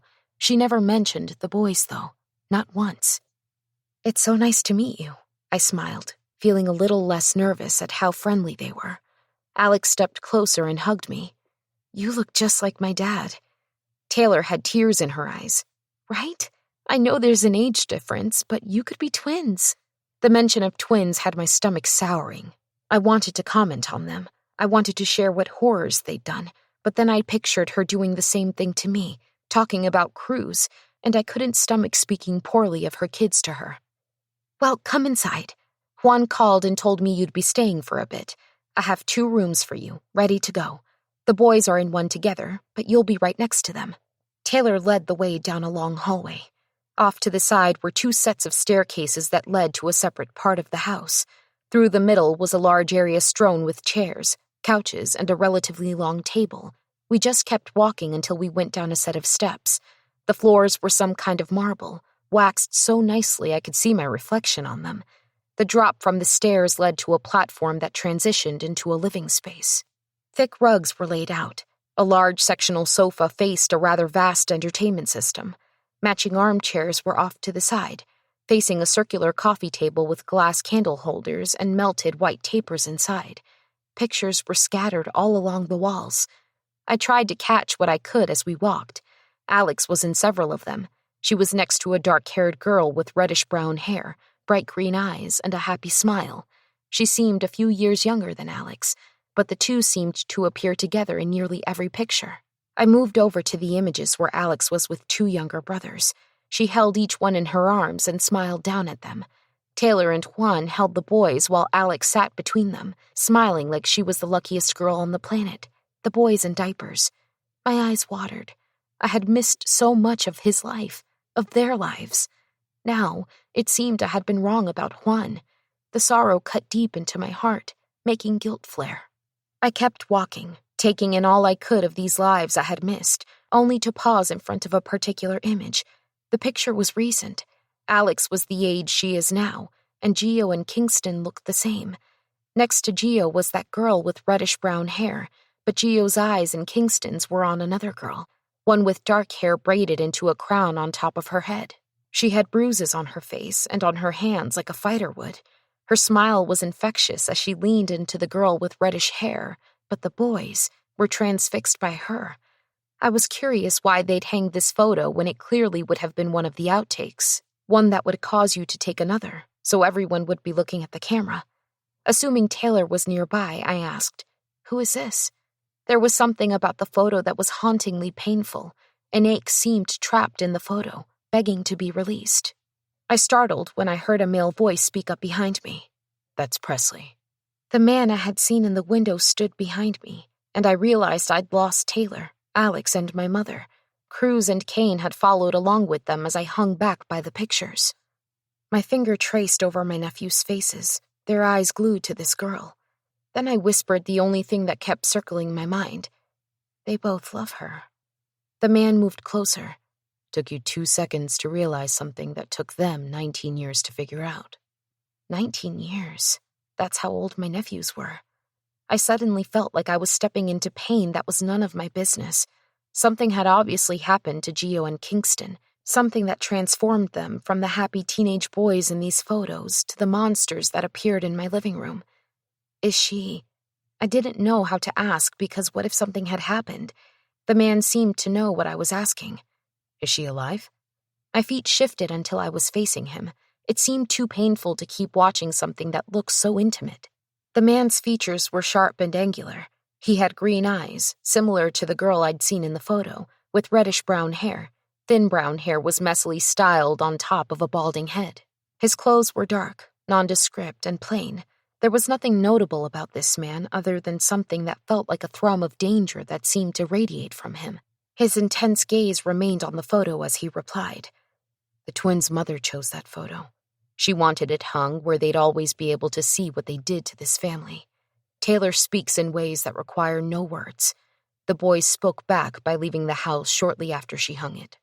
I noticed he wasn't answering me about if the girl was alive or not. Something happened to them? The man glanced at me. His scrutiny felt like someone had placed me in the sights of a sniper. "You met them." I nodded. They're why I had to leave. "You left alive?" The fact that my nephews left me intact shocked him, making fear surge in my chest. This close, I could see this man was older than me by several years, closer to his 50s or so, but it also spoke of a life lived in the shadows. He felt dangerous, and perhaps I should walk away instead of standing here talking about a photo and 2 nephews I didn't know. Instead, I answered him. My mother is the only reason they stopped. His stare remained on the photo. "Nice to see they do have some hard limits. I was beginning to wonder." Do they? Scotty, I wasn't aware you were done training, Taylor said firmly, coming into view. Her lips pursed like she wasn't happy the man was speaking to me. The man, Scotty, turned toward my sister-in-law. "I wasn't aware you were breaking protocol by bringing in strangers." Taylor's arm came around my shoulder protectively. Ren is no stranger. She's family. Scotty glared at her almost like he wanted to say something else, but instead he walked back toward the steps that led to this part of the house. Come on, Ren. I'll show you your room. She pulled me toward the stairs I had watched her use before getting distracted by the images. Who was that? I asked. Taylor's hold on my shoulders went slack as she let out a sigh. That was Scotty. He's, well, it's a little complicated if you haven't met everyone, but once you do, you'll understand. Is he dangerous? I asked, searching the walls for more photos as we walked. Taylor's grip tightened on my arm. Very. Never underestimate him. He's loyal to exactly 3 people, and only them. I lifted my head, taking more steps as we continued to climb step after step. Who? Well, for starters, that girl you saw in the photo. Just don't blindly trust him, okay? I followed Taylor, feeling like there was so much more I would have discovered if I'd been allowed to stay and talk with the man who stared at that photo as if he was looking at a ghost. 23. Archer. Thistle was with me as we waited in the designated spot to meet Juan and this Kyle person. My men surrounded the location because as much as I wanted to trust Juan, I was still cautious. Dozer would be watching from the building across the street. Thistle would use a flashlight to ensure they knew we were okay. But if things went south and no light was shown, my men would move in.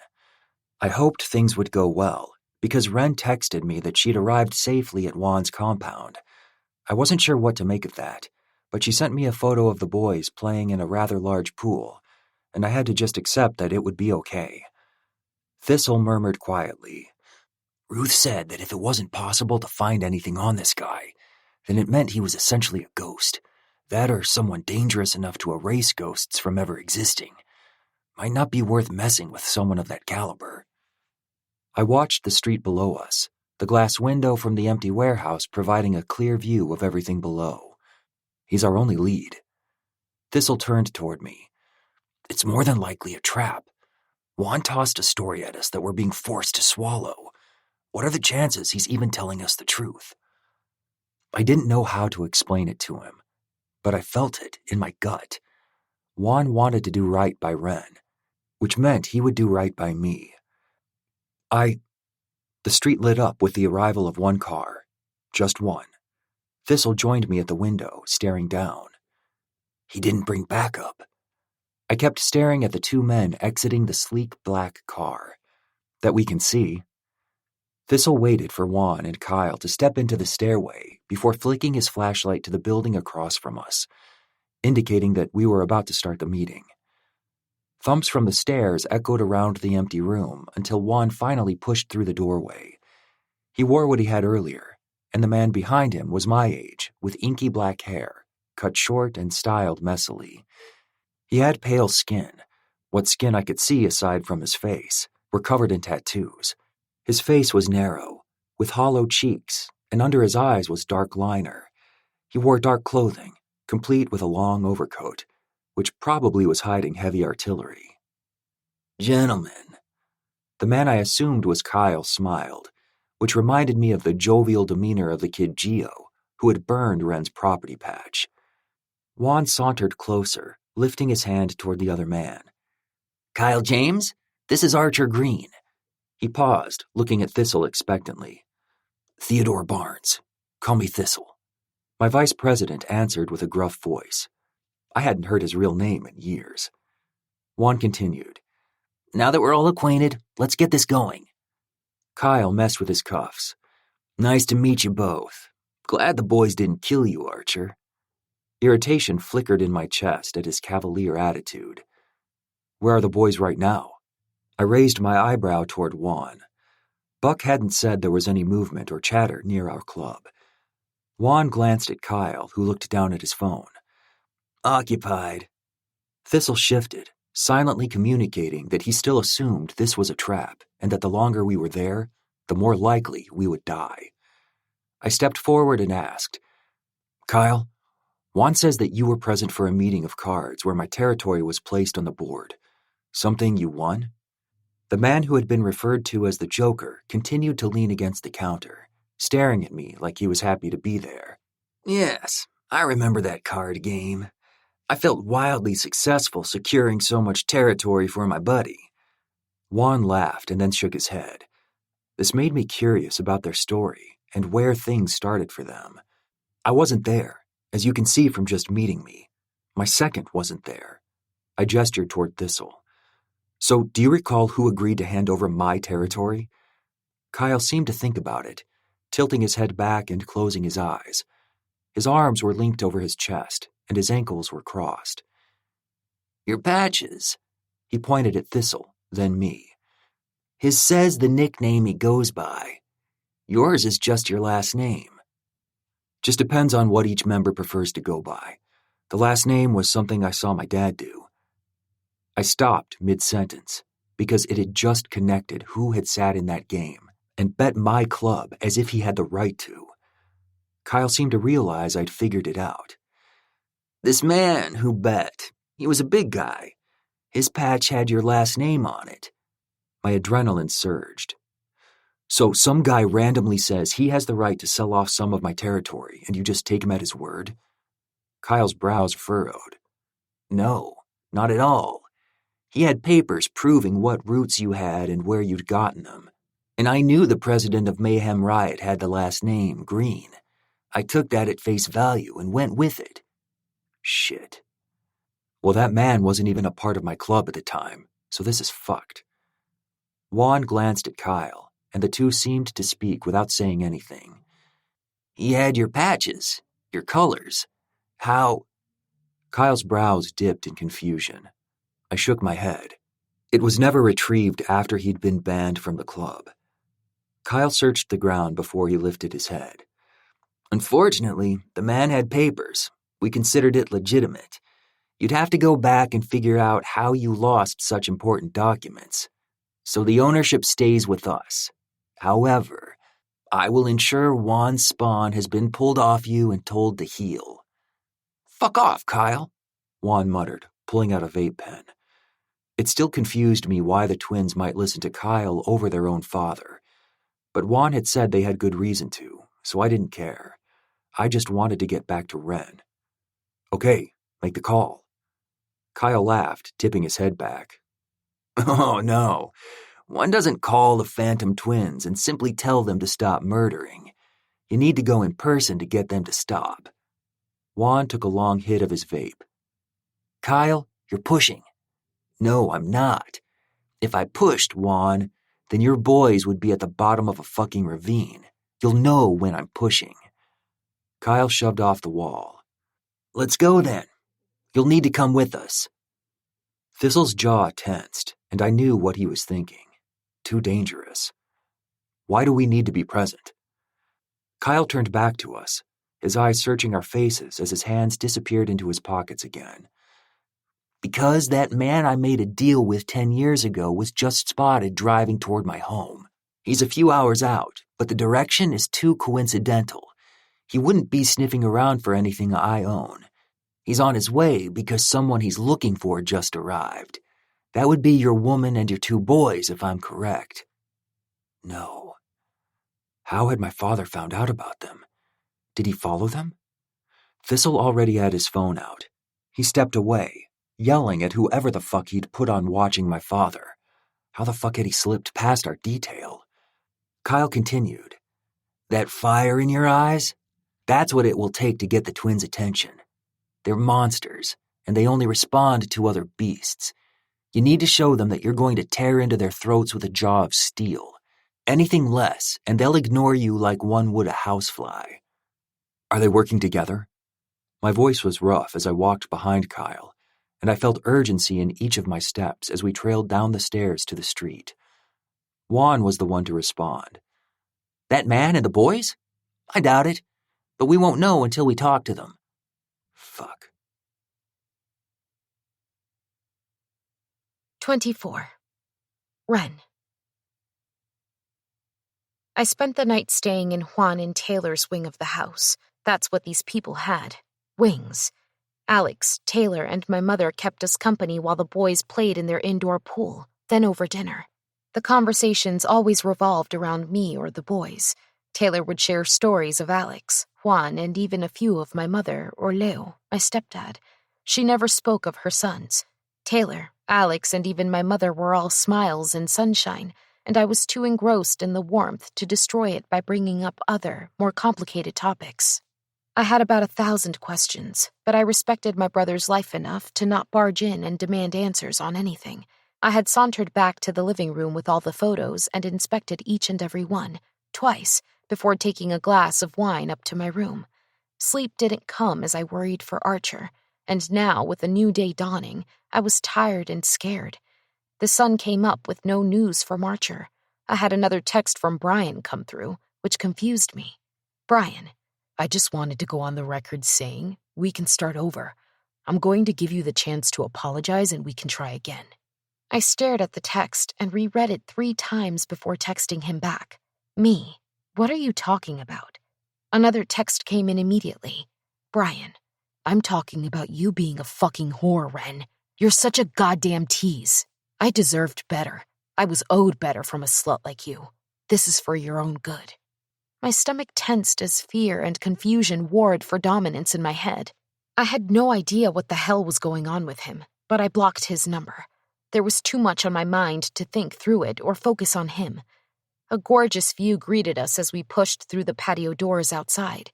I decided to venture through the double-glass doors, holding Kane in Cruz's hands while I went.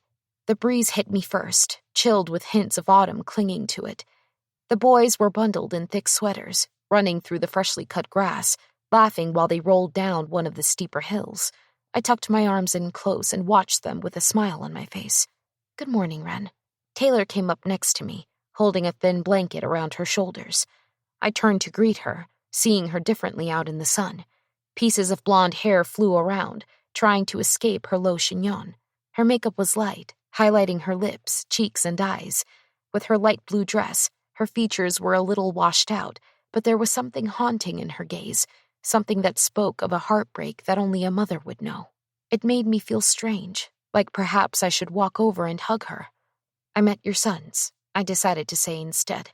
Taylor's blue eyes flashed, her nose flared, and then she found the grass by our feet. "I'm sorry." Her response threw me. "Why?" She looked down. "You know why." The breeze blew between us while the sun warmed our faces. I watched the boys while I tucked my arms in and stepped closer, hoping to encourage her to continue. She watched the tree line near the back of the property and let out a small sigh. "Once upon a time, I had these beautiful baby boys that worshipped their father and looked at me as if I hung the stars. They adored their big sister and this life we gave to them, with their friends who became chosen family. Once upon a time, our lives were beautiful and full of wonder. Not perfect, but full of color and laughter." Her face dipped, which only made me feel something in my gut twist, as if that haunted look was more pronounced. I had to look away, so I found the boys and trailed them as they ran toward us, giggling and playing tag. "What happened?" I asked softly, hoping I wasn't overstepping. Taylor's posture shifted, just the slightest bit. Her fingers gripped the edge of her blanket tighter, and her hair swayed in the breeze. The house stood like a tall monument behind her with glass windows that faced grassy acreage and was bordered by a thick forest. The cream color of the stone made the home feel like a castle sitting on the edge of a coastal cliff. "Did you know that when I met Juan, I was pregnant with another man's baby?" I kept my expression impassive while I shook my head. Taylor dipped her face. "Not only that, but I was also engaged to a man that was neither the father of that baby nor Juan." "Sounds messy," I mused, wishing we had coffee to go with this chat. I had stopped into the massive kitchen this morning and made the boys 2 bowls of oatmeal, but the coffee machine was more complicated than my Keurig back home, so I didn't touch it. Taylor tucked her blanket tighter while she continued.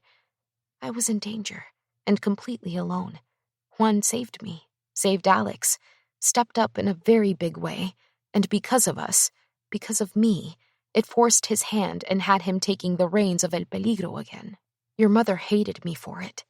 I couldn't tell her that I also hated her, but perhaps I shouldn't anymore. It seemed there was more to her story than I understood." Taylor gave me a look as though she heard me.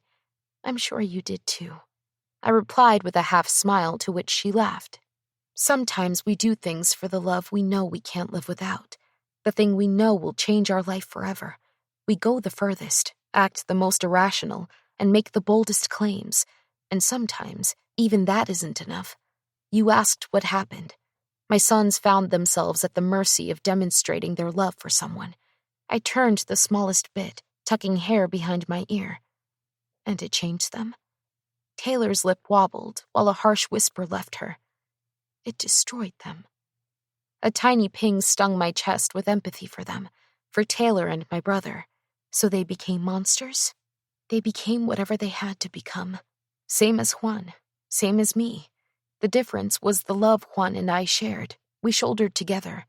When you don't have the person with you to share it, it goes deep inside you, and it rots. It turns all the good you clung to something unrecognizable. It makes you stop believing.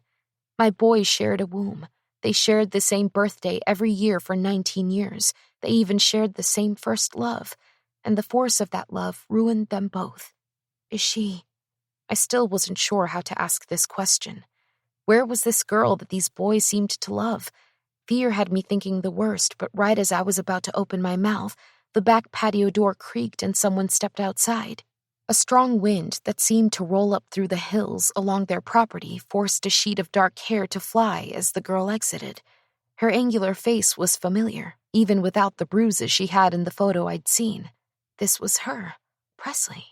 Her body was toned and lithe, like she'd been honing each and every tendon to be used as a weapon.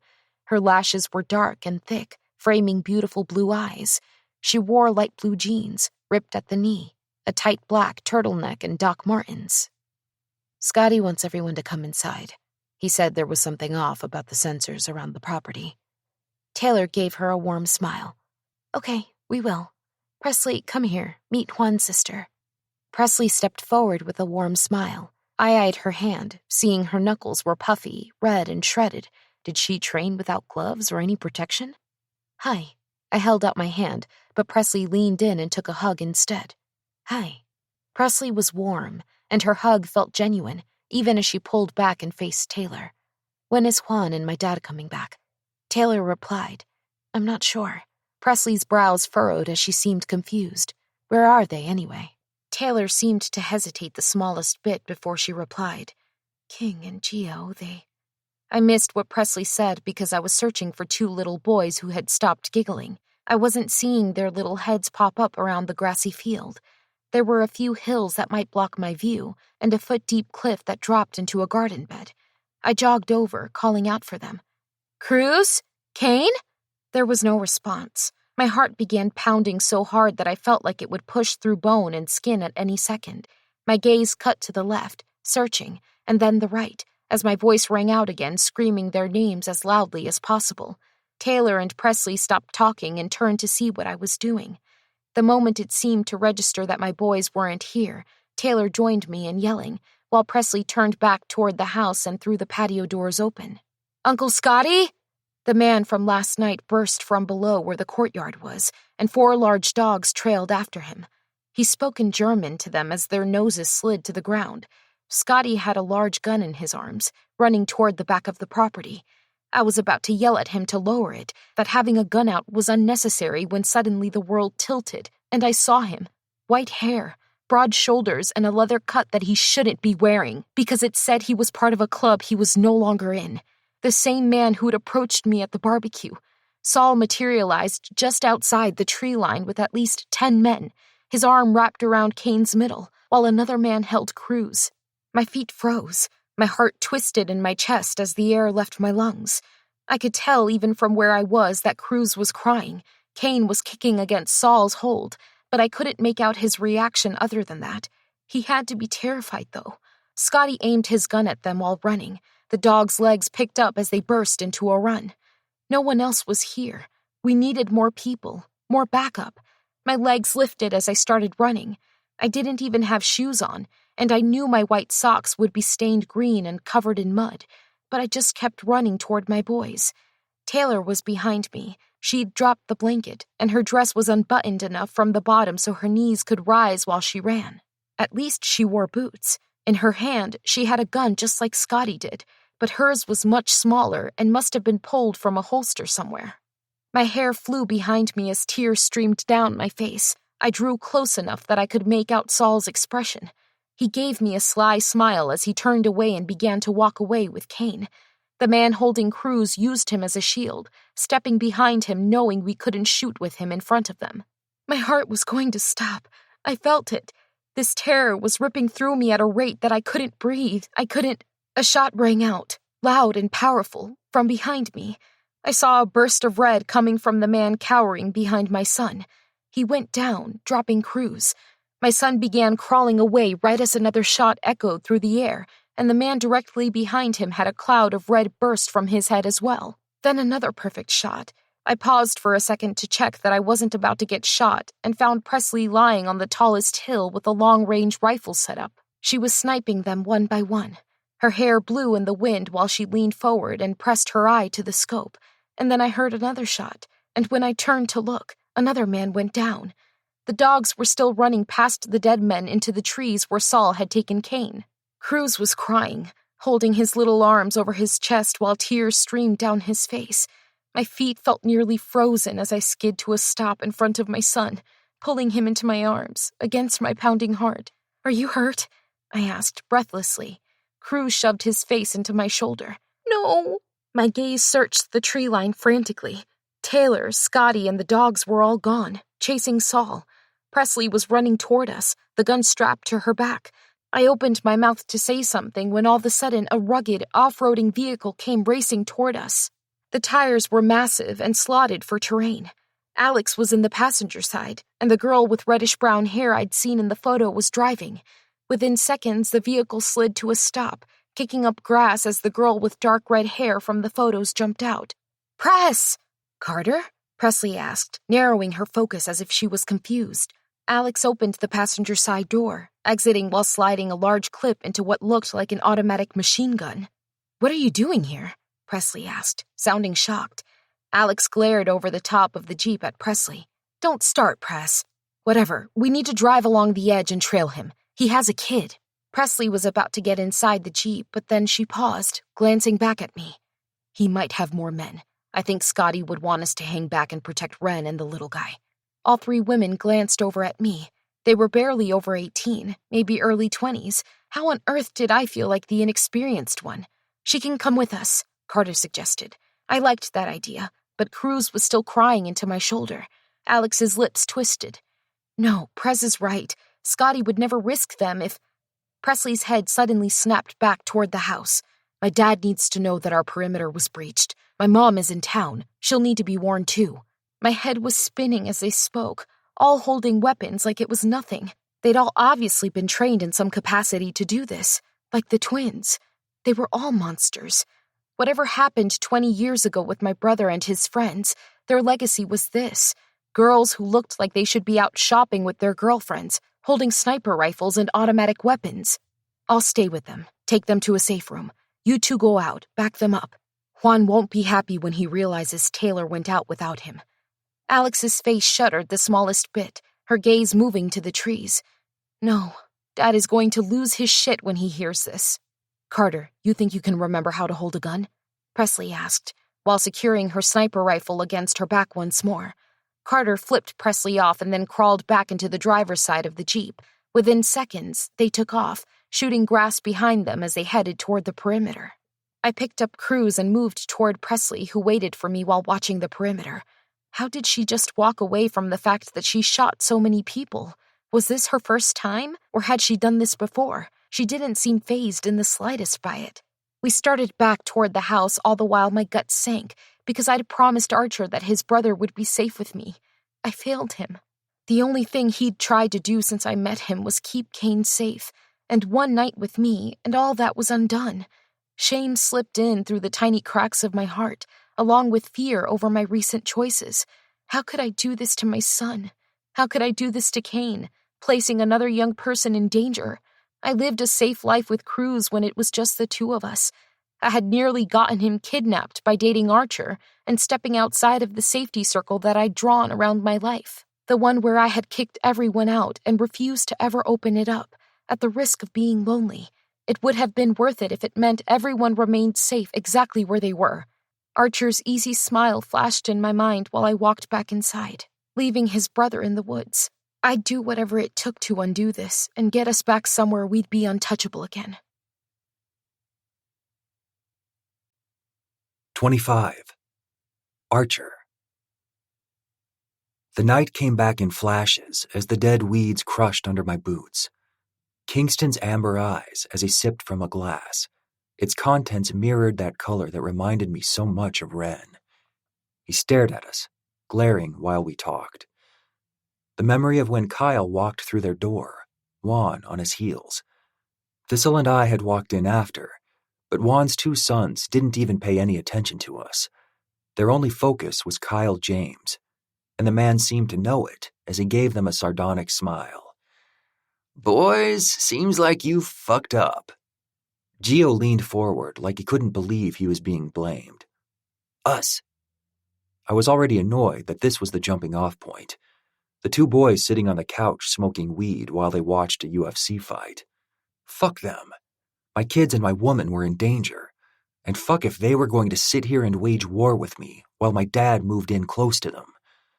I walked over and kicked the coffee table in front of them so all the shit on it flipped over. Kyle smiled, leaning against the edge of the couch.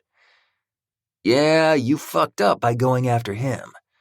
But it seems we had ourselves an imposter at that game where the territory was being gambled. Mr. Green, the true president, had no knowledge of the trade. Their gazes hadn't left me. Their hands were on their guns, but Thistle was behind me, with one trained on them.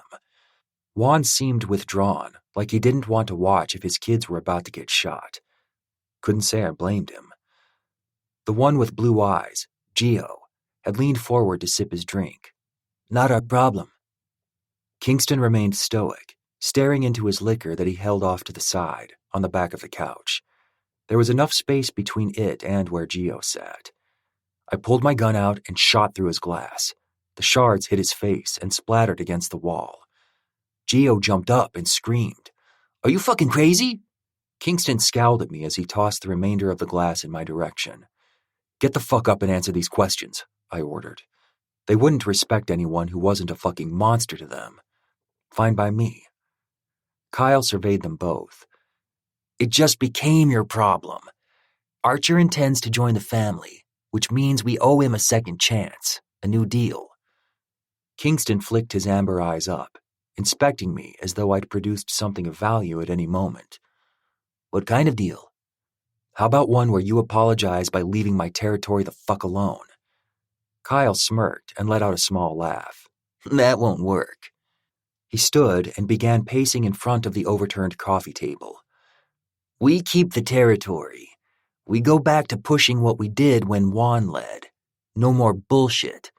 In exchange, we let him and everyone in his club live.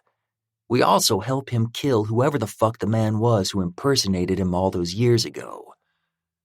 Gio produced a vape pen from his pocket while shaking his head before sinking back into the couch. He must have forgotten there was glass, because he lifted his hand with a wince and cursed.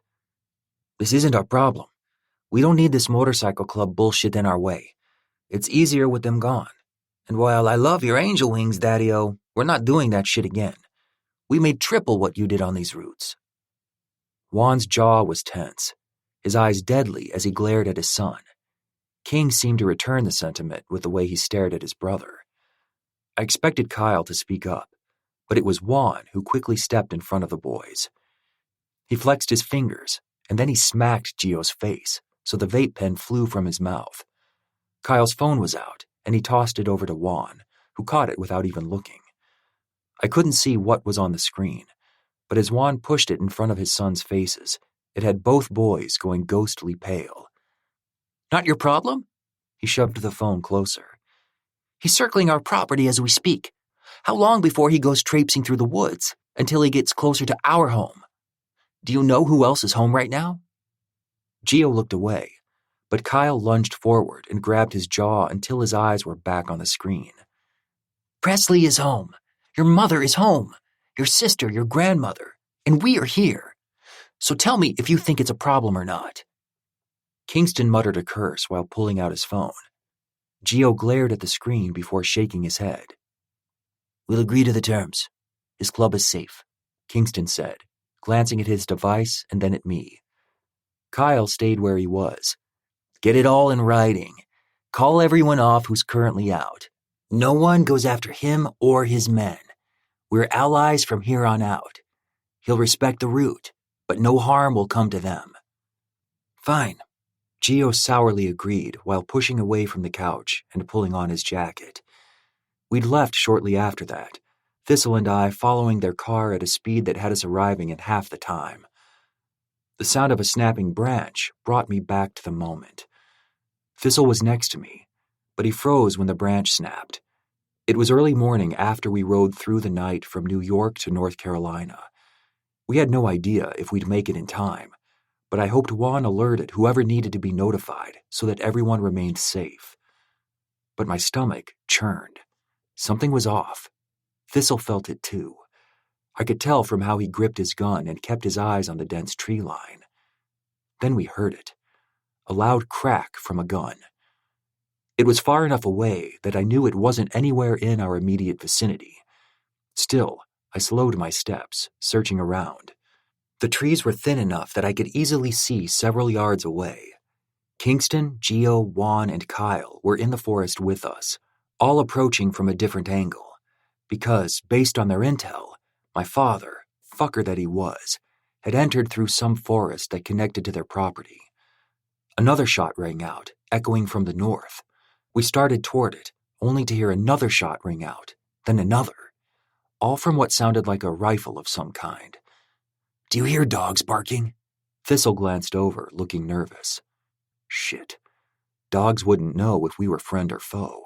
They'd just know our scent wasn't familiar and likely tear the fuck into us. I was about to panic when Kingston suddenly ran toward us as a large black dog approached. It immediately started growling and barking. "Rex!" Kingston snapped, followed by a quick whistle. The dog's ears and snout lifted, as though he responded to the command. Rex seemed to heel, trotting next to Kingston's side, right as another dog darted for us. "Fuck, you might have to shoot him, which will mean that Scotty might shoot you in return.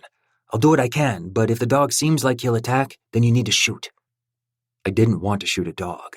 My eyes bugged the fuck out as the second dog barreled toward us, only to pull left with his ears lifted. The dog named Rex followed him, while I heard several people running. Adrenaline hit my chest as the scenario finally played out for me. These dogs were chasing someone. The shots were aimed at an enemy. My dad was here. He'd made contact somehow, and now they were after him. Was it merely because he'd trespassed, or had something happened? "Kingston!" a man yelled, running toward us while his arm was raised, a black assault rifle pointed directly at us. Kingston reared back until he was watching a man break through the trees. The man with the gun wasn't even breathing heavily. He was merely focused intently on us. "Are you with him?" he asked, directing the barrel of his gun at my patches. Thistle lifted his hands as if surrendering. "With who?" Kingston spoke up on our behalf. "Scotty, they're with us. What's going on?" The man gave us one last once-over before searching the surrounding woods with a frantic gaze. "Male, late 50s. Stocky, white hair, tattoos, patches, leather cut like theirs." He gestured at us. "He took a kid. That kid that came with your aunt." No. I stepped forward, my heart tangled in my chest as it tried to push out of my skin. "Which kid?" Not that it made a difference, but I needed to know how panicked Ren was. If he had Cruz, then I'd imagine she would be behind this man any second, tearing into the tree line, looking for him. Unless something happened. The man regarded me, and then did a double take. "He your son?" Kane. A lump was in my throat as I replied, "My brother." "Will this man hurt him?" Scotty asked as two of the dogs circled back to us, their tongues wagging from their mouths as they tried to cool down. I pictured Britt, and when I'd been the one to identify her body because her family couldn't do it. I thought of my mom and how I was too young, but I'd also been in the morgue with her as well.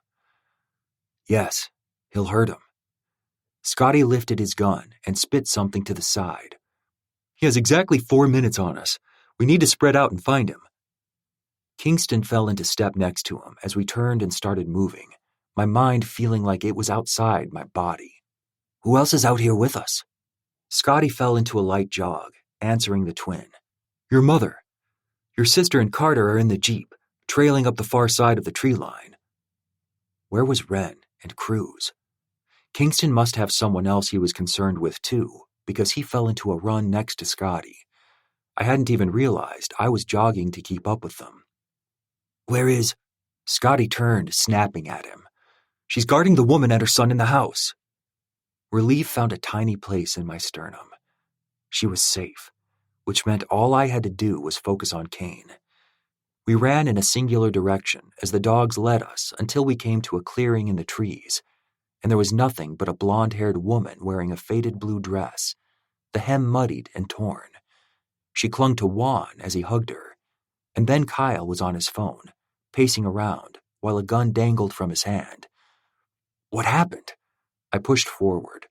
Thistle was right behind me, but the longer I was around these people, the more I felt like they were less of a threat and more of a terrified family.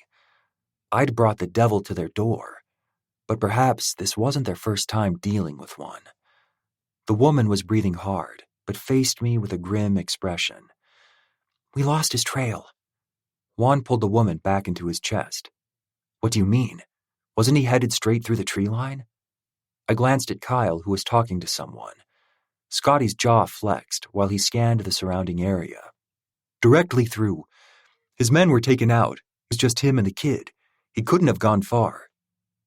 Yet the dogs whined as though they couldn't pick up his trail.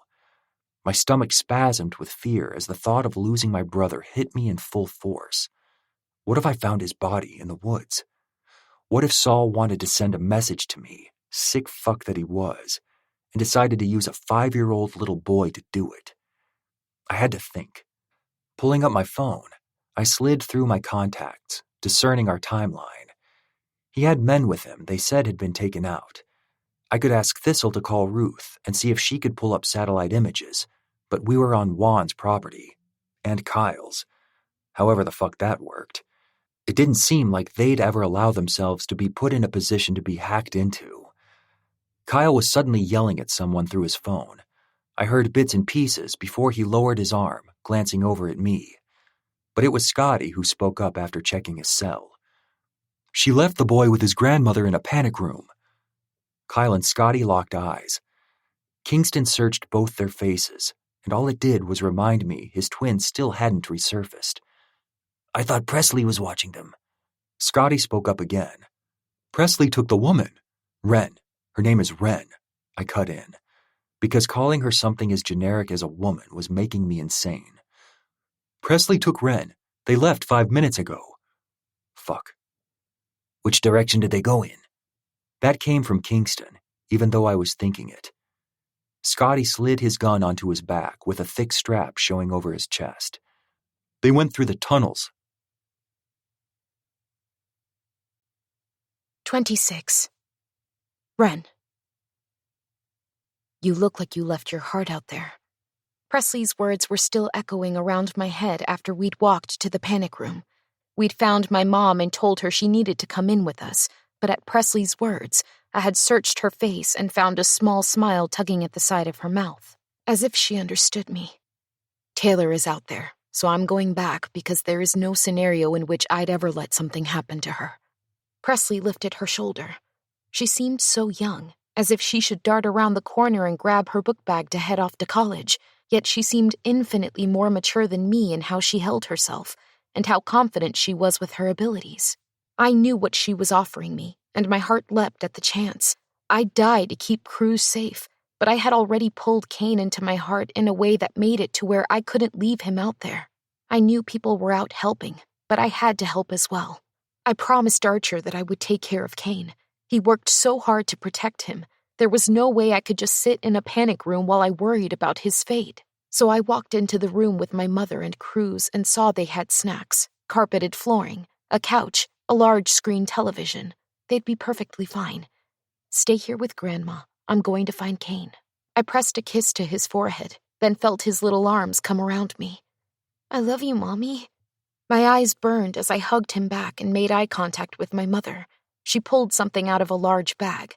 It looked like the one she'd packed for my house. "Mi amor, take this. Show this man who you are." She held out a piece of leather to me, and my heart leapt at the sight of the singed material. My property patch. Fresh tears gathered as I stroked over Archer's name, and the term President's Wife along the shoulders. Then I slipped the buttery fabric on over my sweater.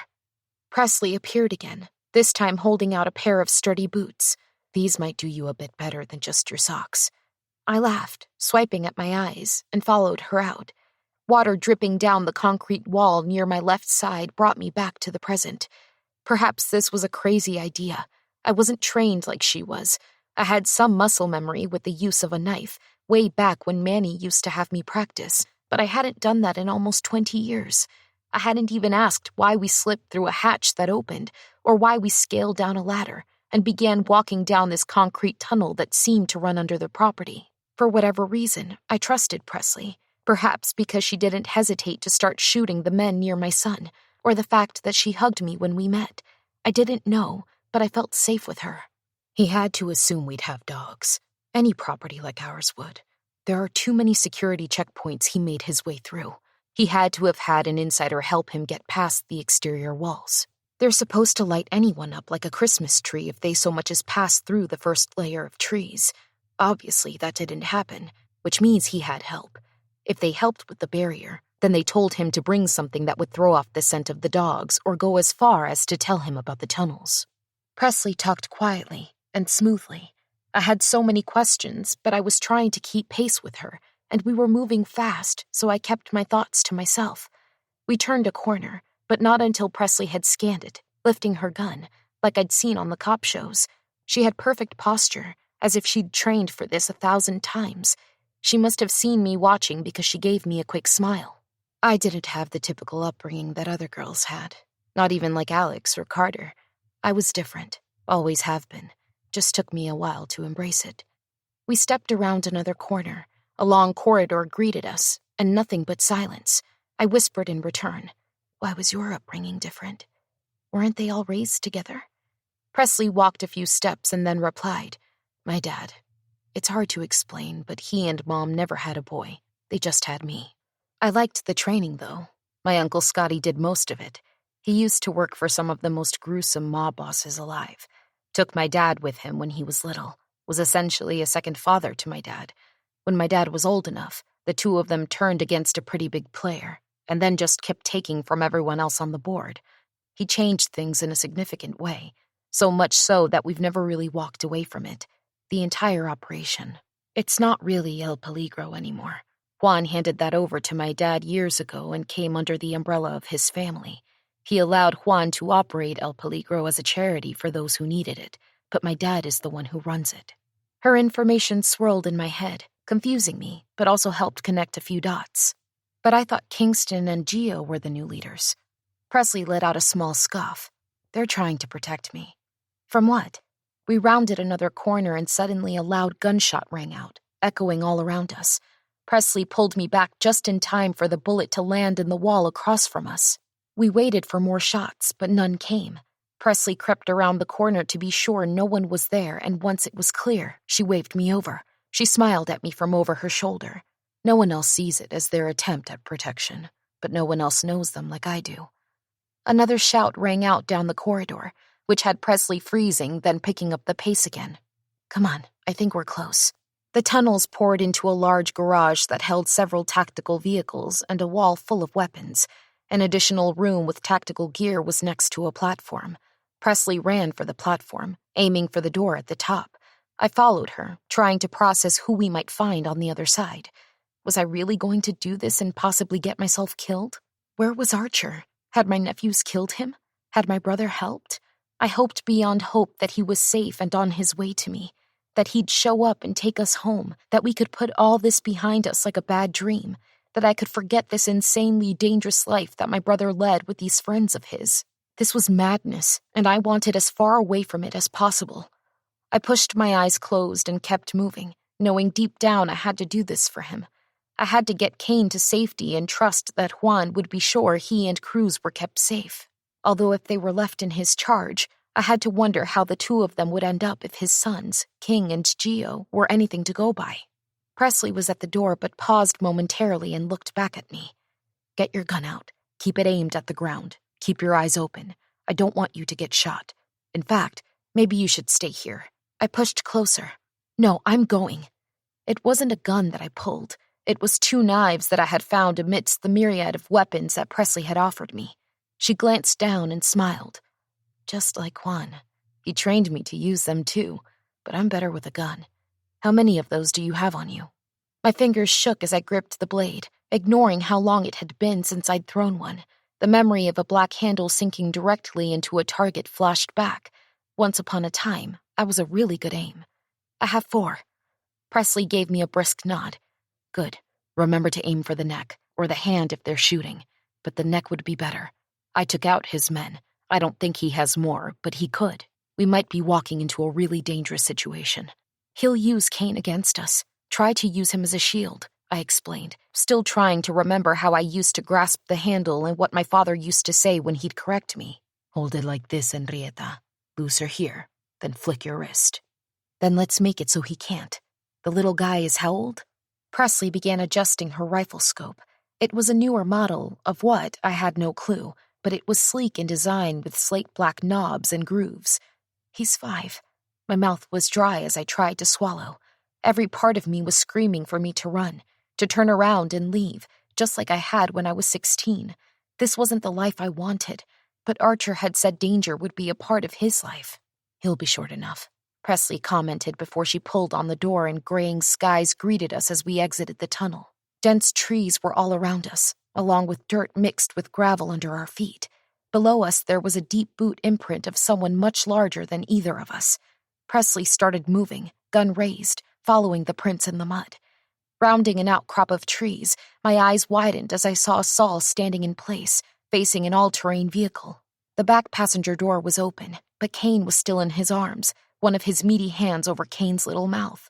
Kane looked so brave, staring at me with relief, not tears, as if he knew all along that I'd come. You 2 bitches come any closer and I'll kill him. Saul jerked away from the vehicle, adjusting his hold on his son. Not his, mine. I locked eyes with Kane, and his little blue gaze remained on me. He still didn't cry. It was like he knew he'd be okay. Saul's gaze flicked over to me, looking over my property patch. Gotta say, I didn't expect you to show up. Figured you'd be cowering under the bed somewhere. That's what you do, right? I heard all about how you ran away from your family, how you hid and ended up falling for a pussy-whipped president. His chuckle slid down my back, making my grip on the knife tighten. Put my son down, I ordered, deadly and firm as I stepped forward, allowing the second knife to slide into my palm. The driver's side door of the all-terrain vehicle pushed open, and another man ambled out. Familiarity had my eyes bulging and my mouth gaping. Brian? His smarmy smile made me feel like 1,000 bees were under my skin. Your son? Ren, really? This kid isn't yours. He's the brother to that fucking redneck neighbor. He belongs back in the city, in foster care, and that's exactly where I'm taking him. Presley shifted next to me. I knew she was trying to decipher which one to target. I stepped closer. How did you get mixed up in this? Brian toyed with the keys while he watched me. Saul called your office looking for you. I was at your desk when the call came in because, once again, you weren't at work. We started talking, and it seemed some of our interests aligned. He wanted to know where you were, and I had knowledge of an employee tracking app that Encore Homes uses for its agents. It's so if there's ever a safety concern with a client, the data can be given to the police. Oh my God. My mind went back 5 years to a long-winded safety instruction meeting that would outline Encore Homes' new policies for all agents that interacted with clients. I was pregnant and exhausted and skipped half the class. Shame flushed through my chest, turning it bright pink. How had I not realized my phone could be tracked? You forgot about that, didn't you? Brian beamed, then paced a few steps, still toying with the keys. Saul didn't even offer me money, Ren. He simply offered me the chance to intervene in your life and ruin your new budding romance with the redneck. He needed a driver, and I was told to take the kid back to the foster care system in Atlas. Simple as that. I might not have a motorcycle club at my disposal, but I can deliver an effective fuck you when I want to. He chuckled, and I had a moment where all I wanted was to murder Brian. I wanted him dead, to not be in my life anymore, but I wasn't that person. If he managed to get Kane away from Saul, then I'd fight for Kane in court, assuming Saul let me live. Presley pushed the smallest bit closer, aiming her gun at Saul. Lower your gun, or I will kill him. This is my son to do with how I see fit. Mine. That bitch of a mother took him from me, tried to give him to Archer to raise, and now you think you can step in? His eyes were wild, making fear slither around my heart and squeeze. My voice was even and strong. He's mine now. Put him down. My gaze was on Kane as I tried to convey this new truth that I felt down to my bones. He was mine now, and he always would be. Brian glanced up at him, his face wary, as if he just processed that threatening the life of a 5-year-old kid was actually pretty fucking serious. Hey, Saul, Saul produced a handgun from his side and swung it over so fast, Brian never saw it coming. He pulled the trigger twice, and 2 holes appeared in Brian's head. My mouth dropped as I stared at Brian, lying dead in the mud. His eyes stared up at the endless sky. I didn't feel anything but shock. He was gone. He'd just been talking, breathing, texting me earlier in the... I heard a loud crack from behind me, making me flinch. Saul's kneecap exploded. I waited for Saul to fall, but he didn't. He merely shifted his weight, and before he could recover how to protect his other knee, Presley let another shot fly. His scream echoed around us as blood burst from his leg. He dropped Kane, and I didn't hesitate. My knives flew, landing directly in the jugular of his neck. I wanted to run over, pull them out and sink them into his heart, then do it again and dig them into his gut. But Kane was running toward me, and right as my knees hit the mud below me, Archer burst from the tree line, ambling toward us with a heaving chest, trying to catch his breath. Archer's gaze darted down, then slid over to us right as Kane's little body slammed into mine. "I knew you'd come," his little voice echoed in my ear, and it made my heart lurch. Not Archer. He knew I'd come for him. Tears trailed down my face as I sat back and pulled him into my chest. "I'm sorry it took me so long. I'm so sorry he took you, and you thought you were going to have to go with him." His arms were iron around my neck as he clung to me. "I didn't cry because I saw how you looked at me when he took me." Pulling him away so I could check his face, my smile wobbled. "How did I look at you?" His white hair was muddied as I ran my hands through it, checking him to be sure he was okay. "You looked at me the same way you look at Cruz. I know I'm yours now. Yours and Archer's. You're going to be my mom. I'd never had one before that I remember. I'm glad it's you." I tried to laugh as a sob came out, and I pulled him close. Presley was behind me, placing her hand on my shoulder.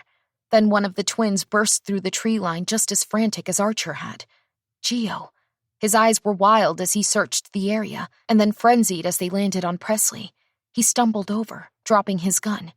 "Gio," Presley started. She put her hands out, almost as if to hold him off. His hands were on her face seconds later, pushing into her hair as he pulled her closer. Her fists clung to his waist, holding on to his hoodie. Then more people came through the trees. Kingston found Gio and Presley, and his jaw worked back and forth like he was processing a rather big emotion.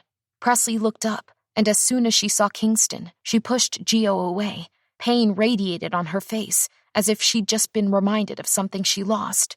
I moved my gaze away from them, so I didn't keep watching something that looked so intimate and personal. Juan and Taylor held hands as they came closer, and then Archer finally stopped examining Saul and Brian's bodies, his hands bloody as he pulled my daggers free and wiped them on Saul's chest. Kane remained in my lap as they all closed in, and it hit me then. My brother led a life of danger, but he'd made it so nothing could hurt his family. He'd raised soldiers because he was always at war. Archer knelt down in front of us. His eyes were red, like he'd been fighting emotions too. "Brian?" I shook my head, still in shock that my colleague was lying dead just a yard away. Archer moved closer. I stared at how the red blended in with his dark tattoos for a moment before I reached for him. He seemed to hesitate, but I wasn't having that. I pulled his hand into mine, unfazed by the blood. "Help me get him home." He took Kane from me and held him to his chest and then pulled me up. My nose found his neck and I inhaled deeply, closing my eyes. Home. Archer was home. Kane and Cruz. They were the home I'd been searching for all this time, and while I had my brother back, nothing felt as right as this. Kane knew I would come for him. Courage filled a hole in my chest, one large and vast that had been a canyon in my chest since I was 16. It replaced a broken piece of my heart and reforged it out of steel. My brother watched me carefully as we turned back toward the tunnels, and I knew what he was seeing. For the first time in nearly 20 years, he was seeing his little sister again, the one who used to ride the edge of a knife, flirting with danger every chance she got, the one who loved this life and craved its edges and all the serrated pieces around it, the one who used to smile and laugh and create joy. She was still inside me, and now I knew I could let her be a part of my life, instead of shutting her out like I'd done since I left. I could be the president of Mayhem Riot's wife, and I could lead next to him with strength and courage. I could be brave, and my world wouldn't end.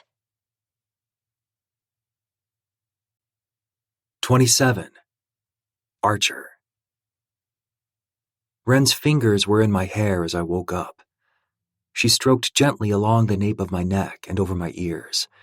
My back was to her, which meant sometime during the night I'd shifted away from her, or she left the bed. I had a feeling she'd left the bed to go check on the boys. The room was dimly lit, with just a small piece of sunlight cutting through the split curtains, which meant it was still early. We'd come back to the property yesterday, and the entire day was a blur.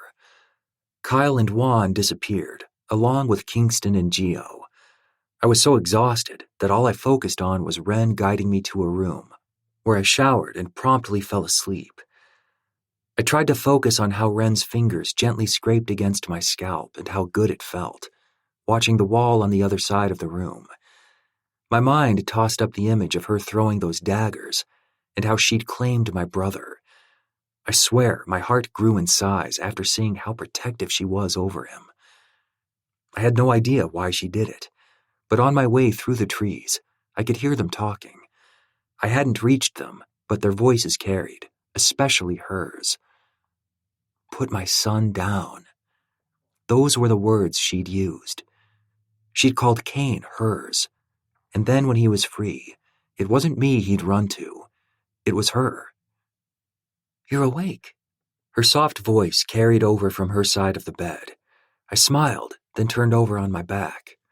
How did you know? Her hair was up in a chaotic pile on her head, but it somehow made her look sexy and like she'd been fucked all night. She hadn't been, but it was still making me hard thinking about it. Your breathing changed? She smiled at me, and then leaned down to press a kiss to my forehead. We still hadn't talked about the fact that Brian had essentially worked with my father and was now dead. Thistle was going to help frame his death to look like a car accident, so there weren't any ties that would come back to our club, Saul or Ren's family.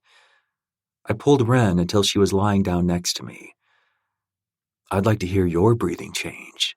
My lips found her neck, then I trailed lower, kissing along her collarbone while I slid my hand over her stomach and down between her thighs. Archer. She sounded as if she was about to protest, so I covered her mouth with mine while using my thumb to swipe over her clit through her little pajama shorts. Oh. Her breathing did change then, and I smiled against her mouth, applying more pressure with my thumb. Our kiss turned messy as our tongues slid against each other, and I couldn't help myself. I gently tugged at the lace camisole that was barely covering her heaving breasts. Once she was uncovered, traced my tongue over her taut nipples, swiping over one rosy bud and then the other. Her tits were pushed together from her tank top, so I took my time, sucking and licking each one, while she began writhing under me. From how she kept trying to rub against me, I knew she was aching. I slid farther, kissing down her stomach and swiping over her belly button until I got to her shorts, where I pulled them down her legs and then began licking along her slit. Her fingers came to my hair and pulled as she let out a sharp breath, her legs lifting on either side of my head. I pushed them apart as I fucked her with my tongue. It wasn't enough. I wanted to consume her. With that in mind, I gripped her by the hips and flipped her over. The sight of her bare ass had my cock weeping. She let out a tiny yelp from being tossed, followed by a throaty laugh. I'd never had a woman laugh while I was in the process of fucking her. It made my own smile appear as I shook my head. I love you. I whispered against her spine as I dropped a kiss there. Moving lower to the top of her ass, my tongue traced a path over her left ass cheek, and with a hiss, I let my teeth graze along her flesh. Her hips lifted as if she needed pressure or friction against her pussy. I repeated the process of licking and sucking her right ass cheek before grazing my teeth and sinking into her flesh with a soft bite, which had her moaning. You like that? I whispered, repeating what I'd done, but this time, I spread her cheeks apart and stared at her crack. My mouth watered as the bare skin led to a dark, tight circle, and farther to her bare, glistening slit. Her hips reared again as her hand came back to hold one of her cheeks for me. I like when you help me, Ren. I like when you get so desperate to be fucked that you'd even silently beg me to lick you in your tight little hole. My hand gripped her cheek while holding it apart from her other, and then I dove in, swirling my tongue over her in a deep lick.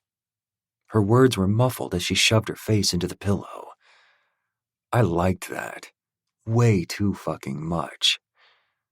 My strokes were vicious as I pushed into her tightness and used 3 of my fingers to sink into her core. I heard a low, guttural moan, muffled by the bed, as a shudder ran through her. Her hips lifted, her pussy rising from my fingers, only to sink down on them in an attempt to get pressure. My tongue remained buried in her hole while my fingers worked her pussy, and she fucked my hand. She dripped all over my fingers as she moved. I didn't dare pull them out as she used me, moaning into the bed as her arousal soaked the sheets. I knew she was about to come based off how another shudder moved up her back, but I wanted her to come on my cock. So I pulled away from her, only to rise up and press my knee to the bed as I angled closer to her ass. Then, holding her hips up, I gripped my shaft in one hand and sank into her in one harsh thrust. Her fingers clenched the sheets on either side of her head, while her face remained shoved into the mattress. Her tight heat wrapped around my cock, gripping me so well that I had to breathe for a second before pulling out and pushing back inside. "Ren." My voice was a plea as I began thrusting. My hands returned to her ass, gripping her skin harshly while I lifted her hips the smallest bit and continued to bury my cock deep inside her. Over and over, I pulled out and thrust in, making the headboard slam against the wall, but I was too far gone to care. My chest heaved as I kept pushing my hips forward, sliding my cock in and out, until I felt her walls closing around me, a muffled scream exploding from her as she froze and came hard on my cock. "That's it, beautiful. Let go. Cover my cock." Her muffled moans and garbled curses continued as I pulled out of her. I could see her creamy release create a ring around the base of my cock, and it had me so fucking hard that with one last push inside her, I filled her with a groan, coming so hard I saw spots. "So fucking tight, beautiful. You grip my cock like you're begging me to keep fucking you, like you can't live without it." My release began spilling out of her as I pulled out, and the sight was so fucking good that I pushed it all back in with another groan. "I like the way you look when you're dripping with my cum." Suddenly she froze, and her head lifted, frizzy wild hair falling against her tan back, as she twisted to see me still sliding my half-hard cock in and out of her cunt, playing with our joint release. "Shit." She stared where we were connected, and then bit her lip. "I need to tell you something that might make you upset." Her tone had my cock finally softening, so I pulled out of her completely and stood up. She'd need a warm rag anyway. So I walked into the bathroom and returned with one so she could drop whatever bad news she needed on me. Her gaze went to my still glistening cock that I hadn't cleaned yet. "Want to lick it clean?" I smirked, knowing we needed to get going and didn't have time for another round, but I wanted to get that panicked look off her face. She didn't respond, which had anxiety churning in my chest. "What's wrong, Ren?" Her knees curled under her while she let out a sigh. "I'm not." Her eyes found mine while she tried to get it out. "I had a plan to go get a certain kind of birth control, because we hadn't been having sex. I thought I had time, and then it just happened, and then all this transpired." She tugged on the edge of a blanket. "I didn't see the problem." "So you might be pregnant?" Her eyes snapped up to mine. Why did that sound so fucking good to me? She nodded sheepishly while her face flushed pink. "Does that make you scared or upset?" What was the problem? Her beautiful eyes found a way to arrest me. "Neither. Well, in case you weren't looking forward to that because of our new situation, and now with custody stuff, I didn't want to be a burden." I pulled her hand until she was closer. I was still naked, and my cock wasn't hard anymore, but she crawled into my lap anyway. "You aren't a burden. And if you became pregnant, that wouldn't be a burden. That patch you were wearing means you're mine. I'm yours. It's as close to a wedding vow as we get without actually saying any. You essentially agreed to marry me.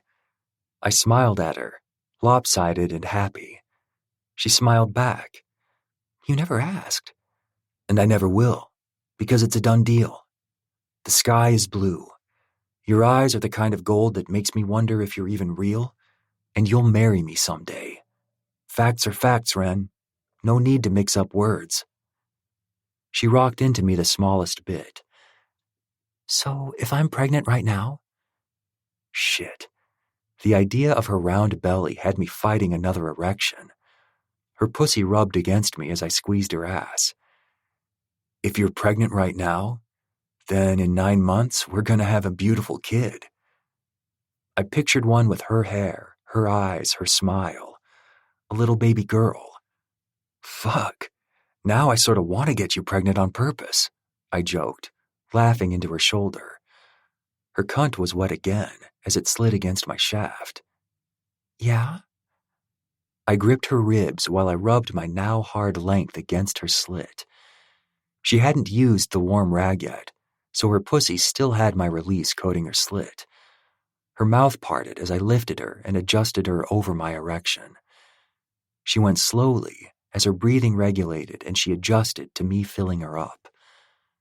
Then, with a moan, she rocked forward. Fuck me again, Archer. With her lips right at my ear, she whispered, Then fill me so full you leak out of me all day. Her hands were around my neck, and I placed my hand over her mouth as I began moving my hips. Ren and I emerged from our room 45 minutes later, showered and dressed.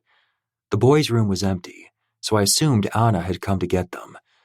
Ren practically glowed as we made our way down to the kitchen, and while I knew she wasn't pregnant based on the first time we fucked without protection, she still seemed like there was a brightness to her that hadn't been there before. Good morning, Ren said happily to her mother, who was sipping coffee at the table, while Kane and Cruz watched a tablet. Morning. Anna gave us both a knowing smile. I wasn't embarrassed. Let everyone know I fucked my woman this morning. Speaking of everyone, where were all the other people who seemed to be here yesterday? Ren asked for me as she looked around. Where is Juan and everyone else? Anna set her mug down gently. Presley is in her family wing with Kyle and his wife, Riley. The twins are training in the gym with Scotty. Juan and Taylor are walking together in the garden. I was about to mention needing to leave when Anna stood up from the table. Would you be willing to stay a few more days? Just a few so we can spend time with you all? So everyone can meet the boys and get to know Archer. Anna's gaze gently landed on Ren. So we can know you. Ren's eyes watered as she looked over to me. I needed to get back, but I'd sent Thistle on his way this morning after he slept in one of the guest rooms. He could handle what I couldn't for a few days. So I smiled and replied, We'd love to. 28. Ren. My face hurt from smiling, but in the realest, best way possible. I hadn't laughed this much in my whole life. It was our third evening visiting with my brother and his family when his sons finally joined us. It took a few days for them to come around, not just because of how they had acted with us, but the leak they'd discovered that allowed Saul to know about the tunnels, the perimeter, and the dogs were linked back to them. Now Kyle was out hunting this person down, and the boys acted like two pups who'd had their noses rubbed in their mess. Once they finally did come around, things were tense at first. Archer watched them warily, as if he were watching a thief move near his home. Juan's gaze was hard as he watched his sons walk in, and even Taylor was somber. It wasn't until Cruz walked up to Kingston with a remote controller and asked if he knew how to work the game that the tense atmosphere began dissipating. They moved into their large living room, wearing sweats and t-shirts like they were little kids coming in for a family gathering on some holiday. Kingston had messy bedhead, and Gio's was covered by a backward-facing hat. They sank into two large chairs and faced Kane and Cruz. You want to learn how to race? Cruz agreed excitedly, and Kane joined in, sitting right next to him. The large flat screen lit up with a game, where players were being chosen. The antics of seeing the twin boys become kids by helping my sons learn how to play a video game was what had me laughing so much. It was like getting to hit rewind on their lives and peek into so many moments and memories that I had missed. Juan and Taylor came in and settled in the living room with us, laughing while they watched, and I wondered when the last time was for them to be able to experience their boys like this. I still wanted to know what had happened to them, but I knew it wasn't really my business, and perhaps one day I would get the chance to find out. Maybe by staying in their lives, I would be privy to hearing from them once in a while. It was later that afternoon that both boys cleared their throats and asked if they could talk to Archer and me while we walked in the garden that Juan and Taylor were so fond of. The sun was beginning to set, which would thrust us into our 4th night in North Carolina and would mark the 4th night that Archer and I had been fucking like rabbits, actively trying to get pregnant. I didn't know why I wanted it, and I had no clue why he did either, but every time we were alone, it was as though some frenzy would come over us, and suddenly we were ripping each other's clothes off, and we weren't even bothering with foreplay, and we both loved foreplay. I just knew I needed him inside me as fast and as hard as he could. Then once he'd finish, we'd wait 10 minutes and go again. It was madness and stupid. We were being so senseless, and yet as I looked over at him, I smiled, hoping I was carrying some piece of him inside me.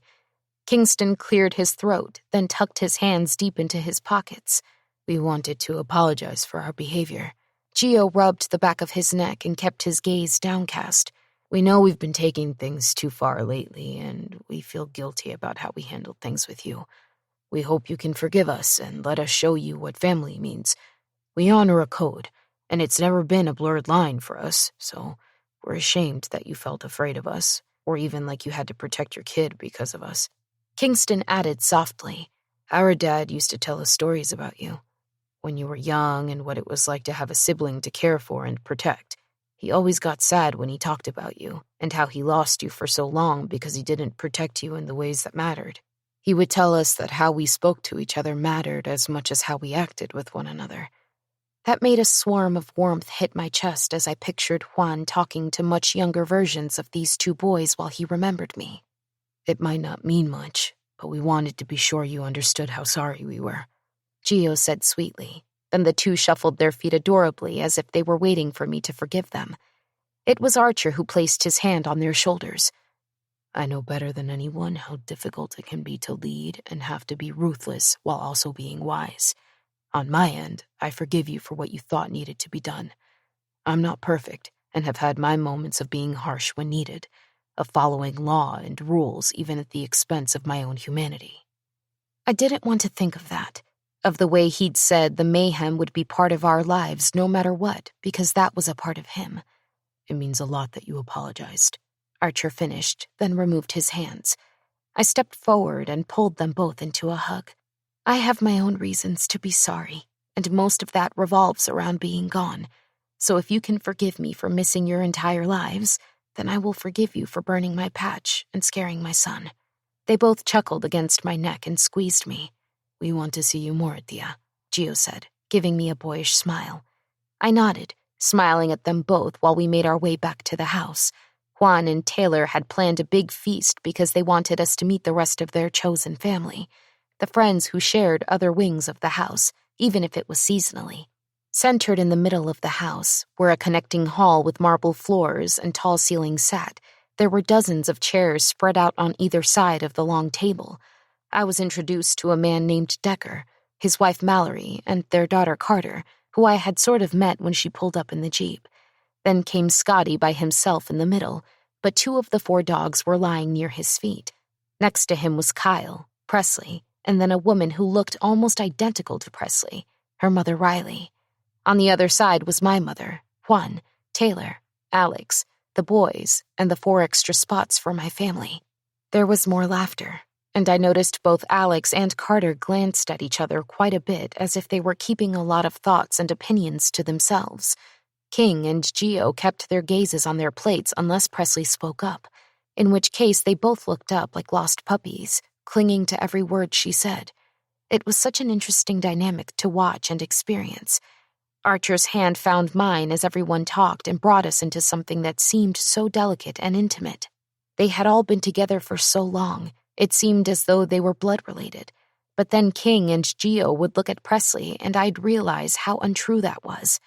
Alex and Carter would glance at Presley, then each other, and sip from their wine glasses. There was so much not being said that I felt like I was on a game show trying to piece together expressions and body language. Juan finally stood, making a toast. I wanted my family to meet my baby sister, the one I let fall through my fingers all those years ago, then was too prideful to help bring back. I wanted to take a second to thank you all for showing her and Archer kindness. As you know, we don't allow any outsiders in here. You were all gracious enough to allow Ren, her 2 boys, and Archer. Something tells me they're going to be around much more as time goes on, and if that does happen, I want you all to know who they are and understand how Taylor and I consider them a part of this circle. Everyone raised a glass in our direction, and I looked over in time to see my mother's eyes water as she sipped. I knew right then my days of being alone, with or without Archer, were over. My proverbial pair of wings had taken me home. 29. Ren. We returned home exactly 1 week and 2 days after traveling to North Carolina. The boys had quite a bit of homework to catch up on, but during our time away, Archer and I had come to a conclusion regarding our lives. We wanted to start it, together. With what happened to Brian, things felt too strange to return to work. Word of his car accident came out, which caused a rumble of questions amongst our entire team. A funeral was prepared for him, and while Archer was supportive of me attending, I truly had no desire to go. From what I'd known of Brian, he wasn't someone I wanted to remember. He'd gotten himself into a horrible situation with Saul and had betrayed my safety and trust by using my location against me. He also threatened to take Kane from us. As far as I was concerned, he'd received his due, and perhaps that made me harsh, but I could never get the way Kane's face looked being held captive by Saul while Brian just stood there watching, out of my mind. Once the funeral had passed, I had put in my 2 weeks' notice. Denise had been a wonderful boss, but my heart wasn't in the job. I'd been hiding for 5 years in that job and in that city. I was ready to focus on something else. I hadn't had time to discover what I wanted to do for myself. I'd never considered any hobbies or jobs that I could pursue that felt like me, that would bring me joy.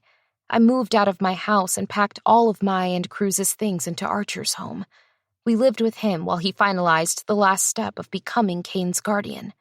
Archer and I had been looking for a new place to live now that he wasn't required to stay in Atlas.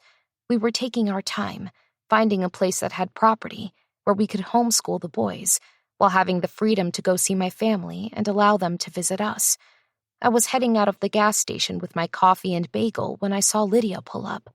I hadn't returned any of her texts or talked to her since that night she'd been at my house after my sprained ankle. Her blonde hair was dyed blue, matching her long sweater dress. Her step slowed as she drew closer, holding her clutch in one hand and keys in another. Ren? Her eyes trailed over my leather cut, getting larger the more she took in.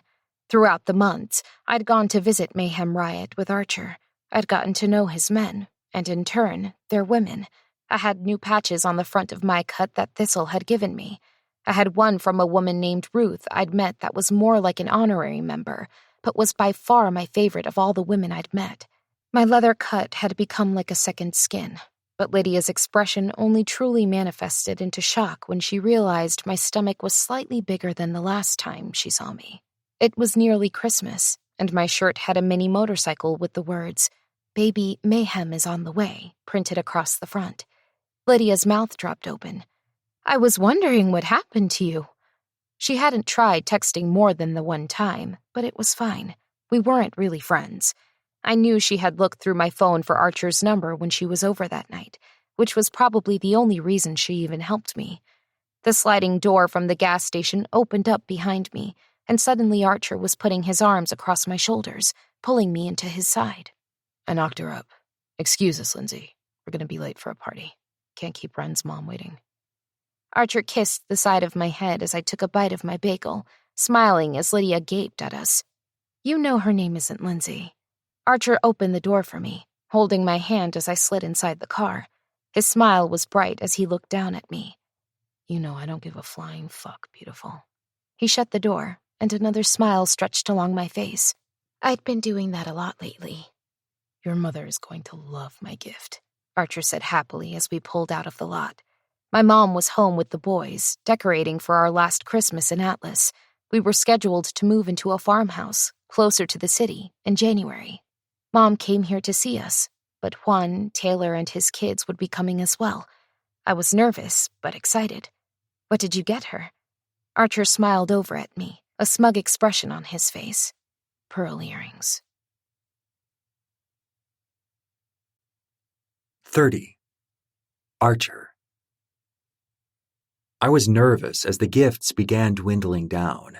Juan kept laughing as he watched his mother touch the pearl earrings I'd gifted her.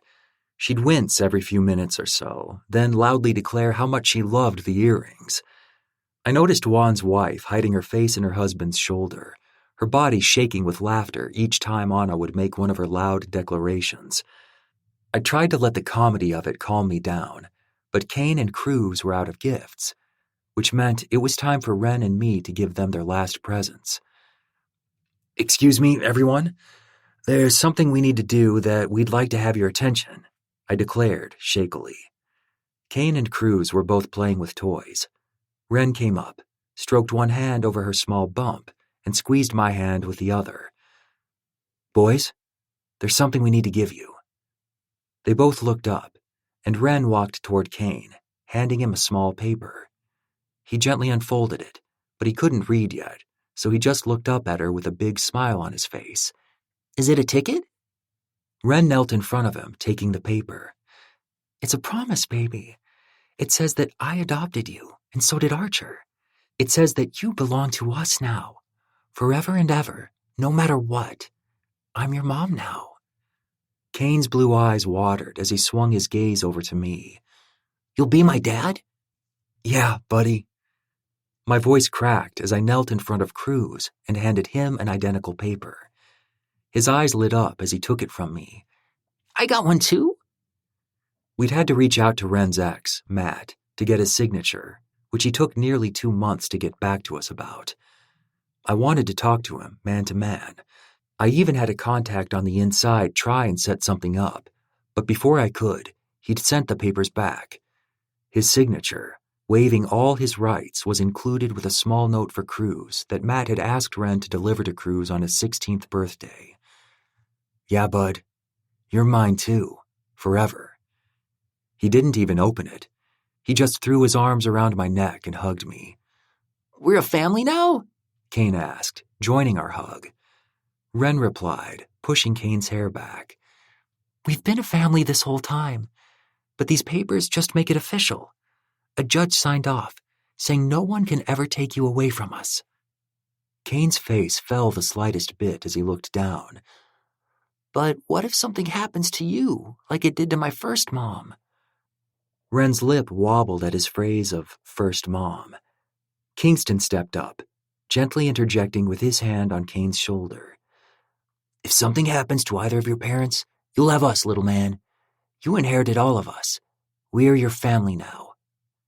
Kane smiled up at Kingston, then Gio as he walked over and messed with his hair.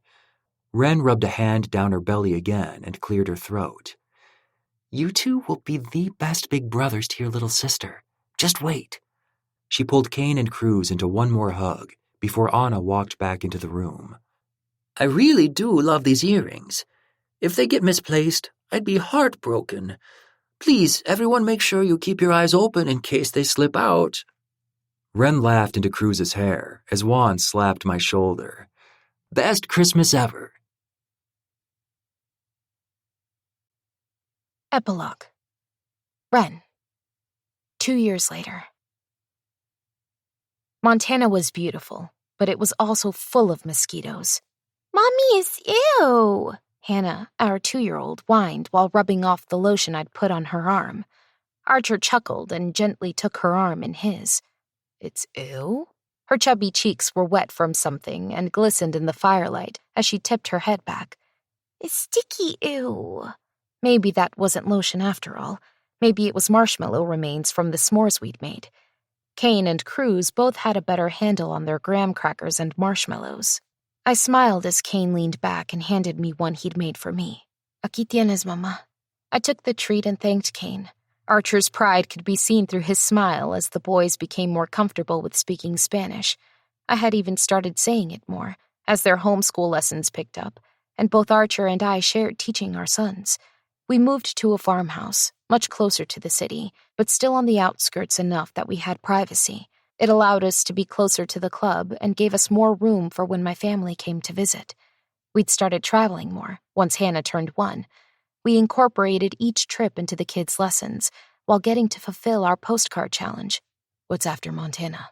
Archer asked our little family, knowing it would be Cruz and Kane who decided. Hannah didn't even know we were traveling via postcards on the refrigerator yet. "What about San Francisco?" Cruz asked, while taking a big bite of his marshmallow sandwich. The sunset was beyond gorgeous as it lit up the shaded areas of the tall grass and shadowed parts of the nearby mountain. Kane seemed contemplative when suddenly a different voice joined our little group, which had Archer reaching for the gun he kept in his saddlebag. "How about North Carolina?" Juan walked out of nowhere, hands in his cigar pants. He seemed out of place in the outdoor terrain of the Montana mountainside. My mouth was open in shock as I stared at my brother. We'd just visited him for Easter. It was June now, but it hadn't been that long since we'd talked. "Juan?" I asked, but the way he was looking over at my husband told me there was something I didn't know. It had me pulling Hannah out of the chair she was in and into my arms. "Why North Carolina?" My brother stared at the flames and then let out a sigh. "We need all the families to come in. It's just for a time until things get smoothed over." Archer held my gaze while I slipped mine back over to my brother, feeling a jagged warning prick my chest. "What things?" Juan's clear gaze caught on ours before he replied. "The twins reacted poorly to a situation that involved Presley." Still had no idea what their history or beef was, so I resisted the urge to ask and instead waited for the rest. "And?" Juan's jaw flexed. "Their reaction wasn't received well by someone with a lot of power. They sent one of our close friends to us in a body bag. We're not taking any chances with our friends, certainly less with our family." I peeked over at Kane and Cruz, who were watching each other. I hugged Hannah close to my chest and took it all in. Archer brought his phone up to his ear, and I already knew who he'd be on the phone with. "Thistle, I need a favor." Looked like we were heading back to North Carolina, and this time, we'd be staying for a while. This recording of My Darling Mayhem was presented by Dreamscape Media LLC, narrated by Jeremy Gardner and Jacqueline Sol, produced by David Bendina. Text copyright 2025 by Ashley Munoz. Sound recording copyright 2025 by Dreamscape Media LLC. Thank you for listening. Please check dreamscapepublishing.com for Dreamscape's latest releases.